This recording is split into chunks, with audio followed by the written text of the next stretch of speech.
I couldn't remember falling asleep, but I must have dozed off, the sensation of Evan's warm chest against mine filling my senses and removing all the rest of my awareness. But I did dream, somewhat. On the boundary of wakefulness and sleep, Cassiel appeared, my beautiful white wolf. "You look so happy today," I teased as she came to lick at my cheek. Her tail hung low but waved from side to side, betraying her joy with grace. "And you're all better now. You've thrown off the last of the slump. It affects us more than it does others," she reminded me as she sat on the grass. A breeze drifted by, rustling her fur and my hair. "We should be careful. Who knows what will happen if we breathe in that poison again? Everyone needs to be careful, not just us. But you're right.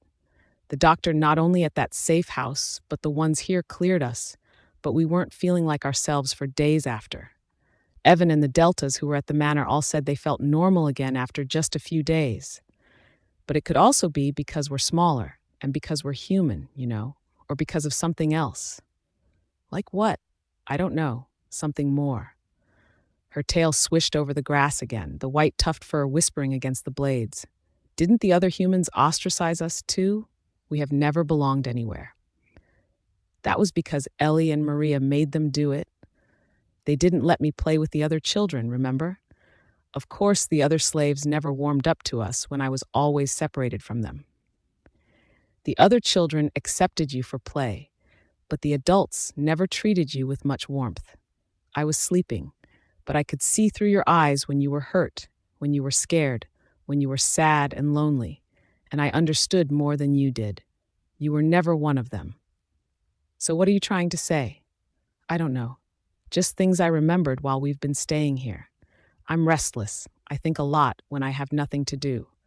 I laughed at her impatience, but her words haunted something buried inside me I couldn't quite dig up. She was right. The human adults living on the Dark Moon estate as slaves had never truly bonded with me. But that was because I was half werewolf, wasn't it? And I was Alpha Kris's offspring, no less, their hated master. Of course they would be leery of me. But it had never been hate they gave me. Pity and sympathy, and the mothers of the children I used to play with before Elly and Maria put a stop to it had sneaked me little pieces of bread. They had known how terribly I was treated, even worse than other slaves. They had felt sorry for me instead of the other way around, and instead of looking upon my werewolf half with distrust, they had tried to comfort me.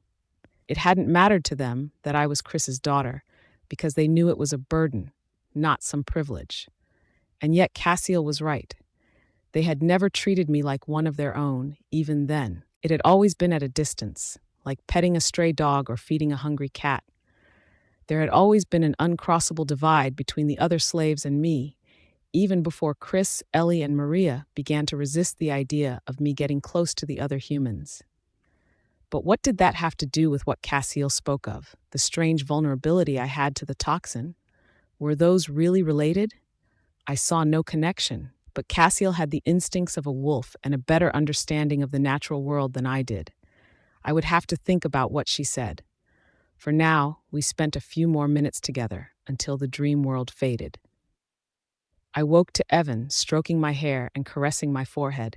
He had propped himself up on his elbow so he could stare down into my face, and when I opened my eyes, he lowered his head so he could kiss me on the lips, then again on the nose. "Sleep some more. You've only been out for an hour. An hour already. I exhausted you pretty good." I blushed, red as a fire hydrant. "Stop that. You're so embarrassing." "Embarrassing? After all this time, I guess we have to practice more to work that out of you." I batted away his hand when he tried to place it on my breast. With a squeak, I pulled the covers up over my chest and pressed my thighs together to ward off the disobedient arousal waking back up at his growling tone. It was a miracle we had stolen away more than an hour as it was. Any minute now, someone would come pounding on the door with an emergency to announce, and I would have to dive toward the wall to hide from them. But he was so beautiful. I wanted to give him everything in the world. "Claudia, you know you're the most important thing to me in the entire world. You know that, right?" "What? So sudden?" "It's not sudden. It's something I've known forever, but I didn't want to admit it for too long. And then was I ready to admit it? I wanted to prove it with my actions, not with cheap words. But I missed what was important. I want you to know it, Claudia. I want you to know I'd do anything for you. I'd give anything to make sure you're safe, to make sure you're happy. I love you too, Evan. He stroked my cheek with his thumb, searching my eyes. I didn't get a chance to say it out loud before, directly. No, that's not true. I had chances. I was just ashamed to say it because it should have been a given from the very beginning. I knew you were the one I loved. I knew you were the one I wanted, but I almost lost my chance to tell you that I was ready to let everything else go. It's not a sacrifice, Claudia. I don't need more power. I don't need to search for anyone else. I have you. You're all I want.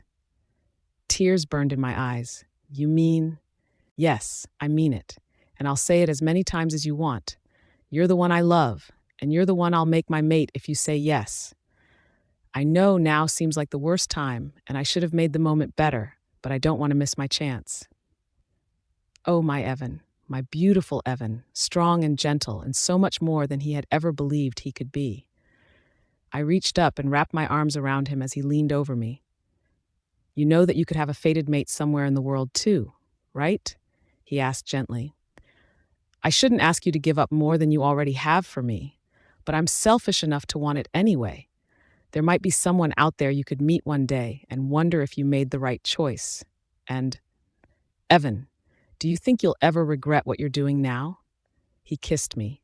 His lips were so confident, so needy, so driven, yet gentle as he drank me in, and I moaned against him. He pulled back slightly, leaving the slightest space between our lips as his warm breath ghosted down to my chest. Claudia, you are the only one for me. I don't need to search for anyone else. I don't need anyone but you. Once this is all over, and I make everything right, I want to make a new life with you. I want to be yours, and I want you to be mine. Claudia, will you marry me? A small sob broke free of my chest. I had never loved him more. Could this be real? Was this a dream, and I was going to wake up to find that such a good thing couldn't possibly exist? Was Evan really giving himself to me at last? All of him, every part, just like I was ready to give myself to him? Please say yes, Claudia, he whispered. I don't know what I'll do if you don't. Evan, yes. Of course my answer's yes. I love you. I love you. I love you so much. He kissed me again, hands roaming my body and showering me with every ounce of the fire inside him that burned for me, and I gave into it all completely. The Glillies were finally getting their meeting with Alpha Evan. He glared at the door he had paused outside of. Beyond it, someone was waiting for him to appear. Funny enough, it wasn't the Alpha of the Glillies' family, or even his mate. It was their daughter, Flicka. Flicka called herself Evan's childhood friend, since they used to romp together with all the other children, back when Evan was not yet an orphan and his father was still the Alpha. Even then, she had fancied herself his future mate. Evan had always been annoyed by that. After all, from the moment they first met when they were barely toddlers, she had insisted to all the other girls that he was hers. That wasn't normal, childish behavior. Her parents, the money-hungry influence peddlers Gerald and Lenore, had clearly drilled it into their daughter's head from birth that she must shoot for the stars, or rather, shoot for the money pile. That attitude never disappeared. When Evan had taken over the Scarlet Pack and claimed his rightful place, Flicka had been one of the few who had not been put off by Adrain's blood death at his hands. She simply fell into place as naturally as if she had always expected it, and insisted on trying to get close to Evan in any way possible. The Glillies were two-faced. They loved the profit from scraping clean all the conquered packs that lay in pieces in Evan's warpath, but they had never supported Evan's search for his fated mate. It was a moot point now, since he had no interest in searching for an empty vessel simply to increase his power. Claudia was all he could ever want in this life, in all the lives he would ever live.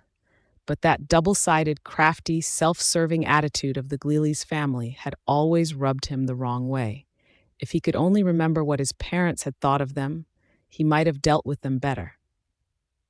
After all, before his Uncle Adrain came to power and abused his authority for nearly a decade, Evan's father, the Alpha, must have had a method for keeping the unruly, powerful families in line. Sadly, he had no idea how his father had done it, And until now, his method of dealing with the Glillies and any other distasteful family had only been to treat them coldly and keep them at arm's length. That wasn't going to work forever. Flicka was poised to take over the family duties in the next decade, and her parents had doted on her for her whole childhood to prepare her in every way. She took after them in all possible dimensions, especially their entitled attitude, and they were all increasingly slavering after him more and more. Oh, he could already guess what this was about, this urgent meeting they had insisted on. The message they had passed on to him through one of the deltas made it clear. Now he was going to set them straight. Alpha Evan, how nice to see you in good shape. We heard things have been rough, but it seems nothing is a match for our Alpha. Gerald Glilly rose from the chair and stuck out his hand for an eager shake when Evan approached, losing some of his polished composure in his excitement. Thank you for meeting us on short notice, but we thought it would be a good idea to make the time when things are at a lull. And here is Flicka, of course, Lenore gushed as she pushed her daughter forward slightly. She's been looking forward to seeing you even more than we have.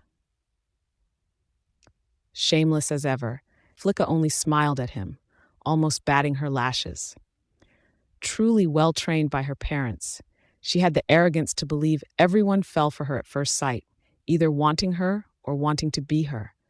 If not for her beauty and her family's wealth, her self-important demeanor would put everyone off in an instant. What is it you wanted to speak about? Evan took his seat in the other chair, and the Glillys all looked surprised, as if they hadn't expected to be speaking in this temporarily converted classroom. This was no sitting room in the Scarlet Manor, where they would have been sitting on luxurious armchairs and couches, and the chairs were the mass-produced plastic kind with metal legs used by the students.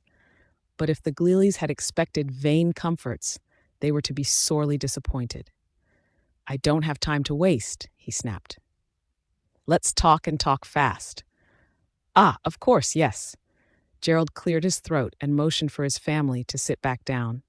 I wanted to speak about something concerning I've heard lately. You see, the rumors reached me almost as soon as we arrived here that you and the half-breed girl have been associating with each other. Half-breed. Gerald missed the warning rumble in Evan's voice completely, nearly tripping over himself in his rush to hear himself speak. This isn't a good thing for the Scarlet Pack. Both you as the sole survivor of the head family, and for the rest of us, everyone. After all, we should be wary of unscrupulous mercenary women coming after your money and your influence, not to mention your power. And we have to think about your lineage. Isn't it time you take on a mate and produce heirs, a strong alpha son to take on the reins when you decide it's time to step down? You'll need someone of good pedigree and not muddied genes, not to mention. If he had known Evan would rise out of his seat and advance on him, towering like a dark beast over his head, he would have shut up long ago.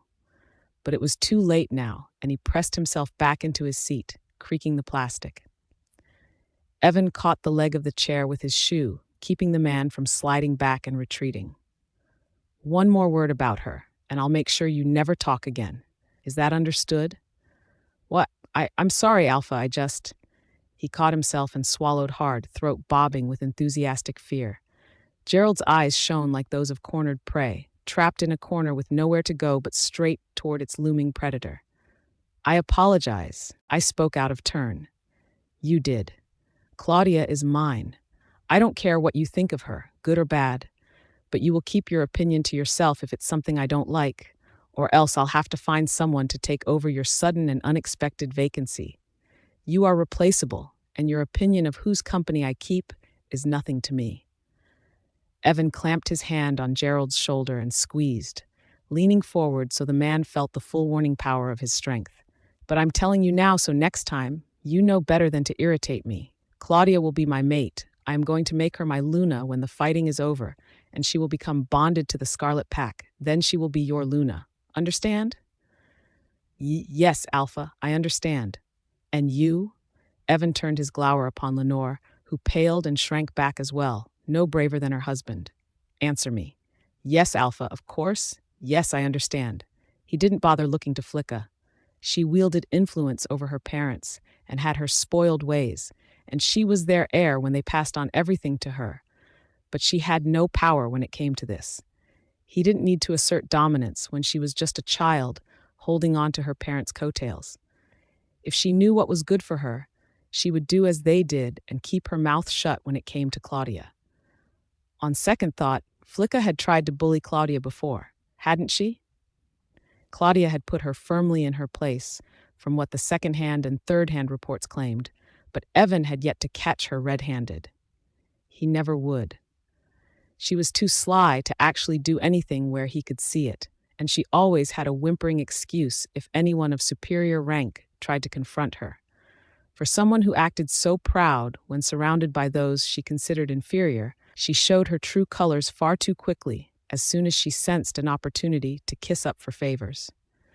They might not cross paths again, since he intended to put his all into finishing this war against the rogues in the next several days. He had no time for the Glillies and their games. While he was here, he might as well remind Flicka of her place. "She already taught you a lesson from what I understand, but don't test her again," he said flatly, and the girl's eyes widened as if he had raised his hand to slap her. Why was she so surprised? She should have been on the ground already, begging forgiveness, but instead she dared to pretend this came out of nowhere. He wouldn't fall for it. "I'll say it again. If any of you try to do anything to Claudia, you will regret it." That was impossible. Evan would never stoop to mating with a half-breed nothing, one that even used to be a filthy slave for another pack. Flicka had asked her father to look into Claudia's past. She knew basically everything there was to know about the weakling bitch, though that wasn't saying much considering she was lower than trash. Illegitimate daughter of an alpha of a weak pack, the disgraced Dark Moon pack no less, most of whom had been slaughtered all on the same day weeks ago, and of a human slave. Honestly, Flicka didn't despite humans so much as she was disgusted by those who dared to try to mingle with superior werewolves. Where did they get the nerve? Humans weren't Flicka's concern until they tried to squeeze into upper society where they didn't belong, and Claudia was the worst of them all. Seducing Evan? Trying to become his Luna? Where did the stupid fucking slut get that idea? Did she think all a Luna had to do was lie on her back and spread her legs like a useless whore, and that would be enough to buy her trinkets and gifts all her life? A stupid, brainless piece of shit like a tiny half-breed, only brave when she had the alpha's favor, could never fulfill a Luna's duties. Claudia knew it too. The bitch was probably banking on getting pregnant with Evan's pup as soon as possible, so she would be kept safe that way, at least fertile, if not even half useful.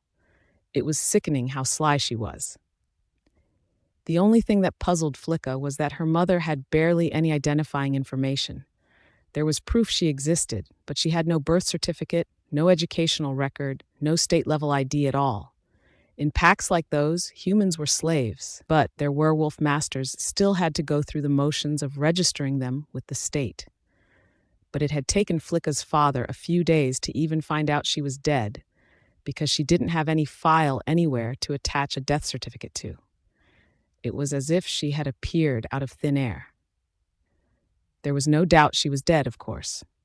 There were 2 eyewitnesses who had been around when she died, giving birth to Claudia, a disgraceful child of rape, though it was possible the mother was also another shameless whore who had seduced the alpha. Those 2 former slaves had even pointed out where they had buried Claudia's mother in the woods. But that answered no questions about where she had come from and how she had existed for so long as Kris's personal slave without any living record. Where had he gotten her? It was as if, more than a slave, Claudia's mother had been a prize pet from someone's backyard slave mill. What a shame, the mystery meant. Flicka couldn't use the information to torment the bitch. Though now that Flicka knew exactly what was at stake, the Luna position that rightfully belonged to her and not the half-breed whore, she would hire some additional private investigators on her own time to find out everything she could to bring Claudia down. Of course, all this internal ranting was to mask the miserable sobbing Flicka had thrown herself into the second Evan left. Her father and mother patted her back, cooing reassurances from where they sat next to her on the horribly lumpy bed of the dorm room she had to stay in. "Honey, Don't you worry about a thing, said Gerald. This isn't a disaster. It's a setback. But remember what I told you? About us working more closely with the Joseph family for the last several months? What do I care? That stupid bitch always ruins everything. Why can't someone just kill her and... Sweetie, let your father talk. He has something to say you want to hear, I promise. Now, Flicka, honey, about what Mathen said. I'm going to tell you now since it's time for us to make a move, but not a word to his son Ken, understand? What? This is a secret from Ken, but he's Alpha Mathen's heir. Yes, but his mind isn't quite as realistic as ours or his father's. You know how idealistic he is sometimes. You've gone to school with him since elementary years, haven't you? He's not like us. Well, that's true. I knew he was going down the rabbit hole from a long time ago, but he's been hanging out with Claudia like an idiot forever. Exactly.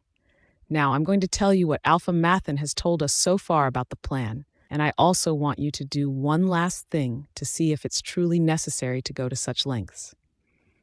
Alpha Evan left the campus base almost immediately, which was perfect timing.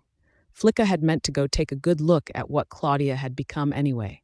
Since arriving here with the escort team, she hadn't had a chance to find her friends and get the latest gossip on what was going on with Claudia, if any of them were even here and not evacuated out of the city. But irrelevant, she'd find out about that later. This particular business was something she trusted only herself with anyway. First task, confront Claudia and find out whether this threat of making her the Luna was real. The Joseph family's proposal to work together to take over the pack was a last resort measure. After all, the coup they proposed to overthrow Evan would benefit the Josephs the most, while all the other head families remained second fiddle. There was no gain to be had there, and there would be the additional disgrace of seeing one of their own advance to the head position. The Josephs would win the internal race to power, and the Gleelys didn't want that. On the other hand, even if there was no gain, it could mean no loss too. Things would remain the status quo, roughly, as opposed to the reality that would overtake them all if some hybrid no-name mutt became Luna. Everyone lost then. If that threat was real, the Gleelys had no choice but to ally with the Josephs. But on the other hand, if Flicka could secretly secure her position in advance as Evan's future Luna, the Gleelys could turn on the Josephs, tell Evan what that family was up to, and then the Gleelys would be the ones at the top with Alpha Evan. Flicka went to the greenhouse. It didn't take much probing to find out Claudia was always there. She had to make sure Claudia wasn't already there, of course, since Evan had threatened them all about her. But if Flicka showed up first and Claudia came after, and if there were witnesses to verify that Flicka hadn't deliberately gone there to confront the bitch. Ugh, what are you doing here, hybrid? Claudia stopped at the entrance when she caught sight of Flicka at the first row of potted plants. She was only momentarily surprised, not that Flicka gave her any credit for her composure. I'm checking on the herbs, she said calmly. The sick bay has been planting extra rows of banshee weed since the research team wants it for experiments. They think it has something to do with the toxin the rogues used to stop us from shifting. I didn't ask for your whole life story, okay? Flicka stalked around the elevated benches holding the plants in neat rows, then stopped in front of Claudia, arms crossed. You know, trying to prove yourself useful isn't going to fool anyone. Everyone's heard that you're trying to become Evan's Luna. It's pretty sad, but I know you don't see how sad it is since you're not looking from the outside in. Trust me, from our perspective, it makes you look fucking pathetic. You should stop before you end up embarrassing yourself even more than you already have. I don't see how that's any of your business. If I become Evan's mate, then it might be relevant to your family later, since it's part of pack affairs, but the decision is Evan's, and Evan's alone. You have no say in it. Neither do your parents. You're talking back to me? You still don't get who I am, do you? I've been here long before you were, and I'll be here long after you're gone. And I don't need to be running errands for the sick bay or the research team to provide it. I'm a Gleely. Our money built this place. Hybrid. Claudia had the audacity to tilt her head. This greenhouse was actually donated to the campus by the Joseph family. You must be getting things mixed up. Flicka clenched her teeth. Overcome with fire-hot fury, she grabbed the corner of the wooden tray housing the tiny banshee weed sprouts and overturned it. The entire thing went spilling onto the greenhouse floor, soil and seedlings and all. You ignorant bitch. Don't talk about money like you know anything about it. A fierce slap sent her to the ground. Stunned, she stared up at Claudia, who stared down at her with cold eyes. I don't care if you have nonsense to say to me, but people worked hard to plant and grow those seeds. They're not yours to throw around. Now pick them up. The wolf was waiting in Claudia's eyes. It was even stronger than Flicka remembered. So last time hadn't been a fluke after all, even though she had convinced herself that was what it had been. Damn it. This wasn't going to work. She had to move to the second part of the plan. But that meant Flicka had to get out of here as fast as she could. Trembling, she began scooping up the spilled soil as Claudia did the same. Flicka was in control. She could salvage this. Claudia retaining her backbone even when no one was nearby to help her waddle around had been unexpected. But Flicka wasn't immune to miscalculations. Of course, she could make a mistake here and there. But really, Claudia acting brave and swaggering around when the whole campus was watching was one thing. After all, those who wanted brownie points with Evan would come to her rescue like she was some fragile damsel in distress. So of course the half-breed had gone all out when they'd last fought. This time was supposed to have been different. There was no one around in the greenhouse to back the half-breed up, just her and Flicka. How dare the bitch slap her, that dirty, ugly, miserable little... This was unacceptable. The whore had gotten too full of herself. Flicka was going to take care of this once and for all, going straight over Claudia's head to the alpha. Evan had been taken in by exotic wiles and batting eyelashes, but not for long. He would see that Claudia was barely good enough to keep as a side piece. Luna? In her dreams. Alpha. Evan had a meeting with my family early this morning before he left. Will he return soon?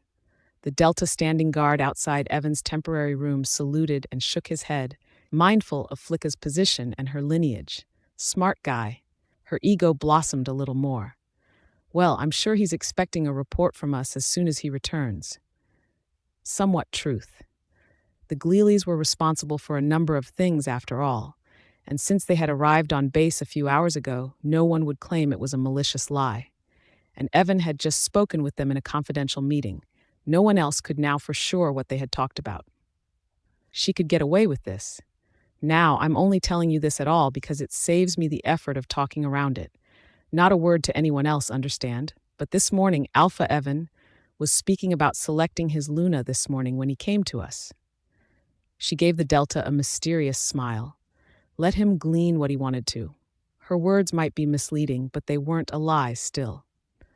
A Luna? The man exclaimed. He asked you to become his Luna? First of all, I didn't say exactly that, and I hope you don't go letting the cat out of the bag about anything before Alpha Evan announces things publicly. I told you no one else can know, didn't I? He swallowed. My apologies, Flicka. I'll be sure not to inform anyone of what you told me. Good. Now I'm sure you're expecting Alpha Evan back soon. Around when? There's no telling, unfortunately. We don't use signal flares at a distance anymore, so the enemy can't pinpoint a squadron's location and intercept them on the way back. What? There's no communication. Ah, your family just arrived, so it makes sense you don't know. Cell phones are out of the question, along with any internet capability, but the last 2 days, radio communication is at a minimum too, except for emergencies.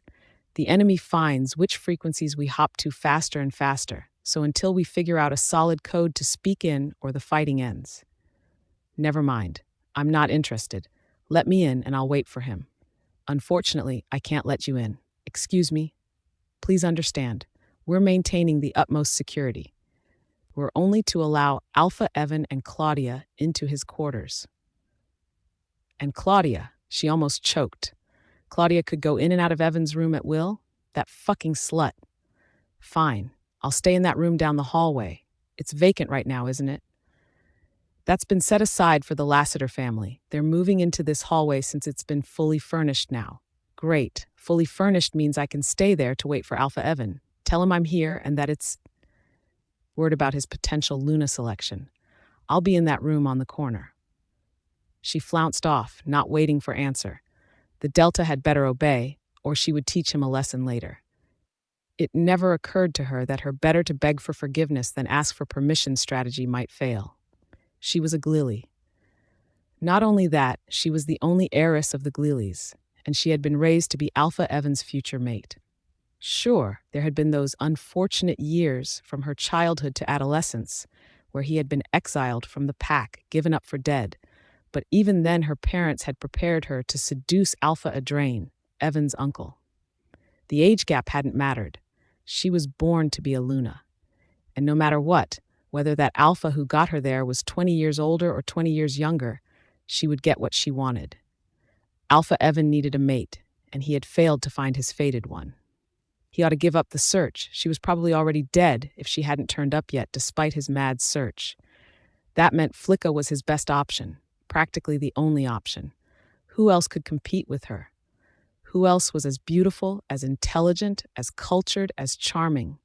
Flicka Glily would become Luna of the entire Scarlet Pack without a doubt. She just had to bring him back to his senses, and if not, well, there was a plan for that too. What's this about, Flicka? She sat on the edge of the bed, smiling coyly. She had taken off her jacket to reveal a slim thigh-high dress right before Evan entered. The black stockings she wore ended right below the hem, showing off her figure. She had always had a spectacular body. If Evan needed a reminder of what standards he should aspire to, she was happy to remind him. Didn't that Delta tell you? It's about your Luna. You made him think you were talking about yourself, he said flatly. I don't have time for games. Don't even think about spreading rumors around the base. If I hear one word about you becoming my mate, I'll know where it came from. Don't test me. She flinched. What was he so upset about? He should be glad he was saving face, and that she would have gladly arranged it for him. Didn't he understand what everyone would say if they knew the truth, that he was blinded by half-breed cunt and had even said he would make Claudia, the former slave, his Luna? Of course, he hadn't meant it, and in the future, when he looked back on this embarrassing episode, he would be grateful. Flicka stopped him from doing something so insane and degrading. She just had to make him see that. Evan, it's me, Flicka. We've known each other since we were babies. You know that, right? What does that have to do with anything? I've been raised knowing how to do everything I'll ever need to. I'm going to inherit the Glily family's everything. I know how to run businesses. I'm good at it. And I have all sorts of connections in our sector that will be perfect for getting back on our feet when it's time to rebuild the city. Imagine how much money will go into repairing all the damages. But you won't have to worry about a thing. We can take care of it. I can take care of it. You should be. You and all the other families who are specifically in charge of the money flow in case of situations like this. Evan, I'm saying there doesn't need to be a division. You can be in charge of that flow, personally. Aren't you too hands-off? Don't you want to start running your empire instead of building it? You own everything. You own everyone. What's your point? You can even own me, Flicka purred, and she stood with a sultry sway of her hips. In one smooth motion, she pulled down the straps of her dress and let it slide down her body. She had unzipped herself and kept her back turned to surprise him, but now was the time, if ever, to show her hand and the rest of herself. She hadn't put on a bra, and in the chill, her nipples stood at attention, tight and perky. No man could resist this. Evan would be jumping on her in a second. She let her lips part as she gave him a seductive glance, fingers still pulling down her dress with tantalizing touches. Get your clothes on and get out of here.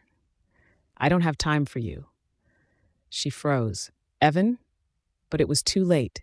He only gave her a disgusted, annoyed glance before exiting the room, even leaving the door wide open.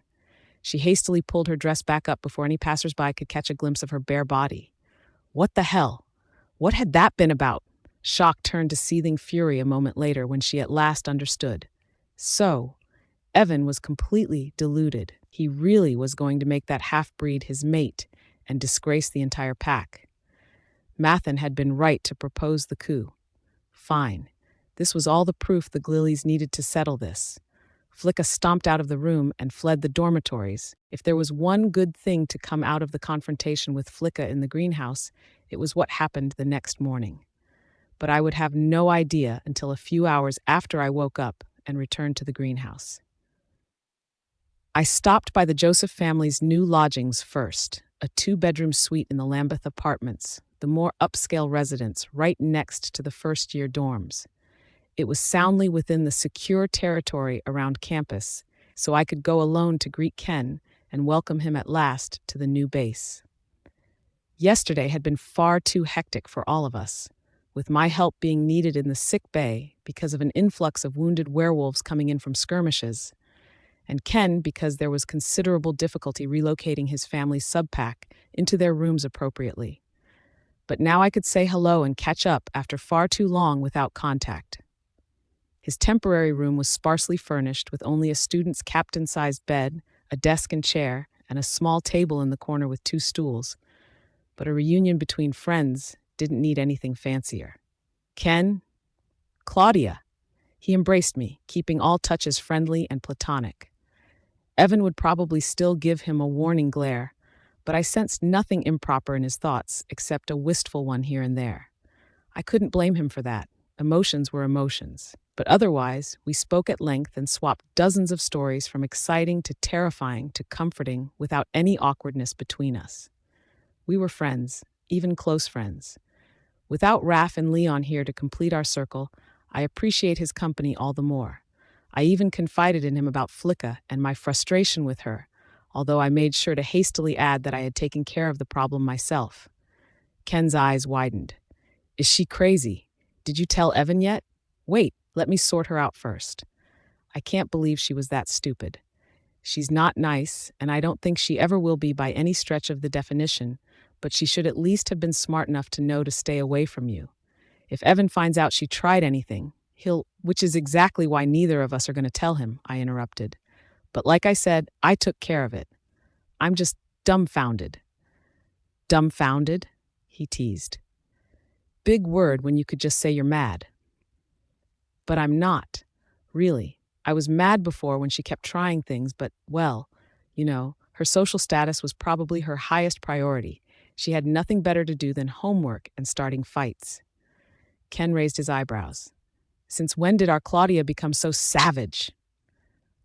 I'm not, I sighed and rubbed my temple. I'm just saying, why does she keep coming after me now of all times? We're in the middle of a whole citywide fight with rogues burning down homes, and our supplies are starting to dwindle. And if this fight goes on any longer, we're not going to be able to keep the casualties at bay. This is life and death. What does she think she's doing? This time, he was the one who sighed. She's not the only one, Claudia. Most of the main Scarlet Pack families are like that. They only care about their money and their image, and that's it. I dropped my gaze to the table. Ken had mentioned it in passing before, the strain of keeping up with the constant materialistic racing and competing of the main families, but he had always only talked about it jokingly. This was the first time I had ever heard him sound so down, both in his voice and in his thoughts. I guess you probably didn't get that chance to talk to your dad about your business plan, the one you had to revamp Scarlet's pharmaceutical companies. The timing was off. No. That's a lie. Ken leaned back in his chair with a resigned stretch and stared at the ceiling. He's usually all ears when I have ideas, but only as long as they line up with his gain only. He shut me down as soon as I started talking about including the others. He thinks we'll become like the rest, whatever that means. He doesn't get that thinking is holding us back. Packs aren't aristocracies anymore. We have to be more inclusive, or we'll stagnate and die off. Your dad might come around soon. Talk to him about it again after all the fighting's over, when we're rebuilding. Maybe he'll be more open to change then, since things are already, disastrous. We'll see about that. He's been like this since before I was born. I don't know if I'll ever get him to understand we're not born special, we're just born rich. He acts like the moon goddess has given us special dispensation to walk all over everyone. He shook his head. Sorry, didn't mean to rant. You're probably uncomfortable. Ken, my father was an alpha who forced me into slavery in his own house. I'm pretty sure I understand more than most what it's like to have a father who refuses to understand things just because they're inconvenient for him. Not that I'm saying your father is like that, I added hastily. I'm just saying, if there's anyone you can talk to about not seeing eye to eye with your father, it's me. Ken grinned. You always know exactly what to say to make someone feel better. It's uncanny. Come on, let me change the subject. Let's check out that greenhouse. I want to visit the memorial of the spot where you gave Flicka the most traumatic smack of her life. Ken, it wasn't that bad. Well, to her, I bet it was. The greenhouse was almost across campus. It gave us plenty of time to catch up on other things, although some were sobering, like the topic of Raph and Leon and how we hadn't heard from them in days. The first thing we would do when communications were restored was call them and make sure they were all right. They had to be. We had to trust that. The hustle and bustle all around the greenhouse was a welcome change to clear our worries. I'd never seen the place so busy. The 2 research teams and the greenhouse staff, who usually took alternating shifts, were all there at once, many of them crowded around one of the bench plots near the entrance. In fact, it was the same one Flicka had confronted me at yesterday. But there couldn't be anything wrong. I'd made sure that each row was replanted perfectly. Not even a single seedling was lost. Or had I made a mistake? Nearly all the plots in that greenhouse were medicinal, but also experimental, crossbred specimens arranged carefully to see if any bore promising fruit. I knew all about it. I had been the one to help arrange them. But maybe I had overlooked something, misplaced valuable seedlings, or perhaps Flicka had sabotaged them one last time while I wasn't looking. I rushed in, Ken following close behind. What happened? I exclaimed, shouldering my way through the small crowd. Is there something wrong with the plot? A familiar face looked up. An older man, he was the head advisor of the herbology major and the lead faculty in charge of maintaining the greenhouses. Claudia, I was just about to ask someone to fetch you. Come closer. Professor Ornby, what is it? Something I think you should see.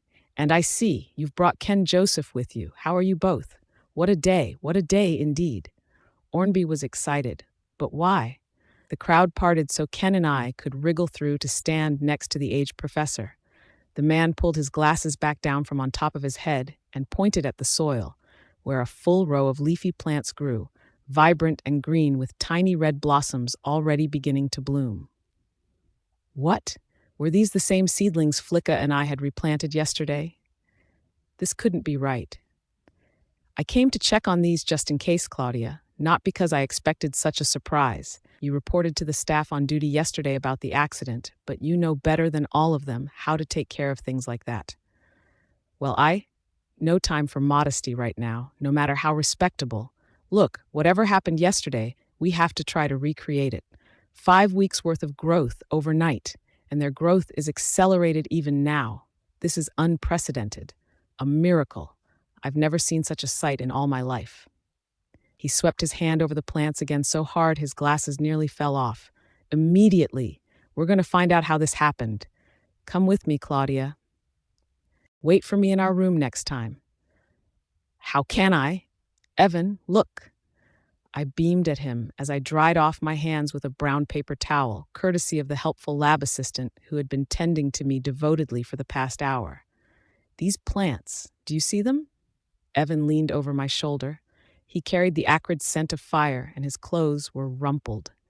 He must have thrown on whatever he could find in the dresser right after arriving in our room to find me gone, and he had come here straight away instead of washing up. But he was worried for nothing. This was cause for excitement. As Professor Ornby had said, almost a miracle, though I wasn't so full of myself that I would really call it one. I don't understand. What am I looking for? Oh, I didn't explain. These were seeds less than an hour ago. Something happened in the greenhouse overnight, and Professor Ornby wanted to make sure of the cause for it. So he's running some basic experiments with all of our banshee weed supply to see if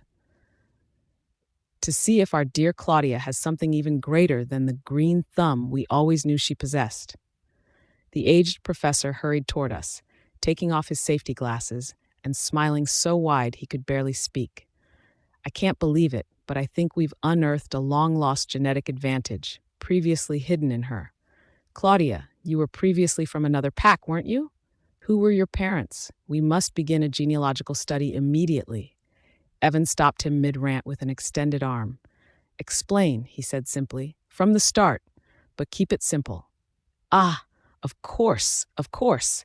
We don't have the necessary equipment to run all the proper tests to examine Claudia's blood, especially the ones that require growing cultures and a few more complex tests I'd like to run. But our initial findings are undeniable. Physical contact with Claudia causes plant life to grow exponentially. Exponentially. Dormant seeds that have been in storage for months with no contact with direct sunlight, no water, not even the barest hint of soil, at a single touch they sprout. Now, there are limiting factors, and I'm sure there is a critical cost component we haven't found yet, but a cost component? Ornby waved his hands. We are taking rigorous measurements to ensure Claudia's safety is not at risk.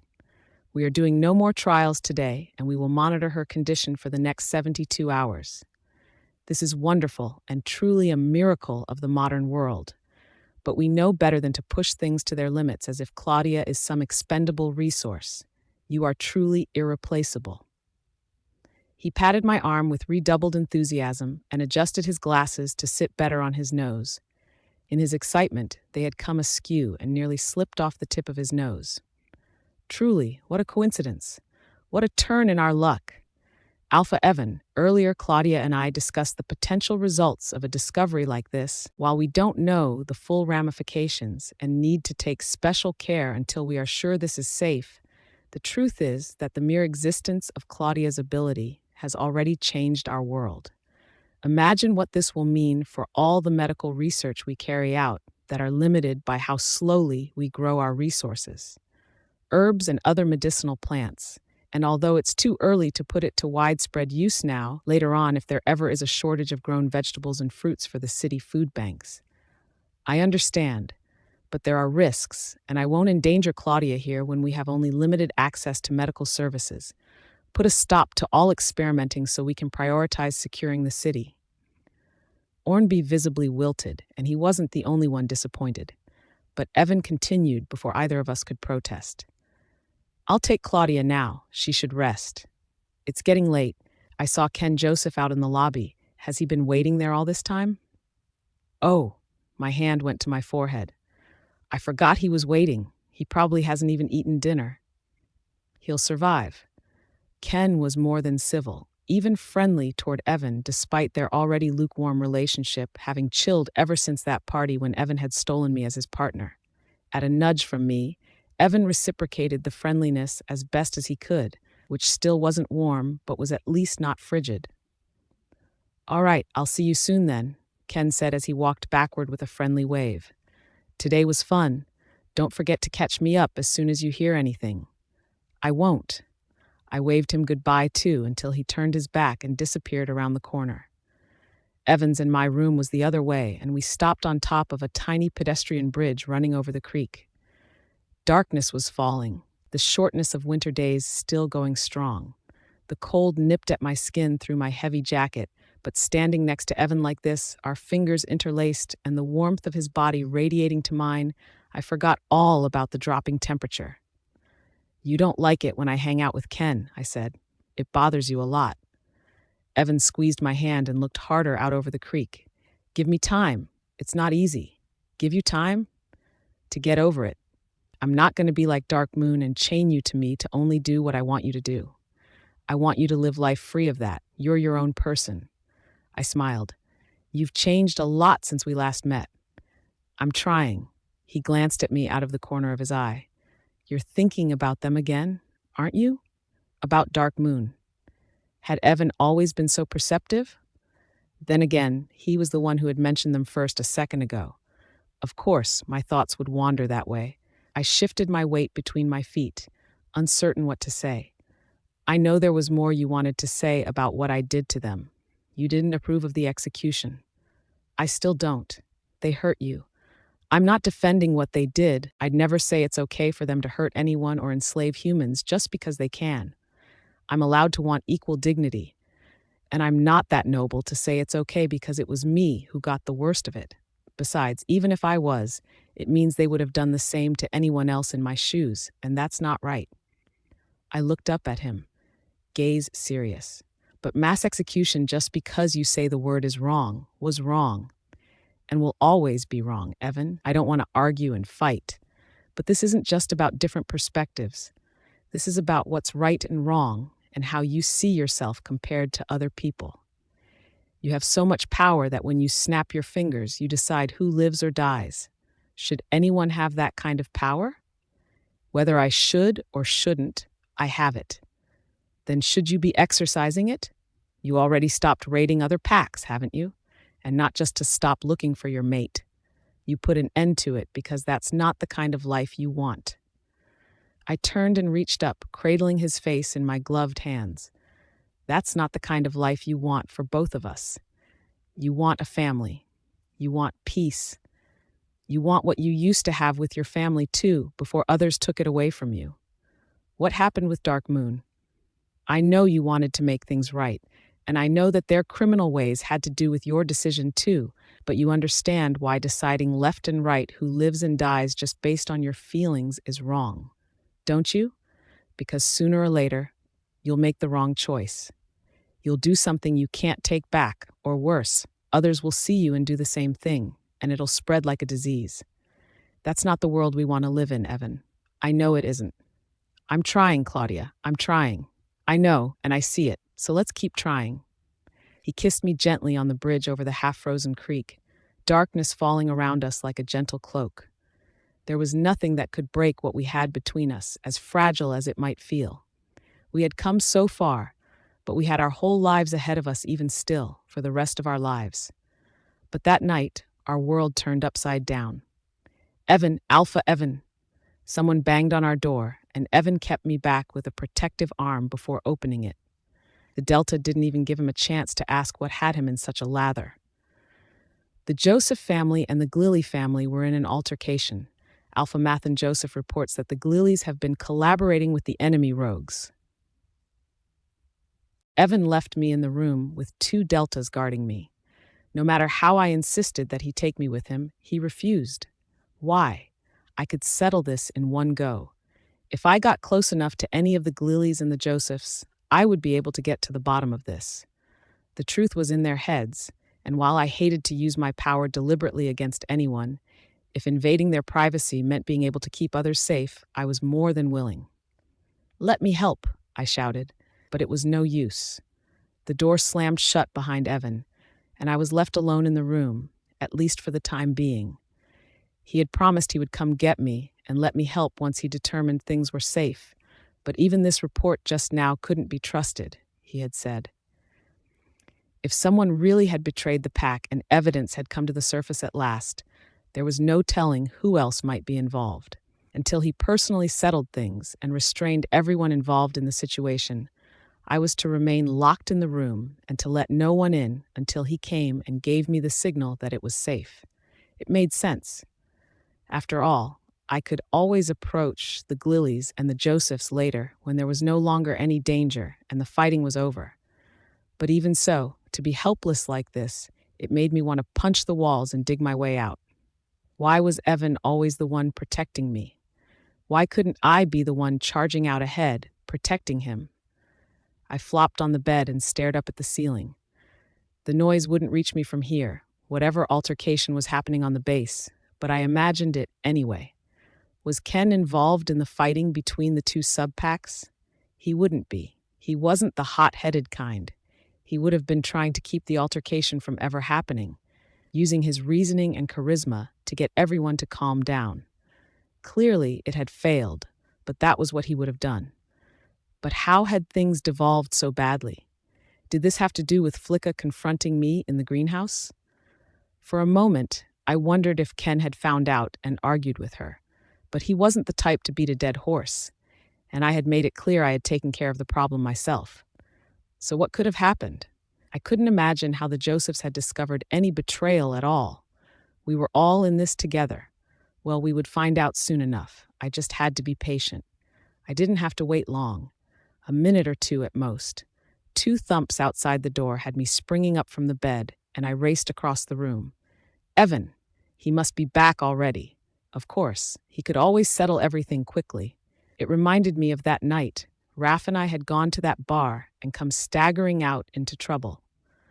Although Leon had held the troublemaking gaggle of boys at bay for a moment, it was when Evan arrived that they had scattered like bowling pins, swept aside by his strength like leaves in a gust of wind. So maybe I resented that he was always the one protecting me, but I couldn't deny he could always make me feel safe. A third thump and a groan stopped me in my tracks. A groan? What was that? There was a peephole in the door, and I darted upward onto my tiptoes to look through it. I made no sound to signal I was standing there, and I braced myself to be ready to run if something cracked through the glass. No telling what was happening on the other side, and my instincts sang of danger. But confusingly, I saw only blackness through the peephole, nothing at all. Even more confusingly, I sensed no thoughts through the door, even though the two Delta guards should have been close enough that I could hear them. That groan. Those thumps weren't Evan knocking on the door. What had I been thinking? And the only reason I wouldn't be able to hear the Delta's thoughts was if they had fled, or if they were asleep or unconscious. I had run into my share of accidents while living with the Dark Moon Pack. It had taken me a moment to understand, but I did now. I backed away from the door. It was locked, both the top and bottom. But I knew better than to think that would keep me safe if there were other werewolves about to break down the door to get to me. But wait, I hadn't heard anything at all, no one's thoughts. Did that mean there was no one getting ready to attack me either? If I could press myself to the wall, I might be able to make sure, but if they broke through, the debris would knock me out and I wouldn't be able to defend myself. Shift. All I could do was shift. I had to be ready to fight, and I couldn't do that in human form. I pulled off my shirt and tugged down my jeans, in a hurry, but too paranoid of the nose my ripping clothes would make if someone were listening somehow, even at a distance that I couldn't reach with my mind-reading ability. In a flash, I transformed into my wolf, white fur sprouting and teeth bared, ready to snap. Cassiel snarled in my thoughts, ready for whatever fight awaited me on the other side of the door, and I leaned on her strength to get me through this. We would be okay. Whatever was about to happen, we would make it out fine. The hiss from the door was so anticlimactic that my aggression left my body in an awkward slump. It was quiet, like air being let out of a balloon slowly a thimbleful at a time. What was that? I stared hard at the door, but nothing else happened, just that gentle sound like someone blowing a continuous breath. From under the door, my heart dropped. There was no color, no odor, nothing visible or detectable even to my wolf senses. But my intuition struck like a bolt of lightning, and I scrambled toward the opposite wall. I needed a mask. I needed fabric to cover my face and filter out whatever it was seeping into the room. My panic was so fierce and sudden that it eclipsed all logic and sense. In all likelihood, the particles were so fine that covering my face with a barrier would only buy me a few more seconds at best. But even so, it was better than nothing. I scrambled toward the bed, straining my body to return to human form so I could make use of my hands. But it was too late. My body refused to respond. My wolf form remained, stubbornly encapsulating my body and pushing my human form away, far, far from my control. Worse, my limbs were becoming jelly, joints buckling, and body swaying on all fours as I struggled to reach the wall. No. I had to stay conscious. Futile. My eyes drooped closed, and a warmth spread through my body like calm fire, or perhaps the sensation of thick blankets being pulled up over my cold body in the dead of winter. It took over all my senses, making me give in. It was the same as that night in the Scarlet Manor. In the midst of the flames eating up the walls and ceiling, there had been that curious sleepiness that wouldn't leave me, the dreamlike peace swallowing my mind and making me forget about all the danger, all the urgency. Nothing else mattered. Everything was going to be okay. I slumped to the ground. There was no more resistance remaining in my body to fight the gas. Even my mind stopped railing, pulled into dead numbness just like the rest of me, and there was no stopping the door from splintering into pieces the next moment. Whoever was breaking in was strong. They broke through the door with just 3 tries. something I could never manage with my smaller body and lesser strength. Still, I took comfort in one thing. It would only have taken Evan a single try to get through. Whoever this was, they were weaker than Evan. But that also meant it wasn't Evan on the other side, like my mind's last feverish hope had been. Really, I had been stupid to wish for it at all. I was alone. I had to protect myself. Get up, I ordered myself. Get up, fight. No use at all. And a shadowed figure stepped into the room as the last of my consciousness winked out. Wake up, bitch. The slap to my face didn't hurt as much as Flicka thought it did. She was crowing in triumphant glee in her thoughts, which was ironically what grounded me in reality and allowed me to stay calm the second the slap woke me. Little did she know that I had been slapped by Elly and Maria so much when I was younger that I hardly cared about such trivial attacks anymore.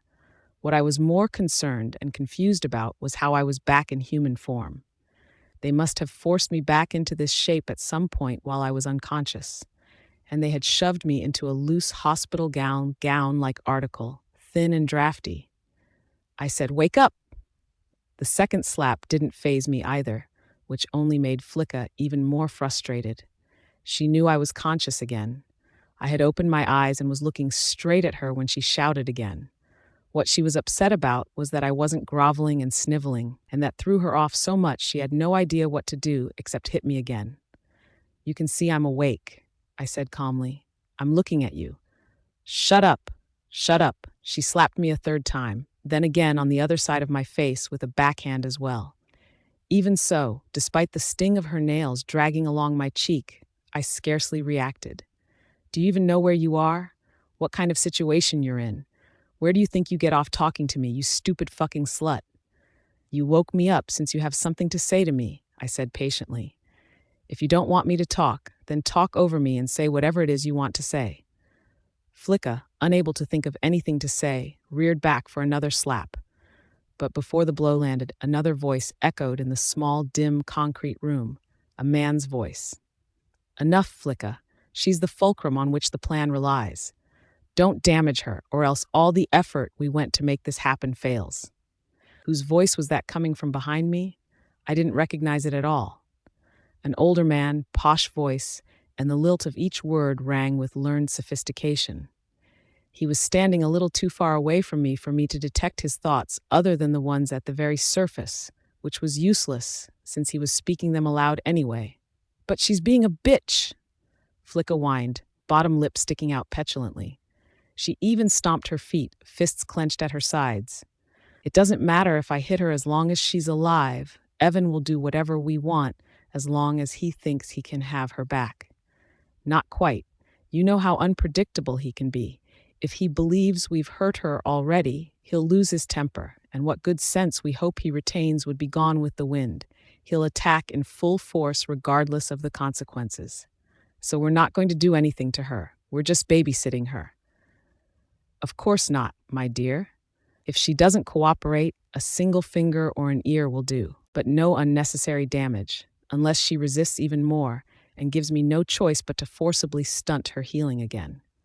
We have the means, after all." The man approached, and the heavy clang of a metal door revealed why I hadn't noticed his presence before. He had just entered. The entrance was somewhere behind me where I couldn't see, with my being tied to this uncomfortable metal chair. Even my neck and forehead were secured with what felt like dozens of zip ties, and so were my wrists and ankles. Now that the numbness had faded, the knife-sharp pain burned all around them, skin chafed so raw I was sure they were bleeding. The man came close enough that I could read his thoughts at last. My head pounded with the effort of separating those from what he said next. But thankfully, he was only giving vague instructions to Flicka to control her anger and not jeopardize things. I ignored those and pried into his mind, digging deep. I had never done this before, always taking care to respect others' privacy, but this was hardly the time to be moralistic. I was in danger. Not only that, Evan was in danger too. They were using me to get to him.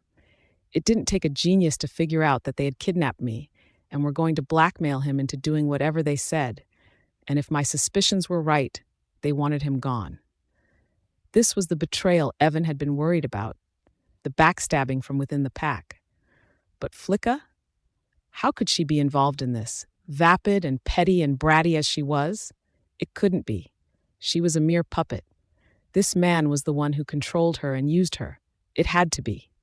His mind was so keen and dark that I struggled to part through the curtain that protected it, and even now I couldn't unearth his name from his thoughts.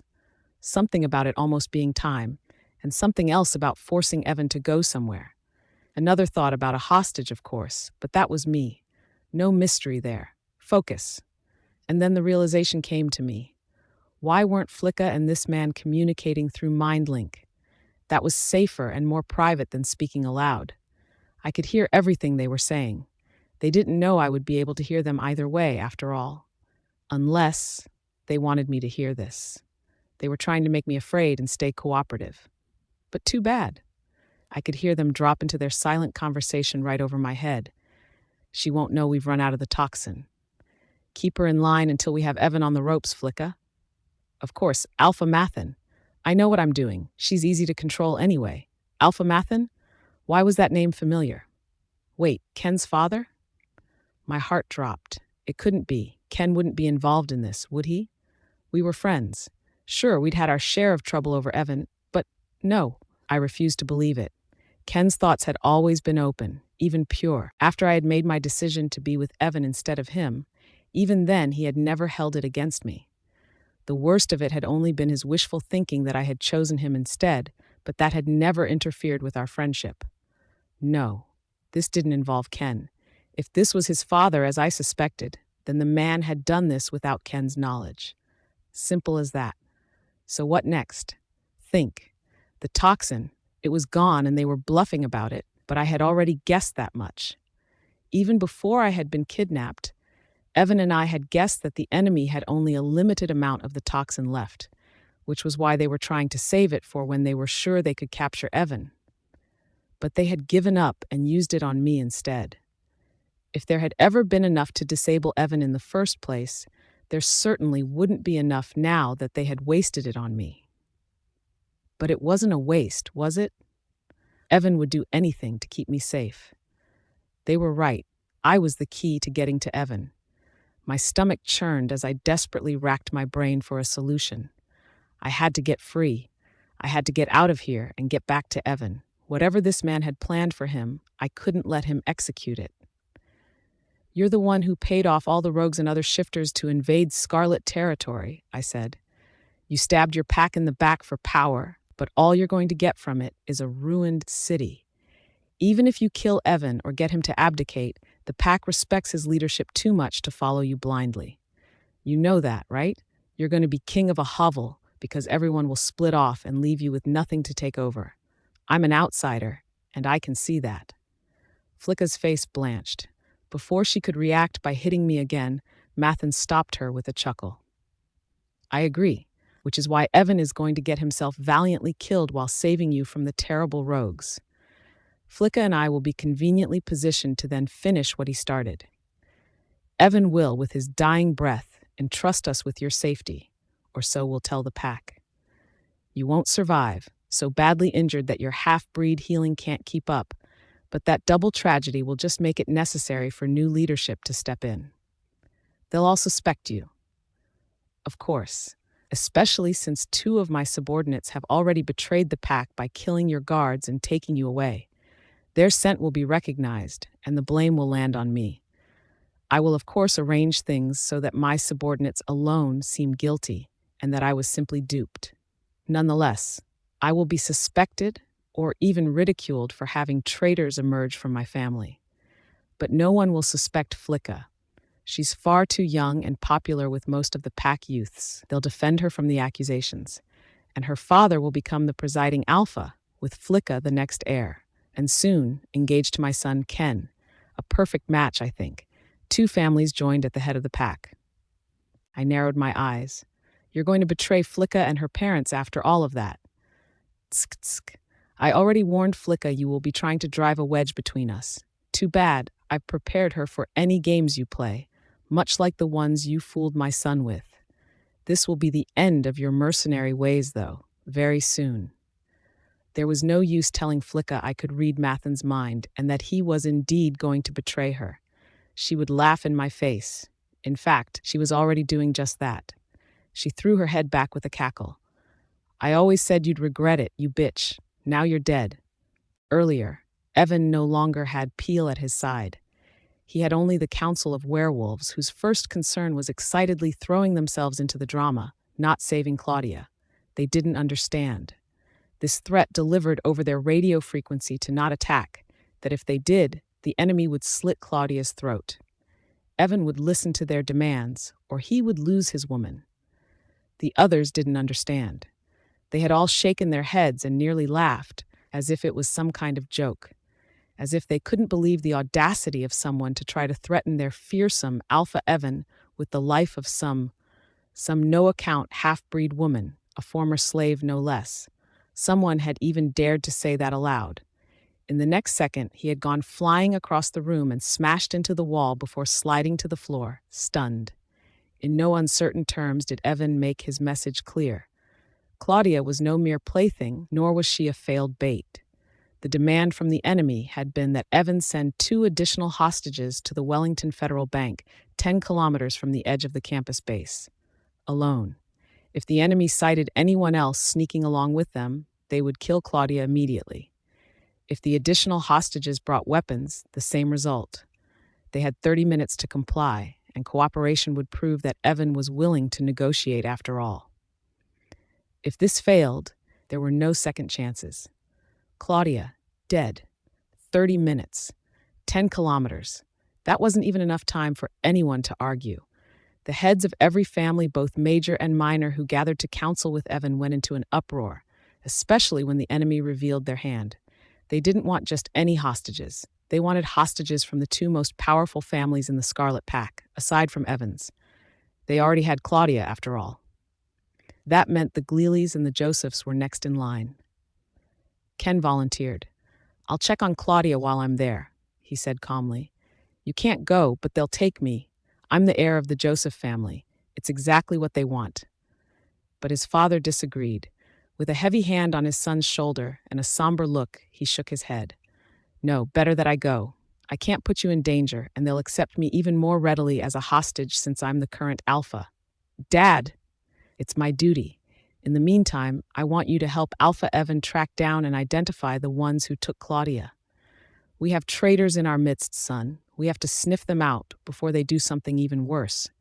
I'll go as a hostage. I know you can handle things. Tell them I'll be the one to go, quickly." Evan had accepted. There was no time to argue. Ken, his father, frankly, he didn't care. He just wanted Claudia safe. Over the radio, the scratchy voice of the rogue answered, "Yes, we'll take the Alpha, but from the Gleelys, we want the girl." "Flicka? We're not stupid. Alphas will sacrifice themselves for the good of their families. We'll take Math and Joseph, but from the Gleelys, we want the daughter. Hurry up if you want to make it in time and not see your half-breed slit open from throat to belly. Leave in the next minute, and you might not be too late." It was selfish to send Flicka. Evan had never cared for her, but she was a pampered daughter, not an alpha ready to lay down her life. As the head alpha of the entire Scarlet Pack, he should be denying the enemy yet another young female hostage to terrorize. And yet, "I'll be fine." Flicka tossed her hair over her shoulder. "It's not like it's permanent. Just figure out a plan to come save us. As a matter of fact, I'll probably figure out a way to get her out myself. Ugh, this is why you should have chosen me, or at least someone who can defend herself. Not." She broke off with a dainty cough. "Anyway, you know I'm trained. We'll wait in position and then move with you when you're ready to retaliate." There was no time to try to dissect and put together a better plan. It was miraculous enough that Flicka was being so cooperative, but in truth, she probably hadn't yet grasped the severity of the situation. This was a game to her with no real stakes, a simulation or role play where she would come out the princess or the hero. Things were moving so fast she couldn't whine and throw a fit. And Evan, against his better judgment, wouldn't let her figure it out. He needed to keep Claudia alive. He needed to buy time. No matter how unheroic it made him, he had no choice. "Go." I gritted my teeth. It was sickening to read the so-called Alpha Mathan Joseph's thoughts and relive his memories of what had happened earlier, but at least it gave me insight on what had happened while I was unconscious. So that was how they had done it. They were posing as additional hostages, so their true role as the traitors would remain hidden. When Evan came to rescue me, all of us, they would turn on him, and then I couldn't let that happen. I had to get myself out of here. If I waited around until Evan came to save me because Moon Goddess, he would do it no matter how stacked the odds, and I knew it. He would get himself killed. More than ever, I wished I could mind link so I could reach out to him and warn him before he got too close. But chances were the toxin they had dosed me with would have deadened that ability too. Flicka and Mathan didn't stick around. I said and did nothing, not making a single sound to draw their attention. Eventually, as I hoped, they both left the room to make me stew alone. They must have thought it would intimidate me, leaving me in darkness once the heavy vault door clanged shut behind them, but darkness had never scared me. Who did they think I was? That slave's life they scorned so much had made me strong, living in darkened huts, thrown into the basement with no light to see by. Even that long night I had spent in the forest when I was young and frightened and utterly lost. Wait, forest? Hazy memories flowed back and forth, clearing a little more with each pass. Forest. And a boy. My hands on his face, stroking his forehead and smiling, telling him everything would be okay. And a seed of light in me that spread and warmed my fingertips before passing into him, the boy whose face was so familiar. I closed my eyes, absorbed the darkness, and got to work. My wrists chafed against the zipties as I rubbed them back and forth over the armrests without stopping. I focused on them first and kept my feet steady, conserving my strength so I could pour it all into freeing my hands first. And there was pain, so much pain as the zipties rubbed and rubbed against raw skin, until too soon the slickness of warm blood smeared over the torn flesh. Werewolf healing wasn't kicking in either, so the toxin must still be at full potency inside me. But at least I was conscious and clear-headed. I would keep going. I would never stop. The zip tie would eventually give from the repeated friction. Even if it didn't snap open completely, the added lubrication of my blood between my skin and the plastic might help me slip my hand out. Just one hand. I only needed one hand. I sawed furiously at the armrest without stopping, knowing Flicka or Mathan could return any second and put a stop to it all.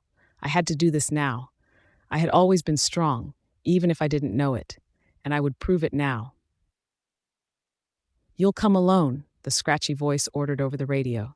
"No weapons, no pack, nothing. You come to us and we'll hand over the hostages for you." One of the other werewolves made a shocked noise. "And why would we believe that?" "You don't have a choice. You have another 30 minutes. Remember, you come alone to negotiate." Evan leaned in. "You know damn well there will be no negotiation." "We'll see, won't we? We have 3 hostages and all we want is you. That's all. No more discussion. Your choice whether your woman and the other 2 live or die." The radio cut off with a static hiss, leaving the pack in an uproar. But Evan already knew what to do. He had expected this from the beginning. The enemy wanted him to bring a fight for some reason, not forcing him to abdicate or even kill himself. Not directly, anyway. They wanted him to attack. He would oblige. "Alpha Evan, all of you stay here. This is mine to handle." This was a trap. It was meant to be the end of him. Evan had walked into too many battles to miss the signs, the scent in the air, the killing intent buried in crafty tricks. He stood before the Wellington Federal Bank alone, in the shadow of the massive building where he had already caught more than 24 unique scents. There would have been more had Evan's pack not circled the entire area, though from a distance of about half a kilometer out. Evan had forbidden anyone from coming any closer. He wouldn't risk Claudia. But to forestall a backstabbing, he had ordered all werewolves already outside the base to gather at a safe radius, surrounding the patch of land, to hem in the enemy should they try to escape.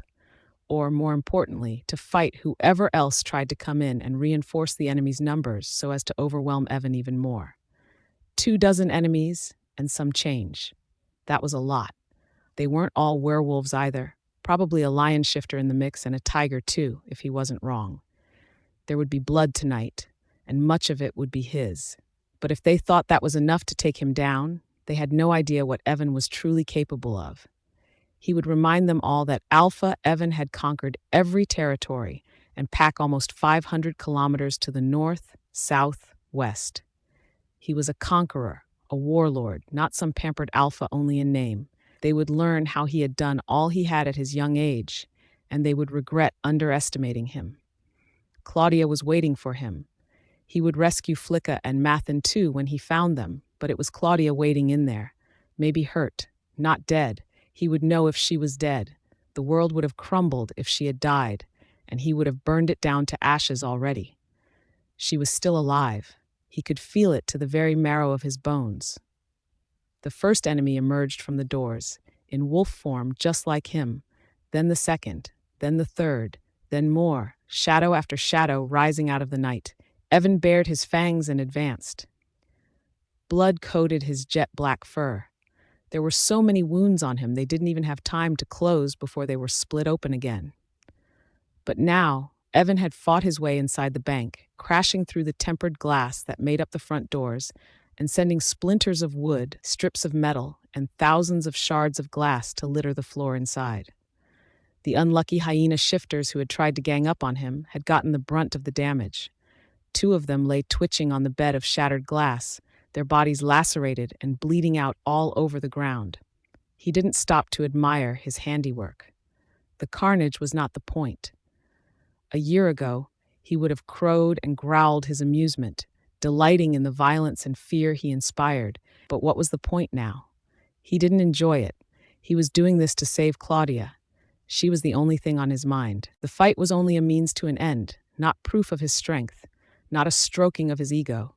He wished Claudia didn't have to see him fight at all.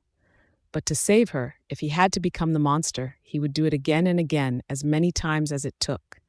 Then he would cradle her in his arms and hold her until she understood the monster was only temporary, not the center of him, not who he was underneath the boundless power and fury.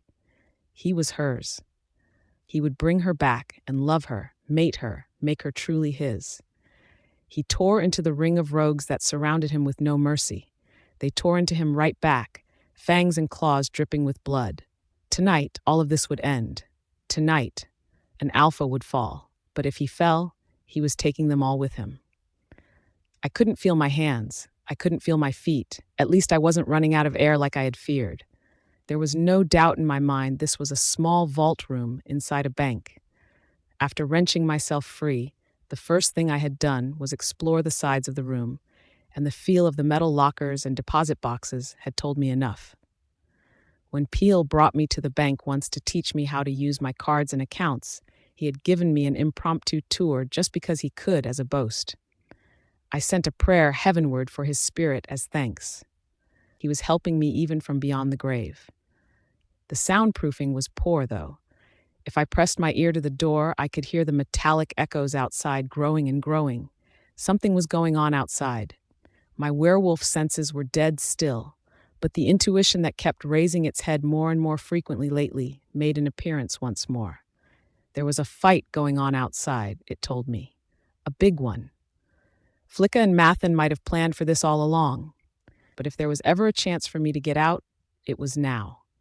And yet, no matter how I tugged on the safe door from all directions, it failed to budge. I took a deep breath and focused, reaching for strength, reaching for a mind link, scrabbling for anything, and almost gave up until Flicka's panicked thoughts seeped through the door. I've got to grab her and get out. Where's Alpha Mathen? Oh, moon goddess, they weren't supposed to go down so fast. What am I going to do? No, I have to get Claudia out of here first. What have I done? I'm so stupid.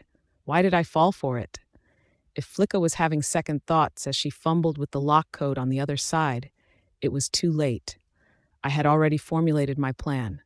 Although I had no weapon, and although my strength was far less than it should be, I had the advantage of surprise on my side.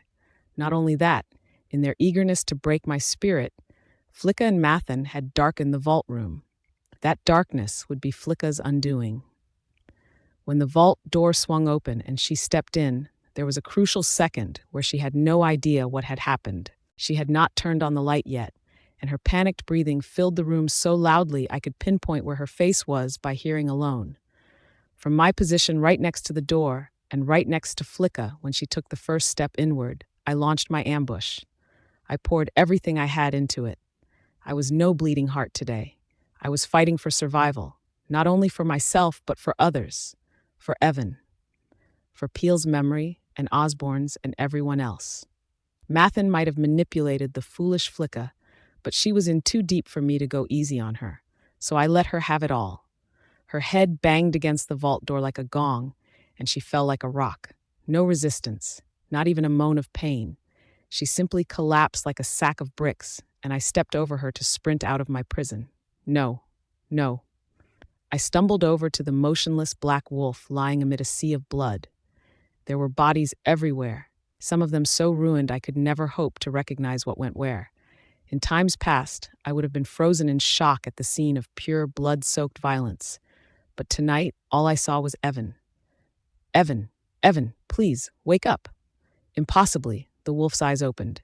I pulled the upper half of his massive body into my arms, not caring that my legs were in such pain I hadn't even been able to run properly.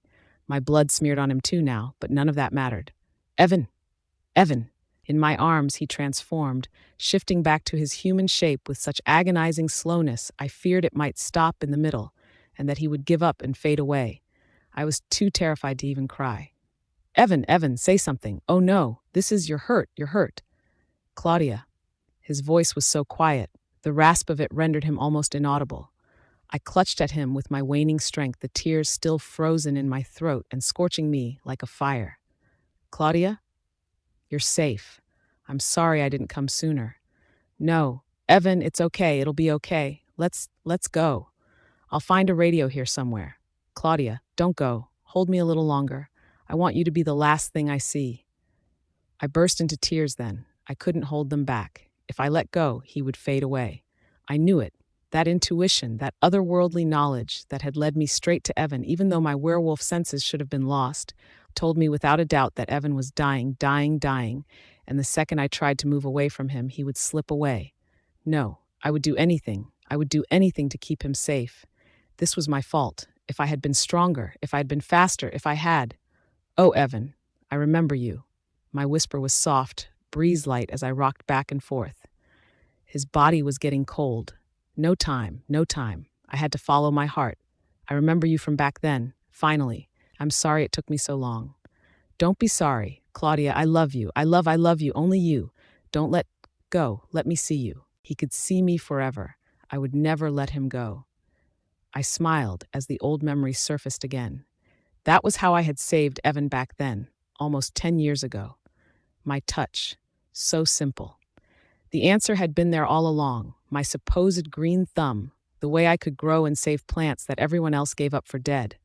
The power that had swelled again lately, like in the greenhouse when it rejuvenated the seedlings and made them thrive. The power that had been in me all along and had simply been waiting for me to become ready to use it. I was ready now. I was ready to save Evan, again. I closed my eyes and I let the power flow. It was eating me up. This wasn't free. There was a cost to this power, just as how it had cost me before. The first time almost a decade ago, healing Evan had come with the price of my memory.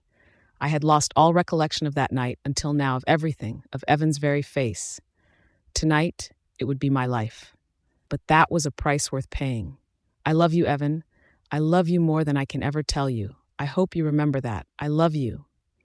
Evan left Claudia's side exactly twice. The first was when he presented himself at the trial to decide the traitors' fates. Mathen, Joseph, and the Glilly family faced the judgment of the Pack 3 days after the end of the Scarlet Pack siege, and the judgment came swift and harsh.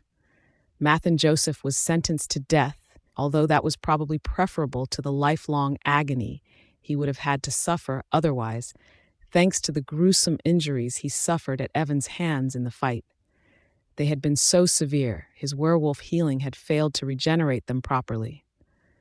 When he stared blankly around the quad where the entire rest of the Scarlet Pack had gathered, glaring at him as they would any enemy, he quietly accepted his execution. Evan was not the one who rendered it. He had spilled enough blood, and Claudia had wanted him to leave things up to the natural majority, not take lives at a whim. It was a little thing. He could do that for her. Instead, the Scarlet Pack handled the affair. As for Flicka, she was young. Her father and mother were also idiotic accomplices conned by the smooth-talking Mathan Joseph, not exactly maliciously evil like him. But they were still disgraces and they had made their bed. Now they had to lie in it. They, along with Flicka, escaped execution, but they lost all of their wealth, all of their power, and were sent out of the territory as rogues. For as long as they lived, no pack would ever accept them, not with the shame they carried on their shoulders. It was more than Evan would have ever allowed them had he been the same man he was before. But he wasn't, and all he wanted was for Claudia to come back. The second time he left Claudia's side was to visit Peel's grave. "I don't know what to do," he said. "Why did she do that? She knew I wouldn't want this for her. She knew I would give anything to keep her safe. I would die for her. I don't care as long as she's safe. Why did she do that? Why did she?" Peel never answered. Of course he couldn't. Evan buried his face in his hands as he slumped on the grass, forearms lying heavy atop his knees. Claudia. Who else would understand how much she meant to him? Why did Peel have to die? Why did he have to leave Evan alone to bear this weight, unable to make anyone else understand? Claudia. He couldn't lose her, too. He would break into 1,000 pieces and the wind would scatter him like dust. He couldn't live without her touch, without her smile, without her fingertips tracing his face so gently. Why had she done that? Why had she given her life for his, going to the very edge of death just to save him? How had she been able to do that in the first place? It wasn't fair. This should never have happened. Evan stumbled away blind. Ornby sighed and wiped his glasses before setting them upon his face. "Alpha, Evan, I'm sure you've seen the report already, but I wanted to make sure you understood." Evan waved at him and continued to stare at Claudia in her hospital bed. Ornby sighed again and resumed speaking. "The healing power she seems to have does have consequences. The tests we've finished running all confirm it. 6 months of extensive study, and we don't have a good answer. What looks like healing ability is really the ability to transfer her living energy to others. Plants take far less of it, but a full-grown adult such as yourself, especially a powerful alpha whose constitution demands more power to fuel it." Claudia strained herself greatly. "Still, have hope. She's still with us, maybe in sleep, but she's still alive. Don't give up yet, Alpha Evan. She wouldn't want you to." Evan said nothing, only stared. "It seems it's a matrilineal trait. When she awakes, perhaps she will want to investigate who her mother was, really. It seems that our Claudia, instead of having human and werewolf blood as we thought, is actually something close but not quite. Werewolf and elf, if we use the old terminology. A subspecies thought to be wiped out a few centuries ago, but it appears they still linger. Wouldn't Claudia be excited by that? I'd imagine so. She would be eager to find out more." Evan remained silent. He never acknowledged Ornby's comfort or small talk, not once. Ornby left. "Wake up, Claudia," he begged, voice soft. He stroked her forehead and brushed her hair back. A gentle kiss traced along her brow. "Come back to me, Claudia." He placed his head on her shoulder. How long had it been? How much longer? Could he stand this? "Come back to me." A flutter met his fingertips. Evan's eyes shot open, and he sat up straight like a lightning strike had passed through him. He grabbed Claudia's hand that he had been resting his head upon, and he tested the pulse with new desperation. Had he imagined it? A reaction? The quickening of blood, the hastening of the pulse, life flowing in her veins, real life, not the stagnant half-death she had entered and never left? Evan's eyes widened. There. He almost collapsed. Alpha Evan, conqueror, warlord, the werewolf who had pulled together the entire city and brought the Scarlet Pack back under his control, the mighty leader no one had ever seen panic ever, nearly lost his mind. Claudia, open your eyes. I'm here, come back to me." She didn't answer. She remained motionless on the bed. But he had felt it. He knew. She had been there for a split second, peeking into this world from her dark sleep. "Claudia!" "Evan," he stirred. "Little one." Alpha, who had to grow up too quickly. "Little one, wake up." Evan awoke to find himself in a strange void. There was light, and yet there wasn't. The world was an abyssal thing all around him. But under the surface teemed countless energies so powerful, Evan suspected he couldn't feel them simply because they were too overwhelming, like becoming numb in a blizzard. What was this? Was he dreaming? Little one, you have changed much since I last saw you. Wait, he knew this voice. You're the moon goddess, he said, and his voice echoed 100 times into the gloom. What's happening? Am I dying? Far from it. The life you live is too precious to take from you. You understand where it came from, don't you? The woman he saw before him hadn't been there a second ago, and yet she always had been. His eyes had simply been opened so he could see her. And there she floated in all her glory, woman and goddess and spirit and thing, all at once. Evan stared. This was the moon goddess. He had met her once before, so long ago he couldn't even remember when. No, he remembered. It was when she had cursed him, condemning him for his violence and wickedness. That story he had told Claudia long ago had come back to haunt him. He had even stopped believing it had truly happened a little. But here the moon goddess stood once again, this time with a different softness in her eyes. You changed much, little one. You have earned redemption. You should thank your mate, little one, for the strength she gave you to change your fate. My mate? Did you ever really think she wasn't your fated one? Evan, he breathed out every shard of pain that had buried itself inside him. They left him like leaves on the wind. I knew it, Claudia. She's my mate, isn't she? She really is. Always. And now she has saved you 3 times. The first when you were a child, the second when you found her and allowed her to change you, and then again when she brought you back to life at the cost of her own. You can bring her back to me. Don't let her do it. I'll give anything to let her live. Moon goddess. I need nothing.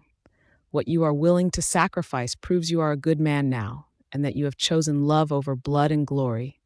But what she has done exceeds even that. She has earned her own life. Little one. Fear not, you know better than anyone she has much to do in this world still, don't you? Evan almost wept. His chest was shattering, tearing open. His heart had already burst and melted like the sun, turning to magma in his body and setting him alight like a great blaze in the sky. I knew it, he said again. She's my mate. She was always my mate. And she always will be. Go to her now. She comes to you at last. When I opened my eyes, I remembered nothing. For a terrifying moment, I couldn't even remember who I was. But there was a warmth on my belly and chest, the weight of something reassuringly heavy and solid. Someone was resting their head on me and holding my hand. Someone I knew. Someone I wanted desperately to never leave me. And then it all flowed back like a river crashing through a broken dam, washing over me in a mighty wave. Claudia! I must have awoken Evan somehow, even though I hadn't even moved. Eyes wide, I stared up at him, too stunned to answer. But I didn't have to. He wrapped me up in an embrace, hauling me up from the hospital bed as if I weighed no more than a feather. The way he held me was desperate, terrified, frenzied yet gentle, and before I knew it, I was clutching at him too. Evan, I whispered, lost for words. I could only say his name over and over again. Evan, because now I knew. Now I felt it. After all this time, after all I had wondered and wept and wished for it, now I knew Evan was my fated mate. I had been in a coma for almost a year. 10 months had gone by, and it was already almost Christmas again in the blink of an eye. I lost so many weeks, so many days, but I didn't have a chance to mourn the vanished time.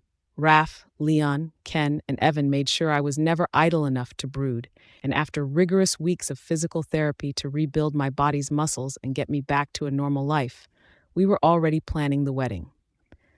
Raph and Leon would have their official wedding the month after Evan and mine. She had made Leon wait until I recovered, and somehow she had had faith all along I would come back. Of course she had. She scolded me once time with a swat to my bottom. How dare I think she would doubt me?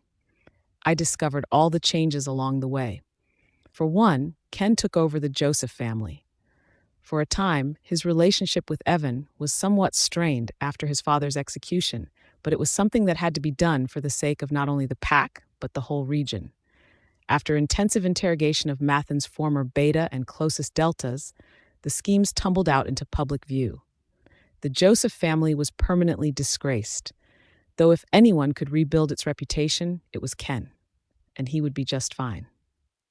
Raph was my maid of honor, of course. It wasn't even a discussion.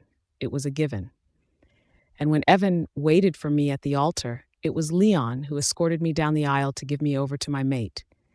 In another life, it would have been Peel. But we were okay about it today. The sun was shining, the sky was bright, and Peel's presence was all around us in the chirping of birds and the gentle coolness of every passing breeze. Evan, do you take this woman to be your wife, your mate and your Luna, your strength and your bond, to love, honor, and cherish her above all others, in sickness and in health, for as long as you both shall live? I do. Claudia, do you take this man to be your husband, your mate, and your alpha, your strength and your bond, to love, honor, and cherish him above all others, in sickness and in health, for as long as you both shall live? I do. You may kiss. Evan didn't even wait for the minister to finish. He grabbed me, lifted me up, and kissed me so hard I couldn't breathe. Later, when I tossed the bouquet to the crowd, Raph let out a screech and bum-rushed the entire line of bridesmaids as if she were attacking a robber in her house. Seconds later, she held up the bouquet in triumphant victory and waved it at me, before letting loose with a fiery whoop. "Good days ahead," she screamed, not caring how crazy she looked. "I feel it in my bones." Leon carried her away, supposedly to calm her down, but the smug look on his face as she waved the bouquet at everyone from his cradling arms betrayed his true feelings. Evan and I smiled, and I placed my hand over my belly. It was true. The three of us certainly had good days ahead, far too many to ever count. I was wrong. It wasn't the three of us. It was four. Raph was sobbing when she almost broke into the hospital room, barely held back by Leon. I was fine now, and Evan had gotten me through the terrifying, agonizing labor that had lasted 48 hours. We drove back as fast as we could, she sobbed as she threw herself over me, though she was careful to avoid squishing the infant in my arms. I can't believe this. How did the ultrasound miss it? Twins! Freaking twins! She flapped her hand at Evan, who carefully approached with the other infant in his arms. She broke into a new wave of fresh sobs as Leon thumped her back with comforting noises. If we had known you were going to have twins, we would have guessed you would go into labor super early, and we wouldn't have gone off on our honeymoon like this. I made sure not to hold back on my scolding. You delayed your honeymoon for 3 months just to help me get sorted. You are going right back on your honeymoon this instant, both of you. I was the one who had nearly had to go into surgery to save my babies and myself 2 days ago, and Raph was the one crying up a storm. It was futile. She wasn't going to peel herself from my side, and she and Leon were both staying until the babies and I could be released from the hospital. The amount of attention she poured on me must have made Evan jealous. He was almost pouting that night when I finally convinced the other couple to take a nap at least.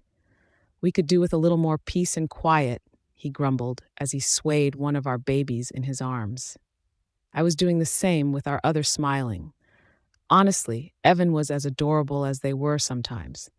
They don't have to stay here, you know.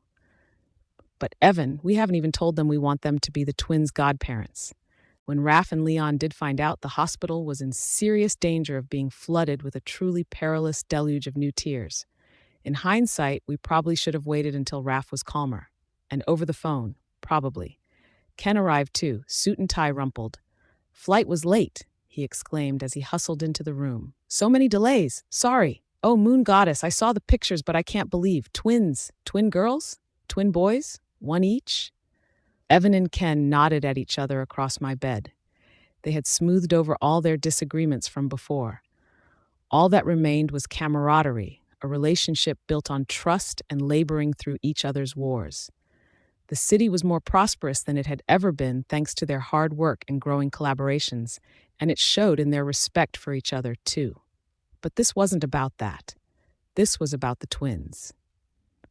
I grinned back at Ken, and Evan kissed my cheek as I answered, "Twin boys. We named this one Osborne, and we named this one Peel." Ken nodded as Raph and Leon threw their arms over his shoulders. There was a heavy look in his eyes, the shadow of recollection of the evil things his father had done, but it vanished when I offered to let Ken hold Peel. "Really? Of course." On the veranda of the rebuilt Scarlet Manor, Ken, Raph, and Leon had fallen asleep somewhere around 2 a.m. while we were sharing raucous stories over good food. We had wheeled the crib over so we could keep an eye on the twins while they slept, but it was almost disappointing that they didn't wake even once. The boys never fussed when they were together, almost tempting me to pinch their cheeks a little just to get some attention from them. Evan read my mind. We sneaked over to the twins, and we picked them up from the crib. They slumbered on our shoulders while we rocked them gently. "I can't wait to see them grow up," I whispered, "but I'm afraid of them growing up too fast." Evan kissed my forehead, the touch of his lips so sweet and tender. He kissed me again on the lips. "It's all right, Claudia. You'll be happy either way. You'll be the happiest woman in the world, forever." "Are you sure about that?" I teased, and he smiled back. "I know it. All the days of your life." The end. 9 years before Claudia and Evan reunited on Dark Moon territory, they met once before in a dark forest not too far away. Freezing rain pelted the trees, and winds battered the branches so hard that with each gust, needles and twigs and stray leaves ripped off to fly about. In the dark of that winter night, a young boy staggered through the heart of the forest, bleeding and bruised everywhere from head to toe. Something was strange about this forest. Evan had never seen such thick fog before, especially when this was no ordinary rainfall. Was it even possible for a mist this thick to roll in with freezing rain? He groped forward blindly, unable to see anything past the thick curtain. Even if the way forward was concealed from his sight, he had to keep moving. He had run far and fast to get away from the older and stronger werewolves pursuing him. And although this mist made it impossible to know where he was going, it helped him avoid capture at the same time. Those werewolves would have just as hard a time trying to find him after all. If only Evan had enough room in his tormented, torn soul for relief. But after everything he had seen, after everything those monsters had made him watch as one sat on his back, forcing him to the ground, he didn't know if he could feel anything ever again. Numb horror, yes, for the rest of his life, dark fury that sat impotent in his chest, but nothing else. His father, tortured and killed as they laughed over his dying body, taunting him and tear his son to pieces. His mother, sobbing and screaming in agony while she tried to fight back. And Evan, forced into the mud as someone squatted on his back and pulled his forehead up, forcing him to watch and sob, helpless against it all. Was this anger? Was this rage? He clutched his chest as he stumbled onward, fist balled in his torn shirt. He was empty and full at the same time, like a worn sack stuffed full of sharp edges, knives, rusted metal. If only he were strong enough, he could kill without a thought. It was so dark in his head where his senses should be lit up, so heavy in his chest, so ugly everywhere he looked. Cold. It must be the freeze setting into his bones. If he could shift into his wolf, he would survive longer, but he was too weak to do even that. He had no choice but to drag himself forward on two legs, searching fruitlessly for refuge. His father would want him to survive. His mother would want him to fight on and live. He had to make it. He tripped over a large, gnarled root sticking out of the ground. Only when he collapsed did he realize he had fallen at the base of a towering tree, somehow perfectly cradled between its curved roots. It wasn't even cold anymore. Warm, comfortable. The freezing touch of the rain sapping his body heat no longer bothered him. And he was so sleepy, he should sleep right here since he wasn't going to find shelter anyway. "Hey, wake up!" A gentle nudging of fingertips on his cheek woke Evan. Sleep coiled around his head, persuading him with a fuzzy voice to let go and ignore the voice, but it was impossible. The last of the feathered fatigue evaporated like a foot stomping into a puddle when the fingertips brushed his cheek again. His eyes flew open as if someone had struck him over the head with a mallet. That touch! Moon goddess, what was that? Above him, a young girl kneeled over his swollen face. She had lovely brown hair with little waves in it, and her eyes were an enchanting hazel. No, was that a little green in there? He couldn't tell. Everything about her was so bright, so pretty, so soft and comforting. It was a different kind of comfort than the false one he had slipped into moments ago, not the hypothermia dragging him into eternal sleep. This was real warmth. He grabbed at her hand, and when she stumbled back in surprise, he refused to let go. "Hey, you're hurting me." She tugged at his wrist. "Ouch." Although she was trying to pry his fingers loose, there was no fear in her voice, only a little impatience. She wasn't trying to get away. She was just trying to get him to calm down. She even crept a little closer before kneeling next to him on the verdant grass, not minding the wetness soaking through her dress. Then again, she was soaked anyway, just like him. Cautiously, Evan loosened his fingers, one by one. If she looked like she was going to run away, he would grab her again. He couldn't let her go. He didn't know what it was, but something told him he couldn't lose her, no matter what. She had to stay by his side. He had to keep her in his sight. A curious scent wafted toward him, so faint he almost missed it at first. Soft and tranquil, sweet yet firm, it fluttered on the tip of his tongue and danced like sugar. He almost closed his eyes again.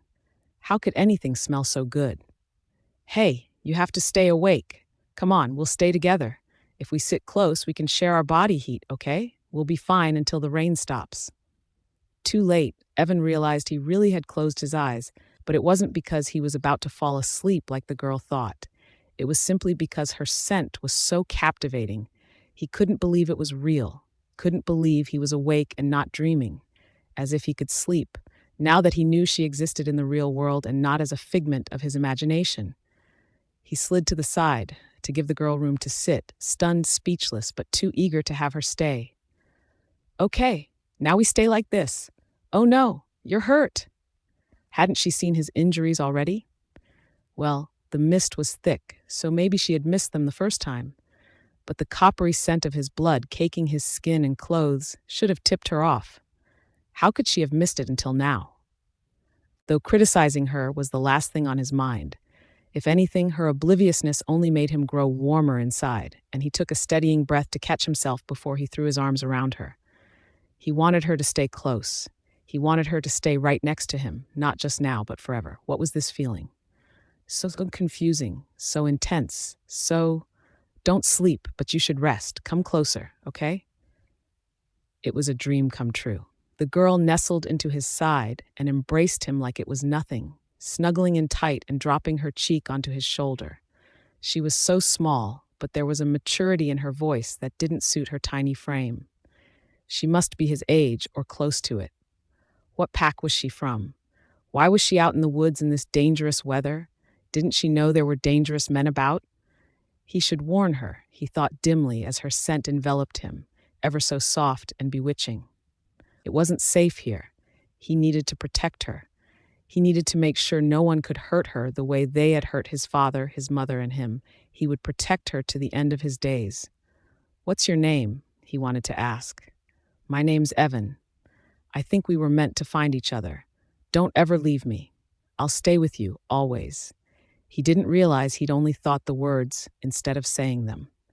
At the end of his strength, it was the most he could do to try to mind link with her, despite them being stranger children from different packs. But she never answered. It was as if she couldn't hear him. Instead, her soothing touch brushed over his wounds as she hummed a gentle song. He didn't recognize it, but it was so beautiful, just like her. Little girlish fingers danced over his bruises, his gashes, all of the wounds he had earned in his desperate escape from his parents' murderers, and one by one, they faded. If she stayed, would the wounds inside him fade too? It was magic, had to be. Everywhere she touched hurt so much less. "Stay with me forever," he wanted to beg, but it wasn't to be. His eyes closed, and he drifted off into a healing slumber beneath the tree, still listening to the girl's gentle song. "You have to catch my bouquet." "Raph, I'm already married." "It doesn't matter. It's the principle of the thing. I caught yours, now you have to catch mine." "But." "No buts." Raph fixated on the strangest things. Normally, I would write this off as one of her playful moments, or even her stubborn ones, where she knew she wasn't quite right but dug her heels in anyway for sentiment's sake. But that wasn't the case now. Raph was about to explode 10 minutes before her wedding rehearsal started, and she was channeling all her frantic energy into arguments that made no sense. "Raph, listen to me. This is just practice, okay? You'll be fine." She didn't even try to deny her anxiety. She flopped into the chair and splayed over it, the hem of her white cocktail dress fraying against the strain. This is going to be a disaster. Why is there only one rehearsal? What if something goes wrong now, or we have to change something? Then the actual wedding will be a gamble, and something could go wrong. There should be a rehearsal for the rehearsal. I want to die. Raf, it's okay. It's not the end of the world. If we have to change up a few things, we'll practice that as many times as we need to. It doesn't work like that. You can't just change and fix things in one day.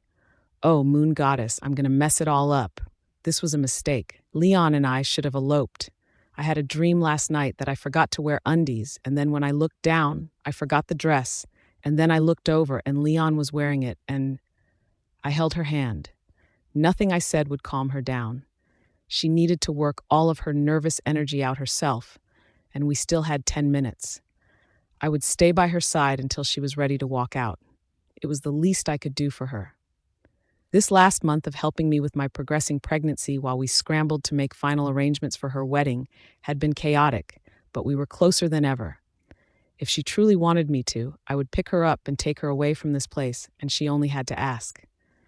But she wouldn't, and I knew it. You ready? She took a deep breath and straightened her dress. Yeah, I'm such a mess. This is just practice anyway. What am I getting so worked up for? Forget it. I'm fine. Let's get out there and shake our butts. There was no butt shaking involved, but she did enjoy herself anyway. There were a few hitches with the rehearsal, but nothing we couldn't fix on the spot. By the end, everyone went home in high spirits, hugging Raf and giving her early congratulations. Save it for the real wedding, she announced. I'm going to be a superstar. I smiled and hugged her sideways as we watched the last of the rehearsal participants depart for the parking lot. You already are, Raf. Raf discovered she was pregnant 2 months after I gave birth. This was not part of the plan. She and Leon had decided together they would wait until the time felt right, and that they would take it easy until it happened. Maybe some traveling, hitchhiking, adventuring all over the continent first. When they were satisfied with their childless couple phase, or so they said, they would have a baby or two. A baby or two. Their exact words. They hadn't planned for children at all when all of a sudden, Raf picked up her phone, called me at 3 a.m, and screamed that she was pregnant. What the hell, she bellowed. I'm on birth control. And Leon's been so careful to use condoms. This has got to be a mistake. Is it a mistake? Did you try it more than once? 7. I tested myself 7 times. And I'm pregnant, apparently. Then it's probably right, I said patiently and sat up in bed as carefully as I could. It was no use. Evan was already awake, and he rolled closer to drape a heavy arm around my waist so I couldn't escape. He was such a light sleeper that I could hardly adjust the covers without waking him. He really needed to sleep. He was always up so much of the night, checking in on the babies, even though they were fine. Evan, I'll be right back. It's Raf. I know. I can hear her.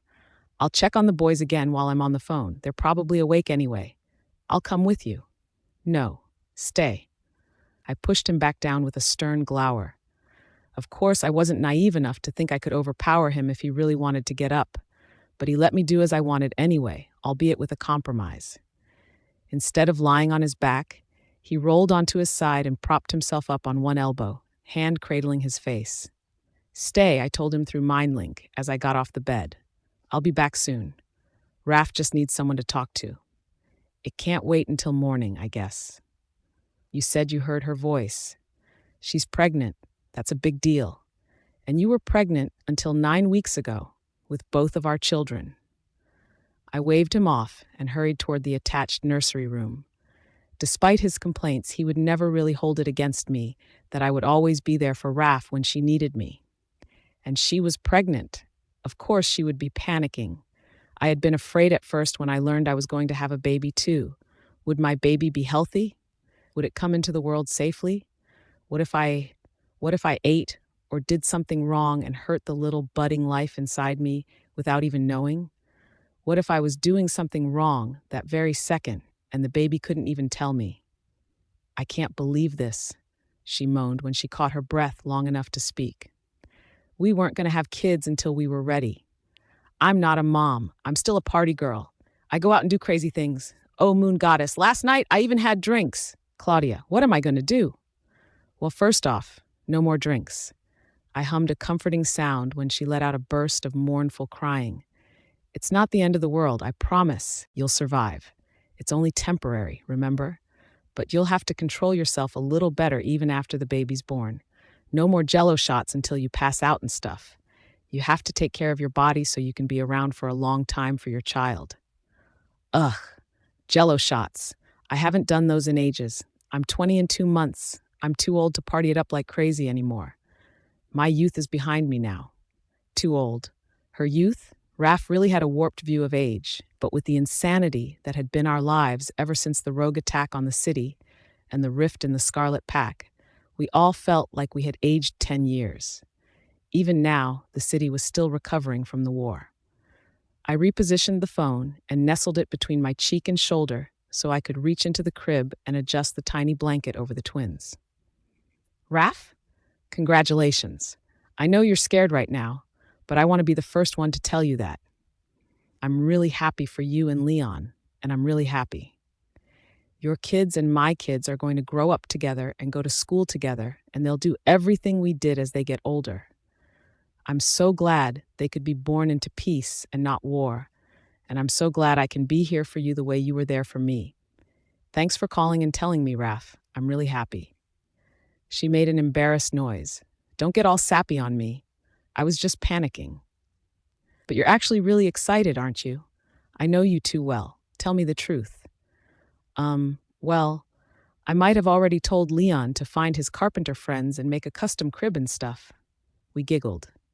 At the sound, the twins waved their tiny fists at me and smiled. Werewolf babies grew up fast, I'd been told. All my life in the Dark Moon Pack house, I'd never gotten the chance to see anyone grow except a few human slave children. I had no experience. I was brand new to mothering. But I would be all right. Surrounded by friends and a fated mate who loved me. Surrounded by friends and a fated mate I loved. Raph? Huh? Everything's gonna be all right. Peel and Osborne were tearing up the house long before they could even walk properly. Blessed with overpoweringly strong werewolf genes, thanks to their father, they could slightly shift their fingertips to sharp clawed points, and they decorated the walls, floor, and furniture with their artistic masterpieces anytime we so much as blinked. This was unsustainable. At this rate, we might as well just put all repairs on hold until they were old enough to learn they shouldn't draw castles and dragons into expensive wood and leather. We had already stopped trying to patch up the dresser as it was. On either side of it, there were about 20 tangled pictures clawed into the wood, just like the 2 previous dressers that had been there before. I hoped they would turn their artist talents to paper or another, less expensive medium soon. Oh man, I can't believe they're already so big. Raph bounced her little daughter in her arms as she stared goggle-eyed at Peel and Osborne. They had stumbled off to the corner to play with their toys after showering her with toddler-style greetings, as they always did when Auntie Raph came to visit. Layla is going to be that big soon, too. I'm going to have to cover everything in tarp or something so she can't wreck the place. You have a big old house with people to fix things, but we're stuck in our apartment for 3 more months before the lease is up. If we lose the security deposit because Layla decides to tear up the walls, I'm going to have to put her in a cage or something. It won't work. I sighed and slumped into the armchair. She's got your temper. She's definitely going to bite her way out. Ugh, don't jinx me. But Raph looked askance down at her little girl, who made a sharp sound and tried to gnaw on her mother's thumb. Yeah, okay, that's fair. She's going to be a handful. I hope she doesn't figure out how to walk anytime soon. With her pure werewolf body, Raph's pregnancy had lasted the customary 6 months, or 5 months after that fateful call in the middle of the night.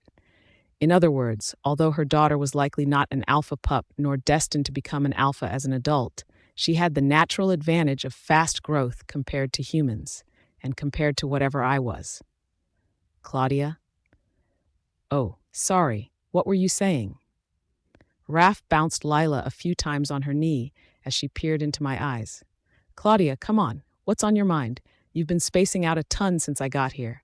You're not tired, I can tell. You've got something on your mind. Is it Evan? Did you argue or something? I shook my head. No, it's just, I've been wondering. I get to watch my sons grow up and I treasure every second. But what about my mother? What happened to her that she ended up where she did? And I swallowed hard. I keep thinking, she must have been so scared. I had Evan and you and Leon and Ken, but she had no one. She was a prisoner. And Kris Ra. I glanced at Layla and the boys, who were now stumbling back with toys in hand. You know what Kris did to her? I just keep thinking, did she regret me? I shrugged. Probably. It must have been terrifying. It would be strange if she didn't. Raph held my hand. She never had the chance to hear your first word or watch you take your first step. Every mother deserves that. Every mother under normal circumstances wants that. I can't read her mind and we can't bring back the dead to ask our questions. But even if she was terrified back then, just know that if she had the choice from the beginning, she would have done everything she could to be with her child. With you. I knew what she meant. If someone could magically change things so that my mother had fallen in love and married a good man, if my mother could have had a normal life, a normal love, and waited every day and night for her child to be born into the world, she would have never regretted me. But that wasn't what she had had. She'd had pain, fear, imprisonment, and forced to bear a hybrid child she would never even get to meet. For everything she had gone through, there could be nothing to make it right. But at least with the life she had given me, I had found happiness. Could it be enough for both of us? In death, could she rest in peace knowing that her suffering had ended with me? Why don't you pick it up again? Raph asked suddenly. Hire private investigators. Start looking for her. Not, where she was buried, but her life before. I don't want to dig up something that could hurt others. Evan hasn't been able to wipe out slavery in our region yet, much less the rest of the continent. It'll be a while before he can change things everywhere and make it safe for me to look into my mom's past. What if I end up accidentally exposing a hidden refuge? I'm not just worried about what family my mom might have come from. All this digging, it could endanger other humans, and we can't protect them all. And not just them. If there really are other elves in hiding. We fell silent. Even after all this time, neither of us could believe it. Professor Ornby went back and forth with me over virtual meetings with the test results the first few months after the city war ended, and every time, the results had been the same. I was half elf, not half human.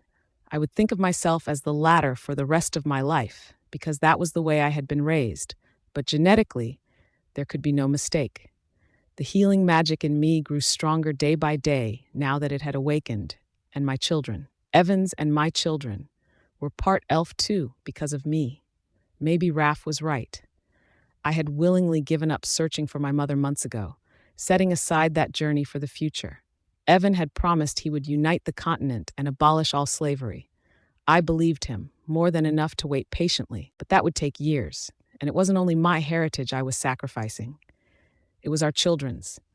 Peel, Osborne, both of them had history somewhere we didn't know. Was it right for me to put it off, maybe indefinitely? By the time slavery was abolished everywhere, and exposing humans and possible elf havens was no longer dangerous for them, what if the last of my mother's people died out and disappeared? Or maybe they had all been captured too. Just like Kris had obtained my mother as a slave. They could be slaving away now, dreaming of rescue. Or maybe they had stopped dreaming long ago. Peel and Osborne wobbled to my knees, looking up with wide eyes. They babbled at each other and at me, then at Raph and Lila. Surprisingly, Lila talked back. The three little ones carried on an incomprehensible conversation while we looked on with faint smiles. It's your choice, Claude. Raph's voice was soft. But if you have blood family still alive, I bet they'd thank you for letting them see your boys. This might be the future they've been wishing for all along. 6 weeks later, I set off for the train station. Evan was home between his campaigning and diplomatic annexations, and he had insisted I go with not only him, but also a chauffeur, bodyguards, an entire entourage, or rather a small army. It was impossible. Someone had to stay with the twins, and I didn't dare bring them into danger with me, nor did I want to trust them with anyone but their father. My mate. Not only that, but Evan's absence from the territory while traveling with me could give criminals undue courage to rise up. He had to stay in scarlet territory with our children to keep the city stable. I refused to slow down Evan's unification when packs were only just now beginning to learn to trust each other again. Rumors were already spreading that Evan had changed from warmongering conqueror to a calmer, more peaceful man. Someone who joined werewolves together through mutual advantage rather than with soldiers and invasions. He had to keep going. For the sake of everyone who had suffered like me, I needed him to never stop until the job was done. The bodyguards had to go too. No one would answer any questions I had if I had glaring werewolves looming over my shoulder. Instead, we went to the one person we knew we could trust to keep me safe, yet not ground my investigating to a halt. "You sure about this, Claudia?" Ken asked as we boarded the train. "You already hired investigators, but you're going to do some sleuthing yourself too?" "It just feels right." "Well, all right. We won't be alone. Lucas is waiting for us at the Dark Moon Pack with information. He'll stick with us." Our journey was just beginning, but by the end, I would find the answers I'd sought since I was a little girl. Lucas Hansen was every bit the grizzled private eye stereotype I expected. Salt and pepper beard, dark fedora, tan trench coat, an unlit cigar hanging out of his mouth, even the pose. He stood in the living room when we entered, hands in his pockets and looking mysterious as anything. Claudia Scarlett and Ken Joseph, I presume. That would be us. Ken stuck his hand out for a shake, and the man examined it with a skeptical eye before accepting it. "It's a pleasure to finally meet you. I heard you've been on the case for over a year." "Not the entire time. I only do the work I'm paid for." Lucas raised a lit lighter to his cigar, but reconsidered after looking around and remembering he was indoors, evidently. He tucked the light back into his pocket. "But yeah, a month on the case before, and been a month and a half that I've worked on it again. Found some things. Trails die fast, though. Should have kept me on it instead of taking me off the first time." "Well, we have a few parties on the trail, as you call it." Ken nodded at me. "Claudia has hired some of your colleagues." "Yeah, but this ain't an ordinary job, and I'm the best there is. Before you say that's what everyone in my line of work says, you should know I was the one who found where the good lady was buried, and the only record of the transaction that brought the lady into the former Alpha's custody." He grinned around the cigar. "Not to mention I just found out where a sister might be. There's other family too. Just haven't tracked them all." I stared, mouth open. "What? You never said that. We just spoke 3 days ago." "And I stopped by there this morning to confirm it. Drove like hell to get back here in time to meet you. It was an unexpected break. And phone reception is shitty on that train, isn't it? Couldn't get a hold of you. I went and took care of it myself. If it was a false lead, better not to mention it. And if it was a good one, I'd have good news to give you as soon as we met. I made it work." There was no way. I had put a stop to all investigating for over a year, true. But in that first month, Evan and I had hired all those private eyes. No one had managed to find any other family on my mother's side. And all of a sudden this, out of nowhere. "What, you're not happy about it?" Lucas scowled. Thought there would be a different reaction. "But fine then." "No, I am. Can I go see her too? What did you learn?" Funny thing, she was out like a light 1 minute into me getting permission to see her. Apparently she's got some kind of narcoleptic thing going on, brain trauma from a head injury. But I have an appointment to see her again tonight, and perfect timing. You two can come with me. Got permission for that already, too. I had come with determination but little hope. Kris, my main lead, was dead after all. But my mother's family? Could this be real? Ken patted my back. "Let's go, huh?" "Yeah, let's go." Evan had sensed I needed to do this alone. It wasn't that I wanted to exclude him. Besides how I couldn't bear to hand over our little boys to anyone else for what could be days and days, and how I could only sleep easy if I knew Evan was with them even in my absence. These were the ghosts of my past. If I wanted to heal the gaping holes and burnt cracks of my childhood, of my birth, I wanted to replace these memories on my own. Because back then, I had been on my own too, except when Elly, Maria, and Kris would mistreat me. To retrace my steps, I had to walk back in them alone. By the end, I would fix at least one old wound, heal over at least one old scar I had avoided looking at for so long. Before we go up to see the patient, tell her what you told me, Miss Delilah. Lucas instructed the pretty nurse who greeted us when we arrived at the care facility. The lobby was bright and pretty, much like the woman, and her smile lit up the place as much as the beautiful paintings on the walls. Start from the beginning. I didn't relay anything to her, since it might be better to hear it straight from the horse's mouth. Me, a horse! You are really not a gentleman, she teased, and Lucas cleared his throat, flustered. Really? Grizzled, tough guy detective Lucas Hansen blushing at a little thing like that? Ken and I exchanged looks. But Delilah gave us little time to ruminate on Lucas's strange bashfulness. Her face turned serious, and she turned to me with sharp, earnest eyes. Then I'll start from the beginning, as Mr. Hansen says. Miss Claudia, Mr. Ken, please follow me to the break room so we can be comfortable. It's quite a story. Would you like some coffee? We have it going all day for the second and third shift nurses. Just Claudia is fine. I smiled warmly, and she responded in kind.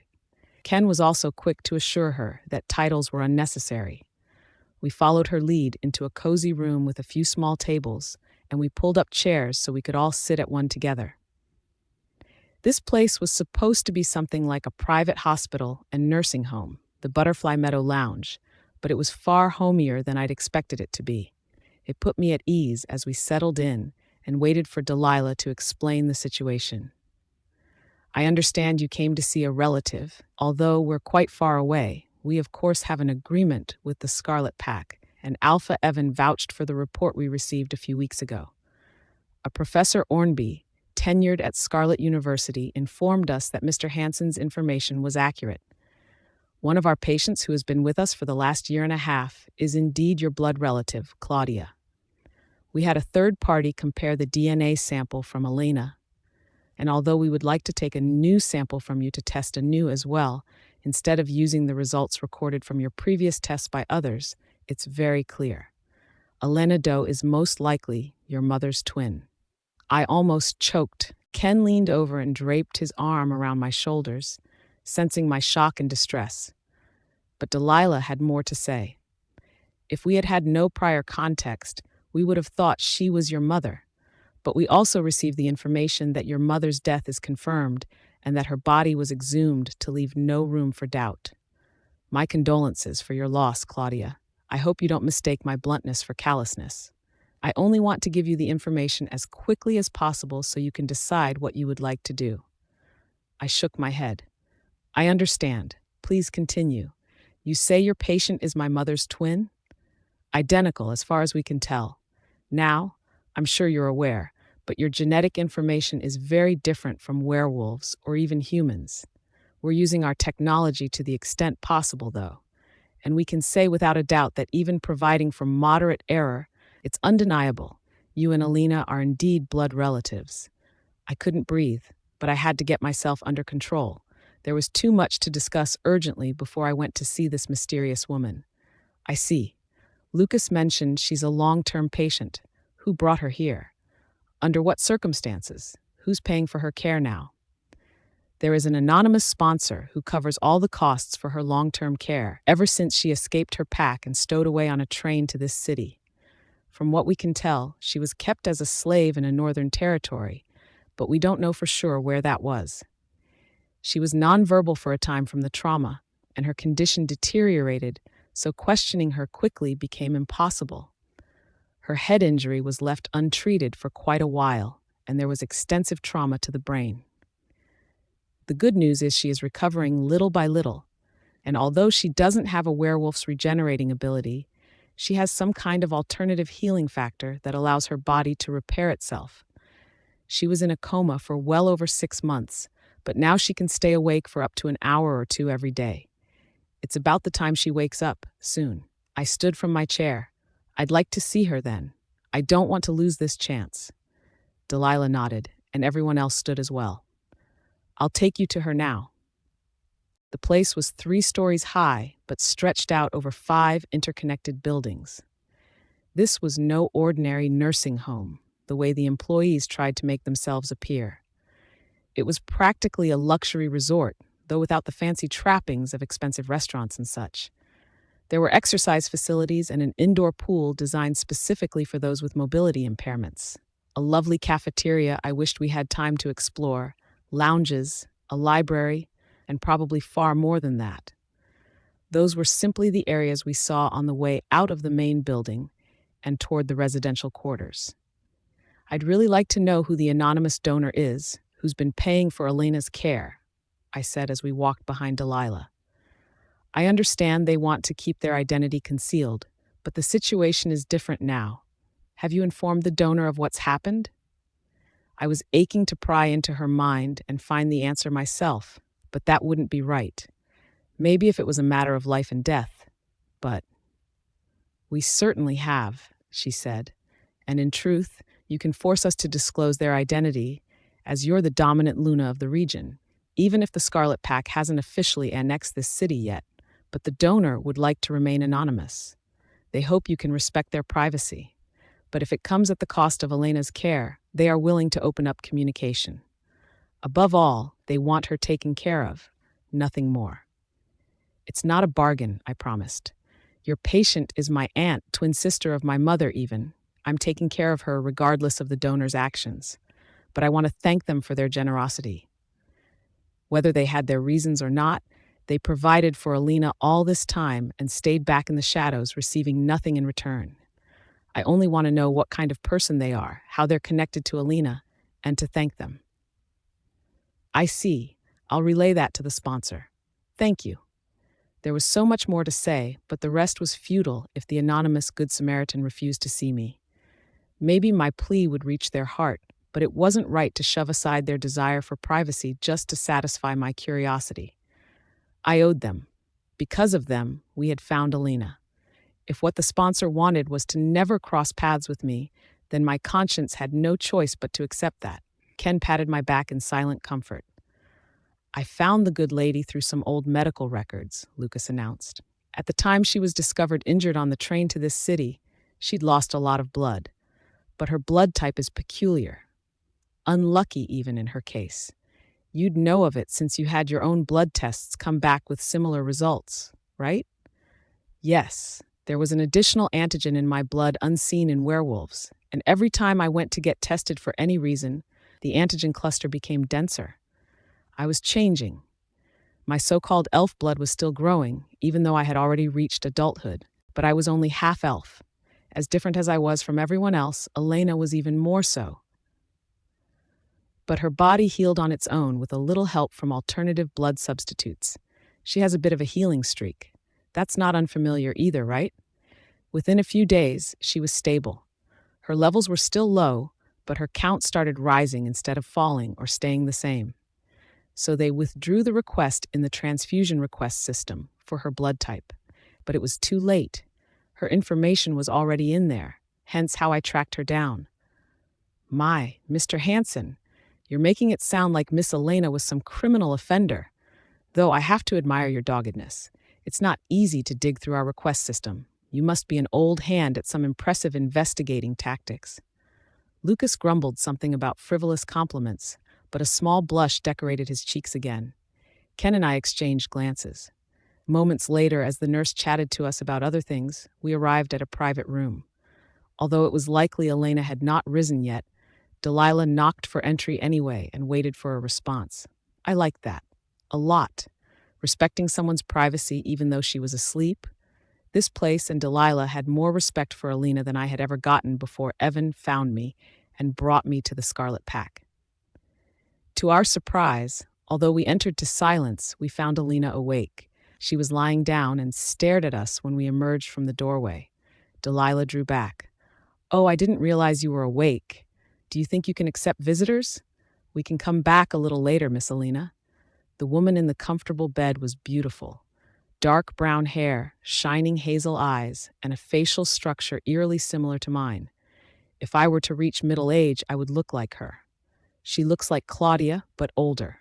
The quiet thought drifted through Ken's mind. I had become more proficient at holding back from accidentally reading thoughts, but he was so open and free that he broadcasted his wherever he went.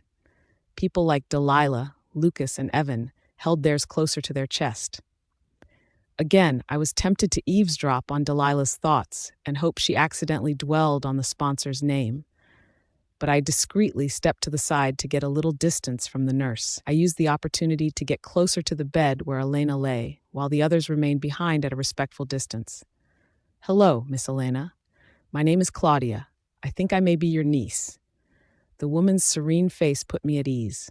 Although her eyes were bright and alert as they stared at me, it shone not with distrust but rather curious wonder. Her mouth opened into a slow O as her eyes roved over my features. Then finally, she spoke. "Yes, you're her daughter." From the expression Delilah wore, I gathered Elena had never spoken as much as she did today. But along with the nurse's surprise was warmth and approval, and most of all, happiness. The woman was genuinely overjoyed for us. From what she had said earlier, she must have been Elena's primary caretaker ever since she first arrived. There were other nurses in this place, but each ward had their special nurse so they could bond with the patients and become true friends. And although Elena had been quiet and almost speechless until now, she and Delilah did have a real friendship. Not all bonds needed words, after all. But the truth did. And the truth was what I needed. "We were captured and sold off when we were little girls," Elena said softly. "We were twins, but she was always the one trying to protect me. She tried to stay together and begged the slaver to sell us off as a pair. But he could get more money auctioning us off individually, so that was what he did. I went to Yellow Mountain Pack. Your mother went to the Dark Moon Pack. They're hundreds of miles apart, but we didn't know that at the time. We just knew we were going to be separated." "Where were you captured from? Do we have more family out there?" "Yes, but our family only lived with two others in a secret commune. We hid in the forest like the rest of our people. There aren't many of us, but our people survived the Great Purge meant to wipe us out 200 years ago, and we've been healing ever since. The stories say that we all went our separate ways as smaller groups, so that we wouldn't endanger each other. And in smaller families, we're harder to find than we would be in our great clans of old." "Clans. Elves live in clans, yes, and that's what you are. You're a halfling, but it doesn't matter. Your descendants could easily be born as full elves, half-elves, or not at all. Our blood is strange. Sometimes it's dominant, sometimes it's not so. You have werewolf in you, don't you?" "Yes, my Foth, the man who impregnated my mother, was a werewolf." It was too much to call Kris my father as if it had been a consensual union, but I didn't have it in me to tell Elena that my mother had been raped. She was my mother, but she was Elena's sister too, once upon a time. Nonetheless, she understood the unspoken darkness in my words. Her face clouded.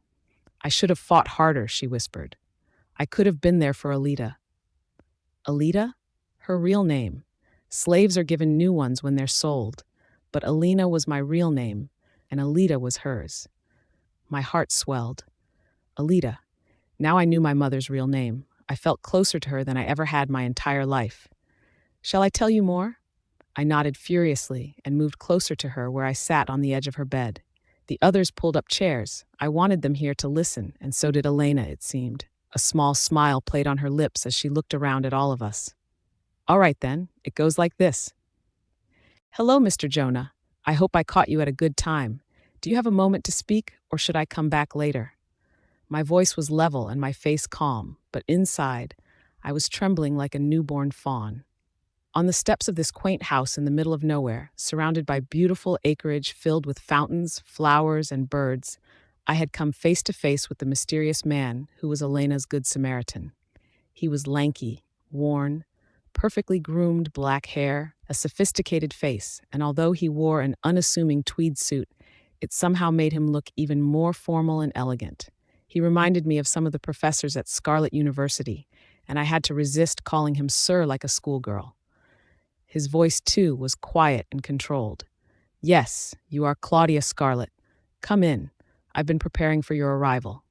I entered the house, and he closed the door after me. Ken was outside in the car per this man's request. He was willing to meet Ken later, but first, he wanted to talk to me face to face and alone. Ken had been doubtful, but I reminded him I could take care of myself. Not to mention that now that I could mind link, even if it wasn't yet as strong as an ordinary werewolf's mind linking, I could call to him for help if anything happened. Not that I believed anything would. Over the phone, when out of nowhere this man had called me the day after I met Alina, his voice had somehow conveyed what sort of person he was. A good man, reserved but honest when he spoke. When he said he had decided to come clean now that Alina had found her family, I had leaped at the chance. We were to meet any time at my leisure, and I had asked to meet him the next day. I would have come here the same night if I could, but giving the man time to decompress and prepare had seemed appropriate. It wasn't far. Less than 2 hours from the private care facility by car, and half that time was simply because the roads into the countryside were so rough that Ken and I had had to drive at 30 miles an hour. If at any time he wished, this man could have gone to see Alina. But he hadn't. For a year and a half, he simply kept watch from afar, took care of her financial needs, and made sure she was safe, and nothing more. We sat in his living room. Bookshelves stocked full surrounded us, an impressive library despite the cozy size.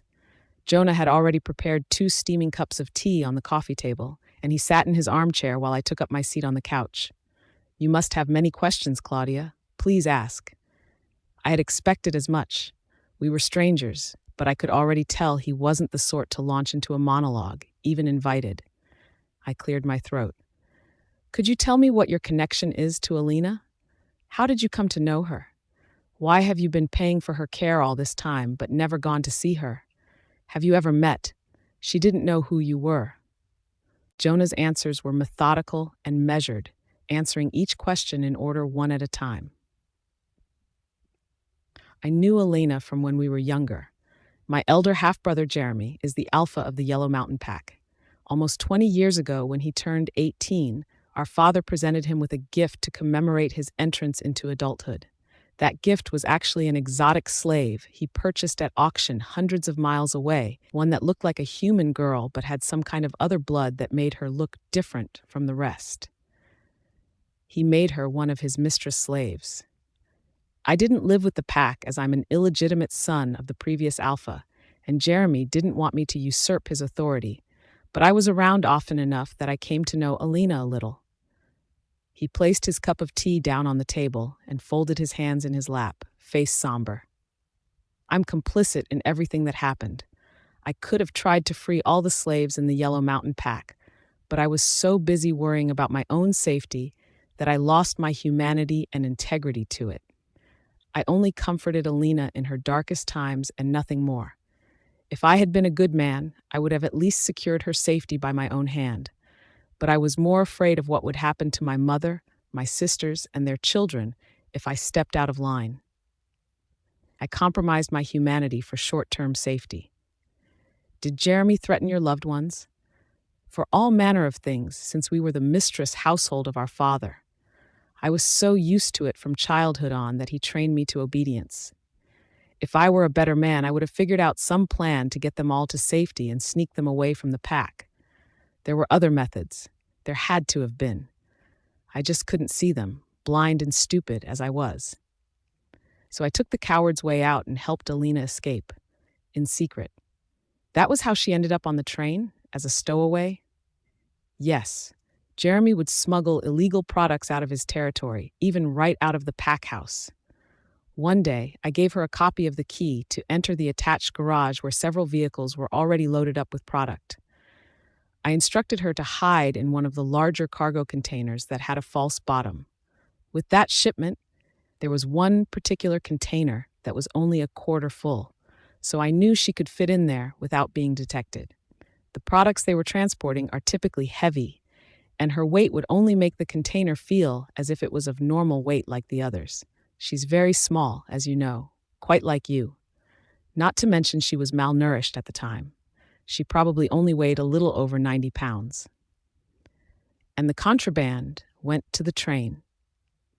How was she discovered? I was careless, because Jeremy never posted anyone to escort the cargo, since that would only attract attention from the authorities. I assumed this time would be the same.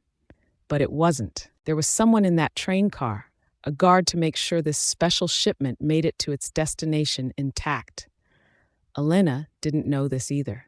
When she climbed out of the false bottom, the guard caught her. She fought back somehow, despite being smaller and weaker, and knocked him out. He remained unconscious until the train reached this city, and they were both discovered. But the man was a rogue, and we had no way of finding out what pack he was working for. He also had his reasons for keeping his affiliation secret. As long as he confessed to nothing, he would get a minor sentence of only a year as an accomplice, per this city's lax laws back then. That would never fly with our current reigning regional alpha, but this was the way it was before your war that shook the coast. True, Evan had explained it to me, and so had Peel before his death. There had been no universal law binding the territories, and everyone simply operated as they wished. Crime-rich cities in particular had barely any consequences at all for something like transporting drugs.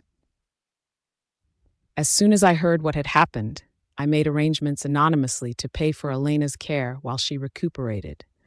I had her taken out of the public hospital and brought here, and since she fell into a coma as a result of her injuries, the authorities gave up questioning her. By the time she came out of it, it was months later, and they had more important cases to pursue by then. Hence, her situation now. What happened to your family? Did your actions put them in danger? What I did never went discovered. I was too much of a coward to come clean about what I had done. I had only given the copy of the key to Elena, so Jeremy never discovered whose it was. We all had ours, after all. But now that I'm older, I have considerable assets to call my own, and I broke off from the pack with my family. They live in this city as well, far from Jeremy. It's not an easy life being unaffiliated with a pack, and now we're looked at as little better than disloyal rogues, unwanted by everyone. But it's not a bad life. No more luxuries afforded to the mistress household, but Jeremy always tormented us in any way he could. We're free from him now. It's a good life, better than I deserve. Elena is grateful. I think she would want to reunite with you, and that she would be happy to find out it was you all along. I only did what I should have done decades ago. He stirred. But I would like to see her again. Isn't that selfish of me? Yes, in a good way. I smiled warmly, and I think she would selfishly like that as well. It would take a long, long time to find the rest of my mother's family. Elena's memories of her youth were coming back slowly, but she couldn't describe to sketch artists what her lost siblings and cousins looked like. We could only hire investigators to carry on the work and try to find our family through other means, like how we had discovered Elena through a medical system. I understood. I was frustrated, but what could I do? We could only be patient. Strong arms slid around me from behind, holding me tight. I'm glad you're back now, Evan whispered as I unpacked the last of my luggage on the bed. It felt like you were gone for ages. Don't leave me again. It was only a week. Still felt like centuries. Besides, you missed me too, didn't you? And the boys couldn't be peeled off you the moment you came in the door. I smiled and leaned back into his chest. Evan was so warm. Even with the room being ice cold, he was like a warm furnace, heating me up from top to bottom. I never wanted to move away. Wait, did you turn up the thermostat in here on purpose? I wriggled in his arms, but he held me tighter and refused to let me turn around to face him. Evan, answer me. You made it cold on purpose, didn't you? Maybe. He dropped his lips to my shoulder. I thought it might persuade you to want to warm up faster. Evan, you pervert. Pervert? After all we've done? We have twins, love. If I'm a pervert, you're a pervert just like me. My whole face flamed up. He wasn't wrong. Evan's libido was something else, and my body always responded fiercely and kind whenever he rose up. But really, I had just gotten back. Things were serious, with the plans to transition Elena to our care in a Scarlet Territory hospital, and Lucas Hansen promising to track down the rest of our family, and even Jonah, who had reluctantly promised to consider moving here with his family so he could be closer to Elena. That was just the start of everything we had to take care of in the morning. And yet here I was, melting into his embrace like we were first-time lovers. Luckily, Peel and Osborne had fallen asleep in the pillow fort Evan made for them on the first floor, which meant we were alone in our bedroom for once. And it was in the middle of the night. Who would interrupt us? Or maybe it was because I'd slept so much on the train ride back home. Either way, 3 hours later, I opened my eyes to Evan laying a breakfast tray on the bed next to me. "Good morning, Sleeping Beauty." "Oh, moon goddess, you brought me breakfast in bed." "Of course I did. I couldn't wake you. It was too cruel." I laughed and sat up, careful not to topple the tray. But wait, someone helped you cook these, right? You can't scramble eggs to save your life, but these look flawless. Well, he scratched the back of his neck. I had the kitchen experts help me. I didn't want to burn down the house again. We were still laughing as we shared breakfast. Evan explained the boys were still conked out. Apparently, werewolf children could sleep far more heavily than I'd ever managed when I was young.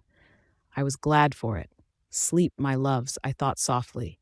I hoped for all their lives they could sleep as much as they wished, whenever and wherever they wanted. All right, if Sleeping Beauty is awake now, maybe she can be persuaded to shower together? I rolled my eyes. Don't call me that. I'm so not a Sleeping Beauty. Then my Cinderella. He grinned as he lifted me up from the bed and carried me to the master bathroom. My lovely Cinderella, who I found all on my own. With my scent that you remembered. Because I found you first. I reached up and tweaked his nose. Fine.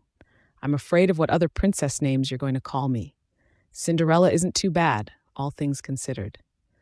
Evan kissed away the rest of my words. He lovingly cleaned me up in the shower, massaging the shampoo into my hair, lathering me down and trying me off with the fuzziest towel in our arsenal. Really, he was too dangerous. How could I have ever thought I could resist him? He had his vinyl records around, and he had placed an old vintage song on the record player. Naked but clothed in each other's love, we swayed and spun slow circles to the crooning music. Oh, take me higher and higher, my love, while we have the cha-ants. Forget all of our troubles for a while, and keep me in your arms and dance. You turned the thermostat back up, Evan? I did. You sneak. I was so cold last night when I came in. I warmed you up just fine, though, didn't I? I slapped his bottom as we danced, and we laughed and laughed. Evan, Ken, you're late. Sorry.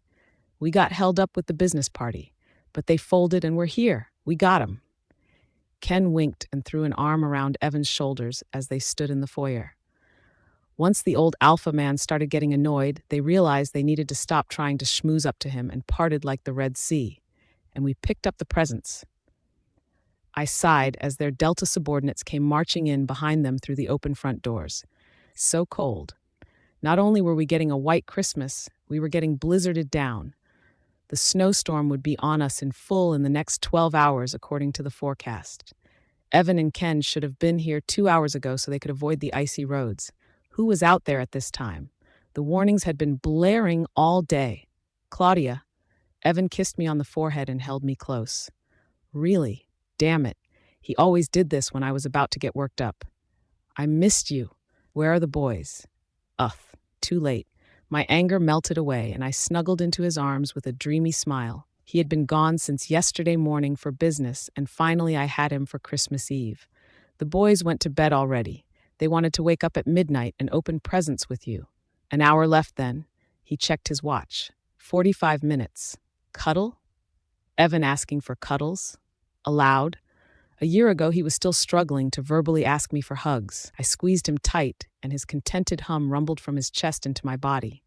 Behind us, Ken rolled his eyes. All right, lovebirds. Where should I put up my things? My words were muffled in Evan's jacket. Oh, Leon and Raph are in the kitchen. She accidentally ate all the cookies, so they're making a new batch right now. What? Didn't you say you guys were making 100 cookies? All gone. Moon goddess. She's got to get her cravings under control. Ken slapped his forehead before rushing off, leaving me grinning in Evan's jacket. You think that's funny? Evan squeezed me even tighter. She's already pregnant with her second kid. She beat us to it. We should catch up. Have you thought about what we talked about?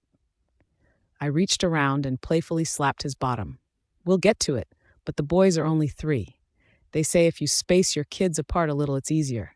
We should wait until they're 5, maybe. 5! You really want to wait that long? Well, if I get pregnant now, and if it's closer to an elf's gestational length than a werewolf's again, we might end up having the baby when the boys turn 4.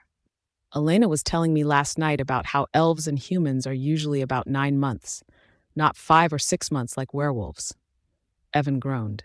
Gestational? I love when you use big words. I slapped his bum again, and he grabbed my wrist to hold my hand there. We were going to get in trouble at this rate. Raph would run in any second, gag, and make fun of us about how we acted like newlyweds, as if she and Leon weren't all over each other, even with her pregnancy aches being what they were. We stayed there for a moment, breathing each other in. My Evan, my beautiful, dangerous, strong Evan. He had been broken once upon a time, but we had our happy ending now. We'd had our happy ending for over 3 years, and there were so many, many, many more to come. We didn't have much time before the kids were up at midnight exactly. We spent our last half hour of peace reuniting with Raph, Leon, Ken, Alina, my 2 newly discovered uncles, Bretta and Solomon. Additionally, we had managed to persuade Lucas Hansen to take a break from his continuous sleuthing so he could join us for Christmas too, by dropping serious reminders that Delilah, Alina's former loyal caretaker, would be here too. He hadn't popped the question yet, the dating question, but they sat together closely on the couch. Very closely. Every time Delilah laughed at someone's joke, Lucas's face went a little pink. It was almost time. Last preparations. I tasked Leon with controlling Raph so she didn't eat all the freshly baked cookies again. Ken, I entrusted with bringing Peel Osborne and Lila down since they were always rowdy immediately after waking, and Uncle Ken was their favorite, who could make them calm down. Lucas and Delilah, well, I let them flirt on the couch. Evan went off to rearrange the presents under the tree one last time. That left Elena and my 2 uncles to sort out. I'm glad you came, I said softly. I know Christmas isn't your thing. It wasn't mine either until I came to the Scarlet Pack, but I wanted to spend it with all my family, and that includes the 3 of you. And I hope more once we find everyone. Maybe next Christmas, Jonah will feel comfortable joining us too. Breda and Solomon nodded while Alina smiled and glanced at them both. Yes, your mother would have loved to be here with everyone. One day, we'll be together again, all of us. Elves. I was only half elf, and although my appearance took on more elf traits each year, my ears still lacked the tapered tips my full-blooded relatives possessed. It was hard to imagine I was part of their world, not just the Scarlet Packs, but there would come a time when that was no longer a fantasy. Just like how I had broken free of my old life and taken hold of a new one, unbelievably, there was still so much more to come. Hey, did Ken tell you why he didn't bring his ooh-la-la girlfriend even though we invited her? Raph barged in, draping herself over my back with a laugh. I held her steady with a gasp. Raph, be careful. The baby. Oh, she's fine. She rubbed her swollen belly and patted it. She's a firecracker. Anyway, Ken didn't tell you, did he? I shrugged and looked around at everyone. Curiously, they all snorted and laughed or exchanged smug glances. Even my aunt and uncle did so. Wait, what did they all know that I didn't about Ken's girlfriend? He's so mad, Raph giggled. He actually did invite her. He's been trying to put it out of his mind all day, but she actually told him she's going to wait until next Christmas. Because she isn't. Sure, I gasped. Abigail is playing hard to get, and he's falling for it? Oh, moon goddess, he was so shocked. He's never been turned down by anyone before. He's head over heels for her now if he wasn't already. She's a genius. Abigail was a genius for sure. She used to be even more of a player than Ken was before they met, but somehow she had tamed him. Well, maybe he had tamed her too. She had never done that. Hard to get routine before. She was usually fast and hard all the time. Could it be? Was Ken finally going to settle down with her? And was Abigail going to do the same? We had only met her a couple of years ago, but we knew her too well to think it would be so easy. But stranger things had happened. We all giggled at Ken's expense until he came gliding down the stairs with Peel and Osborne in tow. Layla was in his arms, grinning and waving her little arms. Here they are. It's 12:01. Go find your presents. Peel and Osborne rushed to the tree, then reconsidered. They turned simultaneously and dashed to Evan and me so they could hug our knees and kiss our faces. Thank you. Merry Christmas. Evan and I smiled and hugged them back. Not for long, though. They were desperately wriggling free. We let them go with smothering kisses, and they got to work tearing apart their presents.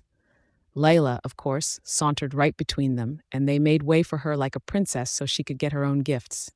Spoiled Duchess, she had our boys in the palm of her hand, and we loved it.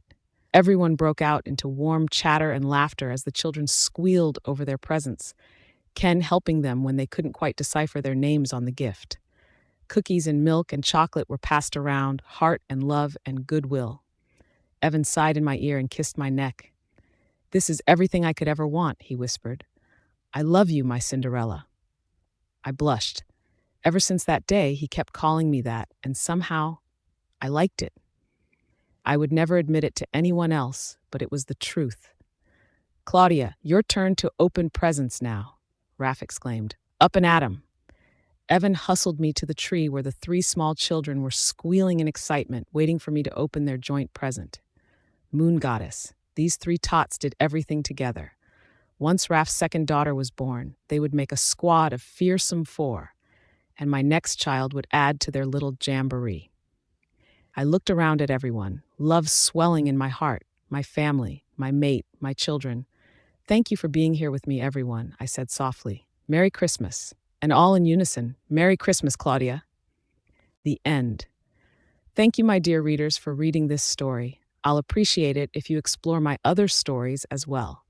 Please join my FB group, Caroline Above Story, if you want to chat and keep updated on my writing schedule. Claudia, I hear my sweet Evan call my name, and I can hear his hurried footsteps as he rushes towards our room. I look at the suitcase in front of me, as I still have an unsettled feeling in my gut. Evan walked towards me and wrapped his arms around me from behind as he rubbed his hand over my stomach. He teases me. "You know, we could be putting another little one in you on this trip." I roll my eyes from his antics. He's right, though. Peel and Osborne are 4 years old now, and if I did get pregnant on this trip, that would put the next baby at being almost 5 years apart from the boys. It's the exact time frame that I have wanted. From all of the parentings and pregnancy books I've read, it shows that a 4 to 5 year age difference helps the older kids process the change better and helps me out because they will be able to understand and help out a little more. Evan peers over my shoulder and looks at my unzipped suitcase and looks back at me as he asks, "What's wrong? You seem hesitant, and normally you enjoy going away. It's been a while since we've had some time, just the 2 of us." I nod as I bite my lower lip nervously. He's right, it has been a while. But something isn't right. Evan sighs as he turns me around and holds my face as he looks into my eyes and says, "Claudia, do you realize how many people will be here watching out for our boys? We have Raph and Leon, Ken and Abigail. Your aunt and uncles plan on coming in for a couple of days, and there's all the warriors we have in our pack. Our boys are in great hands, and we need to do our duty as Alpha and Luna of the Scarlet Pack. We'll be back before you know it." He's right. I know he is, and we have the best support system I could hope for. We'll be fine. It's just hard to leave for an entire week. We've never been away from the boys that long before. I zip up my bag and say, "Let's go spend some time with the boys before we have to leave." Evan puts his hand on the lower part of my back as he guides me towards the playroom where the boys are playing with Raph and Leon's daughters, Lila and her little sister, Lauren, and 2 of our nannies are sitting in here overseeing them. The ladies see us and smile as our boys rush over to us, and Lila and Lauren aren't that far behind. Even if the girls aren't biologically mine, with how close our families are, they treat me like their second mom. I sit in the floor and play with the cars and dinosaurs with the kids, and laugh as Evan gives countless piggyback rides and throws the kids into the air, making them giggle hysterically. It felt like I blinked, and then there's a knock on the door, and we both look over to see Raph and Leon come in. And behind them is Abigail, Ken's girlfriend. They've been going steady for almost a year now, and she gets on great with our kids. She's full of energy, keeps everyone on their toes, and is the smartest person I've ever met. She runs a successful business that she inherited from her parents and has been studying to become a lawyer. She only has 1 semester left, and then she will be finished with school. During her free time, she likes to come over here and hang out with all of us. And with all of the pranks and games she likes to play, she quickly becomes our boy's favorite person. She smiles as she waves at me before both of the boys latch onto her legs as they yell her name, Aunt Abby. I laugh as she wobbles into the room as they each hang on to one leg, and Evan puts his arm around my shoulder and says softly, "We need to go." I breathe out as I rush over to my boys and give them each tight hugs and smother them with kisses before Evan drags me out. I call out, "Thank you for the help, guys." As we leave our home, Evan picks me up and spins me, making me laugh, before he sets me in the passenger seat of the car and then rushes over to the driver's seat. He looks over at me with a sly smirk as he places his hand on my thigh and says, "I can't wait till we get to our room tonight." My cheeks burn, making him chuckle, and I place my hand on his thigh, dangerously close to his manhood. I see the darkness in his eyes, and I know he's tempted to have a quickie before we leave, but we're on a time crunch. We can do stuff on the train. It takes almost 6 hours to get to the Silver Howler's Pack, but we're here in time to get dressed and head out to the dinner party. As we start to get ready, I feel sad knowing how far away we are from our children. Evan notices my depressed mood and sighs as he tries to reassure me. "They are fine, Claudia." I shrug. "I know they're fine, Evan, but I'm allowed to miss them." "I'm not saying that you can't miss them." He snaps, and I give him a pointed look. It's weird for him to snap at me like that. He takes a deep breath and says apologetically, "Claudia, I'm sorry. I just miss you sometimes. I miss us. Is that really such a bad thing?" I shake my head. I don't understand what you mean, Evan. The boys have become your entire world, and that's okay. In fact, that's a good thing. But sometimes it feels like you forget to make time for just the two of us. Could we please just enjoy this time that we have together? It's only 1 week. I didn't realize how absorbed I've been by our children. It's hard to prioritize us at times. Evan is always busy and out at different meetings. I'm always busy with the boys. And when we get time together, a lot of the time, we're both exhausted. I say, "I'm sorry. I didn't realize how much I've been neglecting us." He rushes over to me and holds my face as a tear escapes my eye and goes down my cheek. He brushes it away with his thumb and says, "You're a fantastic mother, Claudia, and you are an amazing mate. You're the best woman I could have hoped for. I just want to spend time together.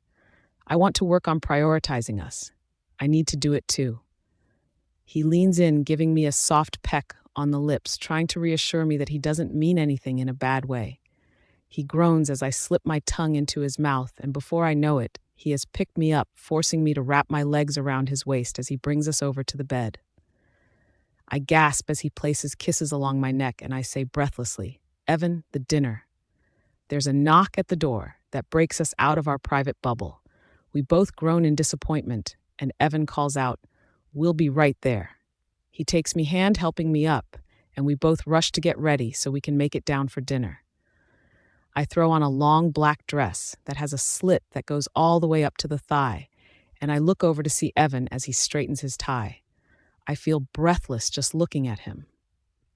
I don't know how I got so lucky to be blessed with such a handsome man. He smirks at me as he says, "You look gorgeous, Claudia." I smile as I walk over to him and fix his still crooked tie. "And you are very handsome, Evan." He kisses me quickly, but puts all his love into that small kiss, causing my toes to curl. It's nice not being interrupted by little children. Hopefully we can get more time for just the two of us this week. Claudia. Evan and I rush down to the dinner party, and he's immediately greeted by the Alpha and Luna. The Alpha smiles at him. "Alpha Evan, it's an honor to meet you. I'm Alpha Holden, and this is my mate, Luna Dolores." She holds her hand out and says, "It's an honor to meet you, Alpha Evan. We've heard great things about you. In fact, we thought it would only be right to introduce you to our daughter, Christine." A young girl about my age steps forward. Her outfit is slutty and desperate. It's obvious she's trying to catch his attention, and all of them have been so quick to speak that they didn't even give Evan an opportunity to introduce me. I can hear her thoughts as they're too loud for me to ignore. Well, he's much more handsome than what I imagined. If he wants the Silver Howler's pack on his side, then he'll drop that sorry half-breed excuse of a mate for a real woman. So she did know about me. My wolf, Cassiel, is angry from her thoughts and forces a growl to slip from my lips. Evan looks back at me, startled and puzzled from my growl. He takes a step toward me and grabs my hand as he says, "It's a pleasure to meet all of you. This is my mate and my Luna, Claudia." I force the best smile I can as I say, "It's a pleasure to meet you." Luna Dolores' thoughts are also too loud to ignore. Like mother, like daughter, I guess. I almost wince from how loud her thoughts are. I can't believe this girl is a Luna. She looks so small and fragile like a child.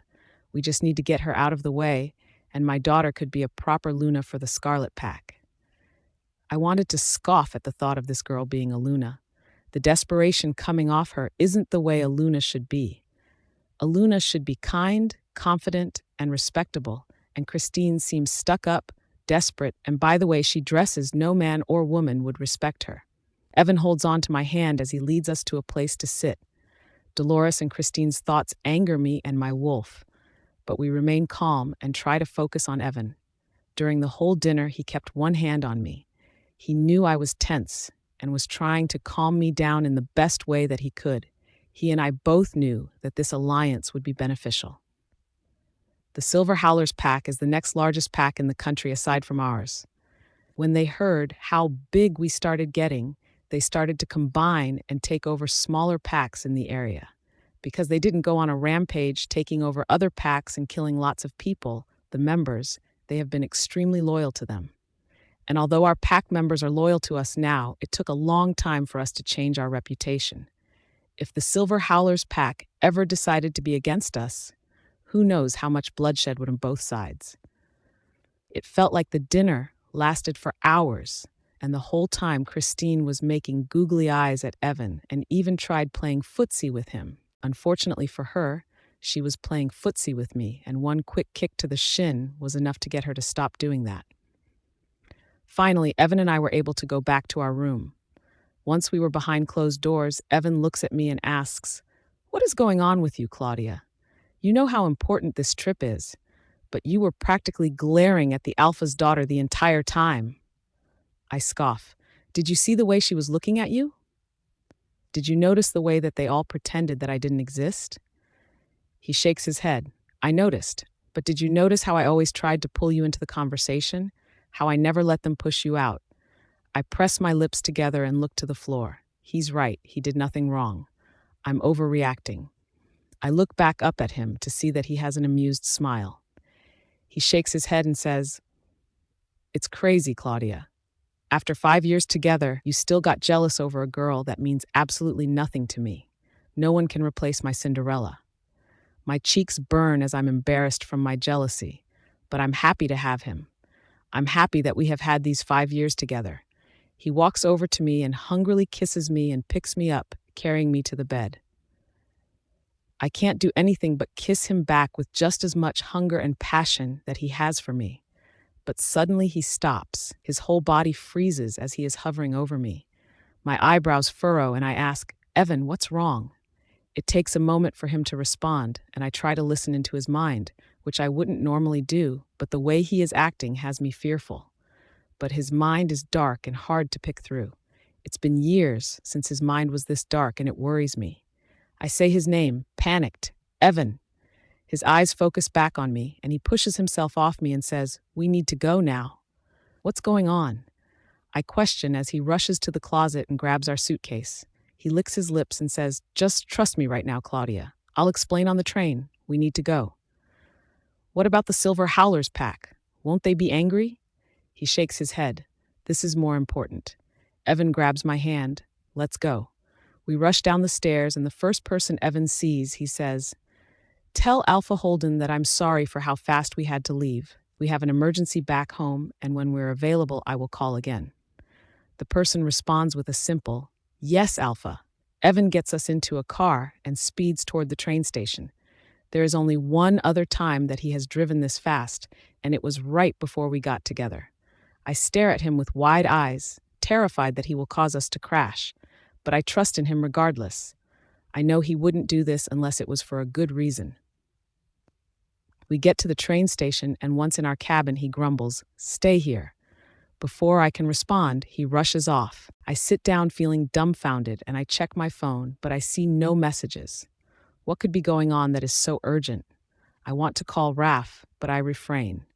Whatever is happening, I'm sure Evan will tell me when he comes back. It doesn't take long for him to return to our room, and the train starts moving.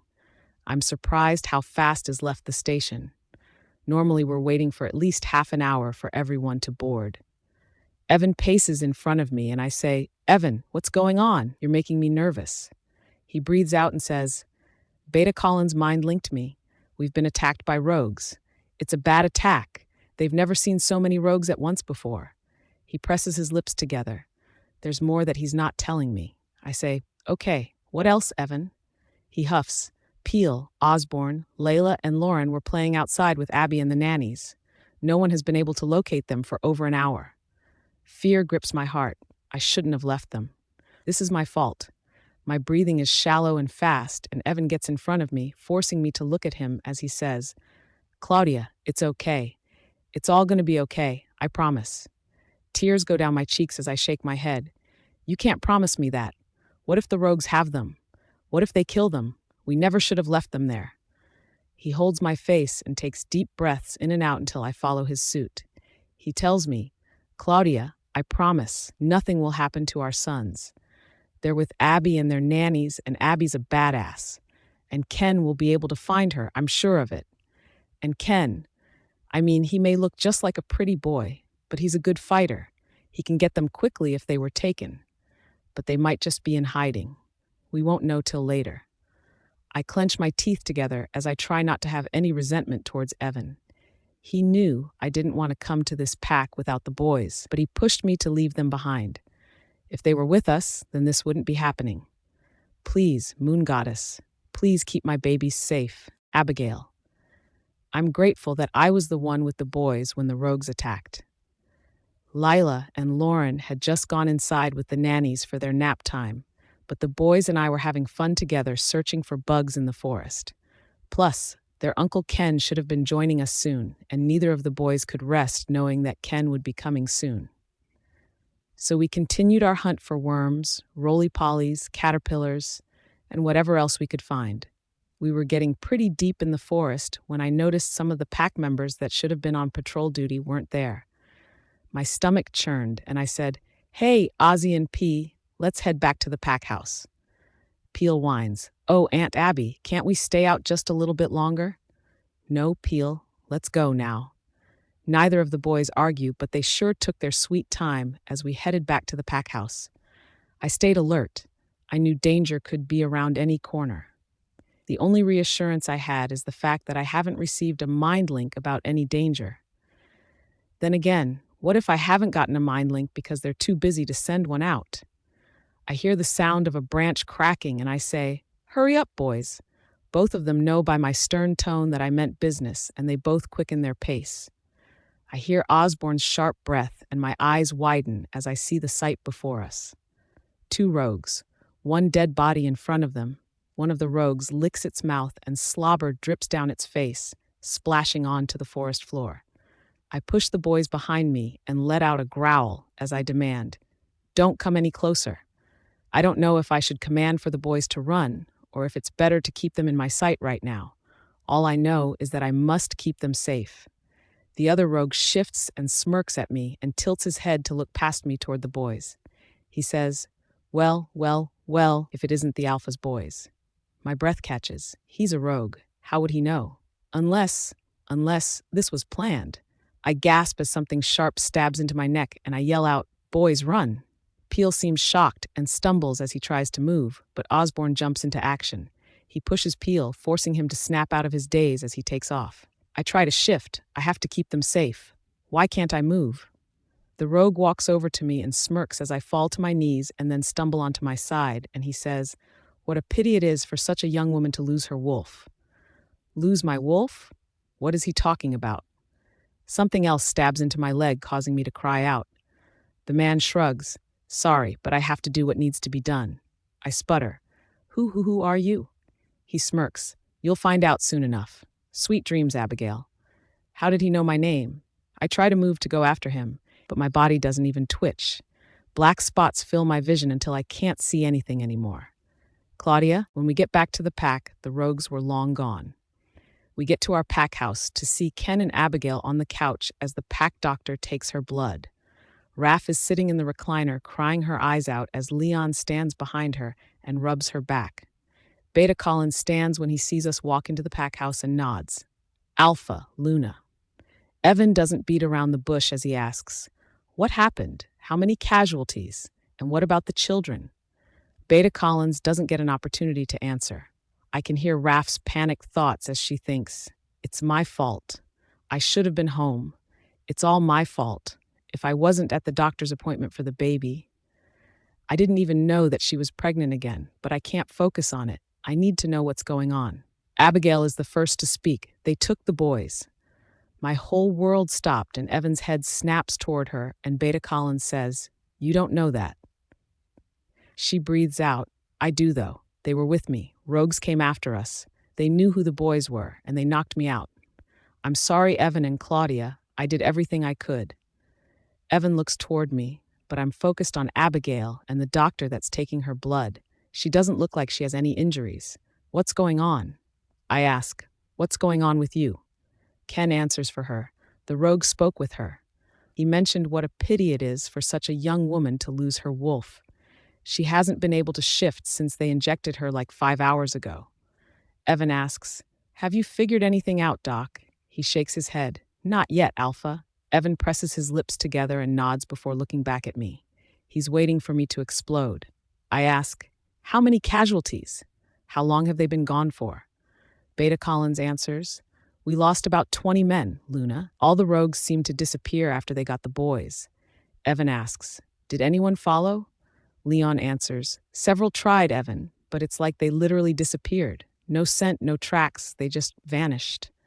I clench my eyes shut and I say, "Contact Lucas Hansen and my family. Someone must know something on how this is possible." Leon jumps up. "On it, Claudia." I put my hand on Raph's shoulder and she looks up at me through teary eyes and I say, "It's not your fault. Stop worrying about it. Are your girls safe?" She breathes out a shuddery breath as she nods. "Yeah, they were in their beds when the attack happened." I nod in understanding and I lean down and hug her. I whisper in her ear, "Breath and try not to stress. It's not good for the baby." Her eyes widen and I shrug as I say, "Your thoughts were loud." She lets out a small laugh and I look over at Abigail and Ken. Ken has his arm around her and rubs her arm gently, and she looks up at me with a worried look. I know she did everything she could for my boys. I know how much she loves them. I sigh as I come closer to her and say, "Thank you for trying to save my boys." She nods her head as she says earnestly, "I'll always do anything for them." "I'm so sorry, Claudia." I nod as the empty feeling settles into my heart, knowing that I'll have to sleep tonight, knowing that my boys aren't in their beds. I take the heavy steps up the stairs and I know that Evan isn't far behind me, but instead of going to our room, I head to his office. He follows me and asks, "What are you doing?" I sigh, "I know you have cameras or something surrounding this pack. Let's figure out what we can, shall we?" "Claudia, don't you think you should get some rest?" I shake my head no and answer, "I need to at least try to find them before going to bed, Evan." He nods, "Okay, dear." Evan. After hours of looking through footage, Claudia finally passed out. I wanted to take her to our room so that she would have a more peaceful sleep, but I knew that if I touched her, she would wake up and try to overexert herself again. I don't blame her. I'm worried sick about our sons. I should have trusted in her when she didn't want to come to the Silver Howlers pack. I thought she was so caught up in being a mom that she didn't want to leave the kids. I never would have imagined that something like this could have happened. I breathe out and rub my temples as I feel a powerful headache coming on. I push away from my desk and head out the door and mind-link my beta to meet me downstairs. Matthew Collins walks through the door and bows his head. "Alpha." I nod back at him and ask, "Have you figured anything out?" He nods. "I went to interview some of the people we had at the pack hospital. 2 of them were also injected with something that has made them unable to shift. They were also the 2 that first saw the rogues, and alerted the rest of patrol. One of them was more coherent than the other. He said that there was a group of people that stayed in their human form, and he could hear them talking. Alpha, they weren't here for your sons. They were here for Claudia. They didn't plan the attack very well then. If they had, they would have known that she was with me. So, why did they grab the boys? When they discovered the Luna wasn't here, they decided to go after the boys. Something about wanting elf blood. My eyes shut as I focus on reining in my wolf. Someone is after my wife and my children, all because they are part elf. But what would they want with their blood anyway? It wouldn't have the same properties as a full-blooded elf. Why not look for a real one? Matthew continues, I imagine that we will receive a ransom letter at some point. Ultimately, if they want elf blood, then they would want Claudia since she is half elf. Both boys are only quarter elf. Has anyone been able to find anything? He shakes his head. No, sir, not yet. I breathe out. Keep me updated. I take the heavy steps back to my office, knowing that I haven't done anything to help my family. I got too cocky. I thought I was untouchable, and no one would dare to mess with my family again. And I was wrong. I'll never forgive myself for putting my children in a vulnerable position. When I get into the office, I see that Claudia is awake again and staring at the screens. I ask, do you want some coffee? She nods, but her eyes don't tear away from the screen. Her body jumps slightly as she says, Evan, look at this. I rush to her side and watch the scene on the screen as my two boys get surrounded. Peel was terrified, but Osborne showed no fear. He's always been our brave child, scared of nothing, and refused to let anyone see his vulnerable feelings. Claudia has always joked that he is just like me, and it's like she made a carbon copy of me. I turned up the volume from the camera feeds so we can hear what they say, and Osborne yells, Stay away! My dad will kick your asses! Claudia doesn't even comment about Osborne cursing and instead has a small hint of a smile, seeing him yell at the rogues surrounding them. An unknown man walks over to them. He is dressed in a uniform that reminds me of the military, and his dark hair is combed back. He has no facial hair, but it's hard to pick up distinguishable features from the distance of the camera to him. He kneels to Osborne's level and says, We don't want to hurt you, Osborne. His eyebrows furrow, and the man continues, We don't want to hurt you or your brother or your pack, but we need you to come with us. Come on, think of what a good alpha would do. Don't you want to be like your father? Osborne stops and considers what he's saying. He knows he will be the next alpha because he's the oldest. Peel hisses, Dad would want us to fight, Ozzy. Osborne shakes his head, not if it meant the lives of our pack members. The man smiles and holds out his hand as he asks, Do we have a deal, Osborne? On one condition, you take only me and leave my brother behind and unharmed. Peel yells, Ozzy, no. The man shrugs, Deal. Osborne's face is determined as he reaches his arm out and shakes the man's hand. The man states, Tie the other one up, but leave him unharmed. Osborne's face scrunches up like he's unsure if he likes what they're doing to Peel, but he doesn't speak up. It's like he's scared to compromise the arrangement. The man puts his hand on Osborne's shoulder and leads him away, and the rest of the rogues follow him. I hit the button to check the next camera so I can watch where they went off to, but there's no footage. They disappeared behind those trees and then vanished. There's no tracks in the dirt. There's no camera footage of them anywhere. I go back to the other camera to see where they tied Peel at, but Claudia is already rushing toward the door to go find him. I rush off after her as I send out a mass mind link. Peel is still in the forest. He is tied to a tree and has something in his mouth so he can't speak. I want him found now. The moment Claudia gets outside, she shifts into her wolf, Cassiel, and takes off. I shift as well and chase off after her. By the time we can find Peel, there are already 2 pack members getting him down. Claudia shifts and hugs him tightly, and I shift and thank the pack members for getting him down. They both bow their heads before leaving, and I breathe out as I move over to hug my son. I tell him, I'm going to shift. Go ahead and climb on my back, and we'll get you home. Peel nods, but he sniffles as he looks at Claudia and says in a low voice, They took Ozzy, Mommy. Tears fill her eyes, and her voice cracks as she says, I know, but it'll be okay. We'll We'll get him back, I promise. He nods slowly, and I shift, and Claudia helps him get on my back and tells him, hold on tight. He moves his head down and presses it against my body and grips my fur as tight as he can, and I'm careful not to run too fast as we head back to the pack house. Claudia shifted and followed behind, making sure that he wouldn't fall off. By the time we got back to the pack house and went inside, Raph, Leon, Ken, and Abigail were all waiting for us. Abigail looked like she was in rough shape, and I wonder if it had to do with whatever was injected in her. Raph is holding a plate of waffles and says, "Hey, P, I thought you'd be hungry." He nods slowly as he stumbles over to her and sits down at the table to eat. He's quiet, and everyone is trying not to stare at him or make a big deal out of what's going on. Ken walks over to me and passes me a stack of clothes for me and Claudia. We both throw on the clothing quickly and continue to watch our son. Once he's done eating, he turns to face us and yawns and asks, "Mommy, can I get a bath before bed?" She smiles. "Of course you can. Love, let's go." The two of them walk off and the others look at me. Abigail asks, "Where's Ozzy?" I sigh as I ran a hand over my face. He bartered with the intruders. He agreed to go peacefully as long as they left Peel alone. Raph shakes her head. Such a brave kid. Too much for his own good. I huff. They manipulated him. They compared him to me and made him think of what I would do. They said that if he didn't cooperate, then they would cause more havoc on the other pack members. He agreed under the condition that Peel was left here and was unharmed, so they tied Peel to a tree. Leon asks, "Did you find anything else through the tapes?" I shake my head no. It's like they disappeared. Just like you said, there are no footprints or anything. I don't understand how it's possible for them to vanish. Ken asks, "How are we supposed to find him then?" I look back toward the staircase to make sure that Claudia and Peel are both gone. Once I see that they are, I sigh as I say helplessly, "I don't know."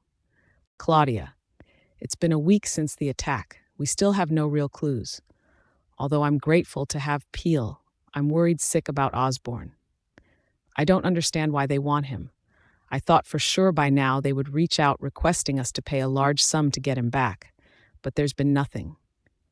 My stomach is riddled with anxiety, and I don't know how to make it stop. I don't know how to move forward. Peel spends lots of time with Layla and Lauren, but I can tell how much he misses his brother, even though he tries to hide it. There are times he tries to play with Lila, but she enjoys all the girly things like playing dress-up and tea parties, and he wants to play with dinosaurs and cars, and it's not the same without his brother by his side. I sit in the playroom watching the three of them together, and I could picture Osborne sitting right beside them. It breaks my heart to know that he's not here. He's somewhere all by himself alone. Have they hurt him? Has he been fed? I feel like I could puke from the thought of all the things they could do to him. I wish I had been home so that they would have taken me instead. Peel comes to my side and asks, "Are you okay, Mama?" I nod as I bend down and kiss his forehead and say, "I'm just fine, Pumpkin." He smiles up at me and hugs me tightly before he nods and goes back to the girls. I can smell Evan's scent before he peeks his head in the room, and I smile up at him. He asks, "Why don't you get the nannies to come in here so we can talk?" Something about the tone of his voice makes me know that this is important. We haven't spoken much since Osborne was taken.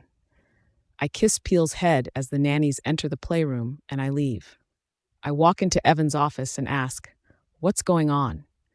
The corners of his mouth lift up as he says, "I have some good news, my love." I raise one eyebrow skeptically as I wait for him to continue. He says, "We got a ransom note for Osborne. There's a picture attached, and he's safe. They say they're happy to return him, but they want elf blood in return." My head tilts to the side. "So they don't want my blood? They want it to be pure elven blood?" "Yes, maybe your aunt or one of your uncles would be willing." I cross my arms and bite my lower lip. I'm sure one of them would be willing. It's my son's life at stake here. But I can't help but wonder what they want with elf blood. These were supposed to just be rogues, right? I ask, "Have you heard any news about Abigail?" He shakes his head. "She still can't shift or hear her wolf. Whatever they did to her, it seems like they achieved their goal." I press my lips together and say, Whatever they want with elf blood can't be good. But let's talk to my family about it and see what they say.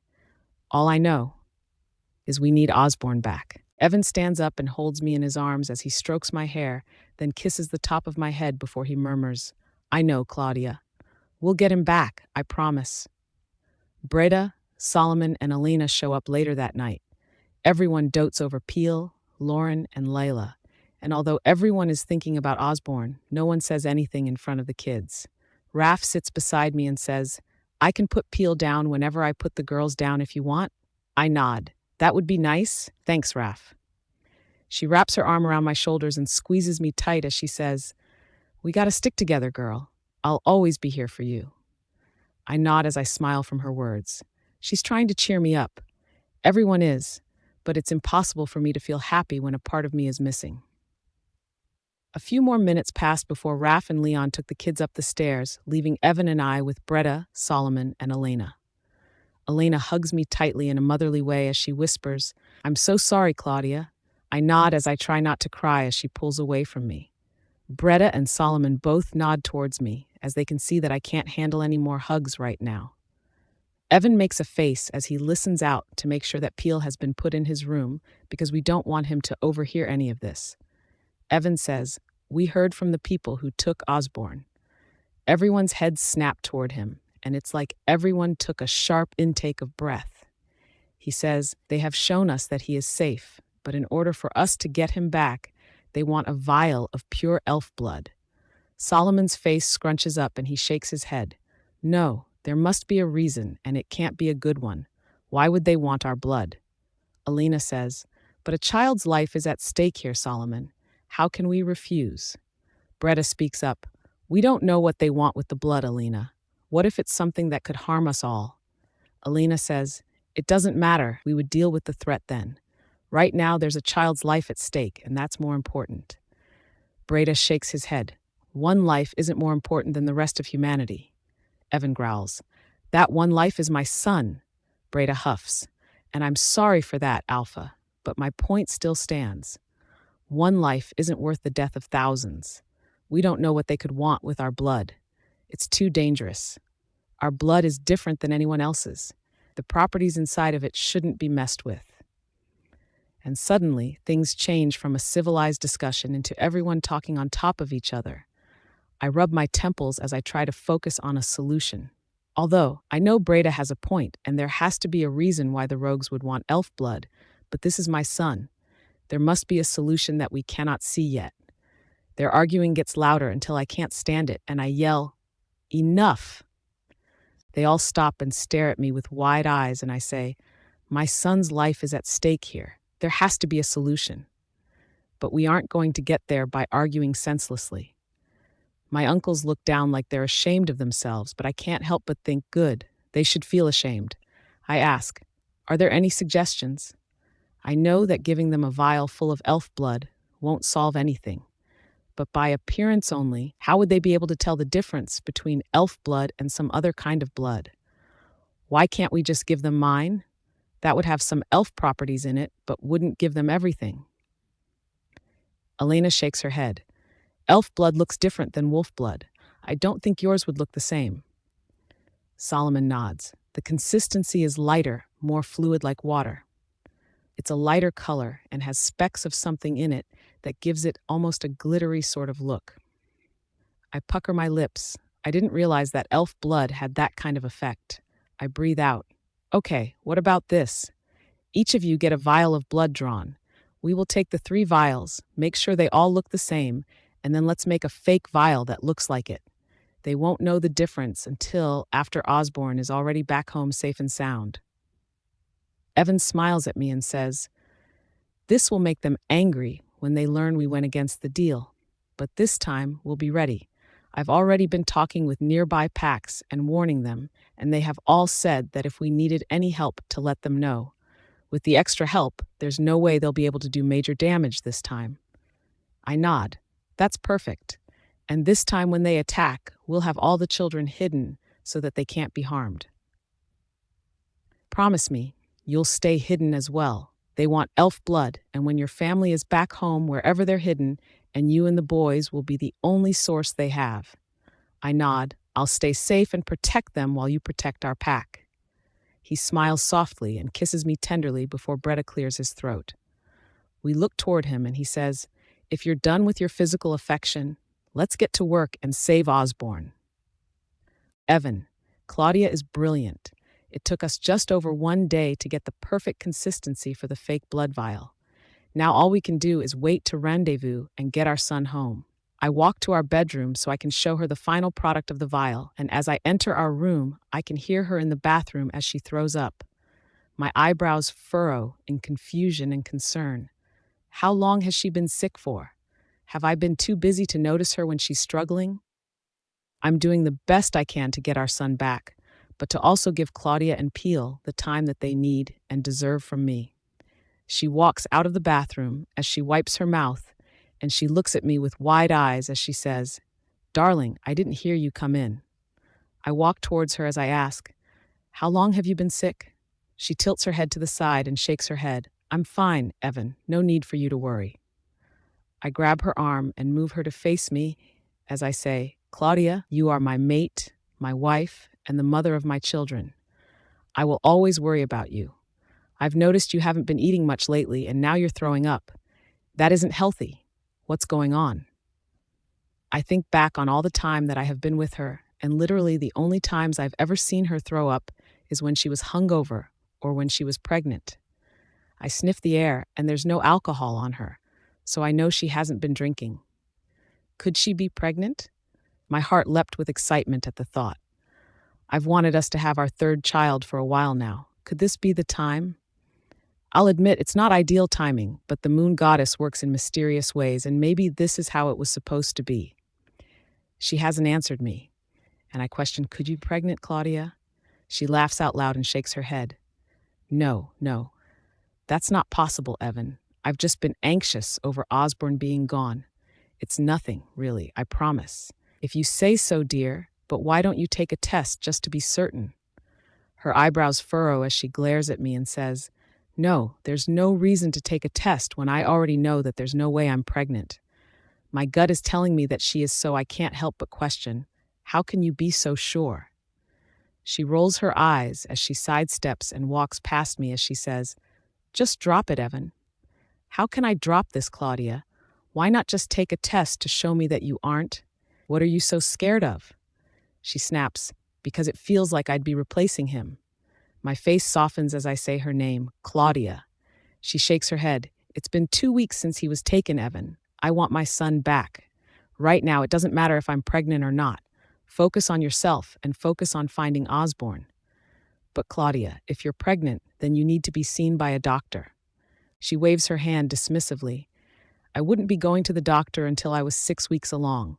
Right now, the furthest I'd be is 4 weeks, and even that is pushing it. I know not to drink and take certain medications during early pregnancy, so I won't. I don't need to see a positive test. I can just take the precautions." Claudia takes a heavy breath as she walks toward the door. She stops in the doorway and looks over her shoulder and says, We need to find Ozzy." She walks away, her footsteps echoing throughout the pack house, and I take a deep breath and take out the vial that I had in the pocket of my shirt. It's time to find my son. Osborne. These guys are a bunch of idiots if they think they won't die for the things they've done. Taking the future alpha and the son of the alpha of the Scarlet Pack. They screwed up big time. I lay in the bed they gave me and throw a ball up and down. It's so boring here. Why did they want me in the first place? Especially since they weren't going to do anything with me. The door to my room opens and I don't even bother looking toward it, knowing that it's going to be the same guy it always is.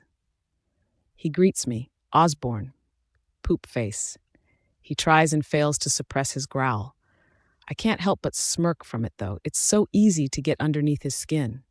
He remarks, "That's no way to speak to the person that's going to let you go home today." I sit up and look toward him. "What are you talking about?" "All I need is for you to be a big boy and let us take some of your blood. Then we'll bring you right back to Mom and Dad." I tilt my head to the side as I ask, "If that's all it took, then why didn't you tell me that like a week ago?" The man's jaw tightens, and once again I take these moments I have alone with him to really observe what he looks like. My dad has talked about how important it is to notice the little detail. And in case there's some reason mom and dad can't catch him, then I need to be able to say what this guy looks like. He always wears clothes that looks like he's in the military. But some days he looks really relaxed. Like today, he just wears a white t-shirt and jeans. His dark hair is always brushed back, and I've never seen him with any hair on his face. He has a strong jaw that he clenches anytime he gets annoyed by me. He also has a scar on his right eyebrow. He has a short temper, has never told me his name, and I think I've caught a glimpse of a tattoo on the back of his neck, but I couldn't tell what it was. He shakes his head at me and says, "It doesn't matter, Osborne. Do we have an agreement? I have a doctor take your blood, and then I'll take you home." I ask, "No harm will come to my family, right?" He shrugs, "Not during this trip, not unless they cause some trouble." I nod, "Fine, let's get it over with." It's the first time I've seen him smile, and he says, "Great, I'll get the doctor." He rushes towards the door, but I can't resist asking, "What do you need my blood for anyway?" He stops walking and freezes in the doorway and turns his head back to me as he says in a low tone, "That's none of your concern, boy." "Well, it's my blood, so I think it's my concern," I retort. He bangs his fist against the door as he says, "I could easily get all the blood I want from you by ending your pathetic life. What do you think of that?" I think we both know that if you killed me, that my dad wouldn't hesitate to make your death the most miserable and painful thing you've ever experienced. His jaw clenches again before he stomps out of the room. I breathe out as I lie back on my bed and throw the ball in the air. "Don't worry, Mom and Dad, I'm coming home. And I remember everything you've taught me, so we'll all be okay." The doctor walks in the room, and I'm surprised to see a lady. I've been here for 2 weeks, and she's the first woman I've seen. Behind her is another little girl that's roughly my age. I smile softly as I wave at her. Her eyes widen before she rushes behind the woman's dress, making the woman laugh as she says, "You can say hello, sweetie." The girl shakes her head before putting her face into her mom's skirt. She's cute. Her actions remind me of Lila.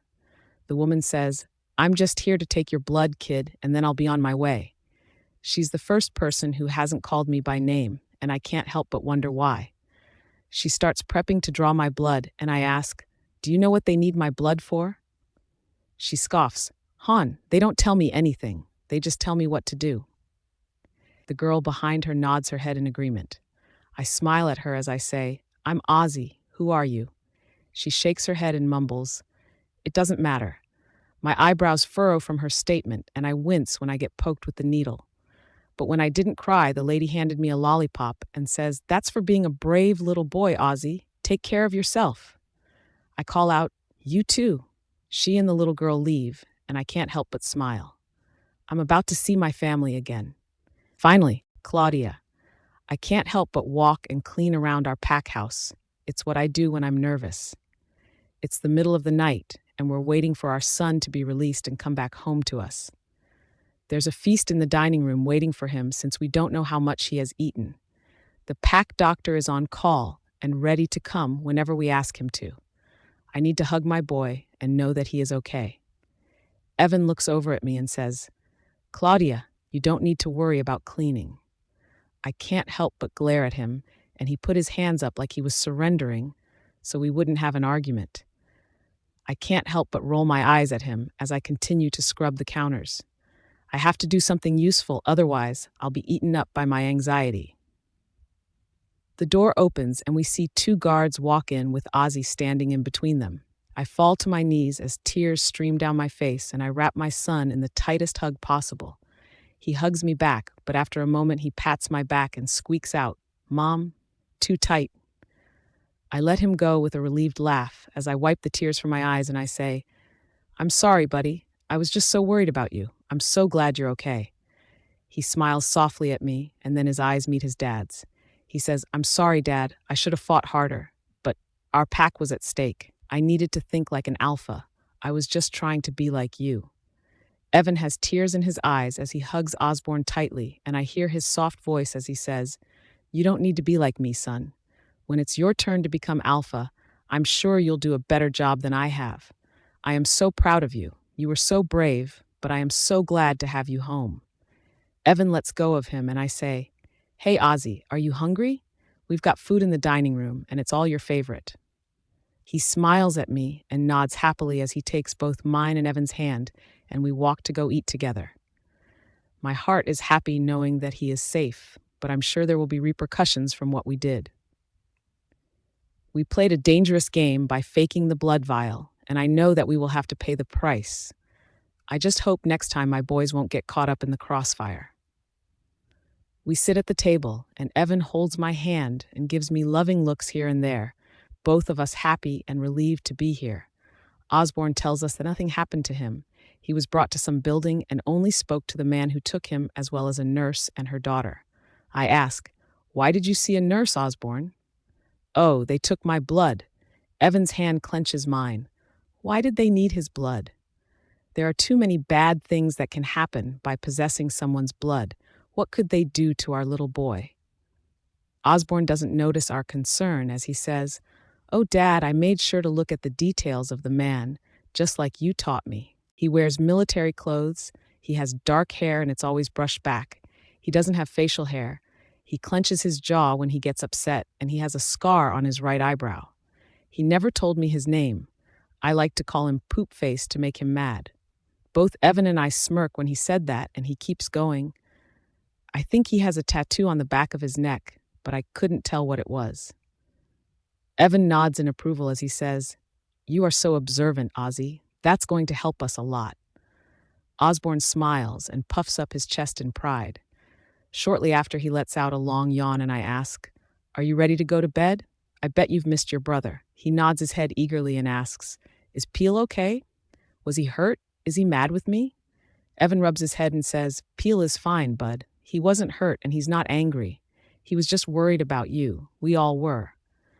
Osborne lets out a sigh of relief, and I nod towards the staircase as I say, "Come on, let's go to bed." He nods as he lets out another yawn.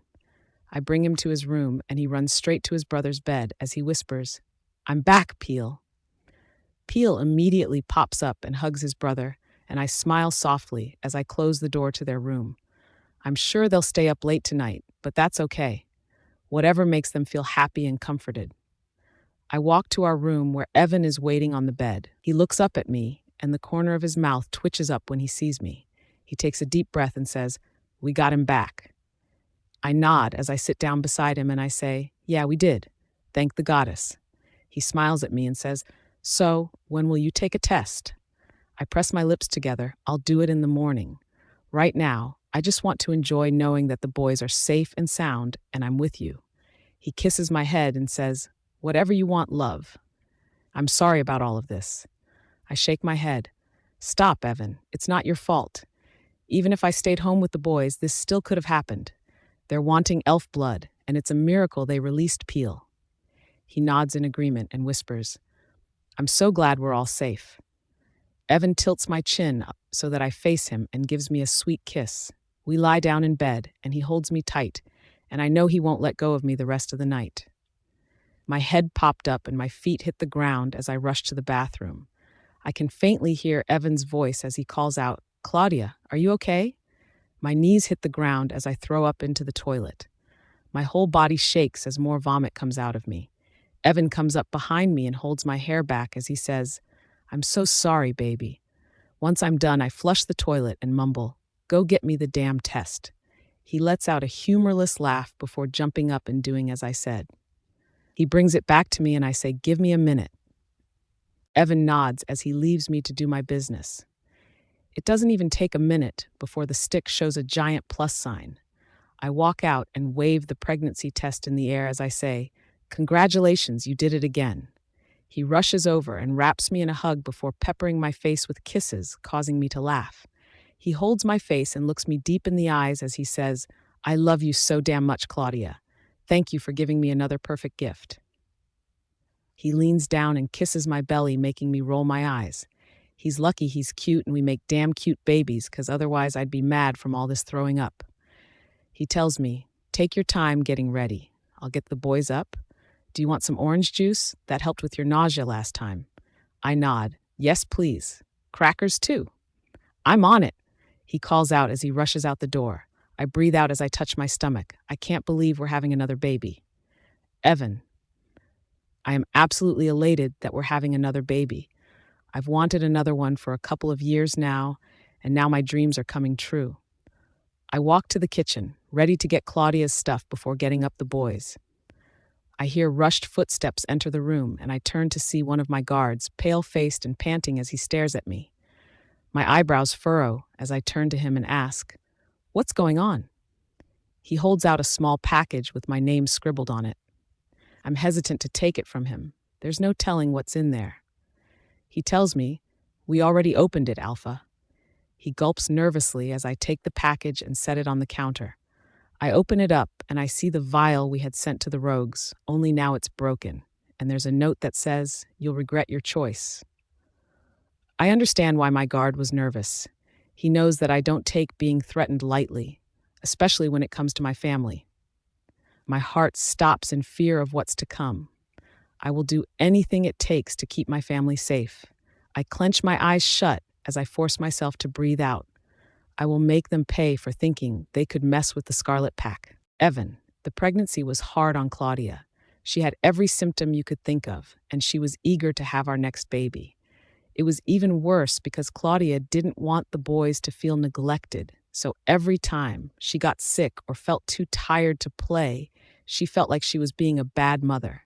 Her labor was even worse than the boys. I got kicked out of the room because she started hemorrhaging. I've never been so scared that I would lose her. There was so much blood, and she was so pale. The nurse brought out our baby and told me they were doing what they could for Claudia, but they weren't sure if she'd make it. I held our child in my arms, and I knew in that moment that I was happy with the kids that we have. We don't need any more for our family. It's not worth the risk of Claudia's life. I have never felt such relief as I did when they said Claudia was stabilized and I could see her. We learned our baby was a girl, and Claudia asked if we could name her Alita, after her biological mother. As our kids grew up, we realized that Alita was like the missing puzzle piece in our lives. The older she got, it became apparent that she was just like her mother and could listen to people's thoughts. Alita constantly repeated things that she heard and would respond to people's thoughts, which became very entertaining and even embarrassing at times. There was one time where her Uncle Leon had stomach problems and had let out a silent fart and thought, "I hope no one knows that was me." And Alita yelled out, "Uncle Leon, that smells disgusting." After that day, everyone learned to be very mindful of their thoughts around her, especially while she was little. Around the time Peel and Osborne were 10 years old, the two of them were polar opposites. Peel was a lot like Claudia and Alita, and we wondered if Peel could have more elf qualities than what we originally thought. Claudia has been talking to her family more frequently and researching, trying to figure out what kind of abilities that boy elves have. She and Alita are able to hear others' thoughts and have green thumbs and can heal plants and others, although they are hesitant to heal people because that comes with a price. But they can help work in the greenhouse to grow helpful herbs and plants. Peel has a green thumb, but he isn't able to grow plants the same way his mother and sister can. He has never tried to heal a person, but we suspect that he wouldn't be able to because he can't heal a dying plant. There's something different about him, but we haven't been able to figure out what it is yet. Osborne is exactly like me. It worries me at times. I became the way I am because of the trauma I went through. It makes me fearful. There was more to what happened when he was taken than what he told us. He's very serious for a 10-year-old and takes the thought of being future alpha to heart. Everything he does it with the idea that he needs to be the best alpha he can be. At first, Claudia and I thought it was cute how he wanted to be just like Daddy, but now it seems to be more than that. Although Claudia tried to respect the boys' privacy, it was hard not to listen in on their thoughts. It alarmed her how different they were. Peel thought the way any normal 10-year-old would. He wanted to have fun and play games, do pranks, and explore his interests in gardening, martial arts, and swimming. Osborne's thoughts were sometimes so heavy and clouded it was hard to navigate, and she said it reminded her of how my mind was during our early relationship.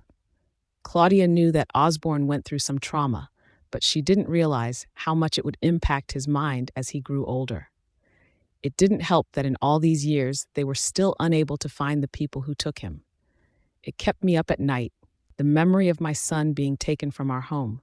I swore that I would make those people pay, but here we are, years later, and there's no trace of our enemies. They wanted elf blood. Everyone assumed that one day they would be back to collect. They took a blood sample from Osborne, but it'd be surprising if that was enough for whatever they wanted. Especially because Osborne doesn't seem to have any elf abilities. Whatever he got from Claudia's side must have been little. When the boys turned 13, we finally learned that Peel did have an elf power, and he had just never mentioned it before, because he didn't know that it was unusual. He could speak to animals, any and all kinds. He could understand what they were saying, and most of the time could speak to them, and they would understand him.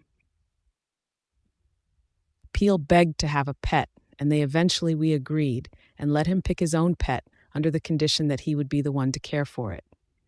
Peel did lots of research and decided on have a sugar glider. Sugar gliders had to be kept in a group of 2 or more, so they bought him 2 males so they didn't have to worry about procreation, and if he did well with them, then he would be allowed to have more. Peel told us that their names were Francois and Gus. He loved having his animals, and they were always on him, normally sitting on his shoulders or hiding in his shirt or pants pocket. Osborne was the opposite. He didn't care for animals, and now that they were older, he asked if he could have his own room. It hurt Peel's feelings that his brother suddenly seemed uninterested in being around him, but Claudia and Evan did as Osborne requested and arranged it for each of the boys to have their own space. After feeling rejected by his own brother, Peel asked if he could spend the summer with Claudia's uncles and aunt to learn more about an elf's lifestyle. Her family was thrilled that he wanted to come visit, and he left for the summer. He continued to do this every year as he grew up. Every single summer, without fail, he wanted to be with Claudia's family. Once Alita turned 10, she started going for 1 month every summer with him, but she would get too homesick and want to come back to be around her family. But Alita loved spending time with her great-aunt Elena and learning more about being an elf. The older Osborne got, the more he threw himself into training. He seemed unaffected by Peel's decision to leave for 3 months every year. He never really connected with Alita the same way Peel did. Peel and Alita were very close growing up while Osborne distanced himself. As Osborne and Peel's 18th birthday approached, I called the 2 of them to my office. I observed my sons as they both took a seat. Even just their appearance was so different. Osborne sat up straight, looked serious, and wore a button-down long-sleeved shirt with slacks and formal shoes. His dark hair was styled so it wouldn't get in his face, and his facial hair was perfectly maintained. Peel wore a t-shirt, an open-buttoned shirt that had a pocket where his sugar gliders were at, and cargo shorts. His long, sandy brown hair was pulled back into a bun, but random strands framed his face. He smiled when he saw me, and his eyes shined with kindness. Meanwhile, his brother looked like he was ready to get a tedious business meeting over with. I sat down and said, "Boys, I wanted to talk with you about your upcoming birthday. Osborne, I know you've been eager to take the alpha position, and I know you're ready and capable for it, but I strongly advise you to wait until you have found your mate." Osborne looked at me with wide eyes, shocked that I wanted him to wait. He breathes out and decides to remain calm and says, "Okay, Dad, you're right. Things are best with a mate by your side."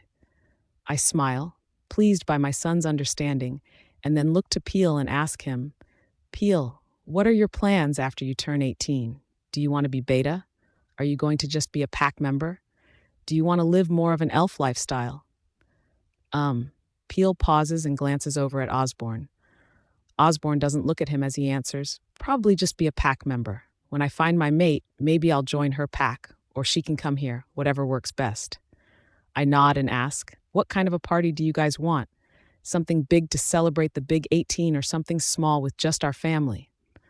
Osborne surprised both Peel and I when he says, "I want the biggest party we can have." Peel looks at him in shock and asks, "Really?" He looks at Peel and questions, "Why would I joke about that?" Peel nods slowly and looks at me as he says, "I'm happy to have a big party." I nod. "Great. Well, I'll let your mother know, and I'm sure she'll talk to you guys about the details." Osborne shakes his head. "I don't need to waste my time deciding on stupid things like centerpieces. I want it to be classy. I want everyone we can invite to be here. The more people there are, the more likely that I will find my mate. I only want to know the date and time."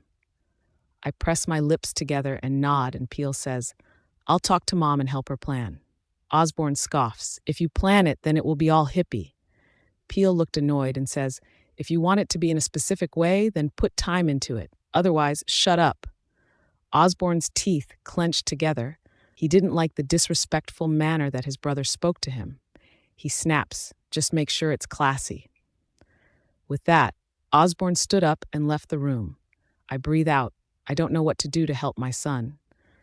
I tried to be a good father and provide a good example, but I don't know what happened to make Osborne grow up and be so cold. Osborne. Finally, I'm 18. I should be able to shift into my wolf tonight under the full moon. I will be at my strongest and be able to properly lead this pack. My dad wants me to wait until I meet my mate. That's why this weekend we are having the biggest birthday party possible to guarantee that I will meet her. Once I find her, we'll mate, and she'll be my Luna, and I can take my position. As much as it pains me, I know that I can't have a relationship with anyone the way that my parents have with one another. They got lucky that everything turned out okay. But the truth of the matter is that when you are the alpha of a pack that's as large as the Scarlet Pack, you get a target on your back. I won't risk my mate's life. I won't risk my family's life. I will have a child strictly to be able to pass the pack on to them. I will make sure they know what they need to, but I need all enemies to believe that I have no one close to me. If they think I have someone close to me, then I'll lose that person. My brother is lucky that he's the second born. He's lucky that he doesn't have to have all the responsibilities that I do. There's a knock on my door, and I look over as it opens, and my mom smiles at me as she says, "Hey, bud, happy birthday." I smile, "Thanks, Mom." She looks at me curiously. A part of me wonders if she's trying to hear my thoughts. Most of the time, my mind is blank. I don't know if she's ever realized that before. My mind is either blank or it's focused on work, training, or how to make this pack better. She asks, "How are you feeling? You're supposed to shift tonight." I look at her and hold my head high as I say, "I'm ready." She smiles as she walks over to me and wraps her arms around me in a tight hug as she whispers, "I know you are." One of the weird things about getting older is whenever you get taller than one or both of your parents. My dad and I are pretty close in height, but my mom is short because she's half elf. I passed her height years ago, around the time I was 15, but it's still weird to think about it as she hugs me, and her head is in the center of my chest. She smiles as she pulls away and says, "Let me know if you need anything, Ozzy." I nod as she walks away. She has a sadness in her eyes. I hate it. I hate knowing that I make her sad, but I want my mother to be safe. She doesn't deserve to constantly worry about if her life is in danger or not. Peel, I should shift tonight. My parents are concerned I might not be able to. I have so many elf qualities that it makes them second guess if I have a wolf. My mom has a wolf, so it makes sense that I would too. My little sister Alita knocks on my door. I only know for sure it's her because of the pattern of her knock. I smile as I say, "Come on in." She peeks her head in and smiles at me as she walks over and plops on my bed. She says, "Hey bro, how are you feeling about tonight?" I roll my eyes. "I'm feeling good, sis. What's up?" She shrugs as she sits up. "I just wanted to check on you. I was going to talk to Osborne, but..." I breathe out. She doesn't even have to complete the sentence. We both know how he is. I don't know what changed with him. I vaguely remember our young childhood, but there's so many pictures that you can see how close we were. I know that him being taken by those rogues or whoever they were changed him, but when he came back home, he held on to me like he actually cared about me. But as we got older, he didn't want to play with me anymore, and it seemed like he wanted nothing to do with me. I feel like I must have done something to upset him, but I don't know what I could have done. Once Alita was old enough to play, I spent most of my time with her because I felt cast away by Osborne. Alita is 5 years younger than me and in a completely different stage of life, but still, it's nice to have my sister by my side. She asks, "Do you think you'll have a wolf?" I shrug. "Your guess is as good as mine. I don't think my elf side is that strong. It's not as strong as yours." She smirks from my comment. She looks more like an elf than any of us, including Mom. She was shorter than all of us, standing at 4.5 feet. Her ears were pointed like Aunt Alina and Uncle Breda and Uncle Solomon. She could hear others' thoughts just like Mom, and had the healing ability like her too. Mom has always watched Alita like a hawk to make sure that she would never use her healing ability to the extent Mom did. Mom got in a coma for 10 months from when she healed Dad, and although she doesn't regret it, she's scared that Alita would exert herself and that it would cost her her life. I've never been able to heal the way that they can, but I have a special connection with animals. At the thought of them, I reach my finger into my pocket and pet my little sugar gliders' heads. They quickly crawl up my arms, and Alita looks at me with bright eyes. She's fascinated by my ability to communicate with animals because it's something she can't do. She asks, "Can I hold one?" I look down at little Scrat and Stitch, and I whistle at them and nod towards Alita. They both nod their heads and then jump off my shoulders, spreading their arms and then landing on her. She giggles as they crawl around her, and I reach into my mini fridge and toss her a bag of apple slices for them. They rush up her hands to eat their treat, and she asks, "How much do you think I'd have to beg for Mom and Dad to let me have some?" I chuckle. "Do you really want to have to clean up after them and try to train them?" "It was easy for me, Alita. I could communicate with them. You can't." She huffs and rolls her eyes. "Maybe I should get a rabbit or something." I look at her with a raised brow. If her rabbit got out even once, it was guaranteed that it would be killed. My sugar gliders know not to leave me or go anywhere without me because I can communicate with them. She asks, "Are you going to leave, Peel?" I look at her curiously. "Why would I leave?" She shrugs. "If you don't get your wolf, then you probably don't have a mate. And why would you want to be in a pack if you have no wolf?" I nod in understanding and say, "You don't need to worry, sis. Even if I left, I'll always be here for you." She smiles at me, and I'm glad I could ease some of her concerns. I'm just ready to get on with the night to know whether I will shift. I think I'd be happy either way. I want a wolf, but I have my own abilities and options if I don't have one. If you have a wolf, you must be a part of a pack, otherwise you're considered a rogue. If I don't, I could do whatever I wanted with my life, and I like the thought of having that freedom. Alita, my brothers are receiving their wolves tonight, or, well, I know Osborne will, but I wonder if Peel will. My mom still had a wolf even though she had elf tendencies, so hopefully he'll end up like her. Osborne paces as the full moon continues to rise. Every one of us are sitting outside waiting for the shift to happen. Mom, Dad, Uncle Ken, Aunt Abigail, Uncle Leon, Aunt Raph, and my cousins Layla and Lauren. Aunt Alina and my uncles Breda and Solomon wanted to be here, but for some reason they couldn't make it. Uncle Ken and Aunt Abby's baby is already fast asleep upstairs. I glance over at Abby as she rubs her baby bump and breathes out.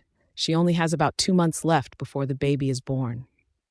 Lila is only a couple of months younger than Peel and Osborne, and I can see her nervousness. Her thoughts are loud. She's fearful of how the boys will respond to the pain of the shift. This is the first time she's watched someone shift for the first time, and it scares her knowing that she'll experience is in a couple of months.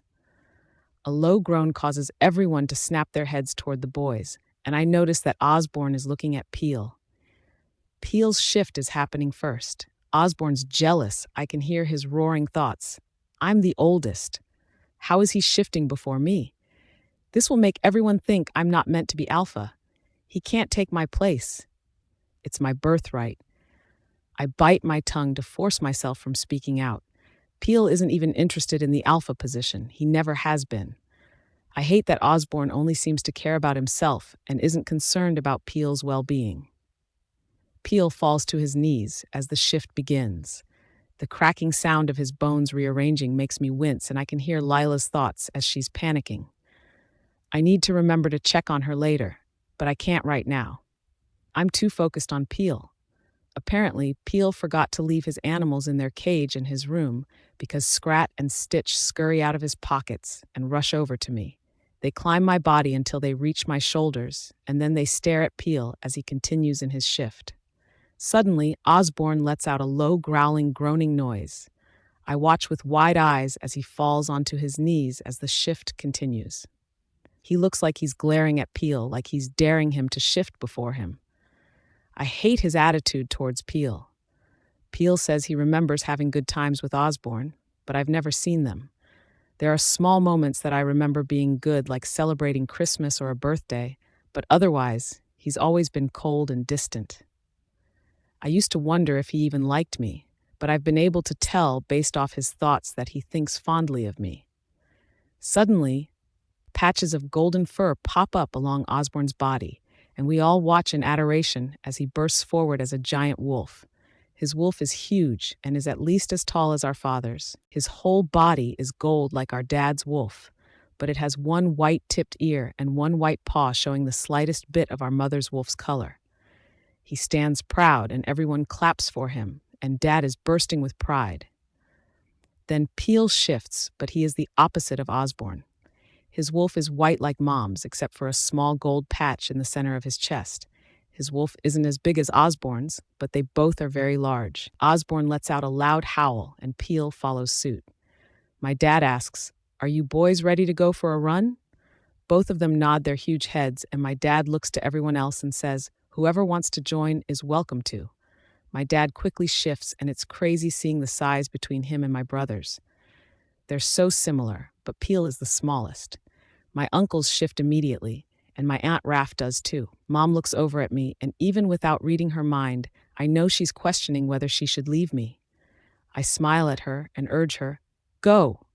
She grins as she shifts, and my Aunt Abby walks over to me and wraps her arm around my shoulder, and then cranes her neck to look over at Lauren and Lila and asks, "Do you girls want to watch a movie?" We all nod our heads and follow her inside. I hope my brothers are enjoying their first run as wolves. Osborne. It is liberating being in my wolf form. As soon as I shifted, my wolf grumbled to me, "My name is Bellos." I smirk. "I'm glad that you're finally here, Bellos." He surges our body forward, making sure that we are keeping pace with my dad. I can feel Bellos exuding confidence as he wants everyone to see him to know that he is the new alpha. My brother is right on our heels, and behind him is anyone else who joined us. It feels like I've waited my whole life for this moment. I'm so grateful that it's finally here. Peel. I was shocked when it seemed like I might shift first, and although I know it wasn't personal, my brother did not look happy that I might shift before him. No one will ever know, but I forced my wolf to wait. I could tell that Osborne needed this more than I did. When my wolf came forward, he complained, "Don't you ever hold me back again." I chuckle at him. "Sorry about that. What's your name?" "I'm Peel." "I know who you are. I have been with you your whole life. I've just been dormant. My name is King." I ask, "King? What are you the king of?" "King of demons." "I don't know. My name is King." I laugh at his response. I think I'm going to enjoy having a wolf. He follows behind Osborne the whole time, careful not to run faster. Even though I haven't told him anything, he already knows that Osborne needs to remain the best in every way. He wonders if Osborne is even trying to run because we could go faster than we are, but we remain behind. I don't want the alpha position. I don't know how King feels. I'm sure on some level he wants to be higher ranked, because everyone always does, but he respects the way I feel. As we head back the pack house, I feel relieved. This night is over with. I have gained my wolf, and now I don't have to worry about whether or not I have one. Our birthday party is in a few days, and who knows? I might even meet my mate, Osborne. The party is loud, and I can't help the tension I feel in my shoulders from how loud the sound is. I wanted something classy, and this sounds like it will be a rager. I shouldn't be surprised. Peel was a part of planning, and he's the easygoing party boy. The only thing I hope is that the party is big with plenty of girls. I need to find my mate. My dad wants me to have her before he will give me the alpha title. There's a soft knock on my door, and I mumble, "Come in." Mom walks in with a smile on her face and says, "Ma, you look handsome, Ozzy." I smile at her. "Thanks, Mom." She walks over to me and puts her hands on my shoulders as she looks me up and down and asks, "Are you ready for this, bud? She could be out there tonight." I smirk. "That's what I'm hoping for." "I'm ready, Mom." She nods and says, "Okay, we'll come by the balcony when you're ready to be presented to your pack. Your father will wait until both you and Peel get there." I follow behind her as I say, "I'm always ready, Mom." As we walk, Peel comes out of his room, and I'm surprised to see him dressed up. His hair is brushed back and in a small ponytail to keep it out of his face, and he wears a suit. Sure, the suit is quirky because it's a green color and has some design on it, but at least it's a suit. Dad looks at us as we walk near, and he smiles as he says, "My boys, are you ready for tonight?" I state, "Born ready." Peel nods along with me, and Dad nods as he takes Mom's arm, and they walk out on the balcony to address the pack. Peel and I stay behind the curtain as we wait for my dad to announce us.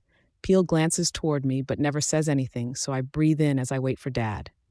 Finally, I hear him say the words, "I now present my sons and your future alpha, Osborne, and his brother Peel." We walk through the curtain and onto the balcony where the applause is roaring.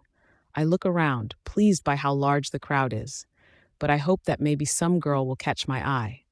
We wave to the crowd before my dad says, "Enjoy the party, everyone. Thank you for celebrating with us."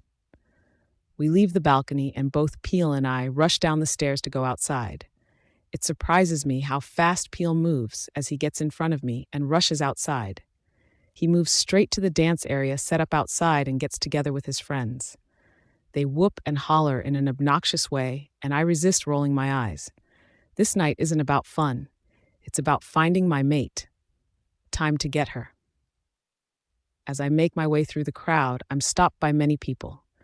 The adults wanted to congratulate me for receiving my wolf and wanted to know when I would officially be taking the alpha role and if I plan to implement any changes. No boy my age approached me, but there was a sea of girls coming to me. Most of them were wearing short dresses, had on too much makeup, and way too much perfume. The perfume was so overwhelming at times that it was hard not to cough from the scent. Some of the girls would push their breasts toward me and bat their eyes in a seductive manner, trying to keep my attention. No one could keep my attention. I was on a mission. I needed to find my mate, now. I'm out all night, and by the time I drag myself home, the sun is rising. I never found her. How is it possible? So many people were here. How could she not be? I growl lowly as I enter my home. Now I can't be alpha. Peel. The party was fantastic. Mom really outdid herself with the planning.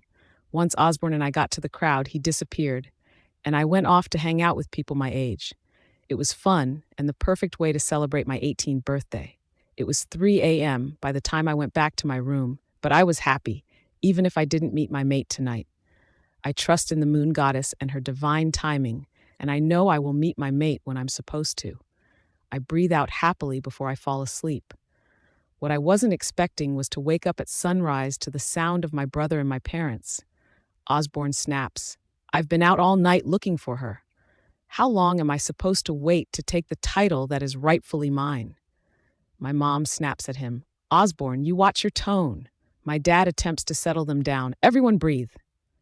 I sit down at the top of the stairs as I continue to listen to them. Alita's door opens and she crawls toward me.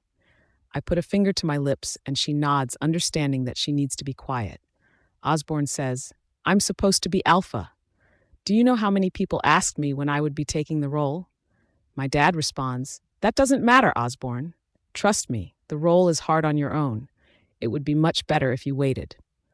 Osborne lets out an annoyed growl, then he yells, "Why are the two of you listening and watching like I'm on display at the fucking circus?" My mom screeches, "Osborne." He growls and runs out of the pack house, and I can hear his bones crack as they rearrange into his wolf, and he takes off. Alita and I walk downstairs, and Alita murmurs, "His mind is so dark." Mom looks at us with her arms crossed as she asks, "And just what you two think you were doing?" "His yelling woke us up, Mom." I answer as Alita nods her head in agreement. Mom breathes out and looks toward Dad, and he says, "Go back to bed, kids. Everything will be okay." Alita and I turn back to the stairwell, and Alita whispers, "He's lying." I ask in a quiet tone, "What makes you say that?" She follows me to my room and says Osborne's behavior concerns him. He's uncertain if everything will really be okay. I mumble. Alita walks to my door and opens it and puts a finger to her lips. I roll my eyes at her nosy nature. But I have to admit, I want to hear what Mom and Dad are saying too. I sit on the other side of the door as I hear my mom say, "Evan, his mind is like yours whenever we got together." Dad huffs. "But why?" I know that whole kidnapping thing happened when he was young, but was that truly so bad that it has caused him this much mental anguish? I don't understand, Claudia. We got him a therapist. We've tightened security. None of our family has ever been at risk again. But his mind is still so. Mom sighs. Different. I know. I don't know why. But we must have faith, my love. The moon goddess will heal whatever is darkening him. We just need to have faith. Dad says, "You're right, Claudia. We've done the best we can as parents. It's out of our hands now." We hear their footsteps, and Alita quietly shuts the door and looks at me. Neither of us have any words to say, and even if my parents have faith for Osborne, we don't. He's been secluded and cold for as long as I can remember. I don't know if there is any way to save him from what he's become. Osborne. I'm angry at this overall situation. It's ridiculous. I'm 18, I have my wolf, and I have been trained my entire life to be the alpha of the Scarlet Pack. Now suddenly, I can't have that all because I haven't met my mate. I push my wolf Bellos as hard as I can. He seems happy to be out and moving so fast. As we run, I see some rogues trying to come across the border, and I run over and allow the animal side of me to come out, and I slaughter them. I hate the rogues. They took me from my home. They made me have to be this way. I can't be close to anyone, or I risk them getting hurt. No rogue can be trusted, and they all deserve death.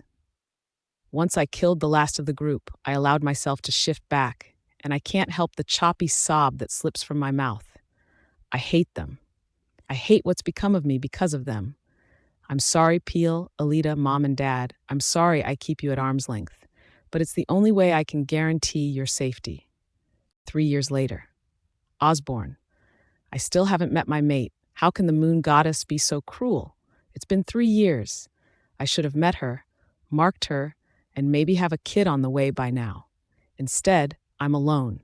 My sister's 16th birthday party is tonight, and my parents are throwing her a party. I hope that maybe somehow my mate will be there, but I'm starting to wonder if I even have a mate. It's possible I don't, but regardless, I think I've been patient long enough. It's time for my dad to hand over the alpha title. I walk to my dad's office and take a deep breath as I straighten my tie before knocking on the door. My dad calls out, "Come in."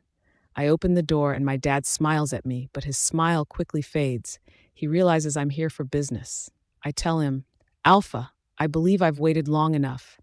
I know I don't have my mate yet, but there's a chance I don't have one, or that she died or chose someone else. I can't keep waiting. Please, it's time." My dad looks at me as he presses his lips together. He's hesitant, but he knows I'm right. He nods. "Okay, once your sister's birthday is over, we can transfer the title to you." For the first time in a while, I can feel a large smile come over my face. I nod as I say, "Thank you, Dad." He nods and I leave the room feeling thrilled that he agreed so easily. I thought it was going to be a bigger battle. Finally, I can take the role that I deserve. Claudia. I'm sitting with Peel and Alita having breakfast when I get a mind link from Evan. "Come here, please. We need to talk." I frown as I push myself away from the table as I say, "Your dad needs to talk with me. Kids, I'm sorry." They both nod in understanding as I walk away. I can faintly hear Alita as she tells Peel, "Mom's worried." I roll my eyes. I love my daughter, but she takes advantage of her gift to hear others' thoughts. It's so interesting because I was never like that. I tried to respect other privacy. She does try to block most people out, but when things slip through, she has to say something and she normally tells Peel. It makes me happy knowing how close they are. I know it bothered Peel how he and Osborne grew apart, but at least he has one sibling that enjoys being around him. I get to Evan's office and walk in to see him with his head down as he ran his hands through his hair. I walk over to him and start rubbing his tense shoulders as I ask, "What's going on, love?" He huffs. "Osborne wants the alpha title." "Well, did you tell him he has to wait until he meets his mate?" He pauses for a moment. His shoulders got more tense underneath my hands. My eyebrows scrunch together as I wait for him to speak. He says, "No, I didn't tell him that. I told him that we'll have the ceremony for him to take over after Alita's birthday party." I gasp, "Evan!" He doesn't respond to me, and I shake my head as I try to process this. I say, "Baby, you know he isn't ready for the title. His mind is so dark, he's bound to make some mistakes that are irreversible." "I'm aware, Claudia, but I don't think we can control this anymore. He's at the point that if I don't give it over willingly, then he will challenge me for it, and that would have bad repercussions. If I won, then people would question his ability as alpha. If I held back, then people would be upset. And if he killed me because I wouldn't conceded, then he would be looked at as cruel. Trust in me, Claudia. This is the best for everyone." I breathe out as I rub my temples as I try to get rid of the headache that's building. Evan stands up and comes in front of me and rubs his hands up and down my arms as he says, "Hey, it's going to be okay, baby."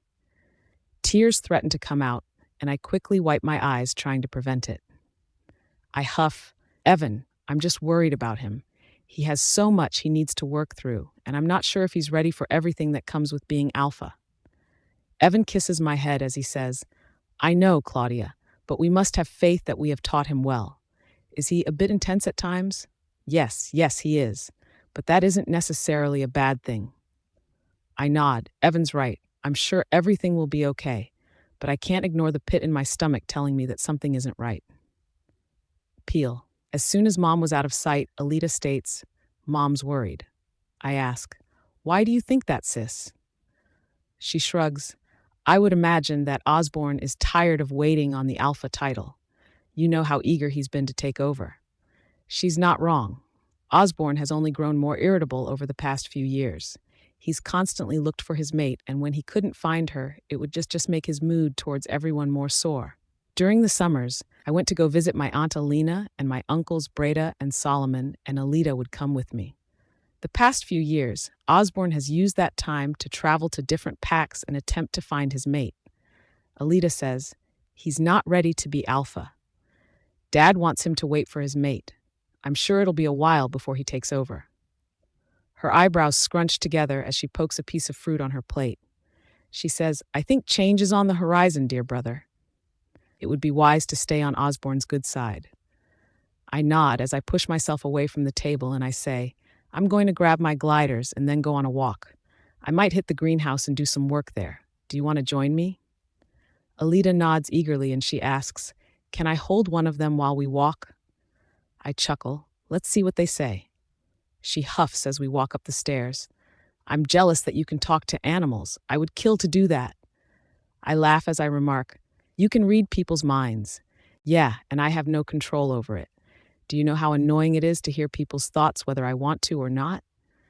We get to my room and I grab out my sugar gliders. They run along my arms and up to my shoulders.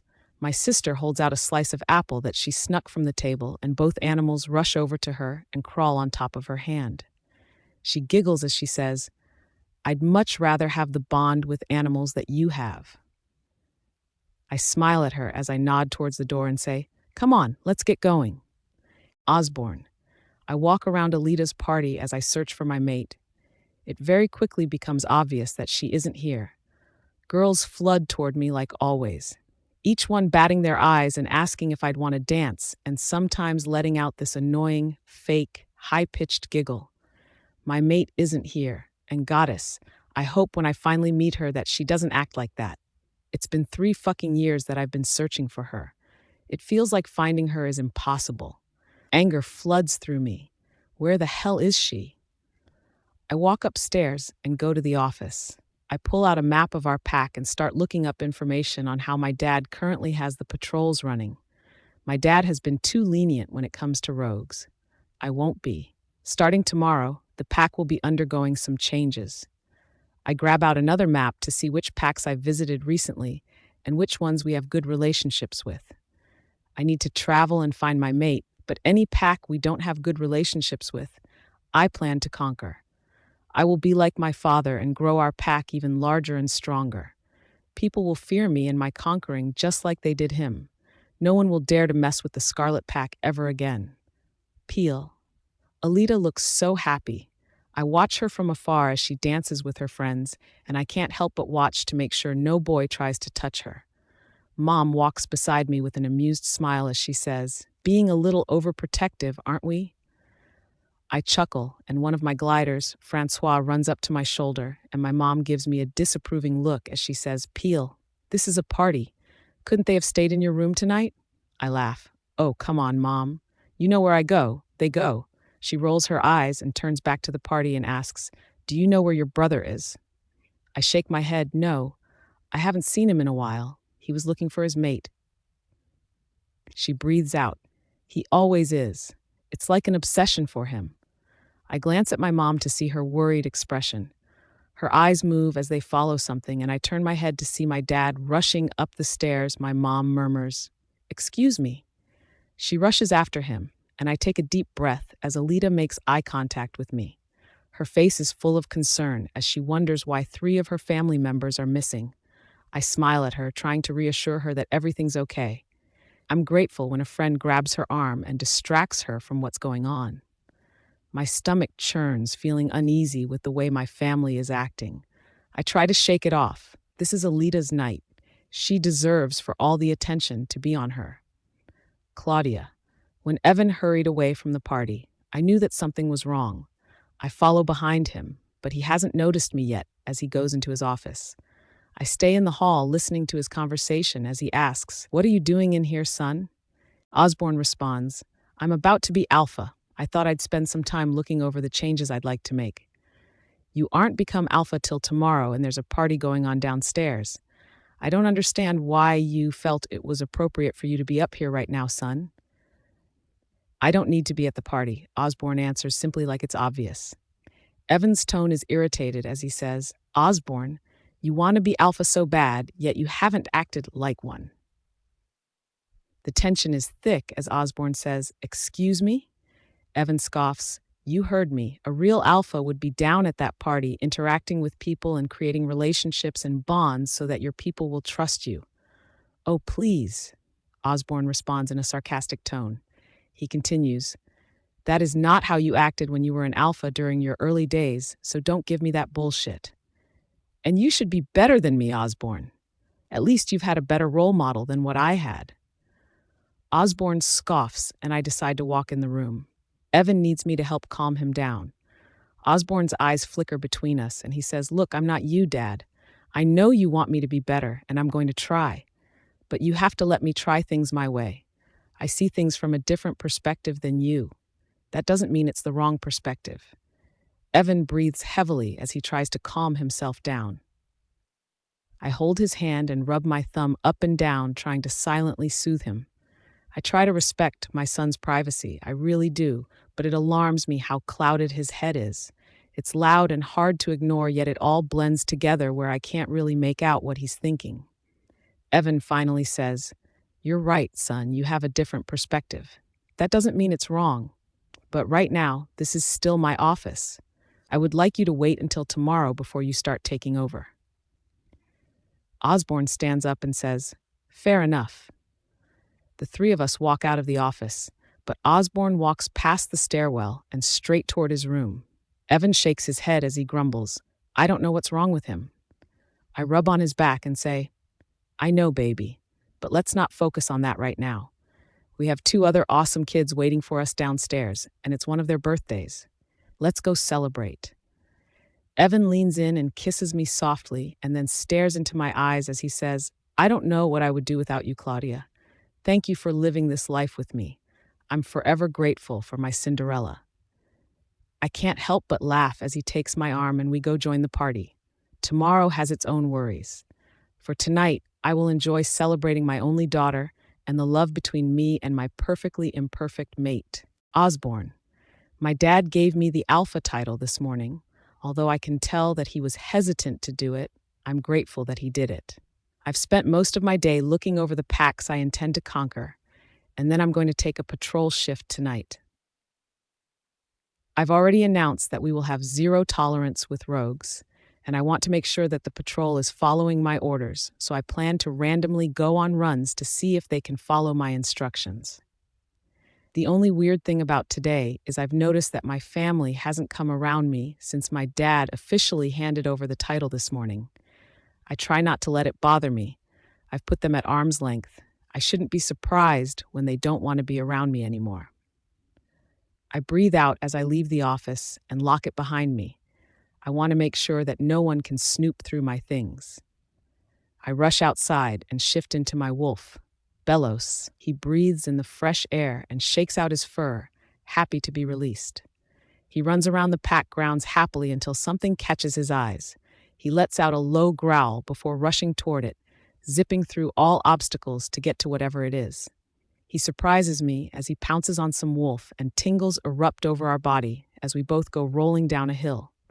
The landing takes the air out of my lungs, but he stands up and stares at a small rogue wolf. My mate? She hasn't moved, but her scent is divine. But she's a rogue. How is this possible? Of course, my mate would be the one thing that I hate most in this world. Her head finally turned toward me, and I internally groan. I walk over to her and shift into my human form. Her eyes follow me, and I nudge her body with my foot as I say, "Stand up."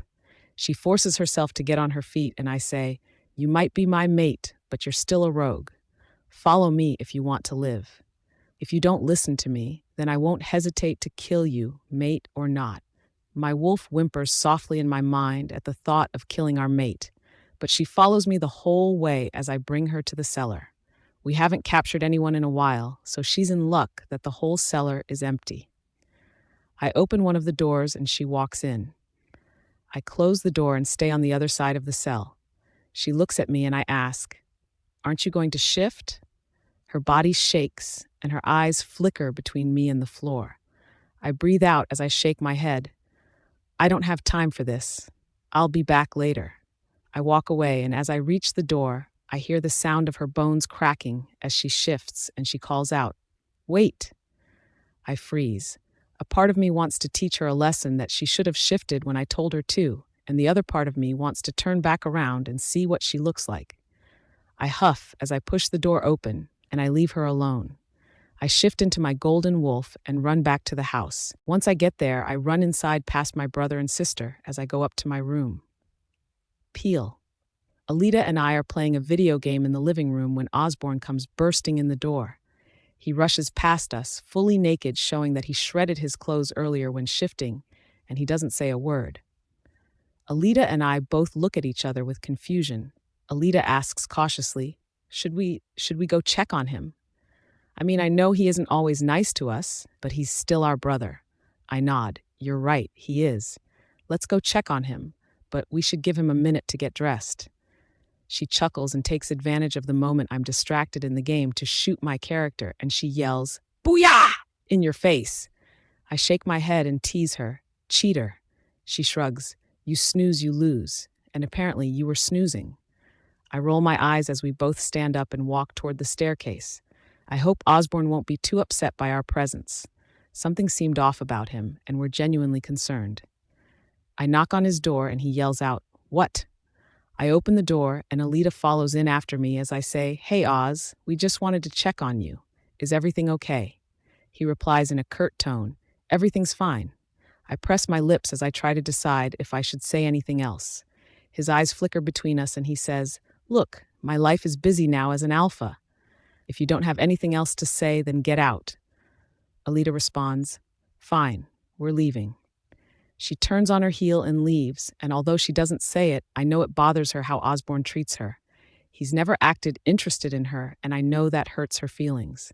I stand in the doorway, and Osborne looks at me as he asks, "Do you have anything else you need to say, Peel?" I shake my head. "No, I don't.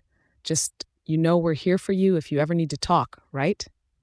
We are brothers, and Alita is a great sister. We have to stick together." He looks at me with a furrowed brow and says, "I don't know what your point is, Peel." I breathe out. "I just want you to know that you're not alone." "Well, I know." Now leave. I press my lips together as I walk out the door to find Alita. She's already back downstairs, sitting on the couch as she starts a solo game. She doesn't even look at me as she says, Osborne's mate is in the cells. My body freezes and I question, what? She says, that's why he's so panicked. His thoughts were loud and hard to ignore.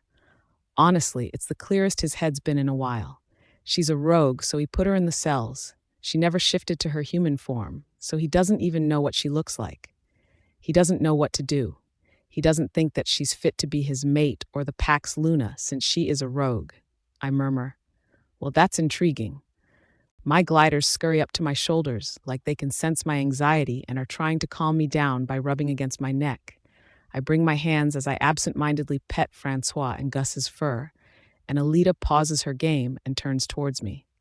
She tilts her head to the side as she says, you're conflicted. Your mind is muddled, and it never is. What's going on? I shake my head softly as I say, I need to go see her. Alita perks up as she asks, can I come with? I shake my head no and say, we don't know what this girl is like. She may be unstable.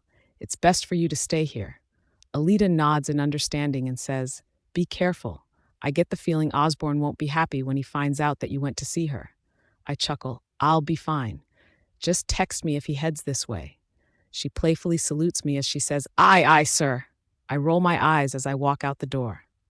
Each step I take closer to the cells causes my stomach to churn in nervousness. But I can't stop myself. I have to see who this girl is. Peel. I open the cells and smell a mix of rose and jasmine. My eyebrows furrow softly as I follow the scent, and I see a naked girl sitting on the floor in her cell. Her fiery red hair has gray streaks in it, and her eyes snap up to me and she scrambles backwards, backing herself into a corner. She's beautiful, and she's my mate. How is this possible? Osborne and I have the same mate? He's going to be angry. I just know it. I crouch down and hold my hands up and say, hey, I'm not here to hurt you. I just want to talk. I'm going to find you something to wear, and I'll be right back, and if it's okay with you, I'll come inside. Okay? She glances up at me, and I notice her amber-colored eyes before she looks back at the floor. I breathe out as I walk out of the cells. She looked skinny, a bit too skinny, like she hasn't had a proper meal. I don't know what her height is because I never saw her standing, but maybe she'll fit something of Alita's. I rush back home where Alita is still playing the video game. She pauses it and turns toward me as she asks, what's going on? I need to get her something to wear. Can you help me find something? She nods, and I follow her up the steps to her room. I know she can hear my thoughts. I know that she knows that this woman is my mate. But Alita doesn't say anything because she doesn't want to risk our brother somehow overhearing. Thankfully, her room is on the other side of the pack house, so our brother shouldn't be able to hear anything. Once the door is closed, she asks, she's your mate? I nod. Yeah, she is. Osborne isn't going to be happy about this, you know? I scoff. I'm not exactly thrilled that I have to share with him either, but it is what it is. The moon goddess must have some kind of plan, right? Alita nods. Right. Alita hands me a pair of sweatpants that have a drawstring so she can make it tighter if need be, a big t-shirt, and a hoodie in case she's cold. I say, thanks, sis. She shrugs. You're doing the right thing and caring for your mate. Poor thing must be terrified right now. The image of her huddled up in the corner flashes in my mind. I know she's scared. I nod. I need to get back to her. I collect the clothes and rush back to the cellar. When I get there, I open her cell door and come in with her and lock myself in there. I know this is dangerous. She's a rogue. But she's also my mate, and I'm going to trust that she wouldn't harm me. She hasn't moved from her corner, and I set her clothes in front of her. She looks at the clothes before letting her eyes flicker up to me. I give her a small smile as I say, I don't know your size. These belong to my little sister. I hope they'll suffice. She breathes out, thank you. Her voice is soft, but she sounds angelic to me. My heart beats faster, knowing that this woman in front of me is my mate. She stands up, and I try not to ogle her body, but I can't look away from her either. She doesn't seem bothered by my gaze as she puts the sweatpants on. They hang low on her hips, even with her tightening the drawstring. It concerns me how skinny she is. Her breasts are an average size, but they are perky, and it's hard to look away from them as she moves. She throws the shirt on, and it swallows her. She sits back down on the floor and looks over at me and asks, "How is it that you are my mate, and that other guy is too?" I chuckle. "I'm Peel. That other guy is my twin brother, Osborne. I don't know how it's possible other than it's what the moon goddess wanted."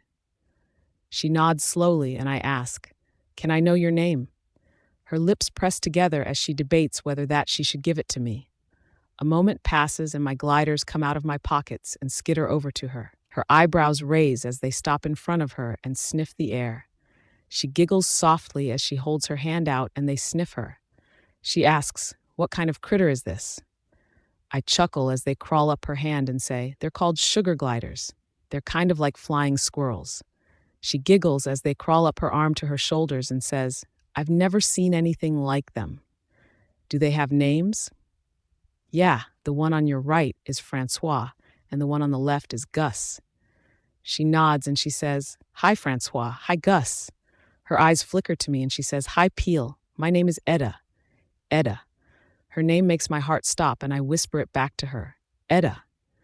Her amber eyes flicker back to me and she says, "So that mean man was your brother?" I can't help but laugh at her description of him and I nod.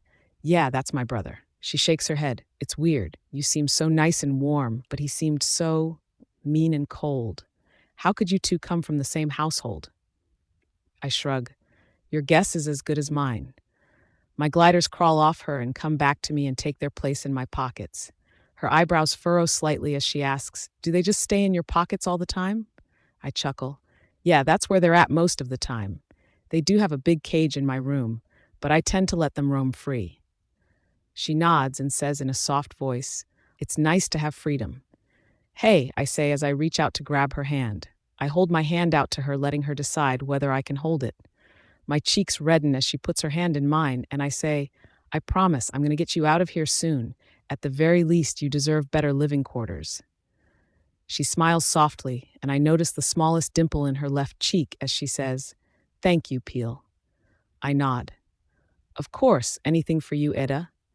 Her smile widens and I say, "I'll be back soon, I promise." She nods. "Okay." I reluctantly get up and leave the cell. I hate leaving her here, but I can't take her out without Osborne's approval. He would be furious if he knew I not only saw her, but I released her without his permission. I have to do this the right way. We will have to figure out how to make having the same mate work.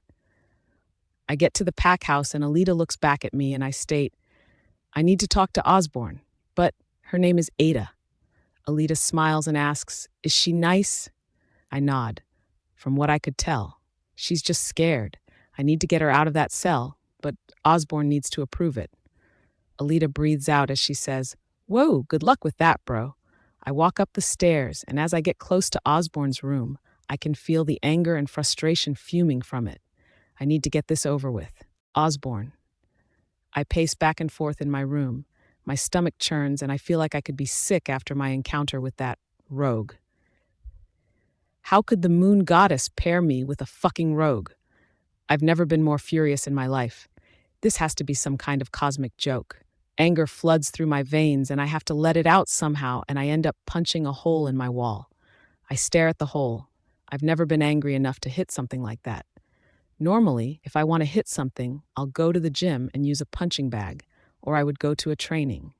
I huff as I run my hands through my hair, tugging at the ends. I never do this. It makes my hair disheveled, and now I have to remember to fix it before I go back out. There's a knock on my door and I huff, "Not now." The door opens and I grit my teeth as I force myself not to punch whoever just came in. My brother's voice causes me to freeze as he says, "We need to talk, Osborne." I turn to face Peel, and his arms are crossed and he looks eerily calm. He shuts my door and I shake my head. "I don't want to talk now, Peel. Leave my room." He states, "She's my mate too." My head snaps toward him as I ask, "What? The rogue you caught and put in the cells?" "Yeah, I went to check her out. She's my mate too. I want you to release her and put her in a better room."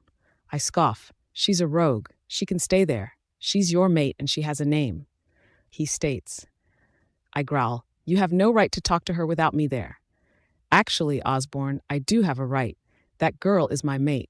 Like it or not, we will have to share her, and I will not allow you to keep her off in a jail cell indefinitely. I growl out, she's a danger to our pack. How would you know that? He questions me. It angers me how calm he seems. I say, she's a rogue. That's all I need to know. She is a danger. If she was such a danger, then you would have killed her. But you didn't. Because deep down you know that she is no danger to any of us. Let her go, Osborne. My teeth clench together and I say, you don't get to tell me what to do, Peel. I am the alpha here. Yeah, I know that, Osborne. That's why I came to you before releasing her myself. I refuse for her to be treated like this. If you won't let her out, then I'll be staying there until you do. I scoff. Don't be ridiculous.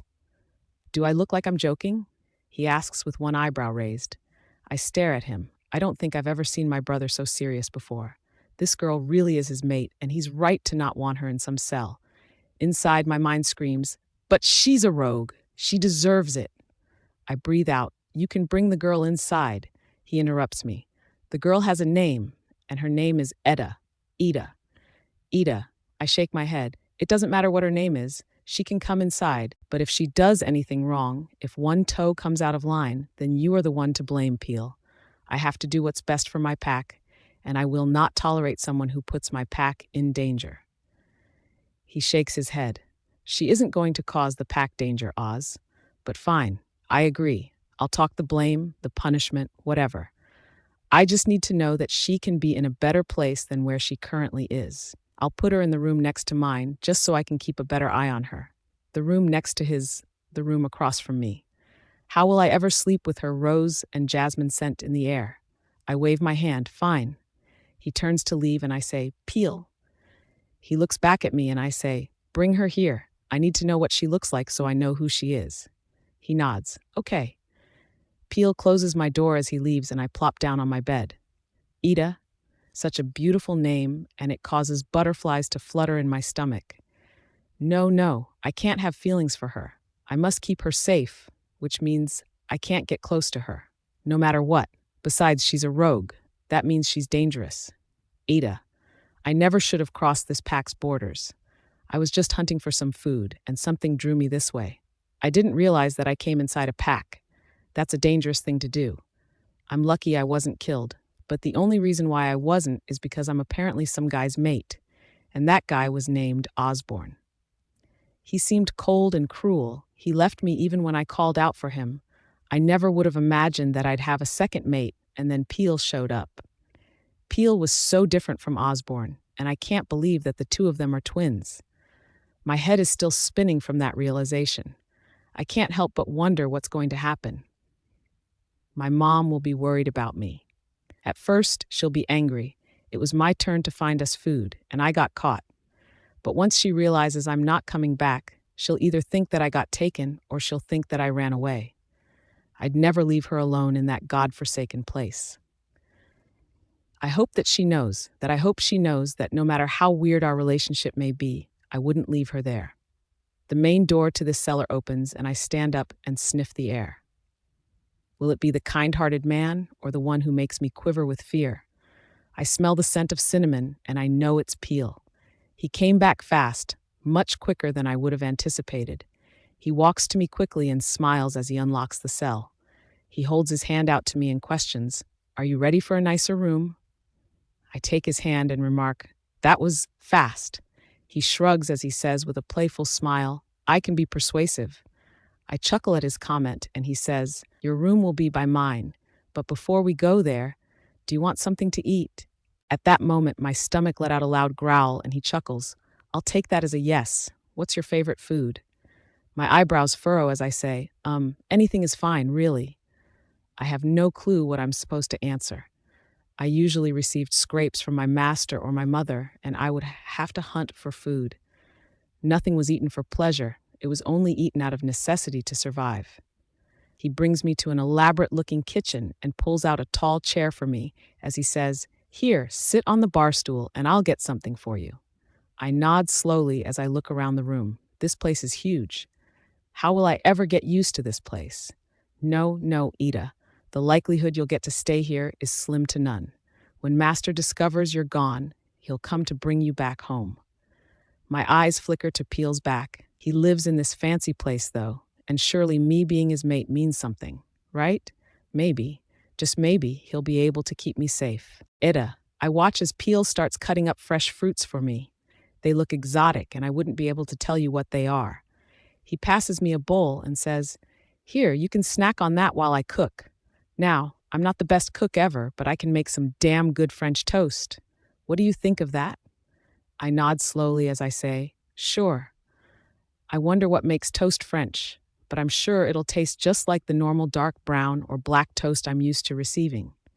I hear a woman's voice as she says, "Peel's famous French toast? Count me in." A younger girl yells, "Ooh, me too." I turn to look at them and I see an older woman with her daughter walk into the room. They both stopped and stared at me, and the older woman said, Hi, Peel, are you going to introduce me to your friend here?" Peel comes to my side and says, "Etta, this is my mom, Claudia, and my sister, Alita." "Mom, Alita, this is my mate, Etta." My eyes widen from the fact he was already introducing me to his family. Soon I'm wrapped in a tight motherly embrace as Claudia says, "It is an honor to meet you, Ida. I'm so happy you're here." I nod slowly and she says, "Oh, I need to go get Evan. Peel, make sure to make enough for everyone, okay, dear?" Peel calls out, "You got it, Mom." Claudia runs off, but his little sister, Alita, sits right beside me. She smiles. "So, Ida, why don't you tell us about you? Do you like to play video games?" Peel says her name, Alita. She looks at him wide-eyed as she responds, "What?" He huffs, "Don't overwhelm her." She scoffs, "I'm not overwhelming her." She looks at me and questions, "Am I overwhelming you?" I don't even have a chance to answer before she says, "See, I'm not overwhelming her." I notice the smell of a campfire enter the air and I know that Osborne is nearby. He clears his throat and I jump slightly from the sound. My eyes meet his light blue ones and he says, "I should formally introduce myself to you. My name is Osborne, Alpha Osborne." My eyes widen and I realize that's why he has such a powerful aura. He's an alpha. I bow my head as I say in a soft, submissive tone, "It's a pleasure to meet you, Alpha. My name is Etta." He breathes out and says, "Etta, I will have you know that we don't normally allow rogues in this pack. I'm making an exception with you, only because you are mine and Peel's mate." His mouth opened, and he was going to continue speaking until Claudia let out a loud gasp, and I see a large man standing behind her. Claudia says, "You two have the same mate." Osborne says in an aggravated tone, "It appears that way." The tall man moves around Claudia and holds his hand out to me. His hand is massive, and I feel like a child as I shake his hand and he tells me, "My name is Evan. I'm Peel and Osborne's father. It is an honor to have you here. Ada, we have waited for you for a very long time." I let out a nervous smile as I don't know how to respond to his kind words. When Evan comes back by Claudia and puts his arm around her, she says to him quietly, "Doesn't she look familiar?" He nods. She does. I've never seen either of them before in my life. Maybe they know one of my parents? There's no telling. I don't even know who my dad is. Evan looks at Osborne and says, "You must be thrilled, son. All this searching and you finally found her." He's been searching for me? I never would have guessed that he even cared about mates. He looks at me and I notice that his cheeks redden slightly and he murmurs, "I'm going back to work." I watch as he leaves and Alita says in a soft voice, "Don't take it personally. He's like that to everyone." I nod slowly and Peel asks, "How are you enjoying the fruit, Ada?" I smile at him. "It's good, thank you, Peel." His family soon sits around the kitchen table and his mom asks me to move by them. I don't want to move away from Peel, but I do so anyways. I feel uncomfortable around so many people, but I guess that's something I will have to get over. Peel. I enjoy watching Etta with my family. My parents are tickled pink that Osborne and I have finally found our mate. Alita is enjoying speaking to her, but I can tell certain questions make her uncomfortable. I can't help but wonder about her life before coming here. I get the feeling it may be hard to get to know her. She didn't know what to answer for her favorite food and seemed confused by the bowl of fruit I gave her. The fruit was just pineapple, banana, and grapes, but she looked at it as if I put an alien in front of her. I wish Osborne had stuck around me, but I suppose it's for the best that he didn't. He seems to make Ida feel uncomfortable. She was quiet as my family talked, and we all ate. And once we were done, I took her hand and led her up the stairs. I tell her, "I'm sorry, I didn't know they were all going to join us." She smiles softly. "It's fine. It was surprising to meet your family that fast. But I mean, it was going to happen eventually, right?" She lets out a soft laugh that makes butterflies erupt in my stomach. I will work every day to make sure I get to hear that musical sound. I bring her to the bedroom next to mine, and I say, "My room is right next to yours, so if you need me at any point, you can get me easily." She nods. "Okay." She opens the door and then says, "Wait." I look at her with an eyebrow raised, and she looks at me with confusion across her face. "This whole room is mine?" I nod as I chuckle. "Yeah, it is. What's wrong with it?" She shakes her head and her mouth opens and closes as she tries to form her words. She finally says, "It's just so big." I laugh. "Yeah, it's fit for a queen, and that's what you deserve." Etta shakes her head. No, I don't. I'm nothing, Peel. I don't deserve anything like this." I grab her face and stare in her eyes as I say, "Don't say that about yourself. You're everything to me, Ida. I know we just met, but it's true. Already you are the reason I want to wake up tomorrow." Her eyes are wide, and her eyes flicker to my lips. I desperately want to kiss her, but I don't want to overwhelm her with too much too fast. I let go of her face and say, "We'll go shopping for some clothes that can fit you tomorrow, okay?" She whispers, "Okay. Thank you, Peel, for everything." I nod and smile softly. "Anything for you, Etta." She blushes as I close the door, and I hope I can always make her happy. "Etta, I'm unable to sleep. This is all so unbelievable." I pace around the large room. I've never seen a bedroom this large. Mine and my mom's room was the size of the bathroom here. My mom will be elated when she finds out that I'm mated to the alpha of a pack. My mom wasn't always a rogue. She and her parents got banished from a pack long before I was born because her dad had revolted against the alpha, and my mom kept trying to become his Luna even though he was mated to someone else. I never met my grandparents. My mom never talked about what happened that caused them to separate. But soon she was found by Master Wraith, and he took her in, and she has lived as one of his slaves ever since. She did the best she could to raise me and keep me safe, but she was a bitter woman. She criticized me for my looks, and there were days I would go unfed. I still don't know if she did that because we didn't have enough to eat, or if it's because she thought I needed to lose weight. Although I know she'll be happy that I'm mated to someone high-ranked, I think she might also be jealous because she didn't get that. No matter what, she's still my mom, and I will do what I can to rescue her from Master Wraith. I just need to wait for Osborne to accept me. He's the alpha. He's the one who would decide if she could join the pack. I think it will be hard to break down Osborne's walls, but I'll do what I can to try. He's cold and mean, but something about him is familiar, and I want to spend more time with him. I just don't know if he wants to spend any time with me. I walk to my bed and lie down.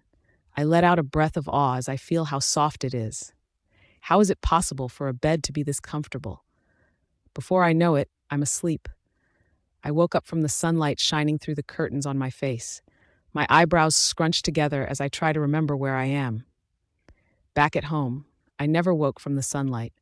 I only woke from my mom yelling at me or the screaming of another one of Master Wraith's victims. I rub my eyes as I look around the room. Everything is in a light gold and light pink color, and I let out a loud yawn as I stretch. Where am I? There's a light knock on the door, and I smell cinnamon, and my mouth waters as I suddenly remember my mate, Peel. He opens the door with a soft smile and says, "Rise and shine, sleepyhead." I sit up in the bed, and he walks over to me with a playful smile on his face. He sits on the edge of the bed next to me and kisses the top of my head as he remarks, "Your bedhead is adorable." My cheeks burn, and he asks, "Did you sleep well?" "Yeah, better than I ever have before. The bed was really comfortable, and I've never felt sheets so smooth and a blanket so soft." He says, "The sheets are made of silk. Do you like it? Some people like silk sheets and some hate it. I love it." His smile widens as he says, "I'm glad I brought you a dress to wear today, and whenever you're ready to eat breakfast, you can knock on my door, and I'll help guide you. Once we're done eating, maybe we can go into town and get you some clothes?" I smile. That sounds nice. He quickly leaves my room, and as he goes, I can hear the chittering of his little sugar gliders. I can't help but smile. It's cute how he takes his pets with him wherever he goes. It surprises me how different Peel and Osborne are. Peel made me a priority this morning, but I have no idea when I'll see Osborne again. It seems like he doesn't care about me, but if he didn't care, then wouldn't he have killed me since I'm a rogue? I put on the dress that Peel brought me and went to search for a hairbrush. As I looked around, I heard a knock on the door, and I froze wondering if this could be Osborne. I breathe out and force myself to say, "Come in." The door opens, and in walks Alita, along with two other girls that I haven't seen before. My eyebrows furrow as I look at the three of them, and Alita says, "Oh good, the dress fits. Anyway, before you got busy today, I just wanted to introduce you to the other two girls in the house." She points to the older one and says, "Ada, this is Lila. She should be around your age. She's only a few months apart from my brothers." Lila smiles and waves her hand while Alita points to the other girl and says, "This is Lauren." Lauren nods at me and Lila says, "Welcome to the Scarlet Pack, Etta. If you need anything, just let me know. Us girls have to stick together, you know?" I nod. "Yeah, thanks." Alita says, "Call out if you need us, Etta. I just thought you'd feel more comfortable by like this rather than in a room full of new people." "Yeah, thanks, Alita." The three girls leave my room and I breathe out. It's nerve-wracking meeting so many new people so fast. I finally find a hairbrush and I wince as I run it through my tangly hair. Once I'm done with it, I brush my teeth. The door knocks again and I groan. "Can't I have a few minutes by myself?" I rush to finish brushing my teeth as the door opens. I spit in the sink and then look up to see Peel setting stuff down on a desk. He looks over at me and smiles, and I wipe my mouth. I say, "I thought I was supposed to get you?" He nods. "Yeah, that was the plan. But I saw who all would be at the breakfast table, and I thought you might get overwhelmed from so many people. So I thought we could have breakfast in here and have some mimosas to celebrate that we found one another." I don't know what a mimosa is, but having some one-on-one time with Peel sounds wonderful. It makes me nervous to think about how many people might have been at the breakfast downstairs. He holds out a fancy glass with an orange liquid in it, and I take it from him. He clinks his glass against mine, and then takes a sip, and I follow his suit. It tastes like orange and is a little bubbly. It doesn't taste bad, but it was different than normal orange juice. He looks at me with an adoring smile and says as he takes a seat, "So, I figured there's a lot to learn about each other. How about we each ask a question and see where it goes?" "Okay, like what?" I don't know what I want to know about him. He's nice and sweet and makes me feel cared for. There isn't anything else I could dream of from a man. Peel runs his hand through his long hair and says, "Okay, do you have any siblings?" I shake my head. "Not that I'm aware of. It was just me and my mom when I was growing up." "Did that bother you?" The question made me feel taken aback. I ask, "Why would it?" He shrugs. "I can't imagine life without my siblings. It's like I've always had a built-in best friend." "Even with Osborne?" I question. It's hard to picture Osborne as a friendly guy. Peel chuckles and says, "Yeah, even with Osborne. Before Alita was born, Ozzy and I were best friends. There was an attack on our pack while our parents were gone. Osborne was taken. He was gone for a couple of days, but when he returned, he seemed unharmed. He clung to me for a while, but then became distant. I don't know why. I have no clue what changed. By the time Alita was born, I missed having that relationship with Osborne. So I helped out with Alita as much as I could, and as she got older, she and I got closer, and Osborne continued to distance himself. I nod in understanding, and Peel breathes out, "He's a good guy, Etta. I promise you. He just has some stuff to work through, but I mean, everyone has their own type of baggage. He has no idea how true that is." Peel. I love spending time with Ada. Being in her presence is addicting. Her scent, her smile, her laugh, all of it is just so perfect. She told me random things about her life. Her mom and her did odd jobs and hunted a lot to stay afloat. She didn't know who her father was, and her mom has been a rogue her whole life. She says, "It's weird being in a pack house and seeing how others have lived their whole lives. It's just hard to imagine." I nod as I take her hand and tell her, That makes sense. It's a bit of a culture shock. Ada nods her head and I ask, so, would you be interested in becoming a part of the pack? You don't have to be a rogue anymore. You have opportunities now that you might have had before. She looks at me with wide eyes. I'll say, you don't have to make any decisions now, Ida. I just want you thinking about it. Would you be interested in school? Or would you just want to focus on learning what will be expected of you as a Luna? Her eyebrows furrow and says, I've never been to school before. I don't think I could do that. Aren't I a bit late for that? You've never been to any school? No, even like elementary or middle school? She shrugs. My mom taught me stuff, but we couldn't afford to do anything outside the house. I rub her hand as I say, we'll figure it all out. I want you to be able to do anything you want in life. Her cheeks turn red, and I'm drawn to her. I need to kiss her soon. I've never felt this kind of need in my life. Before I can try to act on it, though, there's a knock on the door. Ada stands up to go answer, but just based on the rough knocking, I know that it's Osborne. She opens the door and makes a startled noise as he pushes past her. He looks at me and the breakfast setup we had, and then looks back at Ada, and he asks, why aren't you two at breakfast? Ada looks like a deer caught in headlights, and I hate how Osborne's presence makes her so uncomfortable. I answer, I thought it would be best to spend some time in private to get to know each other better. Besides, there's so many people at our breakfast table, I thought it could be overwhelming for Ida to meet everyone at once. Osborne lets out a low grumble, and Ida's eyes flicker between him and me. I breathe out as I stand up and walk to her side. Osborne keeps his eyes on me the entire time. I tell him, you're welcome to join us, Osborne, but could you calm down? Can't you see you're scaring her? His eyes flicker to her for a moment, and his face softens a little, and it makes me happy to see that on some level he does care about her. He breathes out and says, no, it's fine. Enjoy your breakfast. He turns to leave, and Ada watches him with a confused expression, and once the door closes, she whispers, he doesn't like me, does he?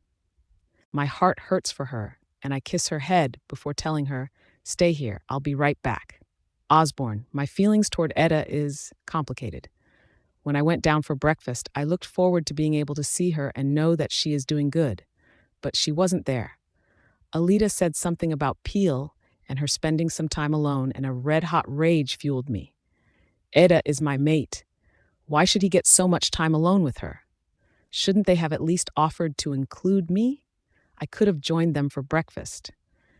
But in the back of my head, I keep thinking about the fact that she is a rogue, and rogues don't deserve to be in such a nice place.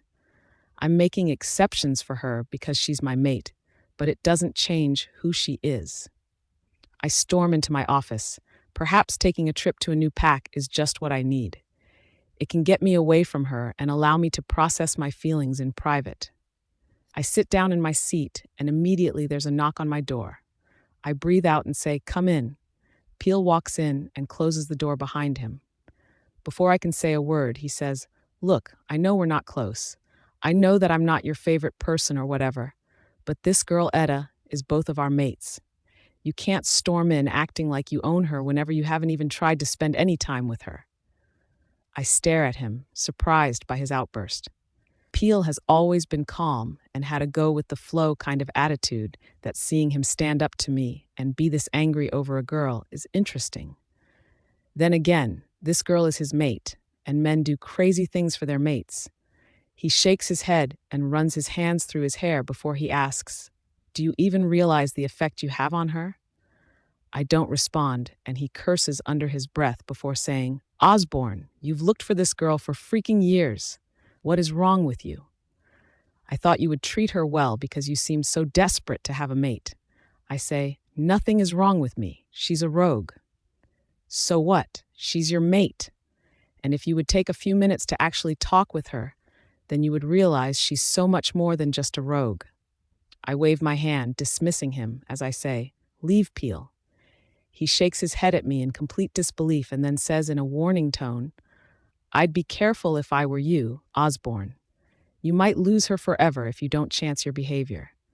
I growl lowly, my wolf feeling threatened, and I yell, get out!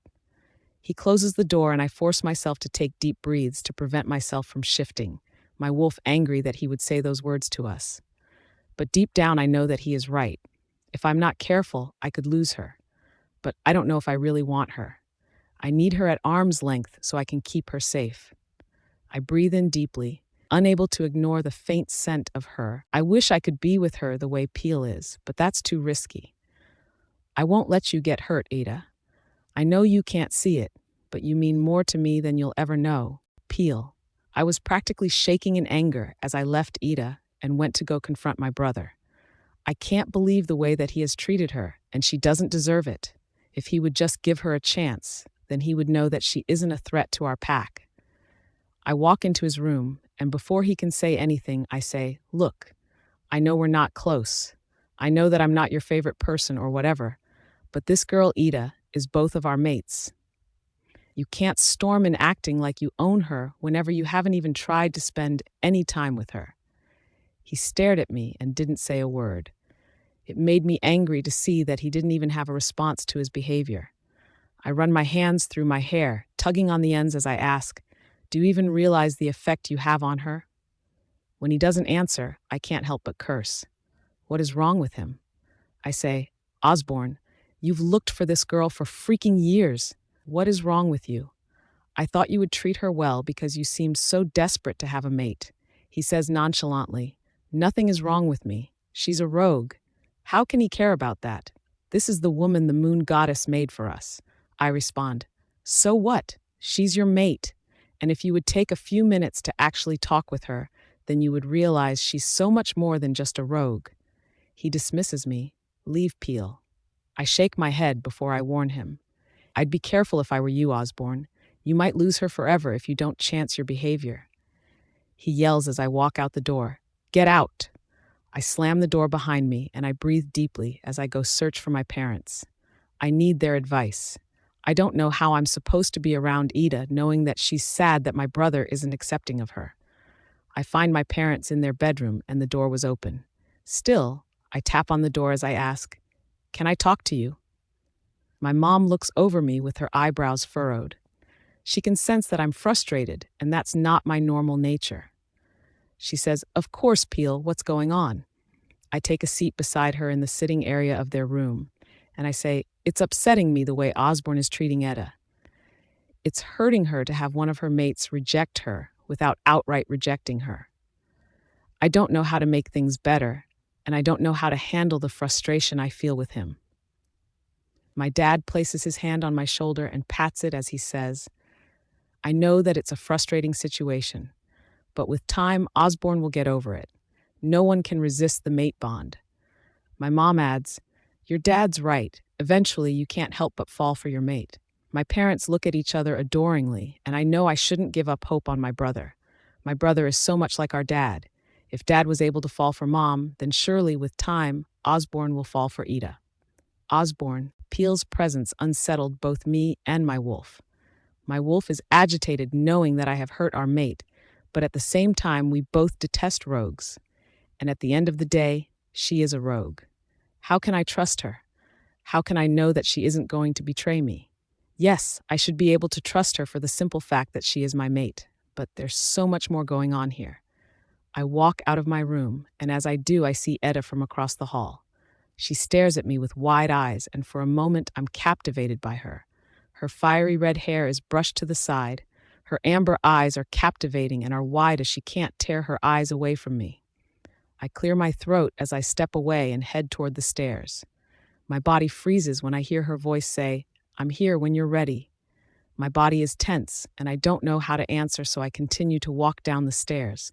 I'm drawn to her, and I don't want to be. She is a rogue, a disgusting, vile rogue.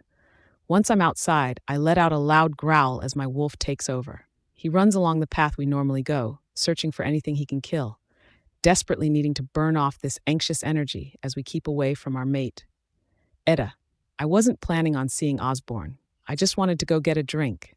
But when I stepped out of my room, there he was. He was ridiculously good-looking. How is it possible?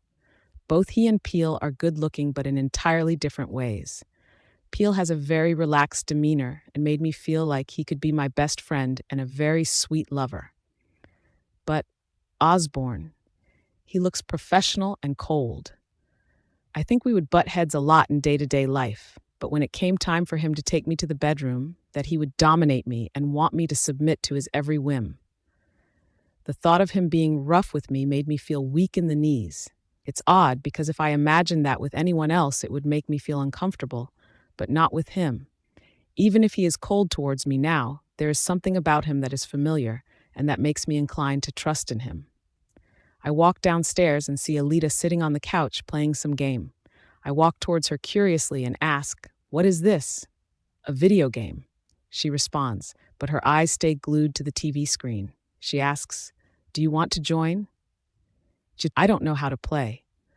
I respond feeling somewhat embarrassed. I have not lived a normal life. I hope she doesn't think of me as odd. She looks back at me and says, "Come on, I'll teach you. It looks like you'll be a part of the family. We should get to know one another."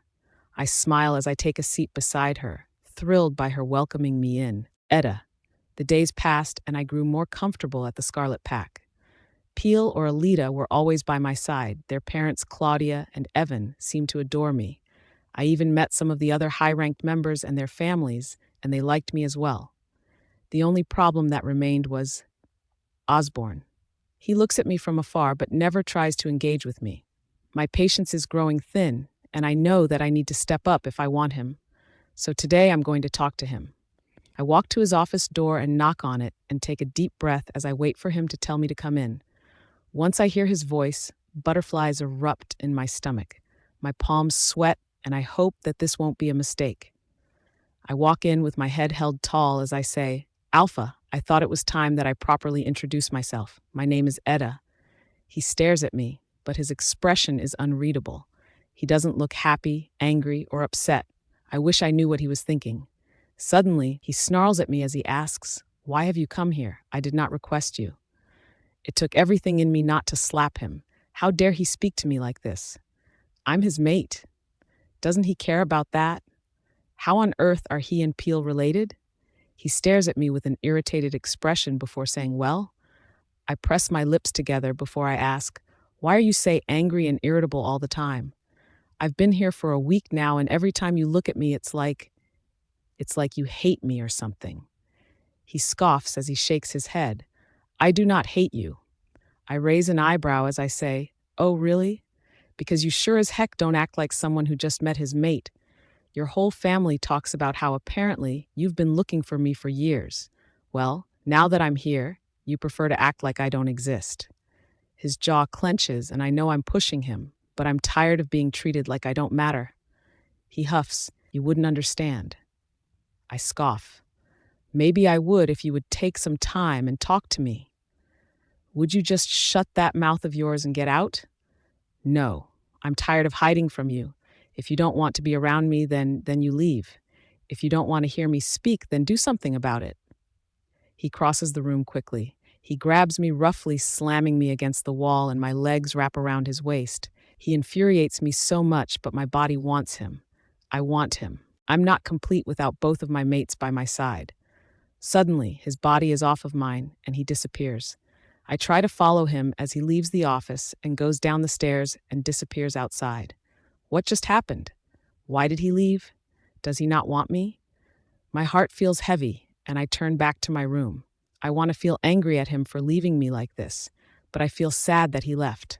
As I walk to my room, I run into Alita. She grabs my arm and looks at me curiously. She breathes out and says, "I know my brother is a pain in the ass. Don't take it personally, E. He's a dick to everyone." I gulp as I nod and walk to my room. I try to convince myself to be happy with just Peel. Peel treats me wonderfully. He deserves every part of me. Maybe I just shouldn't worry about Osborne anymore. But I can't help but wonder if he's going to reject me.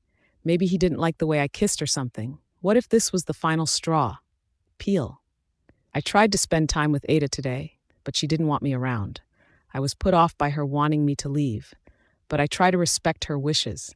I want her to know that I care about her and her words matter. But I'm worried about her. What caused her to be so closed off today?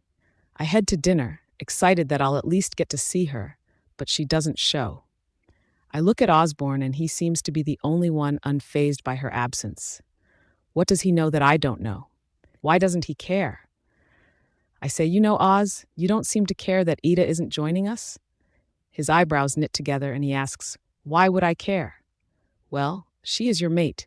You did look for her for years. I would expect that you would have shown more interest in her by now. He grumbles underneath his breath, and I roll my eyes. Why should I expect him to be any different? My parents whisper softly to one another, and I know my mom is concerned about Ida. Mom's already looking at Ida like a second daughter, and this is the first meal she hasn't shown up for.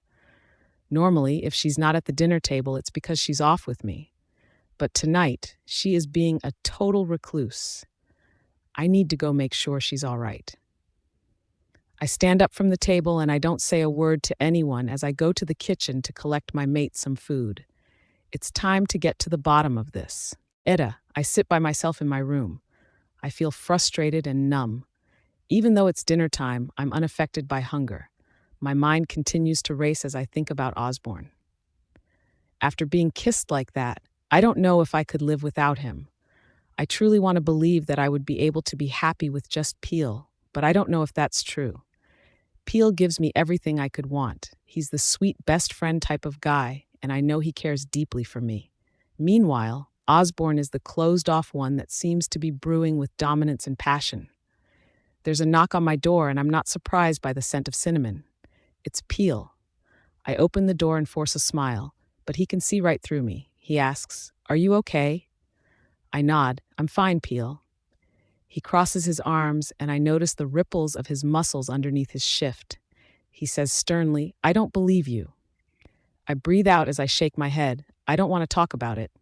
Then, let's not talk. How about we go for a walk and get some fresh air? Peel holds his hand out to me and looks at me with hopeful eyes.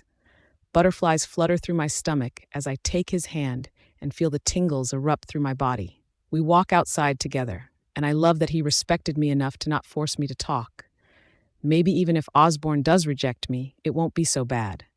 Of course, I don't want that, but I'm happy with Peel. The moon goddess has a plan. I have to trust that she knows what she's doing. 1 month later. A month has passed, but not much has changed. Osborne is still as aloof as ever. Peel still dotes on me and makes me feel loved and appreciated, and Alita and I have grown close. I've never really had a friend before, but having Alita is really nice. She doesn't make me feel weird for my lack of education. She never questions when I say I don't know how to do something, and she's just fun to be around. I've even gotten close with Lauren and Lila. Lila is planning a big trip to travel soon because she still hasn't found her mate. Layla is the one closest to my age, but she's very reserved and closed off. She doesn't come off as rude or cold. It just seems like she has her walls up. Lauren, on the other hand, is almost always on her cell phone. I think this is part of the reason Alita and I get along so well, is because she's used to not having lots of attention. I sit on the couch in the living room as I flip through a book, feeling grateful that my mom at least taught me how to read.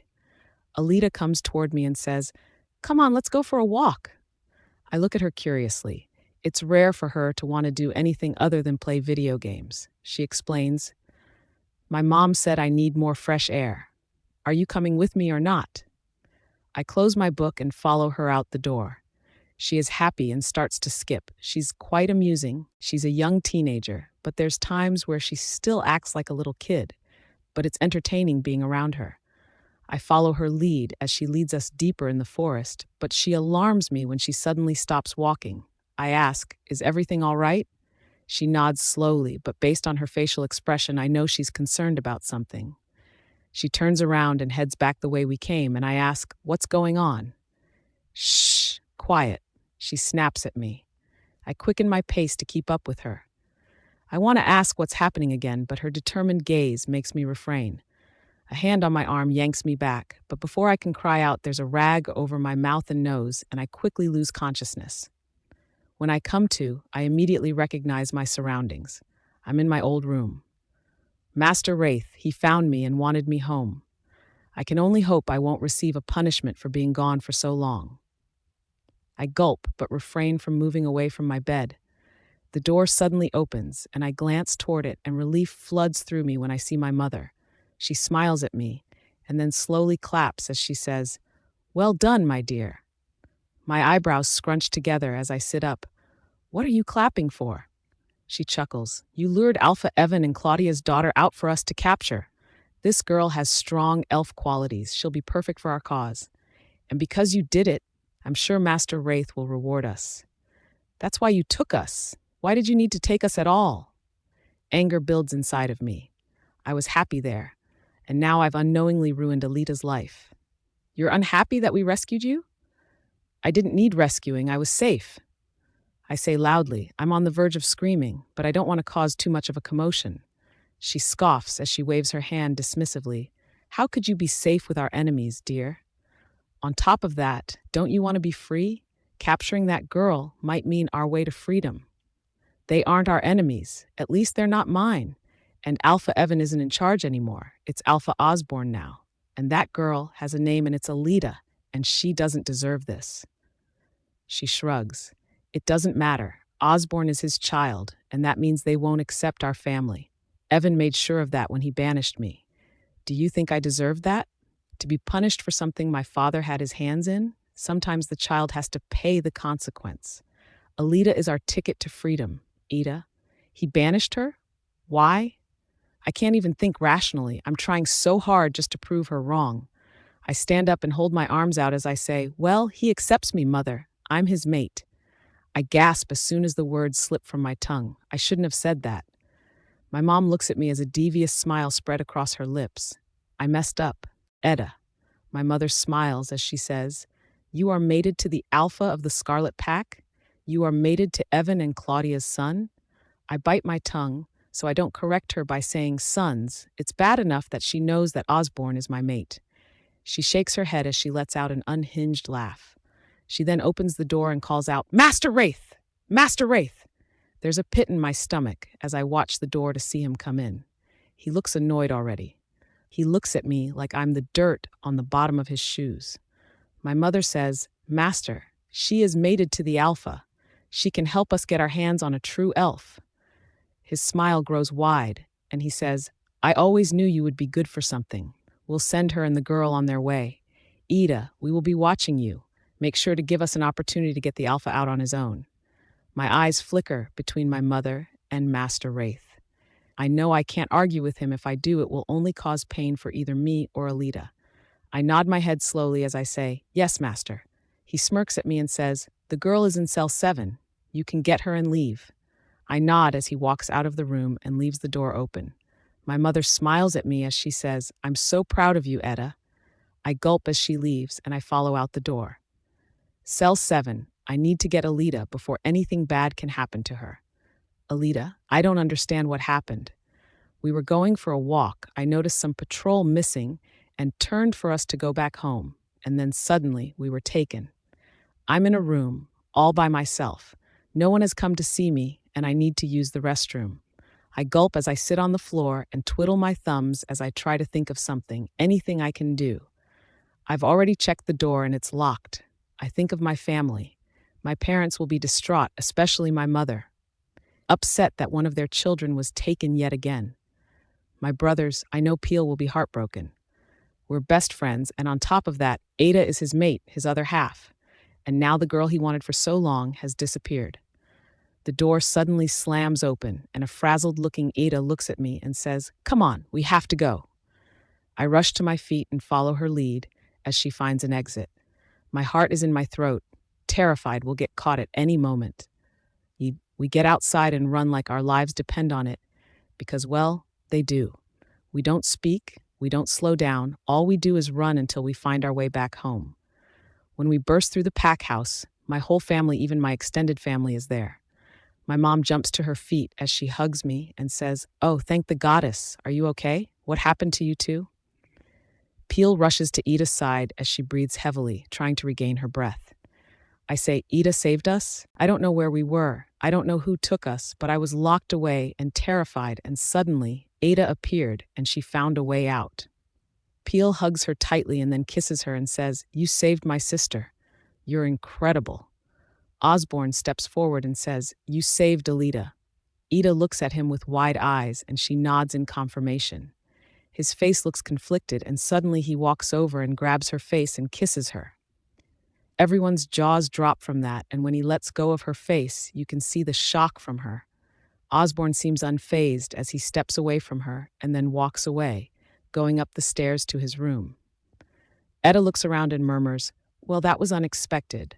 Peel places his hand on her back and says, "Come on, you should get some rest. I'll have an Omega bring us some food." She nods her head as he leads her out of the room. I look to my mom and dad, who are looking at Aunt Raph, Uncle Leon, Aunt Abby, Uncle Ken, Uncle Bretta, Uncle Solomon, and Aunt Elena. It's like they were all having a silent conversation, and then my mom smiles at me and asks, "Are you okay, sweetheart?" I nod, "I'm fine." My dad adds, "No one harmed you?" I shake my head no and say, "I didn't even see anyone outside of Ada. I could only hear their faint voices." My dad nods as he comes over and hugs me and whispers in my ear, "I'm so happy you're okay." I hug him back, but once he lets me go, I dismiss myself. I can tell all the adults want to talk and that I'm just getting in the way. Claudia.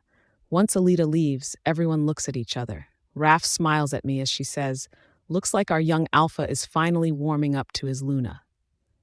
Ken scoffs. "It took him long enough. Seems like he's a bit too similar to his dad." Evan puts his arm around my waist as he growls, "Watch it." Ken chuckles in response, and Abigail says, "It's good to see him warming up to her. He's had such a hard time connecting to anyone since that attack when he was young." Ken puts his arm around Abigail, knowing how bad it's affecting her. My Aunt Alina says, "Don't you think it's odd that Alita never saw anyone? On top of that, you haven't had any issues in years. This seems random."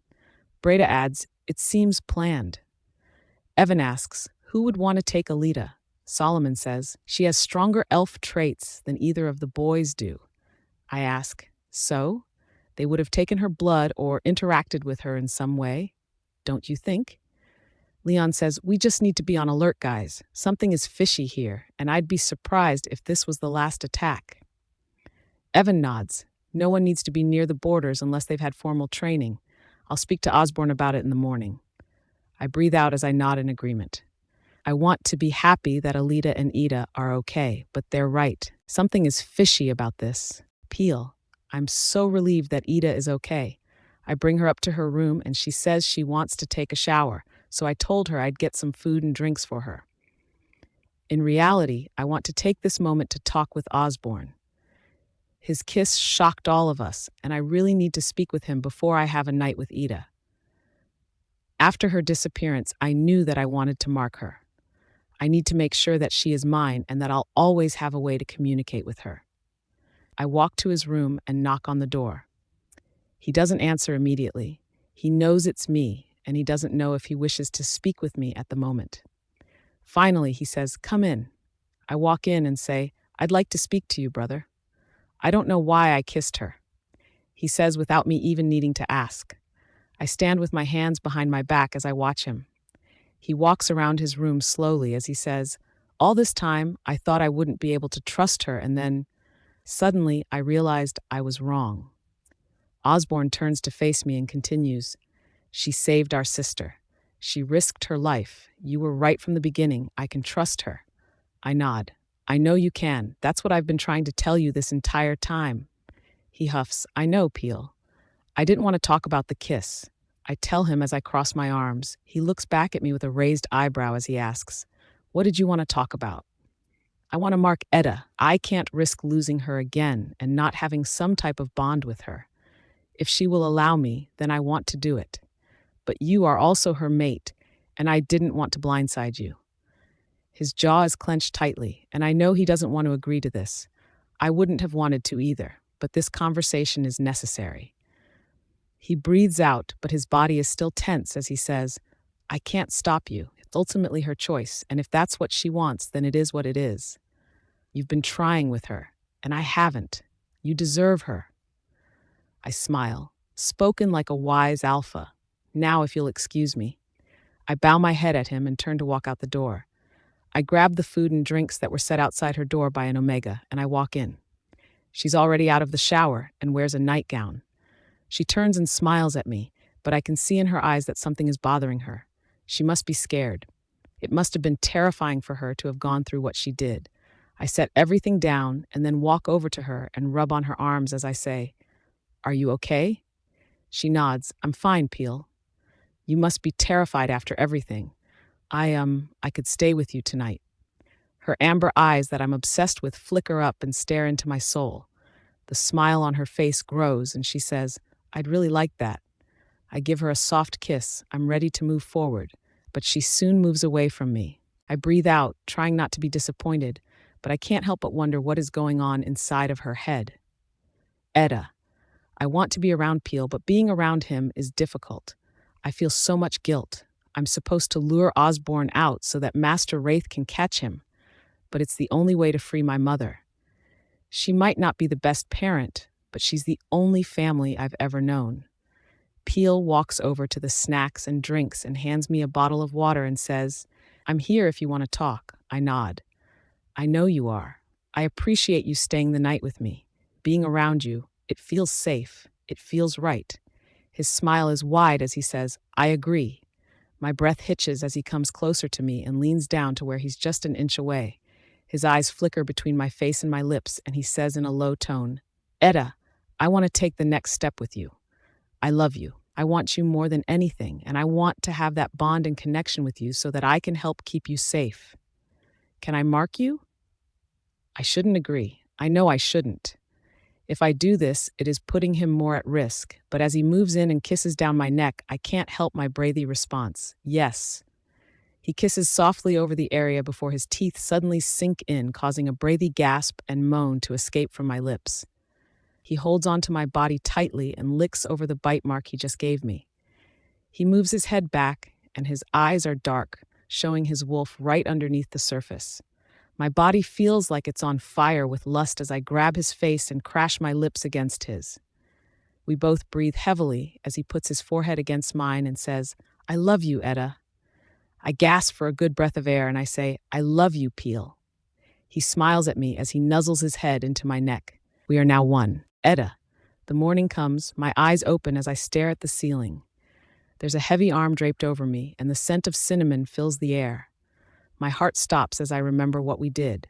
My hand instinctively touches my neck, and my eyes clench shut. Shit, how could I have let this happen?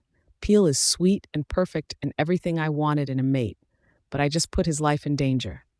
If Master Wraith finds out that Peel wears my mark, he won't hesitate to capture him.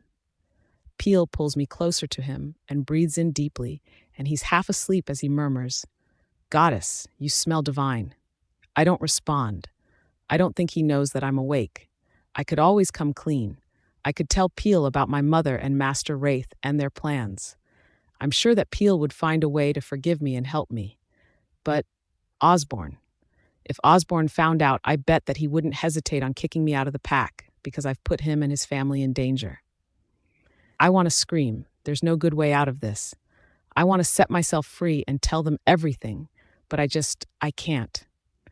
Peel starts kissing down my neck and I roll on my back and he sits himself up and looks at me. He smiles at me as he says, "You're so beautiful, Etta." I smile sheepishly at him as he caresses my face. He says, "Now that we're mated, it's probably best for us to move into the same room. I'm happy to come in here or you can come into my room, whatever you want. I just want you to be happy." Why does he have to be so damn perfect? Thank you, Peel. Right now, I just want to go for a walk. Are you sure? Do you want me to come with you? I shake my head no. I'm fine. I would like to be on my own for a little bit, and this time I won't be anywhere near the borders. He smiles at me as he nods. Okay, just remember, we're linked now. You can mind link me at any time, and I'll come for you. Butterflies flutter in my stomach from his sentiment, and I smile. Thank you, Peel. I kiss him before getting out of bed and finding some clothes to wear. He is on his phone by the time I come back into the bedroom. I say, "I'll see you later." "Okay, you sure you don't want me to come with you?" I nod. I'm sure. I walk out the door before he can say anything else. This whole thing has me feeling on edge, and I don't want to be around him more than I have to. Immediately, I run into Osborne. I say, "I'm sorry." His eyes latch onto my neck and he says, "You're marked." I touch the mark as I nod my head yes. Nervousness runs through my body. Should I have talked about it with him before doing it? He hasn't spoken much with me, but maybe that's something that was expected of me and I didn't know it. He asks, "I was just going for a walk. Would you like to join me?" My eyes widen in surprise as I ask, "Really?" Osborne smirks and nods his head. "Yes, really. I think it's time we get to know each other better." "Okay," I respond softly, and I'm surprised when he holds his arm out for me. I hesitantly take it, and he led us down the stairs. Alita and his parents are all in the living room, and his parents look shocked that Osborne is with me, and Alita looks at us with a concerned expression. I decide not to worry about it as we go outside. Both of us are quiet as we talk. I don't know what to speak about with him, and I still have the feeling that I need to walk on eggshells around him. He finally interrupts the silence by asking, "So, what made you be a rogue anyway?" "I was born as one. My mom and her parents were cast out of a pack for some reason. I don't know what happened with her parents. It's always been just the two of us. I imagine you were close. My mom flashed into my head. All the time she yelled at me, all the time I went without. But at the same time, I choose to believe that she treated me that way because somehow she was trying to protect me from Master Wraith. Isn't it my turn to protect her now?" I nod slowly. "It was complicated. It's rough out there being a rogue." He murmurs, "I can only imagine. Being cast out from a pack is a serious offense, though. Do you know what your mother did?" He's probing me. It makes me uncomfortable, but I respond curtly, "No, I don't. She doesn't like to talk about it." Osborne's looking at me, but I don't want to meet his gaze. He's still trying to decide if I'm worthy of him. I don't need him. I have Peel. As much as I want to believe that, though, my heart breaks a little at the thought of not being good enough for him. He asks, "Have you ever done anything against a pack?" I can't help but grind my teeth together. The way he is speaking rubs me the wrong way, and I wish I had come to walk alone. I wanted to clear my head, not muddle it more. I snap back at him. "Have you ever done anything against a rogue?" His eyes widen, and he seems taken aback by my question. He scoffs. "Rogues invade our pack, they kill people, and try to conquer us." I scoff in response. "You're making an assumption off a few rogues, not the majority. I was a rogue. I never tried to kill anyone, and I never tried to conquer a pack. You ask what I have done against a pack. Meanwhile, you're not even thinking about your own transgressions against rogues like me." His eyes darken, his fists clench, but I can't help myself from pushing his buttons further. I continue. "Every werewolf out there is just like you and me, Osborne. They have a mate, they have parents, they have siblings, they might even have children. Do you think about that? I doubt it. How many rogues have you harmed, Osborne?" He takes a step forward, getting in my face, and says, "Shut your mouth, Etta." My eyes flicker to his lips and then back at his eyes, and I take a step forward so our chests brush against each other as I ask, "Why don't you make me?" He grabs me harshly, pressing me up against a tree. His lips are greedy and rough. He bites on my lips and tongue, making me bleed a little. His tongue is demanding, and the thrusts he makes against me are overwhelming and make me cry out. His hand comes up and grabs my throat, lightly choking me as he comes back and bites my lower lip. He pulls his head away and examines my face. He smirks as he lets go of my neck and says, "Good to know that I can shut you up." He moves away from me and continues walking like nothing happened. My legs feel weak, but I refuse to let him win, so I force myself to be strong as I jog a few steps to catch up with him. Being with Osborne is like being on a roller coaster, but I don't want this ride to stop. Alita. Everyone seems to forget the fact that I can read their minds. I know what's going on with Ada, as much as she tries to hide it. I don't think I should interfere. It's not my place. She has good intentions, and she doesn't want to go back or go along with Master Wraith's plans. Osborne and Ada are finally getting close. They go on runs together daily, and for the most part, they seem to enjoy one another's company. There are times when they come home and they're both irritated with the other one, but overall, they seem happy. Peel and Etta are in perfect bliss with one another. Neither of them ever get upset by the other. The only issue they seem to have is the lingering guilt that Ada feels since she hasn't told him the truth. I hope that Ada and Osborne will be able to work everything out. They both have a darkness about one another. and I think they could easily be too alike and repel one another. But if they learn how to work together, they could be a great pairing. I don't know if I should let Ida know that I'm aware of what's going on. I don't know if that would help anything. For now, I will keep my mouth shut and let them handle everything themselves. Ida, life is good, but I'm on edge. Each day that goes by, I know that I'm being watched closer than before. I know Master Wraith isn't going to let go of this. He wants to take the Scarlet Pact down, and he wants me to be a part of his master plan. Peel plays with his sugar gliders as I sit on the bed reading a book. There's a knock on the door, and just from the rhythm of the knock, I know that it's Osborne. My eyes flicker to the clock. It's the end of the day. It doesn't surprise me that he's ready for our normal run. He always comes to get me whenever he is done with his work. The time varies day to day, which makes me feel more at ease. I know we're being watches, and because we're not in a meticulous routine, that means less of a chance of getting attacked. Peel opens the door, and both he and Osborne nod to one another out of respect. Osborne looks at me and has a small smile as he asks, "Are you ready to go?" I nod my head as I return his smile and set my book down. He holds his hand out to me, and it's like my heart stops. This is the first time that he has really initiated for us to hold hands. It feels so much more intimate than holding on to his arm. Even Peel notices the difference as he raises his eyebrows and turns away as we walk out the door. Osborne leads me to the stairs, and I say, "So, how was your day?" He shrugs. "The same. Nothing eventful." When we get to the bottom of the steps, we see his parents and his sister as always. I wave hello to them, but today Osborne ignores them completely. My eyebrows furrow. That's unusual for him. As we walk outside, I ask, "Are you sure everything's okay? It's not normal for you to ignore your family." He shrugs in response and asks, "Do you want to walk or do you want to run?" He's giving me an option. Why is he being so cordial? It's not normal for him. I want a chance to talk to him more, so I say, "Let's walk." He nods his head and continues to hold my hand as he strolls. It's not unusual for him to be so quiet. It's just unusual for him to be this nice. I ask, "Is something bothering you, Osborne?" Osborne smirks as he questions, "Is it so bad for me to want to slow down and enjoy time with my mate?" My eyebrows furrow as I say, "No, there's nothing wrong with it. It's just, I don't know. Normally we're more hot and cold, I guess. Like we normally are fighting, running, or making out, and having a peaceful moment seems odd." He lets out a loud laugh, and I'm surprised how much I enjoy the sound. He smiles at me and says, "I want us to not always be so hot and cold. Although I enjoy making out with you, we have to get along on a personal level too." My cheeks redden. He wants to get to know me. He's finally accepting me. It feels like a dream come true.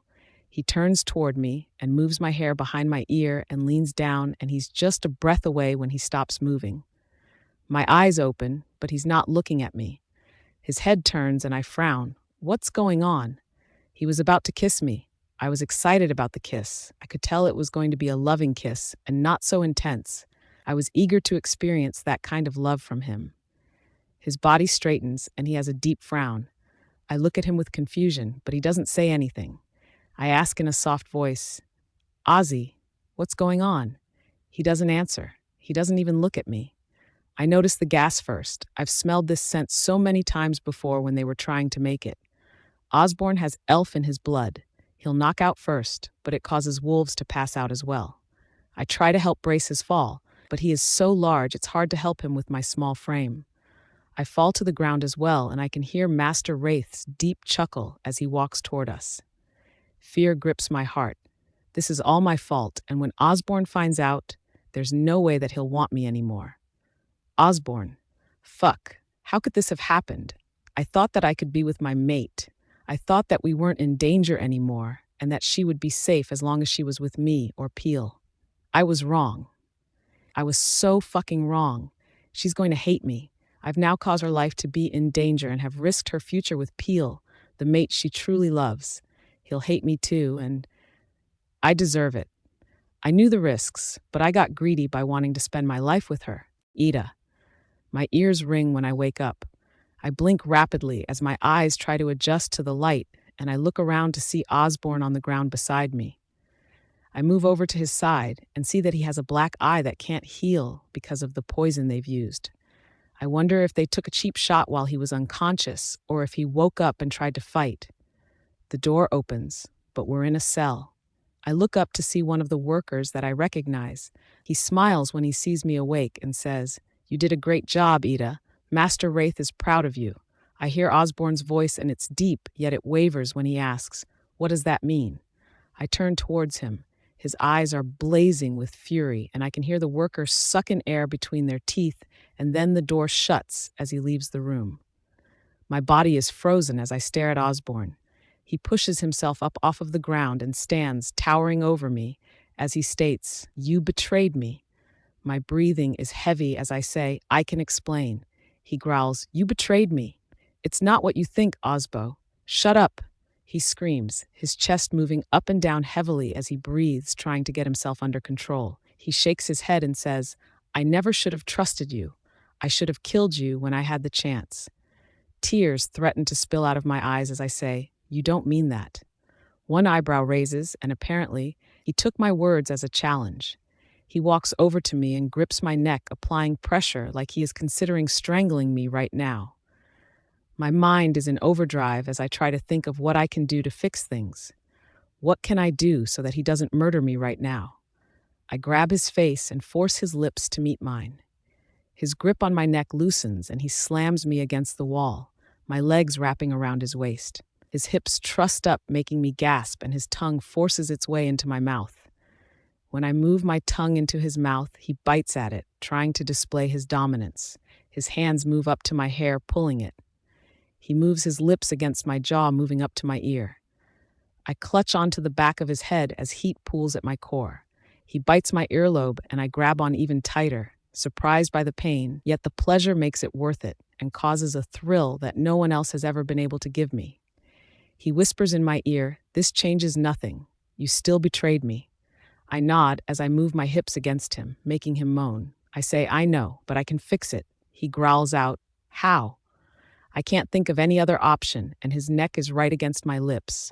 My canines lengthen, and I pierce into his skin.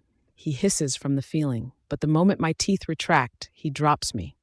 I fall on my ass hard as he moves away and yells at me, "What the fuck was that?" If we're marked, then you would be able to feel through the bond if I'm lying to you. You'll have a direct link to me. I thought it would fix things. He scoffs and shakes his head. "That didn't fix anything, Etta. This has made things worse. How can I trust you? You just marked me without any warning." "You can mark me."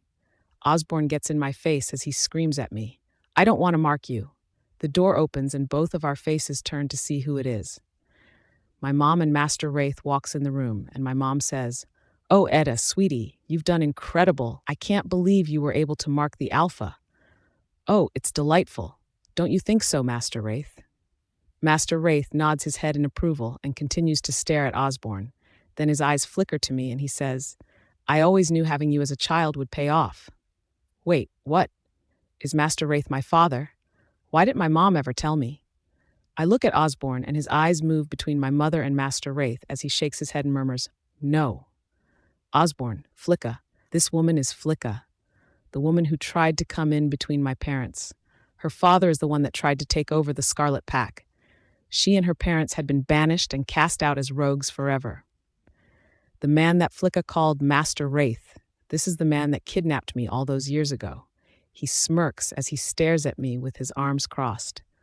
My face snaps towards Etta as I say, "You trapped me." She shakes her head, and tears spill down her cheeks as she says, No, Osborne, I didn't. I had no knowledge of any of this, I swear." Master Wraith says, "Both of you shut up. None of this matters anyway." His eyes narrow at me, but he tells Etta, "Go to your mother." She looks at me and then at Flicka before doing as she was commanded. Disgust fills my veins. How could she have done this to me? Her mom puts her arm around Ida and rubs her arms in a loving, motherly way. Master Wraith says, "Now I need elf blood. For real this time." My eyebrows furrow. What did he mean by this time? He continues, "If you can't get the blood for me, then Ida will die." I want to scoff at his obvious empty threat, but I refrain. No need to tick the guy off anymore. But it's obvious he's bluffing. Ida is apparently his daughter. Surely he wouldn't kill her. His lips curl up into a devious smile as he remarks, "You think that I'm lying?" I don't respond. That's what he wants. He wants to egg me on and make me agree to something when he has no true leverage. He makes a tsk sound before he says, "Now." Ida gasps, and I look at her as her mother injects something into her neck, right on the mark that Peel made. Her mouth opens in a silent scream as tears run furiously down her face, showing the amount of pain she's in. My wolf is furious and ready to fight, but Master Wraith looks at me and says, "Her health will slowly deteriorate, and I'm the only one with the cure. If you want her to live, then you need to get me elf blood." I scramble for words as I say, "I don't know how to get that for you. There are no full-blooded elves near us." He shrugs. "Figure it out." Master Wraith walks over to Edda and grabs her chin as he examines her face. He smirks before patting her cheek and saying, "Good girl." Edda crumbles to her knees as Master Wraith and Flicka leave the room. How? How could they do this to their own daughter? I'm angry with her, but I don't truly want her dead. What am I supposed to do now? Edda, I have never felt pain like the kind I felt with whatever injection my mom put in my neck. It was like lava filled my bloodstream, making my entire body want to burst from the heat. I can't focus on what's being said between Osborne and Master Wraith. I'm in too much shock. Master Wraith calls me a good girl, and then he and my mother leave the room. My legs can't hold my weight anymore, and I crumble to the ground. Osborne walks out of the cell, and I wonder when it got unlocked. He looks at me, his eyebrows furrowed, his mouth in a deep frown, and yet he leans down and picks me up. My head falls against his chest, and for a moment I feel safe. The steady sound of his heartbeat helps me to relax. The sound of his footsteps echoes as he leaves the building and walks toward the Scarlet Pack. He asks, "Is that where they stay?" I shake my head no. They change locations frequently. Now that you know about this one, it is likely that they'll never come back to it. His lips press together as he nods, obviously displeased with my answer. He says, "I won't accept you as my mate." My heart breaks a little from his words. I try to tell him, I never knew. Osborne interrupts me, but he doesn't look at me as he tells me, "It doesn't matter if you were a part of the plans or not. You are Flicka and Master Wraith's daughter. Flicka was my parents' enemy, and Master Wraith is mine. You are their child." His nose scrunches up in distaste before he spits out, "It makes you an abomination in my eyes. I'll do what I can to keep you alive, but only for my brother's sake. We will not spend any more time together. I want nothing to do with you." My heart hurts worse than the injection did, and I whisper, "You can't mean that." He replies in a cold tone, "Can't you feel our bond? Do you sense any dishonesty?" I don't. He truly doesn't want me. If I wasn't still in such pain, I would get out of his arms and walk the rest of the way. Instead, I try not to cry as he brings us back to the Scarlet Pack.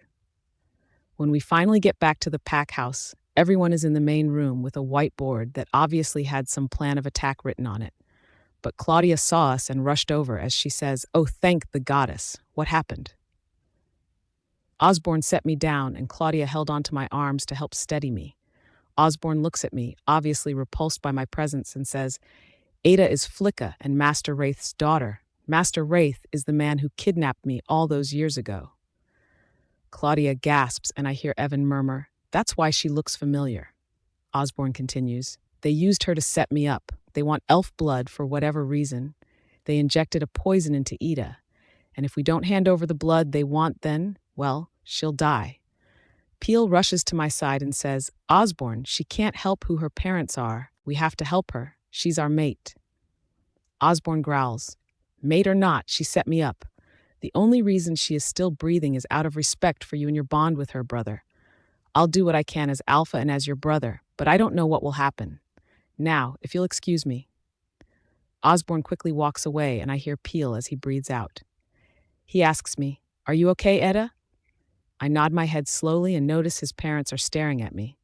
They probably hate me now knowing that I am their enemy's daughter. Peel looks at his parents and say, "There must be something you can do to help." Evan breathes out, "Son, we'll do what we can to help find a solution, but Osborne is the Alpha. Ultimately, it's his choice." My eyes flicker to Claudia, who appears to be in shock, and I say, "If it helps anything, I really didn't know. I never planned to help them. The day I came across this pack, I was just trying to find food. Never in my wildest dreams would I have imagined that I would find my mate and him be the alpha of the pack." Claudia nods. "I know you're telling the truth, dear, and Peel was right. It does not matter whose child you are. Peel and you have already marked and mated with one another. You are one of us now. You're a part of the family, and we won't give up on you." I want to break down in tears from her kind words. Why couldn't my mother be like Claudia? I ask in a shaky tone as the memory of my mother injecting me with poison runs through my brain. Could I hug you? Claudia's eyes soften as she walks over to me and wraps me up in a motherly hug.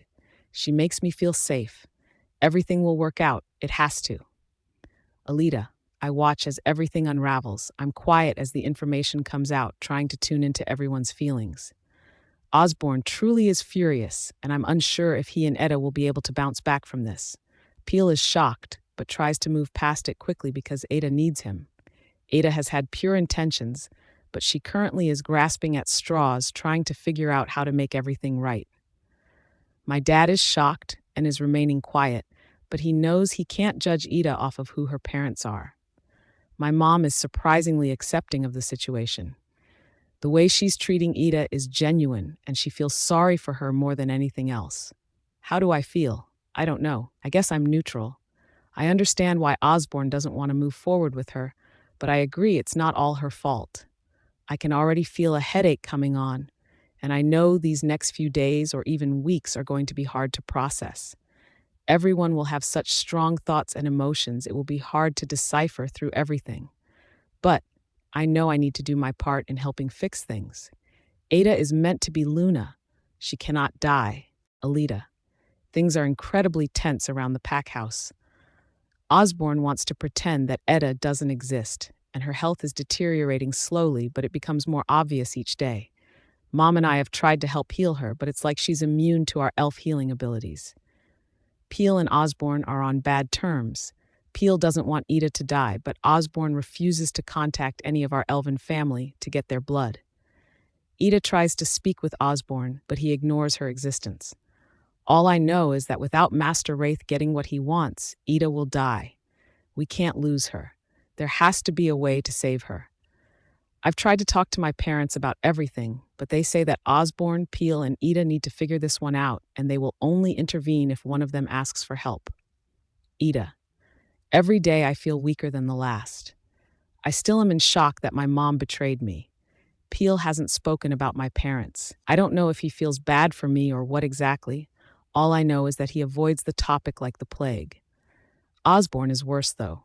He refuses to look at me. He and Peel argue anytime they see each other, and honestly, I think if Osborne had it his way, then I would already be dead. There must be something I can do to get him to help me. There has to be some way to get the antidote.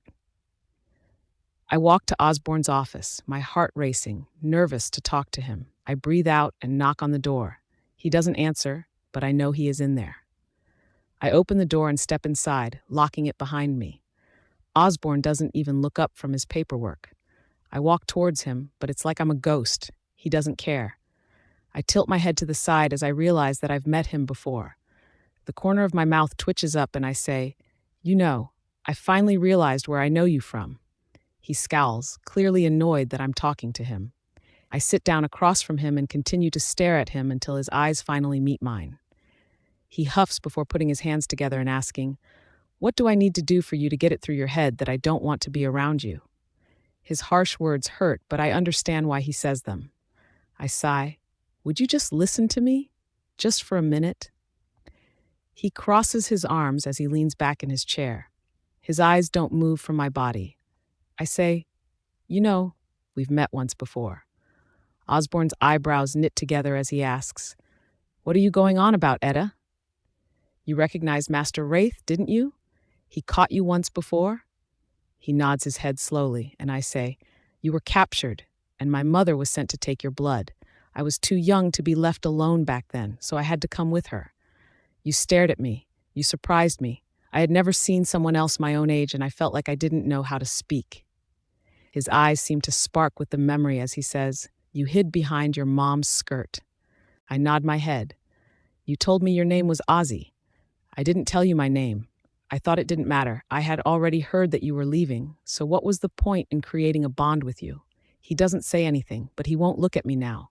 I murmur, "You were a lot nicer back then."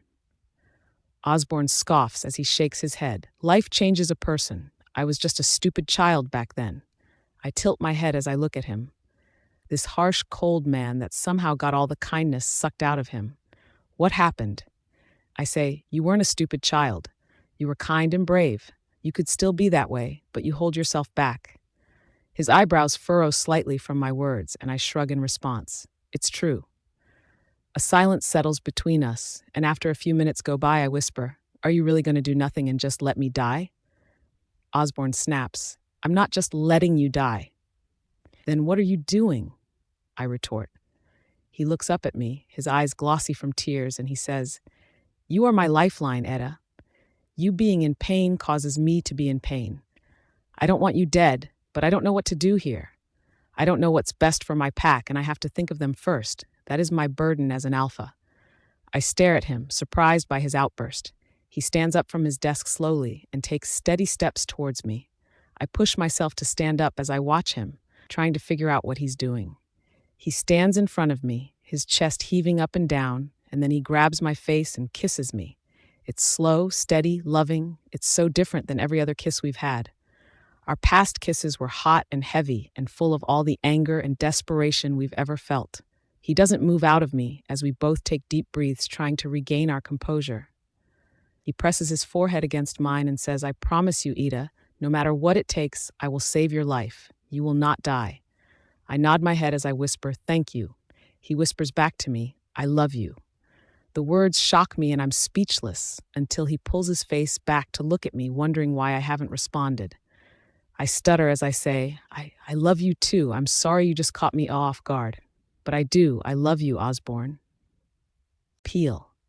Etta didn't come back to our room last night. I knew she wanted to speak with Osborne, and for a while I was concerned that they would get into an argument. But I felt at the moment that he marked her.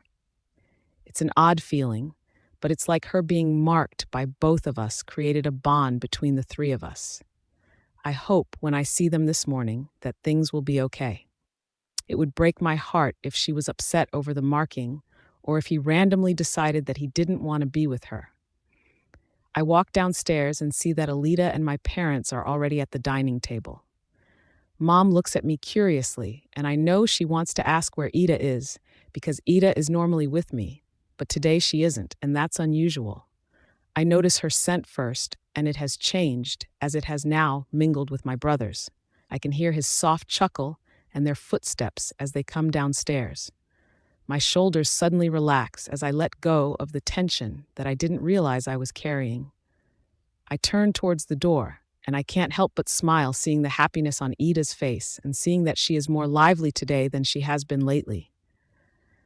Knowing that her own mother poisoned her has taken its toll, but the poison itself made her weaker each day. Seeing that she feels a little better is a good feeling. Did her finally getting marked by Osborne help her heal a little more? She walks straight over to me and hugs me and whispers in my ear, "I'm sorry I didn't go back to our room last night." I hold her tight, and a chuckle escapes my lips as I say, "You don't need to apologize, Etta. I know you were safe." She pulls away with a smile before sitting beside me, and Osborne takes a seat next to her. Our parents look at each other and seem giddy, and I just roll my eyes at them. But after a couple of minutes with their looks, Osborne is annoyed and snaps, "Why do you keep looking at us?" Our dad rolls his eyes, but Mom says, "Son, we're just so happy for you. Look at you three. You have found and accepted true happiness, and as parents, that's all we want for you." Dad nods along in agreement, and Osborne shakes his head as he murmurs, "Crazy parents." Etta giggles, and I can't help but place my hand on her thigh, just wanting some kind of physical contact. Everything feels perfect. But then Dad had to say, "So have you thought any more about what we should do to save Ida?" Ida visibly pales at my dad's words, and I realize she is still worried about Osborne. He notices her reaction and turns toward her as he says, "No, we haven't figured it out yet, but we will." He grabs her hand and brings it to his lips as he says in a low tone, "I will not lose you, okay?" Her heart beats faster as she whispers, "Okay." I'm proud of him and how he seems to care for her now. It's all I could have wanted for her. I just wish we knew how to save her without getting other family members involved. Mom and Alita have tried to save her, and nothing has worked, and at this point, I'm running out of hope. Alita. It's been 2 weeks since Osborne marked and mated with Ida. She's so weak now that she can't get out of bed. Osborne and Peel are scrambling to figure out what to do. They can't make a fake blood via, or that could have more dire consequences. But everyone has agreed asking one of our relatives to send blood isn't an option. It's just, they all think it's too risky. But I see how happy my brothers are with Etta, and they're finally getting along. I know this is something Peel has longed for most of his life, which is why I'm going to take action. I sit on my bathroom floor as I read over the instructions I got online of how to take my own blood. I snuck the supplies from our pack hospital, and I need to figure out a way to get my blood to the rogues. I think if I sit with Ida long enough and ask her questions about her past life, that I might be able to find information in her mind so that I know what direction to go. Or maybe I could get off Packlands and have a sign or something for them. Surely they're watching and waiting for a moment that they can act to attack our pack. I know that no one would approve of what I'm doing, but what else am I supposed to do? Ida can't die. She's the missing piece in our family, and my brothers are finally happy. If I have to sacrifice a little blood to make her live, then it's well worth it. Ida. It's been almost 3 weeks since Osborne marked me, and my health has declined a lot more than I care to admit. Osborne and Peel are worried about me, and we all spend our nights in Osborne's room because it's the biggest and neither of the men will sleep without me. At this point, I'm convinced that my life is over, and I just need to be grateful for the time I have left with my mates. Peel comes into the bedroom and smiles at me as he asks, "Are you ready for breakfast, princess?" I smile as I raise my arms up, and he rushes to my side and cradles me into his arms. The last time I tried to walk down the stairs, I fell down them. Peel and Osborne refuse for me to go down them on my own now and insist on carrying me. Claudia and Evan smile at me when I come in. Claudia comes and spends a lot of time with me during the day. She doesn't want me to feel alone when both of the boys are busy. She's been a true mother figure, and her kids are so lucky to have her. She even told me the story of how they knew my mom. I knew my mom wasn't a good person, but the whole situation blew my mind. Osborne sits beside me and leans over, giving me a quick kiss as he asks, "How are you feeling today, love?" I give him a weak smile as I say, "I'm okay." The worry in his eyes is evident, and I would do anything to make him feel happy again. But I don't know how to fix this, just like they don't know how to fix this. We all settle down to eat our breakfast when the door bursts open and a patrolman trips on his way in here. Osborne stands up and rushes over to help him as he questions, "What's going on?" The man looks at all of us before focusing back on his Alpha and passing him a package. "It's for you, Alpha." Osborne nods as he takes the package and the man leaves. Claudia looks concerned as she asks, "What is it, son?" He shrugs as he opens it, and his eyes widen, and he brings it over to me. Inside, I see a syringe filled with some kind of liquid, and on top of it was a simple note that says, "Love, Mom." I breathe out. It must be the antidote. Peel asks, "Shouldn't we have a doctor check it out?" We all sit in silence as we process through what's happening. I say, "Guys, I'm already close to death. If this is supposed to hurt me, then honestly, what does it matter? But if it can heal me, then it's best if I take it immediately." Osborne nods as he says, "I agree." Peel looks into my eyes and fear is consuming him. He breathes out as he nods. "Okay, do it." Osborne injects the syringe into my neck, in the same spot my mother did. I hiss from the pain. Time will tell if it worked. Alita. My plan worked. I thought I was in the clear. But roughly a month after we received the antidote, Ida started getting weak again. This time I went to the spot where I dropped off the blood, furious that they tricked us. My brothers were so happy.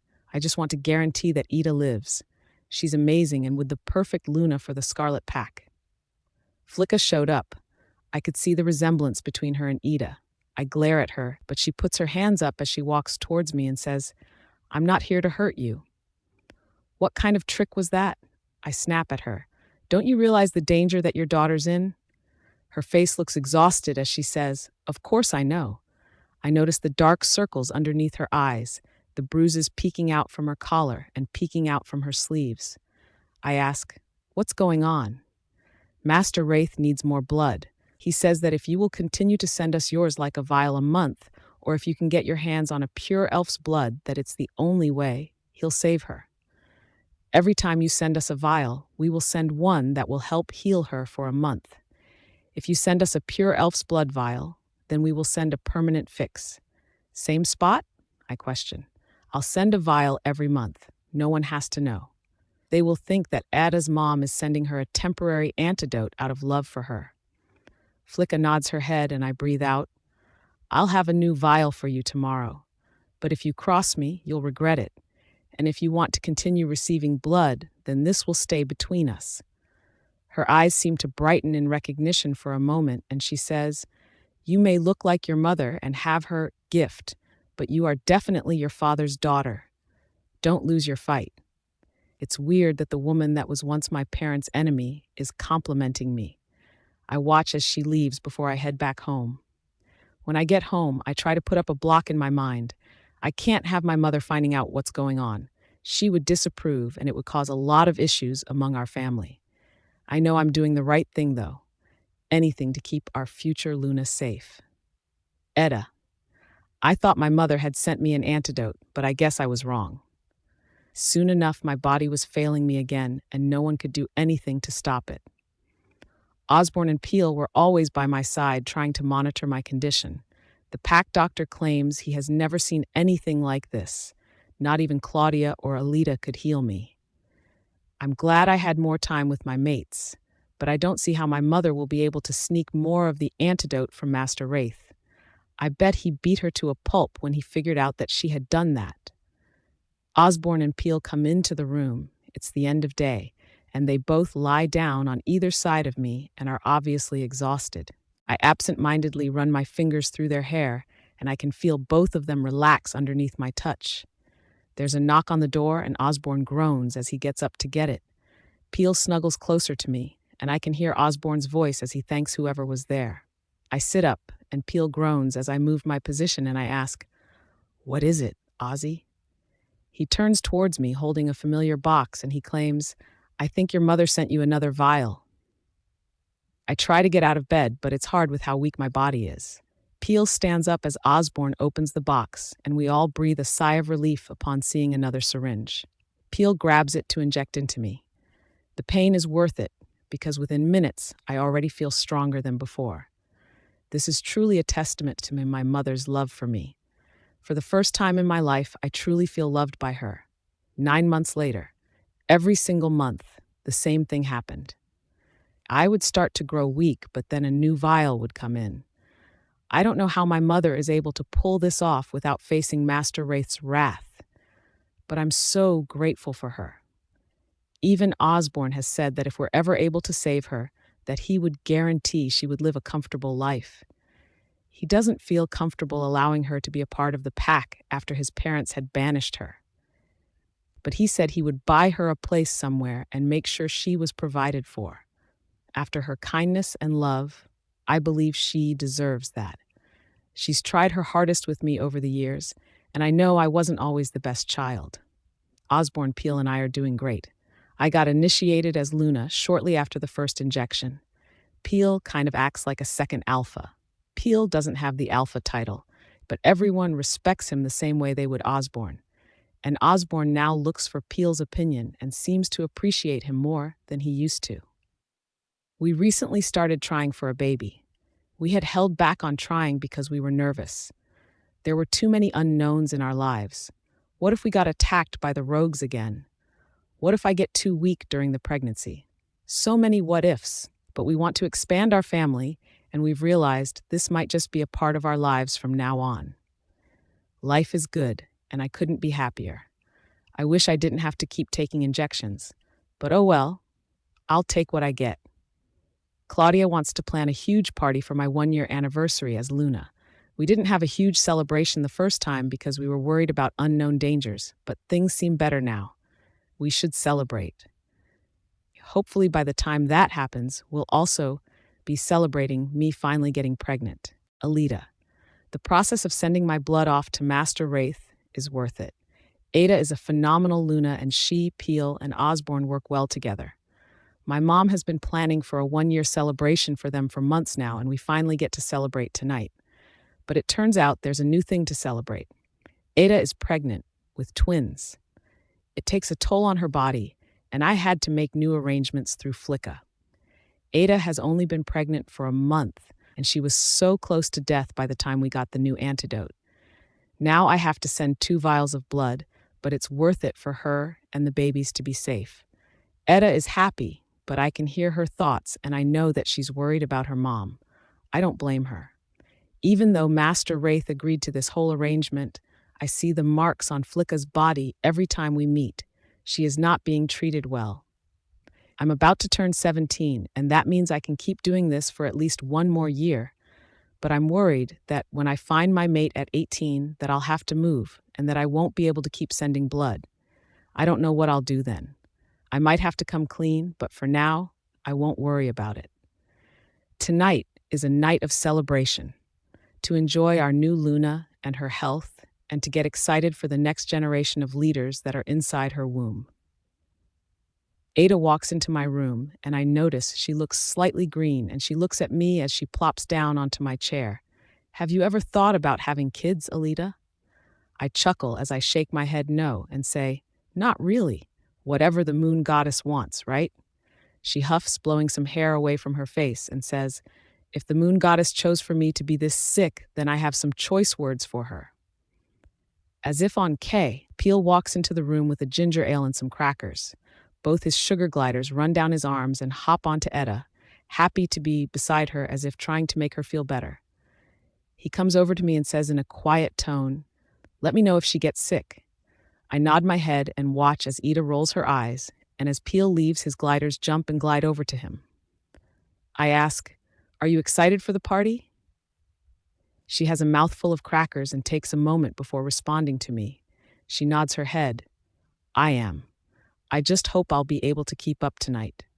I don't have as much energy as I did before getting pregnant. I laugh. I'm sure that our pack members will understand that they're pregnant with twins. Luna might not party hard. She rolls her eyes as she stuffs another cracker in her mouth. I walk over to her and start brushing and braiding her hair. Anything to make her feel better. It feels like time zoomed past because soon Osborne and Peel come to get us so that we can all go to the party. Mom and Dad want to introduce Osborne, Peel, and Etta, so I need to go join them. I watch the love in their eyes for one another, and I hope that one day I'll be able to find a love like them. When I go outside, my mom waves me over and wraps her arm around me. I smile as soon Osborne, Peel, and Ida show up, and the crowd goes wild upon seeing their leaders, especially when Ida's little baby bump is so prominent. Suddenly, there's a cold breeze, and all the noise seemed to stop, and a chill goes up my spine. Something isn't right.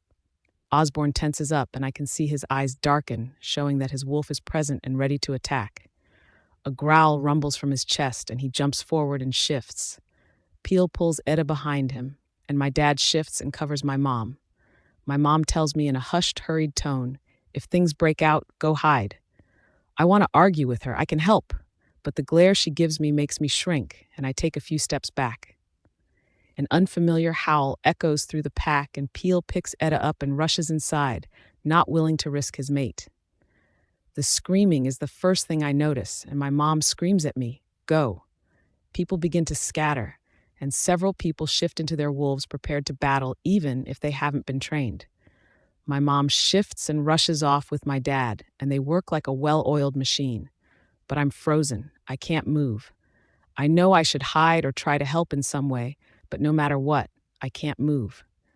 Osborne stays in front of the pack doors. He will not let anyone get through him. Finally, my feet move, and I try to get to the back side of the pack house, but suddenly, a giant wolf jumps in front of me. I fall on my butt, and my breath hitches in my throat, and the wolf pants in my face, and it licks its large teeth when suddenly a well-dressed man walks forward. My eyebrows furrow as he holds his hand out and says, "You can come willingly, or I'll take you by force. Your choice." I stare at him, not knowing who he is and if I can trust him with the chaos around me. I force myself to my feet as I try to find a way out. Someone wraps their arm around my head and places something over my face. Black spots take over my vision and I can't stay awake, and I hear him say, "Good job. I hope Etta stays safe. I hope that she won't lose her life without the antidote. If she does, then everything was for nothing." Etta, how did things get so bad so fast? It was supposed to be a wonderful party, and we didn't even get a moment to enjoy it.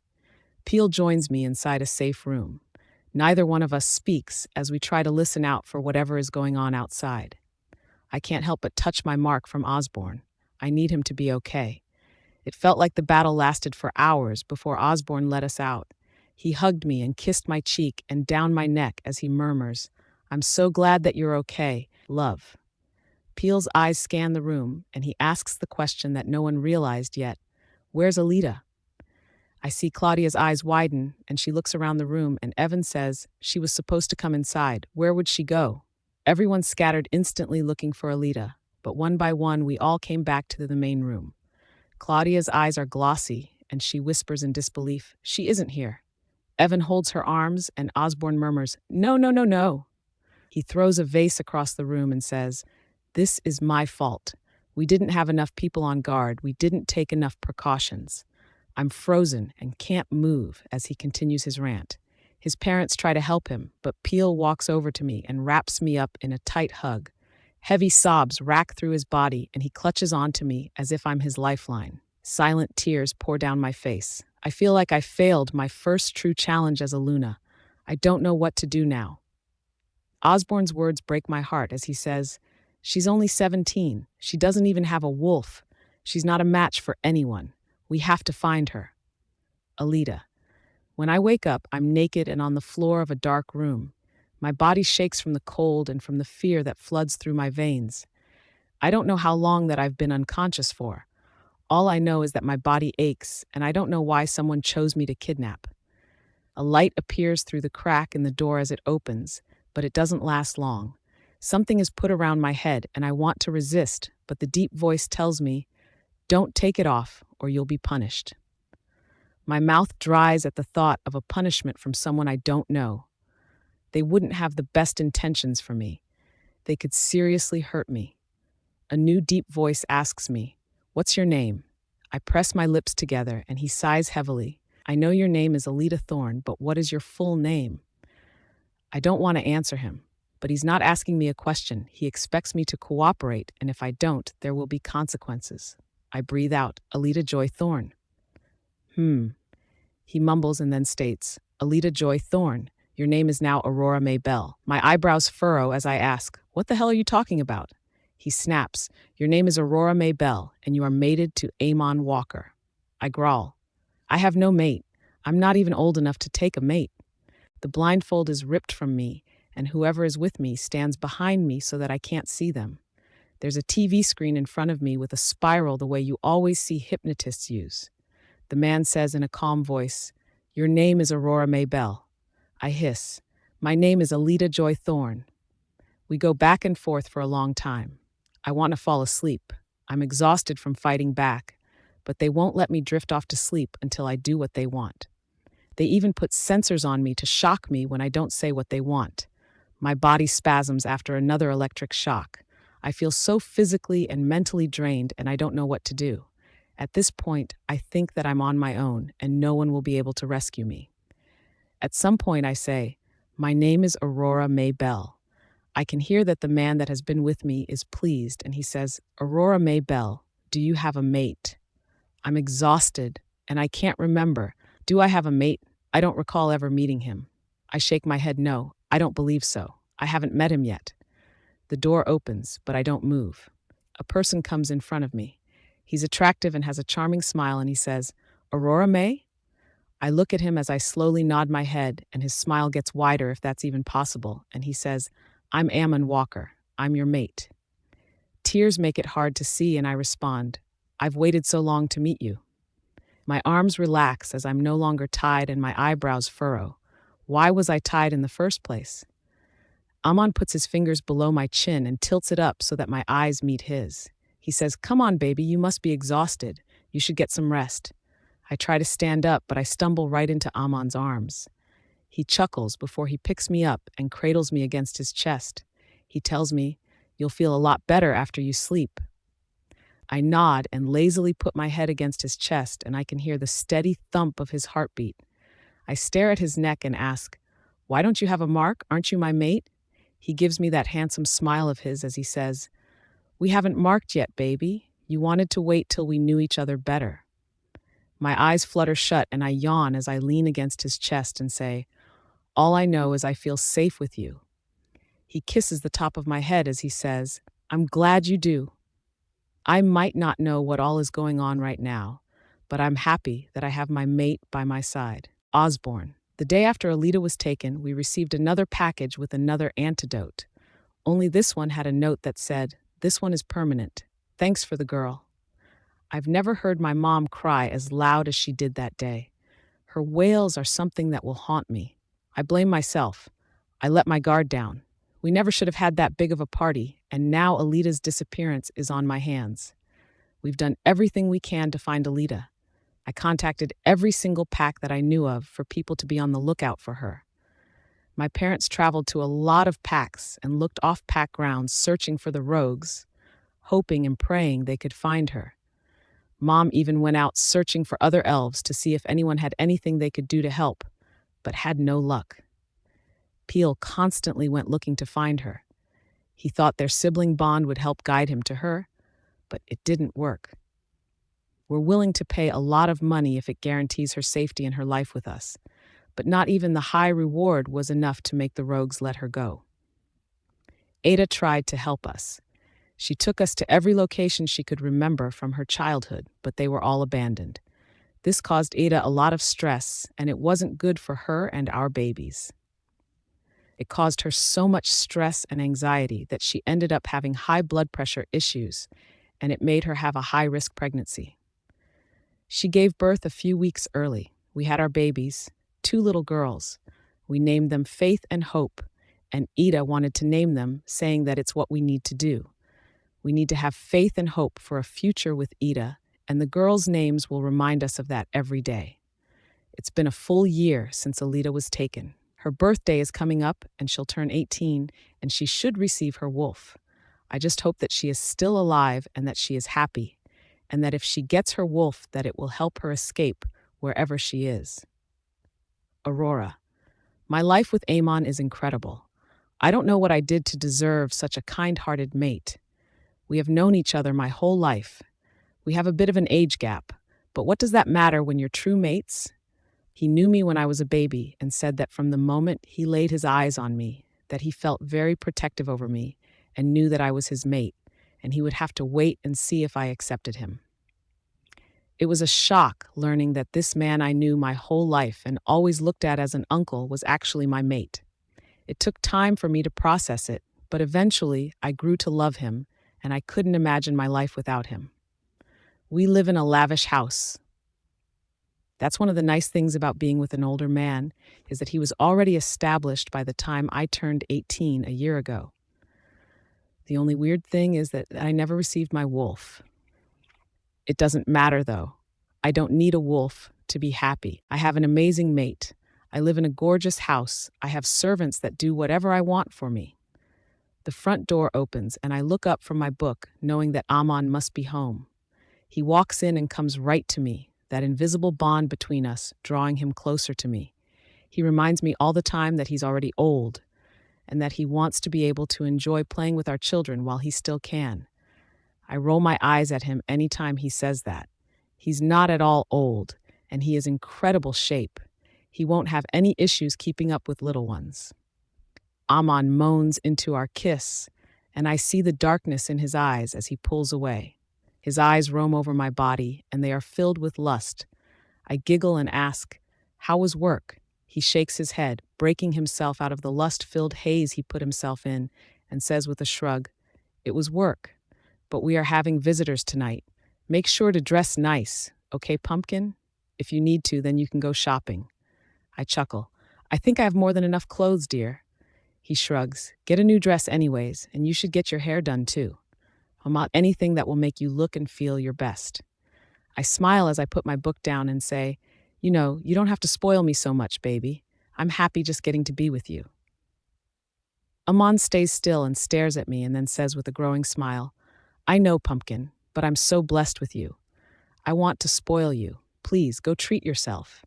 It makes me happy to see you adorned with the things I bought you. I roll my eyes. If you insist. Honestly, I'd be happy if we never had kids. I enjoy this life we have. But if that's what Amon wants from me, then I'll happily bring a child into this world. Anything for him. Aurora. I went out and did exactly as Amon instructed me to do. I found a tight dress to wear tonight, knowing that it would drive him crazy. I got some new heels to go with it. I went to the hair salon and the nail salon. My hair was curled in perfect ringlets that framed my face, and my nails looked perfect. As I pull up to the house, I can't help but smirk to myself. I know how good I look, and I know how happy Amon will be to see me. I walk inside and see that Amon has 3 guests joining us tonight. They stand with him looking out the windows that show the killer view we have of the ocean. Amon hears me and turns towards me with a smile, and he says, Whoa, baby, you look incredible. I can't help the giggle that slips through my lips. Amon likes to show me off to anyone that comes over. He wants me to look my best so that everyone will be envious of the mate he was given. I look at the 3 men and nod my heads and say, Hi, welcome to our home. They nod back to me, and one of them says, Thank you, Mrs. Walker. I don't correct them, even though Amon and I are not married. Perhaps this is a chance to bring that up to him. I know that we're mates, and marriage shouldn't matter, but it's normal in the human world, and that's where he conducts a lot of his business. It makes sense for us to be married. Plus, I still don't have my wolf. It would be nice to have him committed to me on paper. Amon leads everyone to the living room, and he grabs me by my hips, forcing me to sit in his lap. He's so possessive, it's cute. He talks business with the 3 men here, and the evening seems to last forever, but I pretend to be interested in everything they're saying. Eventually, Amon asks me to get them some drinks, so I walk off to do as he requested. But when I was walking back with a tray full of drinks, I overheard their conversation. One of the men says, Amon, how is it going on the baby front? Another says, it sucks that you have to ruin her perfect little body to get the hybrid, but... He lets out a sigh. It must be done. What are they talking about? What hybrid? Amon chuckles in response. She still isn't pregnant. I don't know why. We do it a lot, but she still hasn't fallen pregnant. If it continues for much longer, then I might have to take her to one of those human fertility doctors or something. I didn't realize me getting pregnant soon was such a big deal. Maybe I could do some research on how to be more fertile or something. But still, I can't help but wonder, what is he talking about with a hybrid? I walk into the room with a smile on my face, and the men clap before they each take their drink. Amon looks at me with concern in his eyes and he says, Baby, you should go to sleep. I'll entertain our guests until they leave. I nod my head and give a convincing smile as I say, As you wish, darling. It was nice to see you, gentlemen. They all tell me goodbye, and as I walk away, I can hear one of the men say, Her body really is perfect. Hopefully it won't get too messed up when you knock her up. It bothers me that Amon doesn't say anything to defend me in any way. I'm more than just an object and a pretty thing. I sit on our bed and breathe out. The hybrid thing is bothering me, and I don't know how I should or if I should bring it up to him. It's hours before Amon comes to our room. I haven't been able to fall asleep, and I don't know whether or not I should say anything to him. He will be able to tell that I'm awake, though, and I don't want to have this conversation yet. My head feels muddled, and I feel like there's something I must be missing. He lies beside me and runs his fingers through my hair and murmurs, What's wrong, baby? I roll over to face him and see his concerned face and instantly feel riddled with guilt, knowing that I'm thinking of lying to him. I say, Nothing really. I just struggle to sleep without you. For a moment, I think he believes me, but then he says, There's something more than that going on. What is it? You can trust me. My eyes look down, and I respond in a quiet voice. I overheard you and the men talking whenever I was coming back to bring you drinks.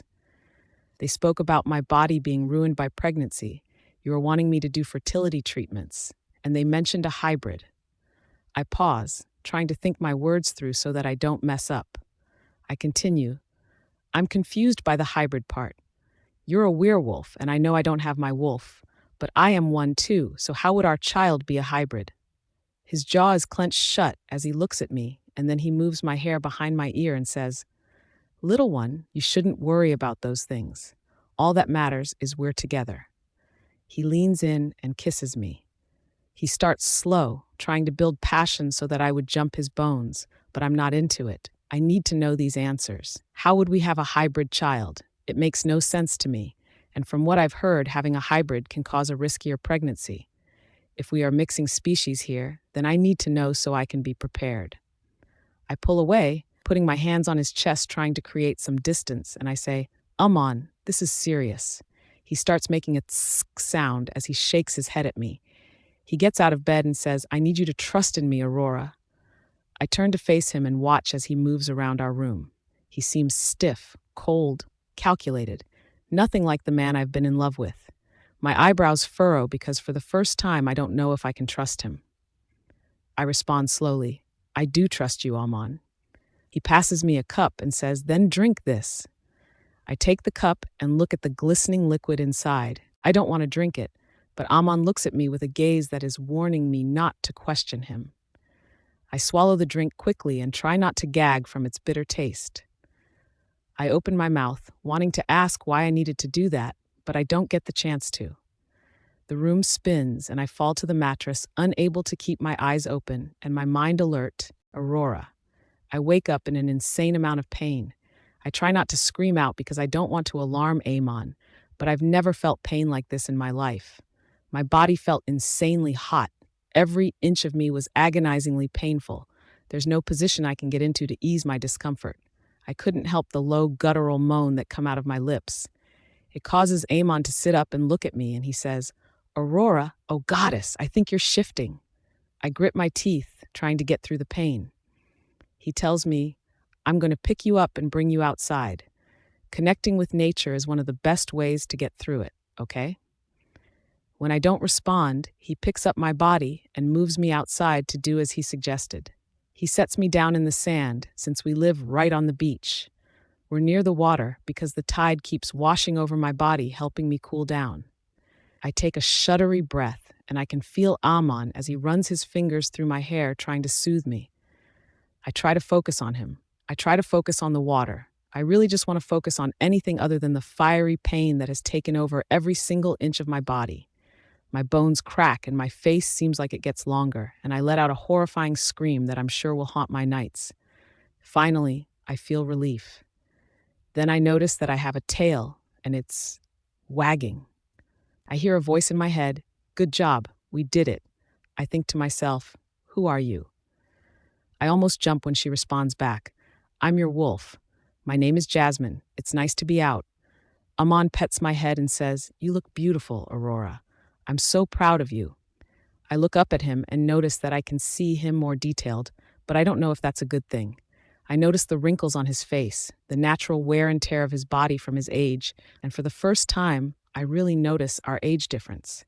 I've never let it bother me before. We're mates, we're meant to be together, so why be bothered? But now, it's like it hit me for the first time that my mate and I have a 20-year age difference, and that's a lot. Even my wolf seemed repulsed by the thought, and isn't that weird? Isn't she supposed to have some crazy kind of bond with him? I'm grateful that in my wolf form he can't see my facial expression to be able to see the odd way I'm feeling towards him. He tells me, "I'm going to shift into my wolf so our wolves can get to know each other. Who knows, maybe they'll want some time to mate and make their bond even stronger." I force myself to nod my head, but right now I can't even think about being intimate with him, in human form or wolf form. As he shifts, I look at my reflection in the water. I have a gray wolf with dark gray coloring on the tip of my ears. My wolf is pretty and seems like a decent size. Amon's wolf walks next to me, and I notice his reflection in the water. I'm shocked by how huge his wolf is. My wolf is like a pup compared to him. He immediately nuzzles me, and I rub my face against him. I feel like my body goes into autopilot mode as my wolf starts to take over, and I let her. I need time to process. Ida. Today is Alida's 18th birthday. It has been a hard day around the Scarlet Pack. Osborne has thrown himself into his work. Peel went out searching for her again. Evan disappeared, and Claudia, randomly bursts into tears. Claudia wanted to keep herself busy by helping me with the babies, but it is very hard on her mentally. She tries not to show me how distressed she is, but it breaks my heart when I hear her crying. Our babies are only a month old, but they are the biggest rays of sunshine that we could have asked for. Truly, I think they help everyone to have hope and to keep moving forward. I put Faith into her crib, and I can smell Peel's scent as he comes up the stairs. I hear his footsteps, and out of the corner of my eye, I see him standing in the doorway. He watches me as I turn on the mobile and the sound machine and leave our little girl to sleep along with her sister, who's in the other crib.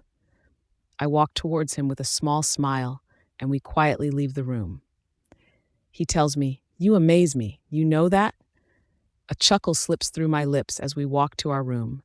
You lit, and I start getting everything ready so that I can pump. As I get settled, I ask, "Why do you say that?" "You've been an incredible Luna. You take care of everyone around you. You just had twins. You're breastfeeding. You do so much. I'm still in awe that the moon goddess blessed me with you." I shake my head. "You're being so cheesy." Osborne walks into the room and quickly walks over to me and kisses my head as he says, "Peel isn't being cheesy. He speaks the truth. We're lucky to have you, Etta. I'm sorry it took me so long to notice that." I smile up at him. "I'm just glad you realized it and that we're all together now." They both nod, but I can see the sadness in their eyes, both of them unable to ignore the missing piece in our lives. I breathe out as they both busy themselves with new things to do. "Happy birthday, Alita. I hope you know how loved and missed you are. Hopefully next year we'll be able to celebrate together. In the meantime, I know your brothers won't stop until you are found, and you are safe. Aurora." It turns out that for some reason I needed to have my wolf to be able to get pregnant. A month after her finally coming out, we found out we were pregnant. Amon was elated and planned an extravagant celebration for us. It's weird being in a room of people that I hardly know, but it was fun getting to celebrate. I can only imagine how big our baby shower will be. Unfortunately, due to Amon's work schedule, he isn't able to join me for most of our appointments. I brush my hair as I get ready to go out. Today is a busy day. We got me a gym membership so that I can swim whenever it is too cold to go out in the ocean.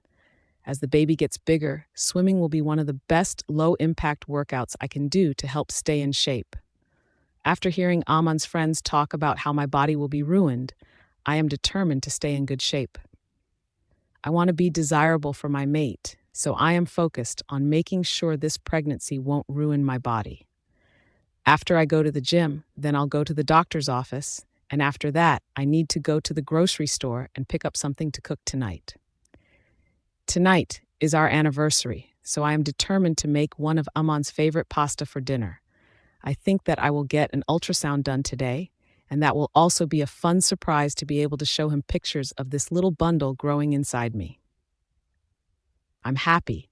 I didn't expect to be this happy when I got pregnant, but so far I'm feeling good, and I can't wait to be a mother. The doctor's appointment goes by quickly, and I am relieved to have it confirmed that I'm only having one baby. I get to the grocery store feeling like I'm on cloud 9 after having such a good appointment. Today is just a good day. I don't think anything could bring me down. As I'm picking out my produce, I hear a stunned voice say, "It's you." My eyebrows furrow as I turn around and suddenly a large man is hugging me tightly as if his life depends on me. I pull away from him and say, "I'm sorry, I think you're mistaking me for someone else." Why does my body tingle where he touches? He pulls away and has a huge smile on his face and shakes his head. I'm sorry. That must have been so abrupt to you. I've just been looking for you for so long." The man is handsome. He towers over me, but that's not hard to do, considering I'm only 5'2". He has short black curly hair, has a 5 o'clock shadow on his face, and the intensity in his brown eyes makes my knees feel weak. He looks at me like I'm the missing piece in his life. For a moment, I feel a desire to touch him, but then I snap myself back into reality. I don't know this man. I already have a mate, and I'm pregnant. I can't be longing after some other man. The man smiles and says, "I'm Matteo, and it is so good to finally meet you." My head tilts to the side as I say, "I'm sorry. Was I supposed to meet you here or something?" He shrugs with a soft chuckle. "I mean, I guess you could say the moon goddess planned for us to meet here or something." I shake my head. I'm confused, but I really need to keep moving, so have a good day. I turn away and start walking down the aisle. I need when I hear him call out, "Wait." He jogs up beside me and looks at me like he's perplexed and asks, "Don't you know who I am?" I raise an eyebrow. I have no idea what this guy is going on about. He says in a low voice, "I'm your mate." He touches my hand and I gasp softly from the electric tingles. Surely you can feel that. You can feel our bond, right? My eyes flicker up to meet his and I pull my hand away as I say, "I'm sorry, Matteo, but I already have a mate and you're not him." His eyes darken slightly as he says, "What?" I brush my hair back to show the mark on my neck and I say, "Yeah, I'm a mated woman, so sorry to burst your bubble, but you're definitely mistaken." I walk away, but he follows me and asks, "Did you pick a chosen mate or something?" "You are my fated mate." I grow irritated by his pestering and say, "No, my mate is my fated mate. Look, I'm happy with my mate and we're growing a family, and you seem delusional, if you'll excuse me." I push past him and I'm grateful when I don't smell his scent hovering over me. Finally, he got it through that thick, beautiful head of his that I am not his mate. Matteo. What just happened? I was so excited. I finally found her, my other half, the one I have spent 2 years searching for. But she says she is taken by some other man. She's too young to have picked a chosen mate. Plenty of people have chosen mates, but normally they don't claim them until years after searching for their fated mate. Why would she not even try to find me before claiming someone else? No, something isn't right here, and I'm going to get to the bottom of it. She's getting freaked out by me, and I don't want her to be fearful of me, so I back off. But I keep an eye on her from a distance. When she goes to her car, I go to the woods and shift, and I follow her home. I normally would never do anything like this, but I've waited way too long to find my mate just to have her snatched away from me. I'll figure out what's happening. One way or another, I need my mate in my life. Matteo. My mate, I never caught her name, pulls up to a beachside house that is freaking huge. It's almost as big as the pack house in the Verona pack. She gets out of her car and starts to grab groceries, and a woman comes down the stairs and says, "Aurora, you know you should ask for help when you have bags." She laughs and says, "I'm fine, truly. Just because I'm pregnant doesn't mean I can't bring inside some groceries." The woman sicks at her as she grabs the bags from her arms. She says, "You know that Amon wouldn't approve." My mate, Aurora, rolls her eyes and says, "I'm not a piece of glass. I assure you that I'm okay. Also, I plan to cook tonight."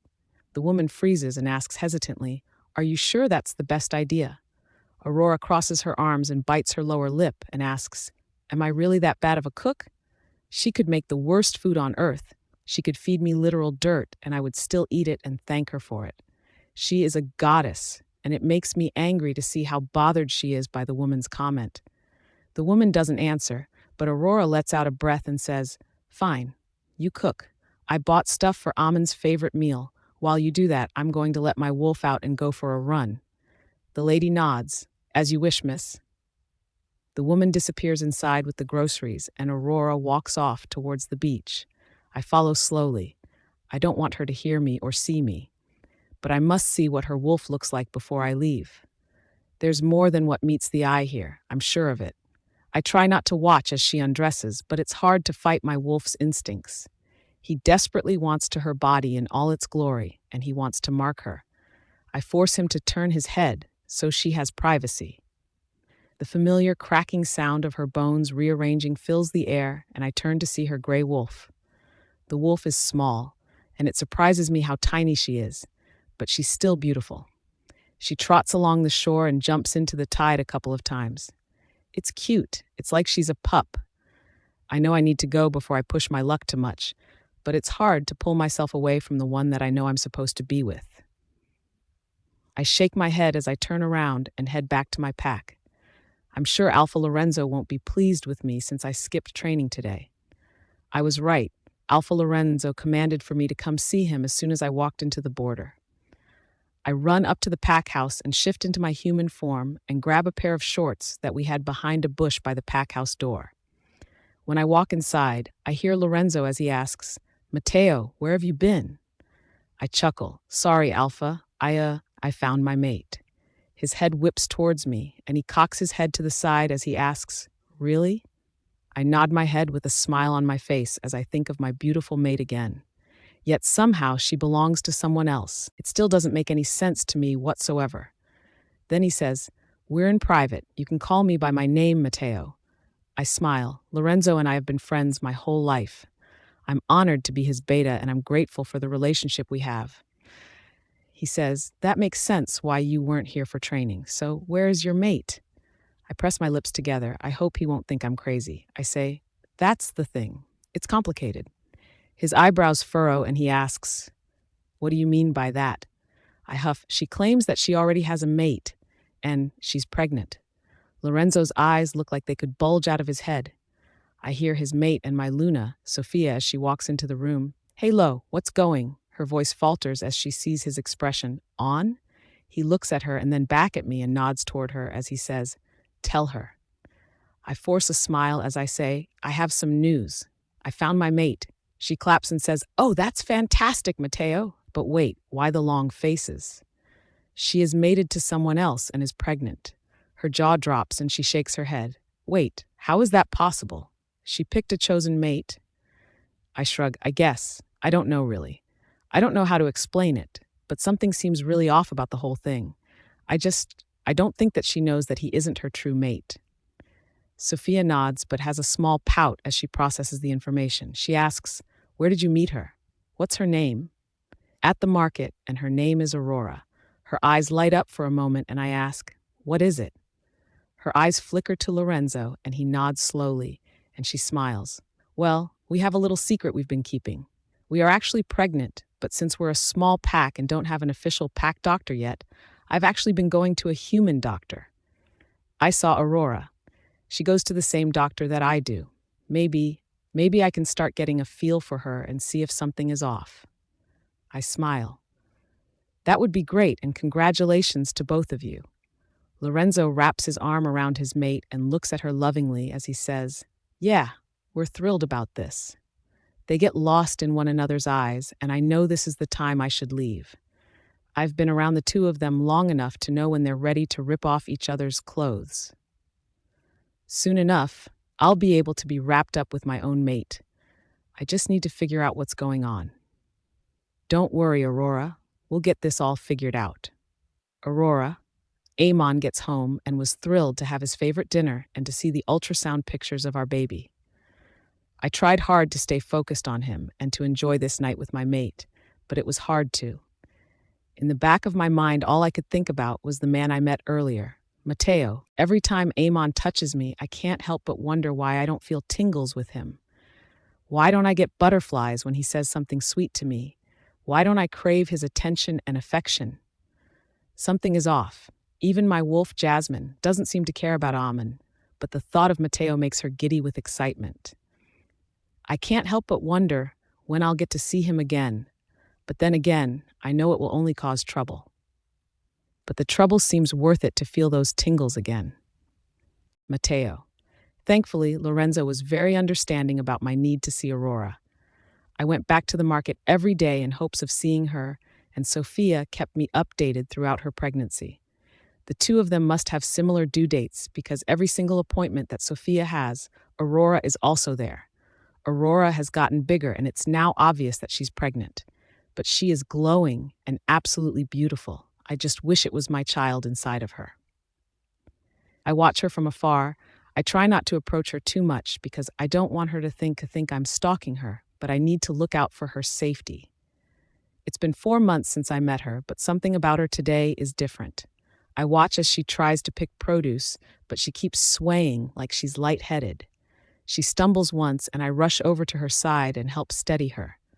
I say, "Whoa, are you okay?" She looks dazed as her eyes roam over me. She says, "It's Mateo, right?" I nod my head and ask, "What's your name?" Her voice slurs as she says, "Aurora May Bell," or, well, I guess it's Aurora May Walker. I'm not sure. Am I supposed to take my mate's name? If she is, then she would be Aurora May Rossi, but I'm not going to say that at this time, although Aurora Rossi does have a nice ring to it. I chuckle. "Let me help you get outside. Maybe some fresh air will help you feel better." I lead her outside, but out of nowhere she stumbles, and I catch her, but her head lolls to the side, and I realize she's unconscious. I press my lips together, and I need to get her out of here. I pick her up and bring her to my car. She's still unconscious, and I pray to the moon goddess that she won't be too upset with me. But something is off, and there is no better or safer place for her to be than with me at the Verona Pack. By the time we get to the pack, she's still unconscious, and I have to bring her inside. She's still breathing, so that's a good thing, but I don't know why she would be out for this long. Lorenzo and Sofia are inside, and Lorenzo stands as he sees me walk in and asks, "What the heck is going on, Mateo?" Sofia's eyes are wide, and she asks, "Is she okay?" I think so. I don't really know. She passed out in the store, and this was the only thing I could think to do. Sofia sighs and says, "Let's take her to the guest room, and I'll stay with her. At least then she won't think you kidnapped her." I let out a soft chuckle as I carry Aurora up to the guest room. Sofia sighs, "Go and talk with Lorenzo about what we should do next, and remind him to look up like I told him to. He'll know what I'm talking about." I nod as I rush downstairs. I hope everything will be okay. My stomach is in knots at the thought of what Aurora might think of all this. When I get downstairs, I say, "Hey, Sofia wants us to figure out what to do, and she wanted me to remind you to look it up." He groans and runs a hand over his face as he says, "I really think this is going to be a waste of time." "What is she talking about?" He huffs. "Anytime a pack member goes missing, packs will typically send out a warning or some kind of reward if you can find the member. She says that Aurora lives outside of a pack with an older man and doesn't seem to have any family, that it's possible she's one of those missing people. I just think it's a waste of time. It will take us hours to go through all of the ones we've received just this past year." I press my lips together and say, "It might take forever, but honestly, I think it would be worth it. Sofia is smart, Lo." He rolls his eyes and says, "You get started on that. I need to think of how we're going to handle this." Aurora, my head is spinning whenever I wake up. I blink rapidly and stare up at the ceiling and realize I don't know where I am. I sit up and immediately regret it as I feel the throw up come up my throat, and suddenly there's a small trash can shoved in my face as I puke my guts out. Hands run through my hair, pulling it away from my face. But whoever this is much gentler than Amon, so I know it isn't him. When I'm done, I look up to see a woman that I vaguely recognize. I've seen her a handful of times at doctor's appointments. Why am I with her? She smiles in a motherly way at me as she says, "I'm Sofia. I noticed you weren't feeling well after your appointment today. On the way to my car, you passed out, so my mate helped me bring you to our pack house so we could help care for you." I nod slowly as I process the information, and I say in a questioning tone, "You're a werewolf." She smiles and nods proudly. "I'm the Luna of the Verona Pack, actually." I nod my head and say, "As much as I appreciate your hospitality, Luna Sofia, I really should head back to my home." "And where is that exactly, Aurora?" I question. "You know my name?" She nods. "I've heard them call you at the doctor's office." I nod slowly and say, "Really, if you could just bring me back to the doctor's office, that would be good enough. My car is near there, and I can head home on my own." She says, "I know you must be scared, Aurora, but to be honest, I'm concerned about you." I look at her skeptically and respond, "You don't even know me." She sighs. "Call it a Luna's intuition then, but I'm worried about your safety." The door creaks as it opens, and a man stands in the doorway as he says, "I am too." I don't know who this man is. I'm not sure I want to know. Fear creeps into my chest as I wonder why they have kidnapped me. Amon. Where the fuck is she? I scream at my maid that is supposed to keep an eye on Alita. She quivers before me and stutters. I don't know, sir. She went to her doctor's appointment but has never returned. My colleagues watch me with wide eyes as I turn around to face them and I say, I want everyone searching for her. She just now got pregnant with the hybrid child we've all been waiting for. If we want unlimited access to elf blood, then we need that child and any other hybrid children we can knock her up with. We need our hybrid army. They all call out, "Yes, Master Wraith," and run out the building to go searching for Alita. I thought that I trained her well. I thought I could trust her. I thought her mind was wiped to where she really believed I was her mate and that she would be loyal to me. Obviously, I was wrong. Or she's been taken. But who would take her from me? The obvious answer is one of those mutts at the Scarlet Pack, but we're literally in a different country than them. We're thousands of miles away from them. What is the chance that they could actually find her? It's been a year.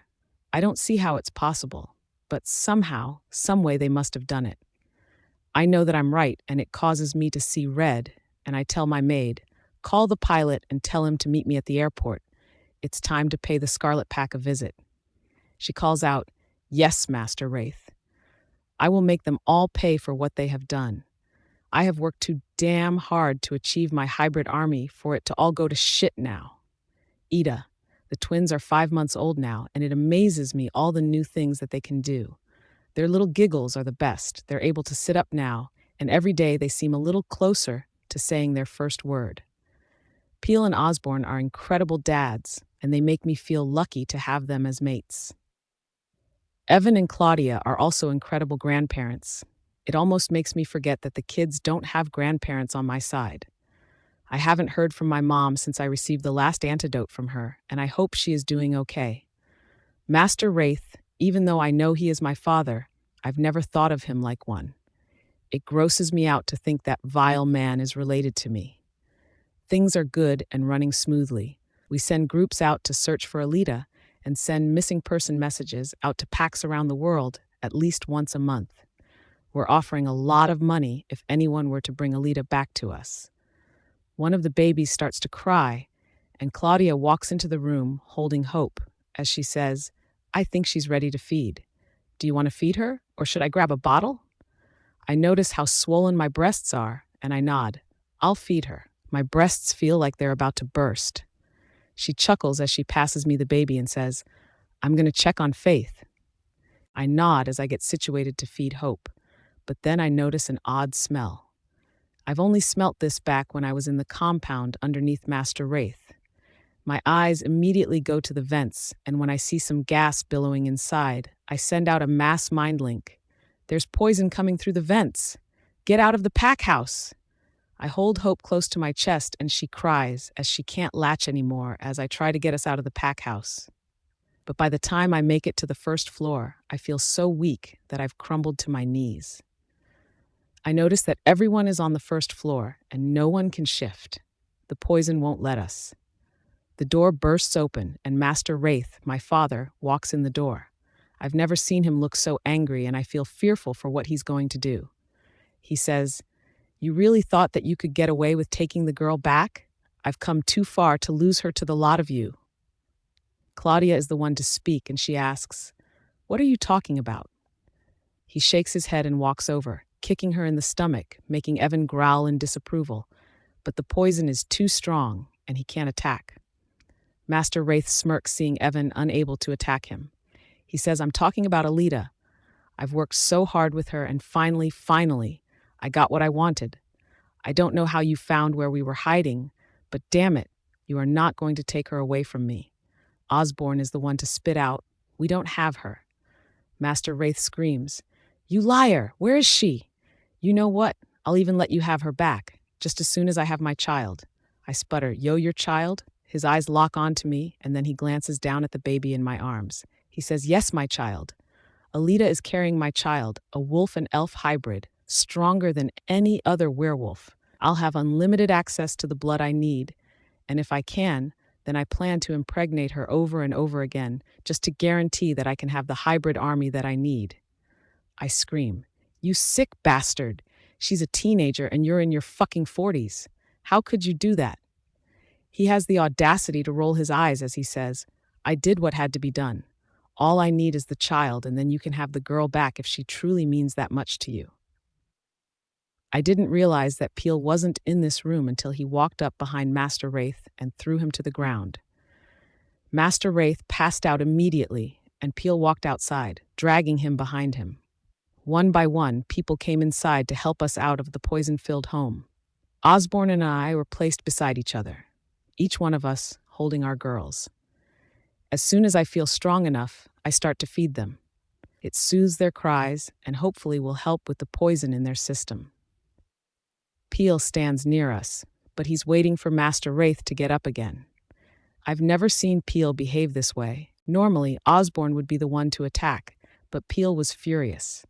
When Master Wraith started to wake up, Peel demanded, "Where is my sister?"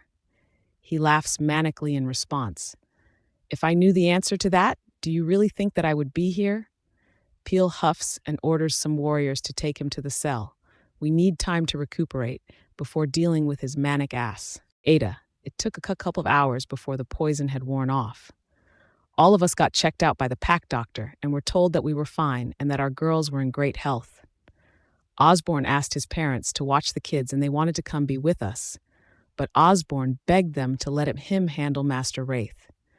They reluctantly agreed and started the girls' bedtime routine, while Peel, Osborne, and I went to the cells to see my father. Bile rose up in my throat. I can't believe the same man who conceived me also impregnated Alita. As we walk down, I whisper to my mates, I need to know what happened to my mother. Osborne nods as we walk to the cell, and he unlocks it to let us in. They had put Master Wraith in a padded room, and he was in a straitjacket. We wanted to guarantee that he wouldn't be able to kill himself. If he dies, it will be in one of our hands. I crouch down so that my face is in front of his, and I ask, "Where is my mother?"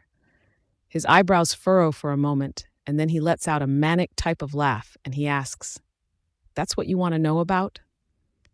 He laughs again before saying through his laughter, "You care more about that whore of a woman than you do about Alita."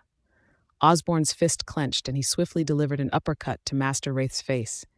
Peel says in a harsh voice, "She asked you a question." He looks at me with a sadistic smile and darkened eyes as he says, "I killed that bitch a year ago when she went against my orders." I gasp in shock, and I'm surprised about the feelings that flood through me. Sadness, anger, relief, despair. It's all so much, and I stumble as I try to grasp everything. Osborne says, "Now, where is our sister?" He shakes his head and says, "Boy, it's going to take a whole lot more than a harsh voice and a punch to the face to get me to tell you where we were. Besides, I thought you had her. That's the only reason I'm here." Peel helps me up and walks out the door with me, leaving Osborne alone. He says as we walk out, "We need my mom. She would be able to hear his thoughts. She might be able to figure out what city Alita is in." My eyebrows raise and I say, "That's a great idea." He nods as we walk and asks in a low voice, "Are you okay?" I press my lips together and then say, "I'm conflicted, but I'll be all right. Let's get your mom." We rush off to find Claudia, and she was more than happy to help us. She didn't even need to enter the room. She could hear his thoughts from outside. Tears fill her eyes, and she says, "She's in Italy. They were in Venice. But there's more. He brainwashed her." She doesn't even know her real name. Peel says, "I'll be back. Mom, let me get Osborne out of there." Claudia nods in response, and I ask, "Do you know what she thinks her name is?" She nods her head slowly as she says, "She thinks her name is Aurora May Bell, and she thinks that Master Wraith is her mate, and that his name is Amon." Osborne and Peel walk out, and I say, "Come on, let's get your dad and figure out what we're going to do." Once we get back to the pack house, thankfully, Faith and Hope are both asleep. Evan joins us in Osborne's office, and Osborne breathes out as he tugs at his hair in frustration. I can't leave. There's too much going on here. Peel has his arms crossed, and he says, "You can't leave, but I can. Mom and Dad can too." I ask, "What about me?" Peel looks at me with a softness in his eyes as he says, "My dear, do you really think you could handle the time without the girls? And it might be dangerous. The girls can't come with." I press my lips together. I know he's right, but that doesn't make it easy. Osborne comes to my side and says, "You can stay with me. We'll help keep each other sane." He looks to his parents and asks, "Where are you going to start searching for her?" We know she was in Venice, but the whole reason Master Wraith was here was because he couldn't find her. Claudia sighs. "I don't know. We'll start with Venice and continue to search from there. We just need to start." Evan nods. "I'll start looking up some packs in Italy. Hopefully, I can find some near Venice that will allow us to stay there and might even help us look for her." Osborne nods. "I'll help you search tonight, Dad. Mom, Peel, you guys should start packing and get some rest. I'm sure once we figure out some packs that you guys will be leaving first thing tomorrow." Peel takes my hand so that I would come help him. I hate the thought of him leaving for who knows how long, but this needs to be done. We must find Alita. I just hope she is safe and that she left because she realized Master Wraith was bad news, not because someone else took her. My stomach is twisted with anxiety, but Peel comes and kisses my head, trying to soothe my mind. He tells me, "I'll be back as soon as I can, my love." I nod. "I know you will. I'll miss you, but it's time. It's been time. I'm just grateful we were finally able to get a lead." He nods in agreement. "I'm sure we'll find her in no time. Keep in mind that she's pregnant. We don't know how far along she is. Maybe you guys can find her doctor?" Peel smiles at me. "That's a great idea, Ida. Thank you." He kisses me softly and says, "You're always so helpful." I chuckle as I shake my head and he continues to pack. Even though he hasn't left yet, I already miss him. Peel. Finally, we're going to find Alita. I know things have changed. I know she's different now. But my heart leaps for joy knowing that soon she will be home and safe. I'm glad I packed last night and enjoyed my time with Ida. While my mom and I were busy packing, my dad and brother were searching for packs near Venice. Dad found the Verona pack and has some connections with them because of business. He sent in the request to stay there, and although we haven't heard back from them yet, but we decided to head out anyway. Worst comes to worst, then we'll stay in a hotel. It's not like we can't afford it. We say our goodbyes to Osborne, Ida, and the girls, and we get on the plane to go find Alita. I hope that the bond we have built over these years will help guide me in finding her. Matteo. I think that Sophia was right, and that Aurora, if that's her real name, is actually a missing person. It makes a lot of sense, and so I have been looking through the missing person reports that we have received over the past year. Lorenzo and Sophia have been keeping Aurora occupied, and I think it was for the best, because she has gotten angry a few times with them. I don't blame her. She feels like she was kidnapped, but we need to make sure that her home is actually safe for her. As I'm scrolling through the reports, Lorenzo's business email dings and shows that it's from the previous alpha of the Scarlet Pack. My eyebrows furrow. The Scarlet Pack? That's the biggest pack in North America. Why would they be contacting us? I scan over the message to see that they are asking for permission to come here for a visit while they search for their missing daughter. They include a picture of her, and my jaw drops when I open it. It's Aurora. She looks a bit different now. She looks older. Her hair has been dyed, and honestly, I wonder if a little bit of plastic surgery was used on her, because the shape of her face is slightly different than it was in this photo. But I'm sure this is Aurora, or I guess her real name is Alita. Alita Joy Thorne. I wait for Lorenzo. I need to show him this, but I don't want her to see me. Not yet.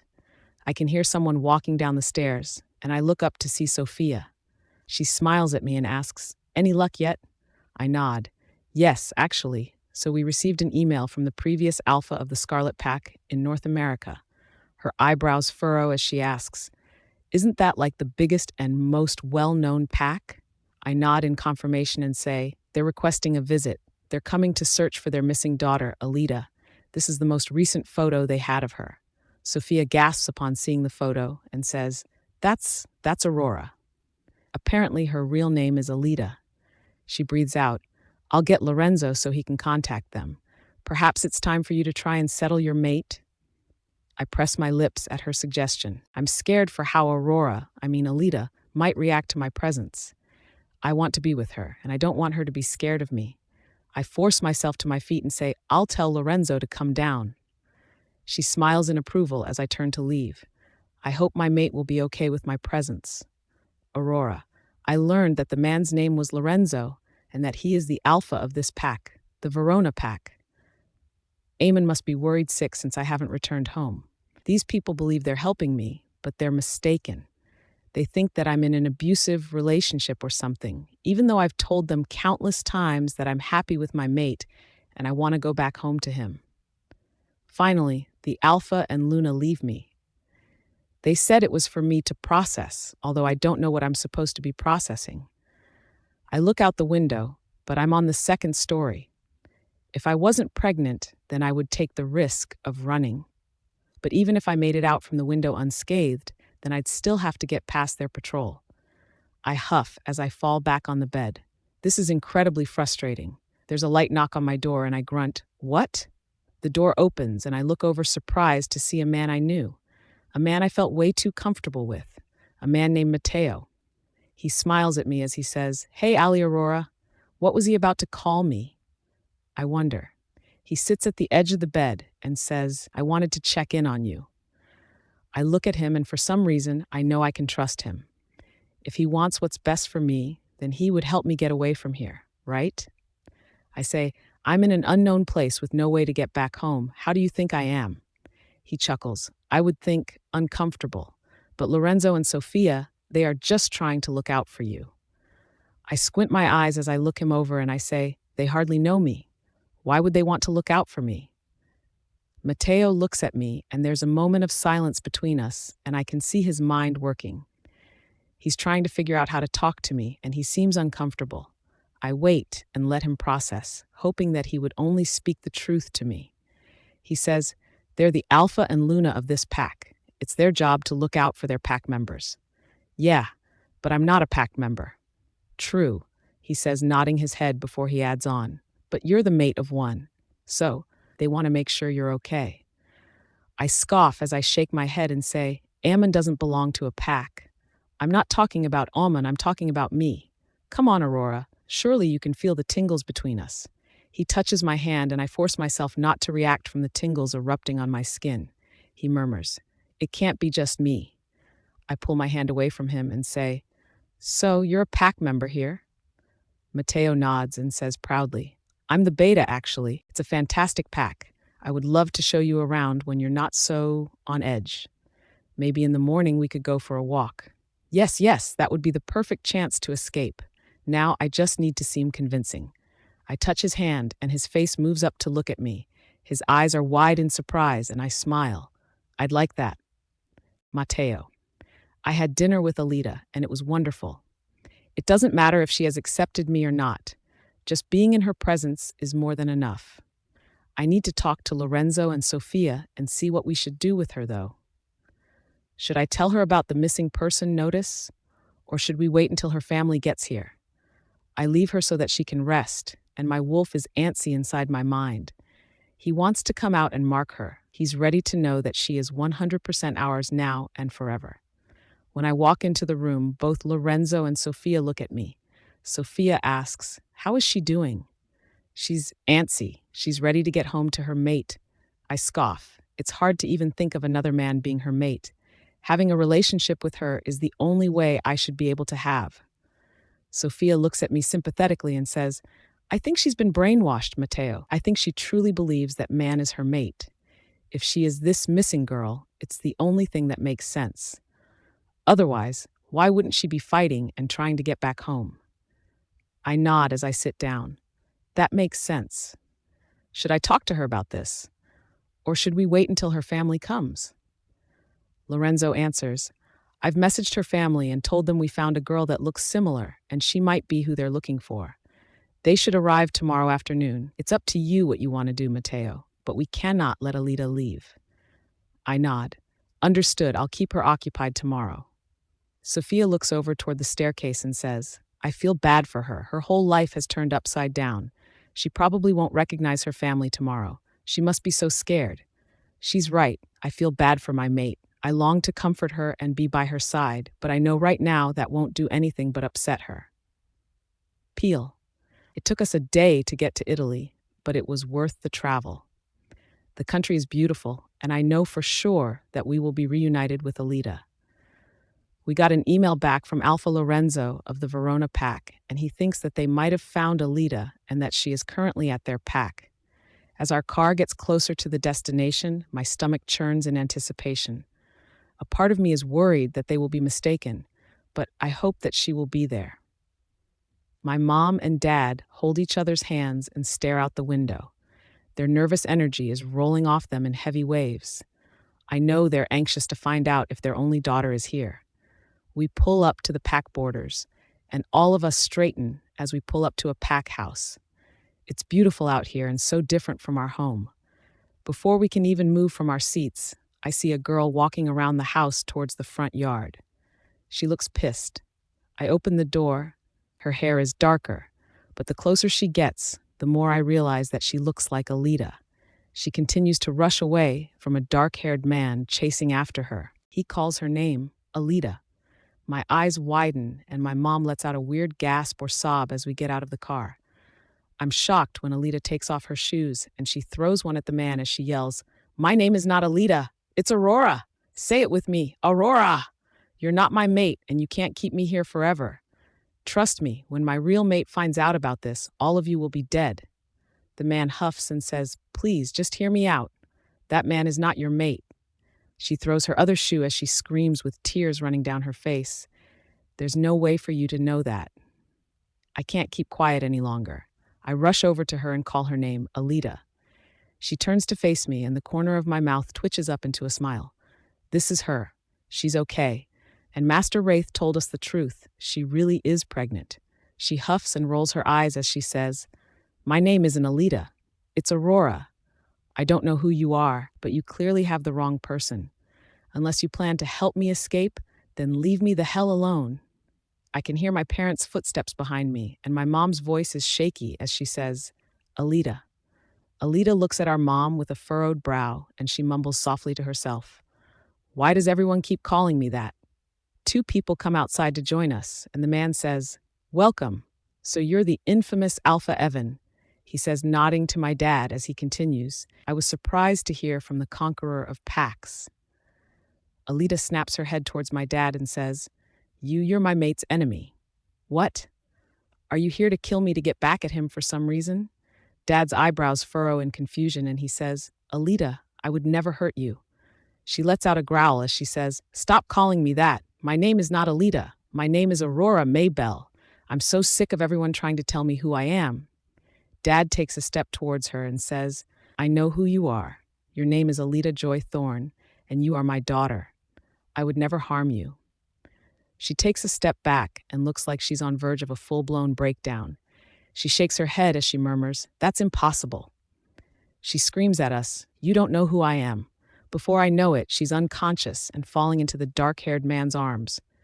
He breathes out as he looks at the woman and asks, "Was that really necessary?" She scoffs, "You're lucky I didn't do that an hour ago." The woman looks at us and says, "I'm Luna Sophia. Welcome to our pack. Sorry, she needed to be subdued for her own health and the baby's health. Please come inside." Mateo. I lie Alita's body down on the bed in the guest room we gave her. I breathe out as I watch her chest move up and down with her steady breathing. I need to make sure that whatever Sophia gave her was safe. I want no harm coming to her or the baby. Even though I understand that she's struggling, I'm having a hard time with Alita. Her whole life has been turned upside down, but she won't even consider what we're trying to tell her. I get it. I do. I'm sure we sound like a bunch of crazy people to her. But there must be some way to get her to remember her old life. But is that what's best for her? Knowing that she's been playing house with the man who kidnapped her, I groan as I leave her room. I need to go downstairs and talk with her family and explain everything that happened on our end, and maybe they could explain some things that don't make sense to us. As I come into the living room, her parents, Evan and Claudia, and her brother, Peel, all look at me. I breathe out and say, I guess I should introduce myself and start explaining everything. My name is Matteo Rossi. I am the beta of the Verona pack, and I am Alita's true mate. Peel's eyebrows furrow, and he presses his lips together, but he doesn't say anything. I continue. I met Alita at a store. I was thrilled. I've been looking for my mate for 4 years, and seeing her there was a dream come true for me.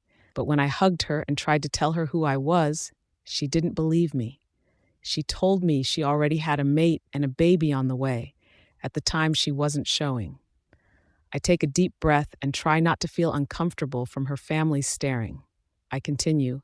I followed her and saw where she lived. Something was off, and I couldn't put my finger on it. As time went on, I just wanted to be near her. I went to the market constantly in hopes of seeing her. I learned her mate's name is Amon Walker, and that he was several years older than her. Luck would have that our Luna Sophia was actually going to the same doctor as Alita, so she was able to keep an eye on her. Then 2 days ago, I saw her at the store after she had a doctor's appointment. She passed out, and I didn't know what to do, so I brought her here. She met Lorenzo and Sophia officially, and we all agreed that we thought there was something going on here, and then we received your email. There's silence for a few minutes before Claudia surprises me by being the one to talk. She says, Alita was taken from us almost a year and a half ago. We had been having a party to celebrate her brother and their mate's first year as Alphas and Luna, and to celebrate that they were expecting twins. Before the party even started, we were attacked. I told Alita to go inside and hide, but I guess she didn't listen to me, or she wasn't fast enough.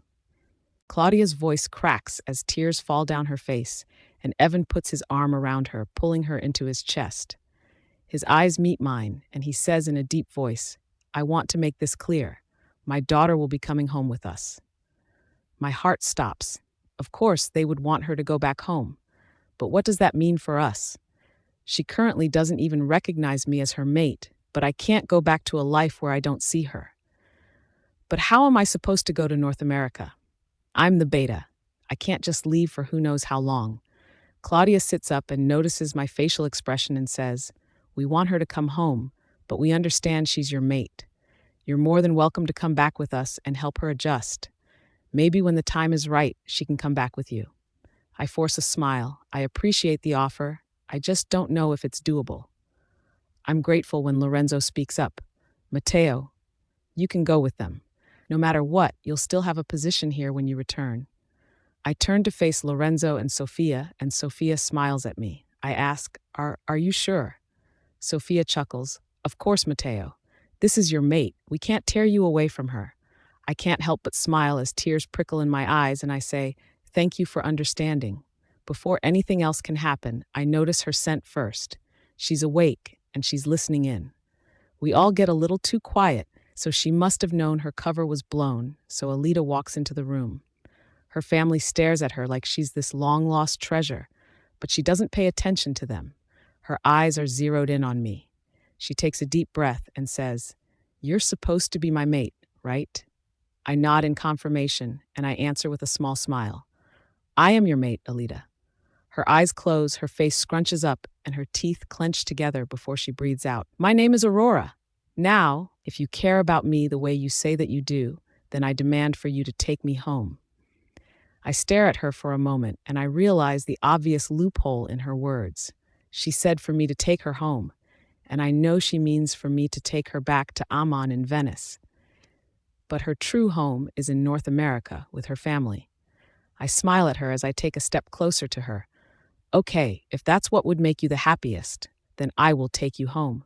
But would you please do me the honor of taking a walk with me? She looks at me skeptically, but she has nothing to lose, so she puts her hand in mine and says, Okay. We walk out the door, and I can sense the anxiety from her family, so I mind-link Lorenzo, talk with Sophia, and figure out a way we can knock Alita out safely so that it won't harm her and the baby. We'll take her back home to North America with her family. You're brilliant, Matteo. We're on it. Peel. I feel bad for Matteo whenever Alita wakes up. They knocked her out, and we went on our way back onto our private plane to head home. She'll wake up at some point during this flight, and when she does, I guarantee it's not going to be pretty. Mom sits near her and plays with her hair and will randomly make remarks about how happy she is that we finally found her. I ask Matteo, do you know how far along she is? He shakes his head. She didn't talk to me much. We were more like acquaintances. If I had to guess, I would say 4 months, maybe 5. Mom says, her baby is going to be so close to the girl's age. I nod in acknowledgement, and Mateo says, you have kids? Twins. My brother and I have this mate, and we had our girls, Hope and Faith, 5 months ago. That's amazing. I wonder if Alita is pregnant with 1 or 2. How do you feel about her pregnancy? I ask as I try to feel him out. He knows she's pregnant. Will he be there for her, even though she is carrying some other man's baby? He shakes his head as he looks at her. I don't care. I just want her happy and healthy. Do I want to raise some man's kid, especially considering that he kidnapped and lied to my mate? No, not really. But I'm not going to force her to give the child up or anything. It's a part of her, and if she wants to keep it, then that's her choice. My mom makes a face of approval, but I can't help but think this guy is too good to be true. Maybe he just is that great. I mean, he's doing the same things I would have done if it were Ida. I just wish we knew for sure that he was Alita's mate. I wish she could confirm it. As I think about her, I notice her staring, and suddenly all eyes are on her in case she wakes up. There's not much that she'll be able to do when she gets up, but I don't want her angry. I want her to remember us. I glance at the time. We're only a few hours away from home. Her head lifts up, and for some reason her eyes lock on with mine, and she frowns. She asks, "Who are you? You look familiar. Are you one of Amon's friends?" She breathes out, and before I get a chance to respond, she shakes her head and says, "Look, I'm sure you're one of the ones who think I have a hot body or whatever, but if Amon finds out that you did anything to me, I swear you'll regret even looking my way." Mateo says, "Aurora." She snaps her head at him and says his name in a questioning tone. "Mateo?" Her head moves around as she realizes where we are before her eyes land on Mateo. She shakes her head and says, "Oh, goddess, you are messing with the wrong people, Mateo. Amon is an extremely jealous man. He'll have your head when he realizes that you took me. Dad couldn't keep quiet anymore, and he says, Amon won't be able to do anything to anyone. He is behind bars and will soon be dead." Her face shows concern as she looks at my dad, and she whispers in a shuddery voice, "What are you talking about?" "Alita, Aurora, these people are nut jobs. What the hell is wrong with them? And this man, Evan the Conqueror, does he seriously think that he can kill my mate and get away with it? Plus, there's no way he's behind bars. He hasn't done anything wrong. But all these people look at me with pity, and I hate it. I don't want to be pitied." The woman, I think her name was Claudia, gets down on my level, and she slowly reaches her hand out and places it on my leg. She's trying to comfort me, but why? She says, "Alita, I know you're in shock, but Amon isn't who you think he is. Mateo here is your mate. Peel is your brother, and I am your mom. We are trying to look out for you. Amon has committed some horrible crimes, and he has to pay for them." I shake my head. "You can't kill him. I need him. He's my mate, and we have a child that will be here in a few months. He has to be around and be a father." Mateo takes my hand and says, "It's not like you're alone in this. We are all here for you, and we're going to figure out a way to get your memory back. But I think it will take time." My lips press together, and as much as I hate to admit it, some of what they're saying makes sense. We lived by ourselves in a very secluded home. The only guests we had were his friends or workmates. But honestly, it seemed like everyone feared him, and up until I got pregnant, I wasn't allowed to go anywhere by myself. I always thought that Amon was just overprotective, but maybe I was wrong. Maybe it's more than that. Evan says, "I know this is hard for you to process. We will even allow you to speak to Amon before he passes if you need closure. But I want you to understand, he will not be released. He will not live. He took you from us. He has warped your mind and taken away your innocence." His teeth clench and his face turns red in anger. Claudia stands up and puts her hand on Evan's arm. She moves her other hand on his face until his eyes open and he looks at her. Tears trickle down his face and he glances at me and lets out a shuddery breath. Evan shakes his head and says, "Amon has done lots of wrong things, but taking you was the final straw. He's admitted all he wants is the child or to use you like a freaking breeder. He cannot live. I won't allow it." His words strike my heart and make me hurt. I breathe out, "Understood." I turn and look out the window. I still don't know if they're telling the truth, but the thought that Aman never loved me and just used me hurts me more than anything else. Etta. Osborne paces around the living room and holds Faith. His constant movement helps soothe her while I feed hope. We can't believe that they were able to find Alita so fast. We know that Alita is different than she was before, but it doesn't matter. She will finally be home. When the door opens, Evan, Claudia, and Peel come in, and behind them is a pregnant Alita and a man we don't know. My heart breaks for her, knowing that the child inside her belongs to my disgusting biological father. Her eyes zero in on Osborne, and then she looks at Peel and she murmurs, "Huh." Peel says, "That's our brother Osborne. He's the current alpha of the Scarlet Pack." Osborne walks over to her and repositions Faith in his arms and says, "Alita, I can't believe you're home." She looks him up and down, and Peel takes Faith from his arms and walks over to me to give me a kiss. I notice the confused look on Alita's face, and she asks, "So, you're both with her?" We all nod our heads, and she asks, "And who are you?" I take a step towards her and say, "I'm Ada. I'm your brother's mate. We were close before you left." She nods, but has a furrowed brow like she's still trying to figure everything out. She looks back to her parents and says, "I would like some time to myself, please." Claudia rushes to her side. "Of course, I'll show you to your room." Claudia grabs her arm to lead her, but Alita looks back at the unknown man and asks, "Where will he stay?" The man smiles at her, and Claudia says, "There's an extra room right next to yours that he can be in if you want." She nods her head and murmurs, "That would be nice." Alita and Claudia walk away, and we all let out a breath of relief, knowing she's home. I look over at the man and ask, "Who are you?" He takes a step forward and bows his head to Osborne and then to me as he says, "Alpha, Luna, thank you for allowing me into your home. My name is Mateo. I am the one who found Alita, and I am her true mate." My eyebrows raise, and I look to see Osborne with his neutral, no-reaction face. Evan walks over to me and takes Hope from my arms and says, "Go ahead and catch them up to speed. Once Claudia comes back, I think it's best if we all take a visit to Amon." My eyebrows knit together and I say, "Who?" Peel answers, "Master Wraith. That's what he had Alita call him during their time together." I nod my head and stand beside Osborne as Mateo starts the story. "I'm going to give you the quick rundown, and you can ask me questions, or we can go over more details later. I met Alita at the market, but she told me her name was Aurora, not Alita. I didn't know her true name till you got in contact with us."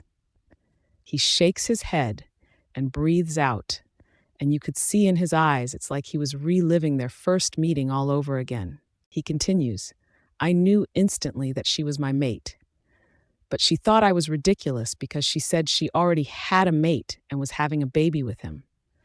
I knew something wasn't right, but I couldn't convince her that she was wrong. I followed her to make sure she was safe, and after that I started to just try to bump into her. We had a small friendship, and one day after a doctor's appointment, she passed out. I didn't know what to do, so I brought her back to my pack. While she was unconscious, we heard from you, and we did what we could to keep her on pack grounds. Your family members came, and we brought her here." Claudia comes downstairs, and Osborne says, "Okay, we're up to speed. Let me grab the girl's nanny, and we will go see Amon and figure out why Alita doesn't remember us, and she thinks her name is Aurora."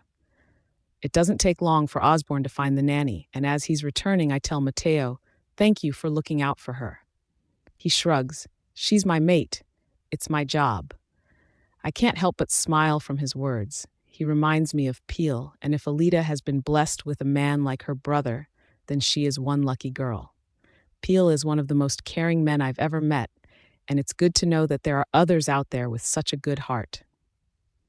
I'm sandwiched between my mates as we lead the way to the cell where Amon is kept. My heart races at the thought of seeing him again. The moment we enter the room, I notice that he is lying on his back, staring at the ceiling. He's still in his straitjacket and has yet to acknowledge our presence.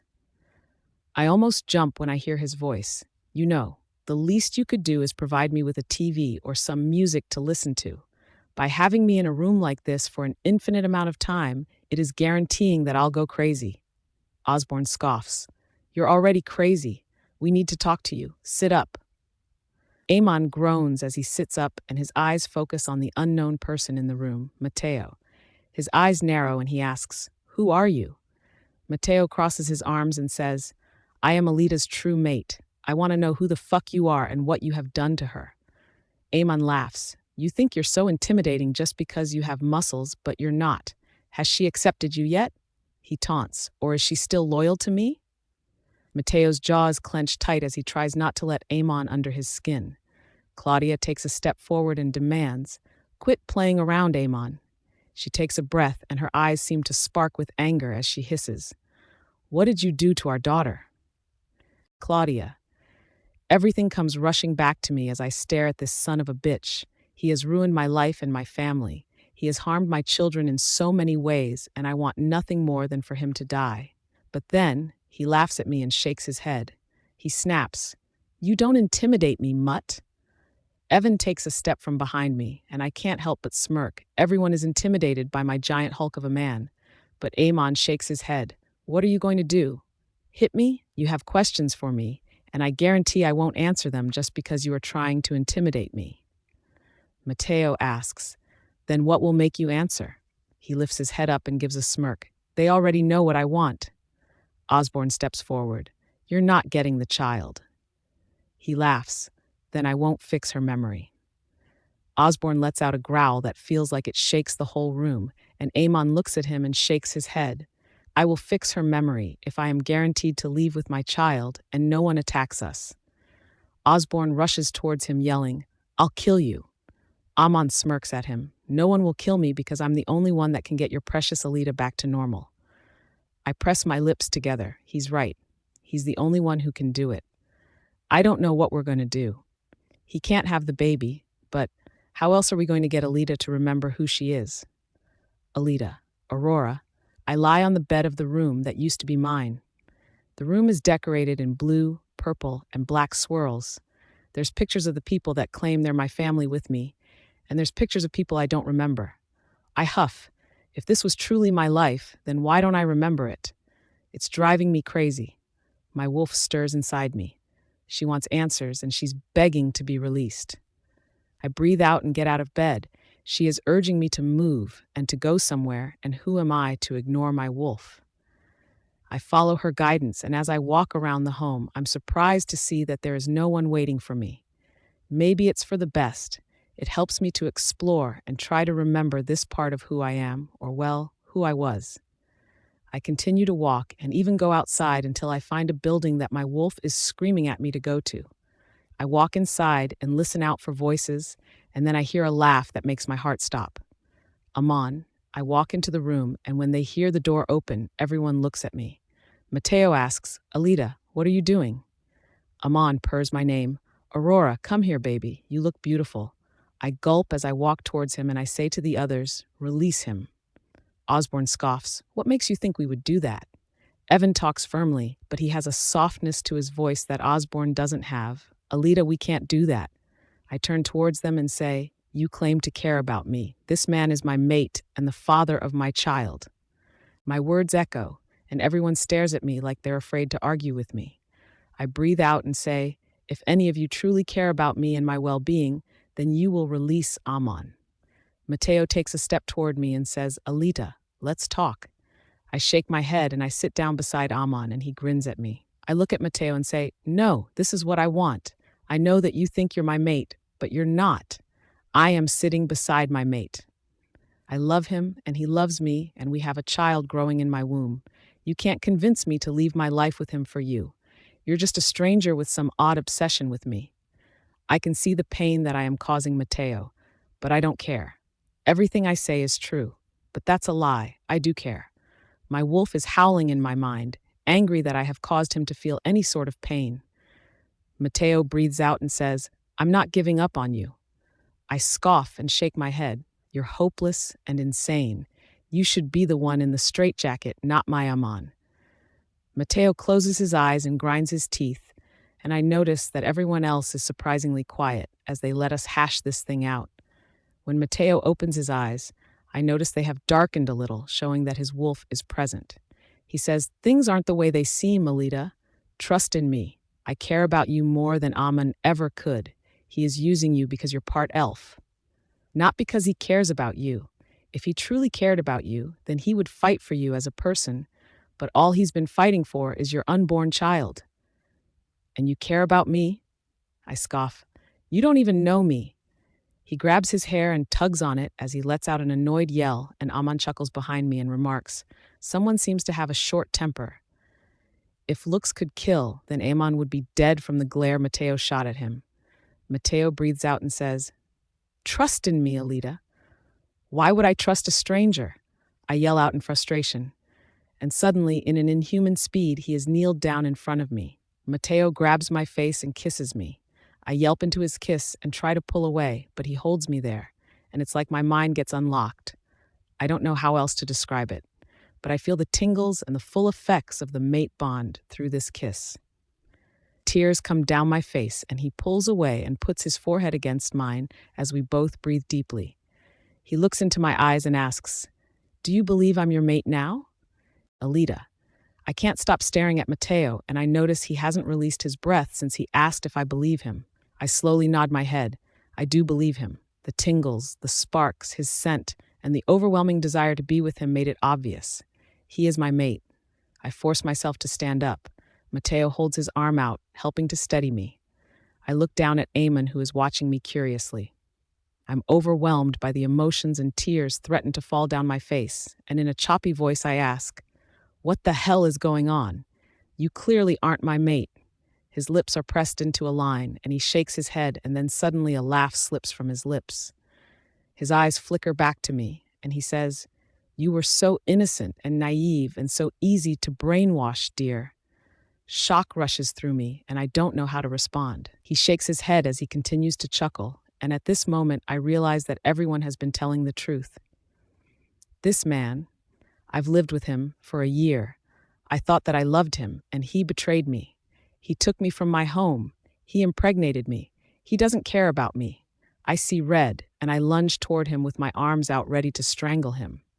How dare he? Veins start bulging in his face. He can't get me off of him because of the straitjacket, but someone wraps their arms around my waist and pulls me off. I scream and fight back with all my might as I cry out, "I'll kill you." Evan, the man who is supposed to be my dad, says, "We still need him, Alita. He's the only one who can make your memories return." I don't even care right now. I scream as I fight harder, and Mateo and Peel help bring me out of the room.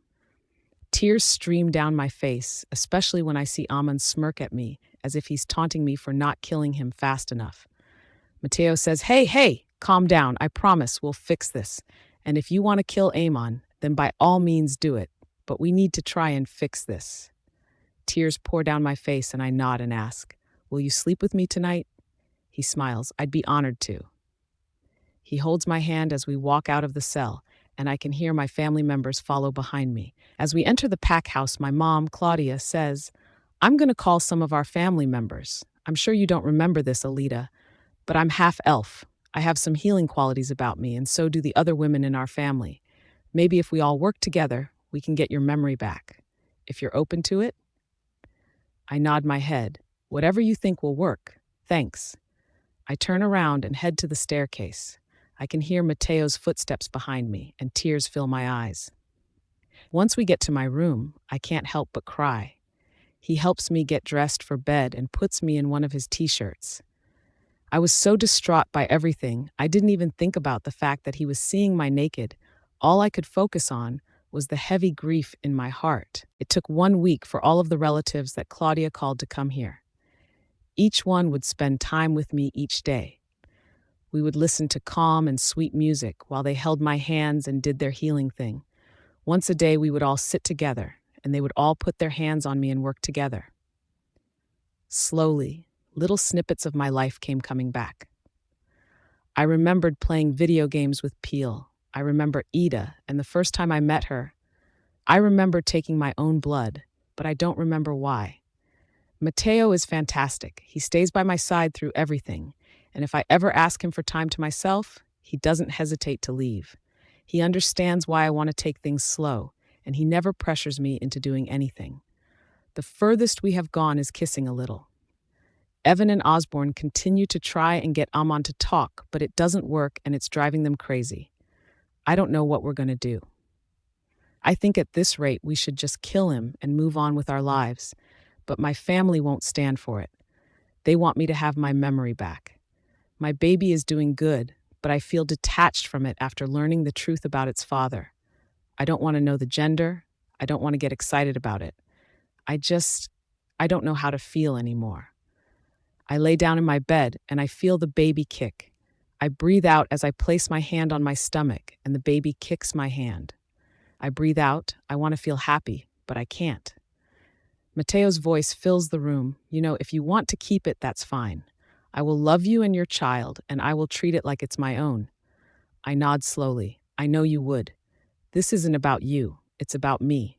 Do I want to be tied to that lunatic for the rest of my life? Even if you gave the baby up for adoption, wouldn't you still feel tied to Amon? I press my lips together. He has a point. He lies in bed and spoons me, placing his hand on mine on top of my stomach. I breathe out. Maybe I should keep it. What about finding out the gender? Maybe it would help you bond with it again? I nod my head. I'll talk to the doctor at my appointment tomorrow. He kisses the back of my head. I love you, Alita. His words make my heart flutter and I whisper back, I love you, Mateo. He rubs my stomach and we both drift off to sleep. Alita. My eyes snap open and I take in a sharp breath. Everything suddenly flooded into my mind. Being taken from the party for Osborne, Peel, and Ida, the brainwashing ritual, all the time I started figuring things out and Amon would drug me again. Everything, every single little detail of my life came back. I grind my teeth together in anger. I'm ready. It's time for Amon to die. I slip out of Mateo's grip and thankfully he's in such a deep sleep that he doesn't notice me leave. The house is quiet. No one is awake, but still, I am careful as I sneak out to the cell. I walk into Amon's room, and he looks surprised to see me, but then he notices my prominent baby bump and says, "Oh my goddess, our baby looks like it's cooking great. How are you feeling, love?" I hiss, "I am not your love." I huff as I try to regain my composure. I don't want him to think of me as a small, hot-headed child. No, I will be cold and calculated with my actions. I look at him and say in a cold voice, "I got my memories back." He scoffs, "Yeah, right." I stare at him and he shakes his head. "That's impossible." I smirk. "No, it's not. Now, are you ready to meet your end?" He chuckles. "Oh, my dear, I know you're not capable of murder." I chuckle. "Oh, Amon, you have no idea what I'm capable of. You see, there are plenty of things that I remember that you tried to get me to forget. I remember the way that you would torture our guests if they attempted to touch me. I remember the way you cut off someone's tongue because they tried to tell me the truth. All these things you tried to wipe from my mind are still here, and I think it's time you had a taste of your own medicine." His face pales as he realizes that I was telling the truth and that I remembered everything. I can't help the sadistic smile that grows on my face as I say, "Let's get started." Osborne. Things have been better since Alita came home. She still doesn't remember anything, and although that sucks, I think we are all just grateful that she is home and that we know she is safe. I have an uneasy feeling in the pit of my stomach, and I look over at Ida and Peel, but I'm surprised when Peel turns his head to face me and his eyes are open. He mind links me. "Do you have a weird feeling too?" "Yeah, I do. I think we need to check on Amon." Agreed. It takes us a moment to maneuver out of bed because we didn't want to wake Etta, but once we were out, we rushed to the door. The pack house is quiet and everything seems like it's normal. But I can't help the fear that grips my heart as I wonder if Amon somehow managed to escape. We walk into the cells, and before we have even opened his door, I notice the heavy metallic scent of blood. What the hell? We rush to his room, and I let out a gasp as I see the white padded walls covered with blood. There's a pool of blood underneath Amon, and standing over him is our sister. She stands there like she is in shock and hasn't even looked over at us. Blood coats her hands. There's splatters of it on her face and her outfit, but she doesn't even acknowledge us. Peel walks over and tries to get her to move. When it's obvious she won't budge, he picks her up and carries her out of the room. I sigh and shake my head as I leave the room. Amon is dead. Now there's no hope for Alita's memory to return. We bring Alita inside, but she still hasn't responded to us. I run to get our parents. It's inappropriate for one of us to bathe her, and we need to get the stench of blood off of her. Mom rushes down the steps and comes in front of Alita. She looks at us and demands, "What happened?" I shrug. "No clue, Mom. We found her in Amon's cell, and she was like this." Mom presses her lips together, and Dad helps her bring Alita up to their room. I breathe out. I don't know how long Alita will be in this state of shock. Alita. I did things to Amon that I won't ever be able to forget. He fought me the best he could with his legs, but he was no match for me. I castrated him. I cut him so that he would bleed out. I rubbed salt into the wounds just to hear him scream. And I don't regret it, but I'm ashamed because I'm worried about what everyone else will think of me. I finally realize what's happening when the water splashes over me. My mom looks at me concerned, and I look away from her, scared that she'll see my thoughts and be ashamed of me for the things I did. I feel a sharp pain in my stomach that causes me to cry out. My mom panics. "Alita, what's wrong, sweetie?" I hiss and start panting to breathe, and she murmurs, "Oh no." Suddenly, she rushes out of the room, and I hear her yell out, "Call the pack doctor, I think she's in labor." Labor? What? No, it's way too soon for that. Mateo is by my side quickly, and he tries to help me breathe. But all I can think is, this can't be happening. It's too soon. The baby won't live. Why is this happening? Then I remember how Amon struggled. I remember how he kicked my stomach. I was just too lost in my bloodlust to quit. This is my fault. Claudia. Life is hard. It is full of things that none of us deserve. It can be full of wonderful and beautiful things, but it is also full of a lot of things that are unfair. There is nothing fair about what happened to my daughter. She didn't want to be kidnapped and brainwashed. She didn't want to become impregnated by a sociopath, and she didn't want to have a stillbirth. After going into labor, and the doctor wasn't able to get its heart rate, they took Alita to the PAC hospital to have an emergency C-section to try and get the baby out in time. It was a girl. She looked so much like Alita, and she wasn't breathing when she came out. The wails that Alita cried out haunt all of us. Thankfully, she has Mateo on her side. He helped her through her grief. He helped her to be able to see the good things in life, even through all the darkness that clouded her mind. One of the things that had been stressing her out was the thought that they would have to leave soon so he could be beta again. After seeing the stress it was causing her, Mateo worked with Osborne and his previous alpha, Lorenzo. Osborne's beta ended up moving and switching positions with Mateo. Mateo is now the beta of the Scarlet Pack, and Alita is the beta female. He is everything I could have hoped for my daughter, and he is already doing a terrific job with our pack. Edda, finally, things seem to be turning up for all of us. It's been a year since Alita has returned home, and it's been 10 months since she had her stillbirth. She and I both just found out that we're pregnant. I can see the fear in her eyes, and I know that she is nervous, but I think this time she will get the baby she had dreamed for, with the man she truly wanted and had dreamed of. We're hoping for a boy this time around, and prayerfully, this time we won't have twins.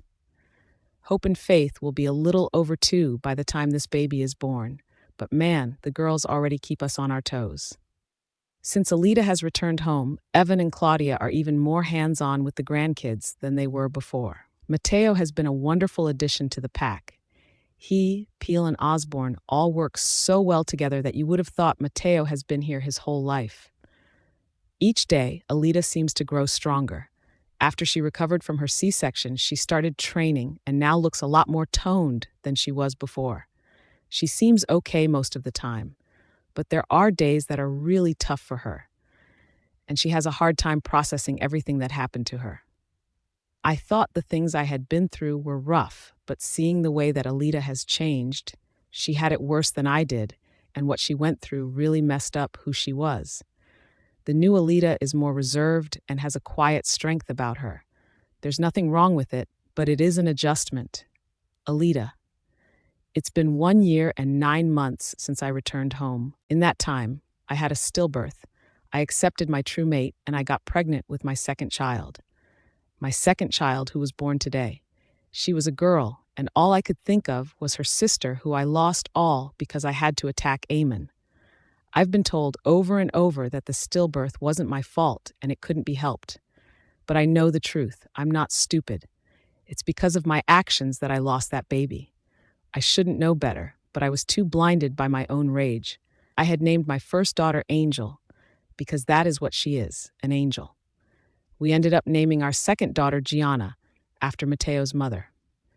It's only been a day into motherhood, and more than anything, I am grateful that I have Mateo by my side.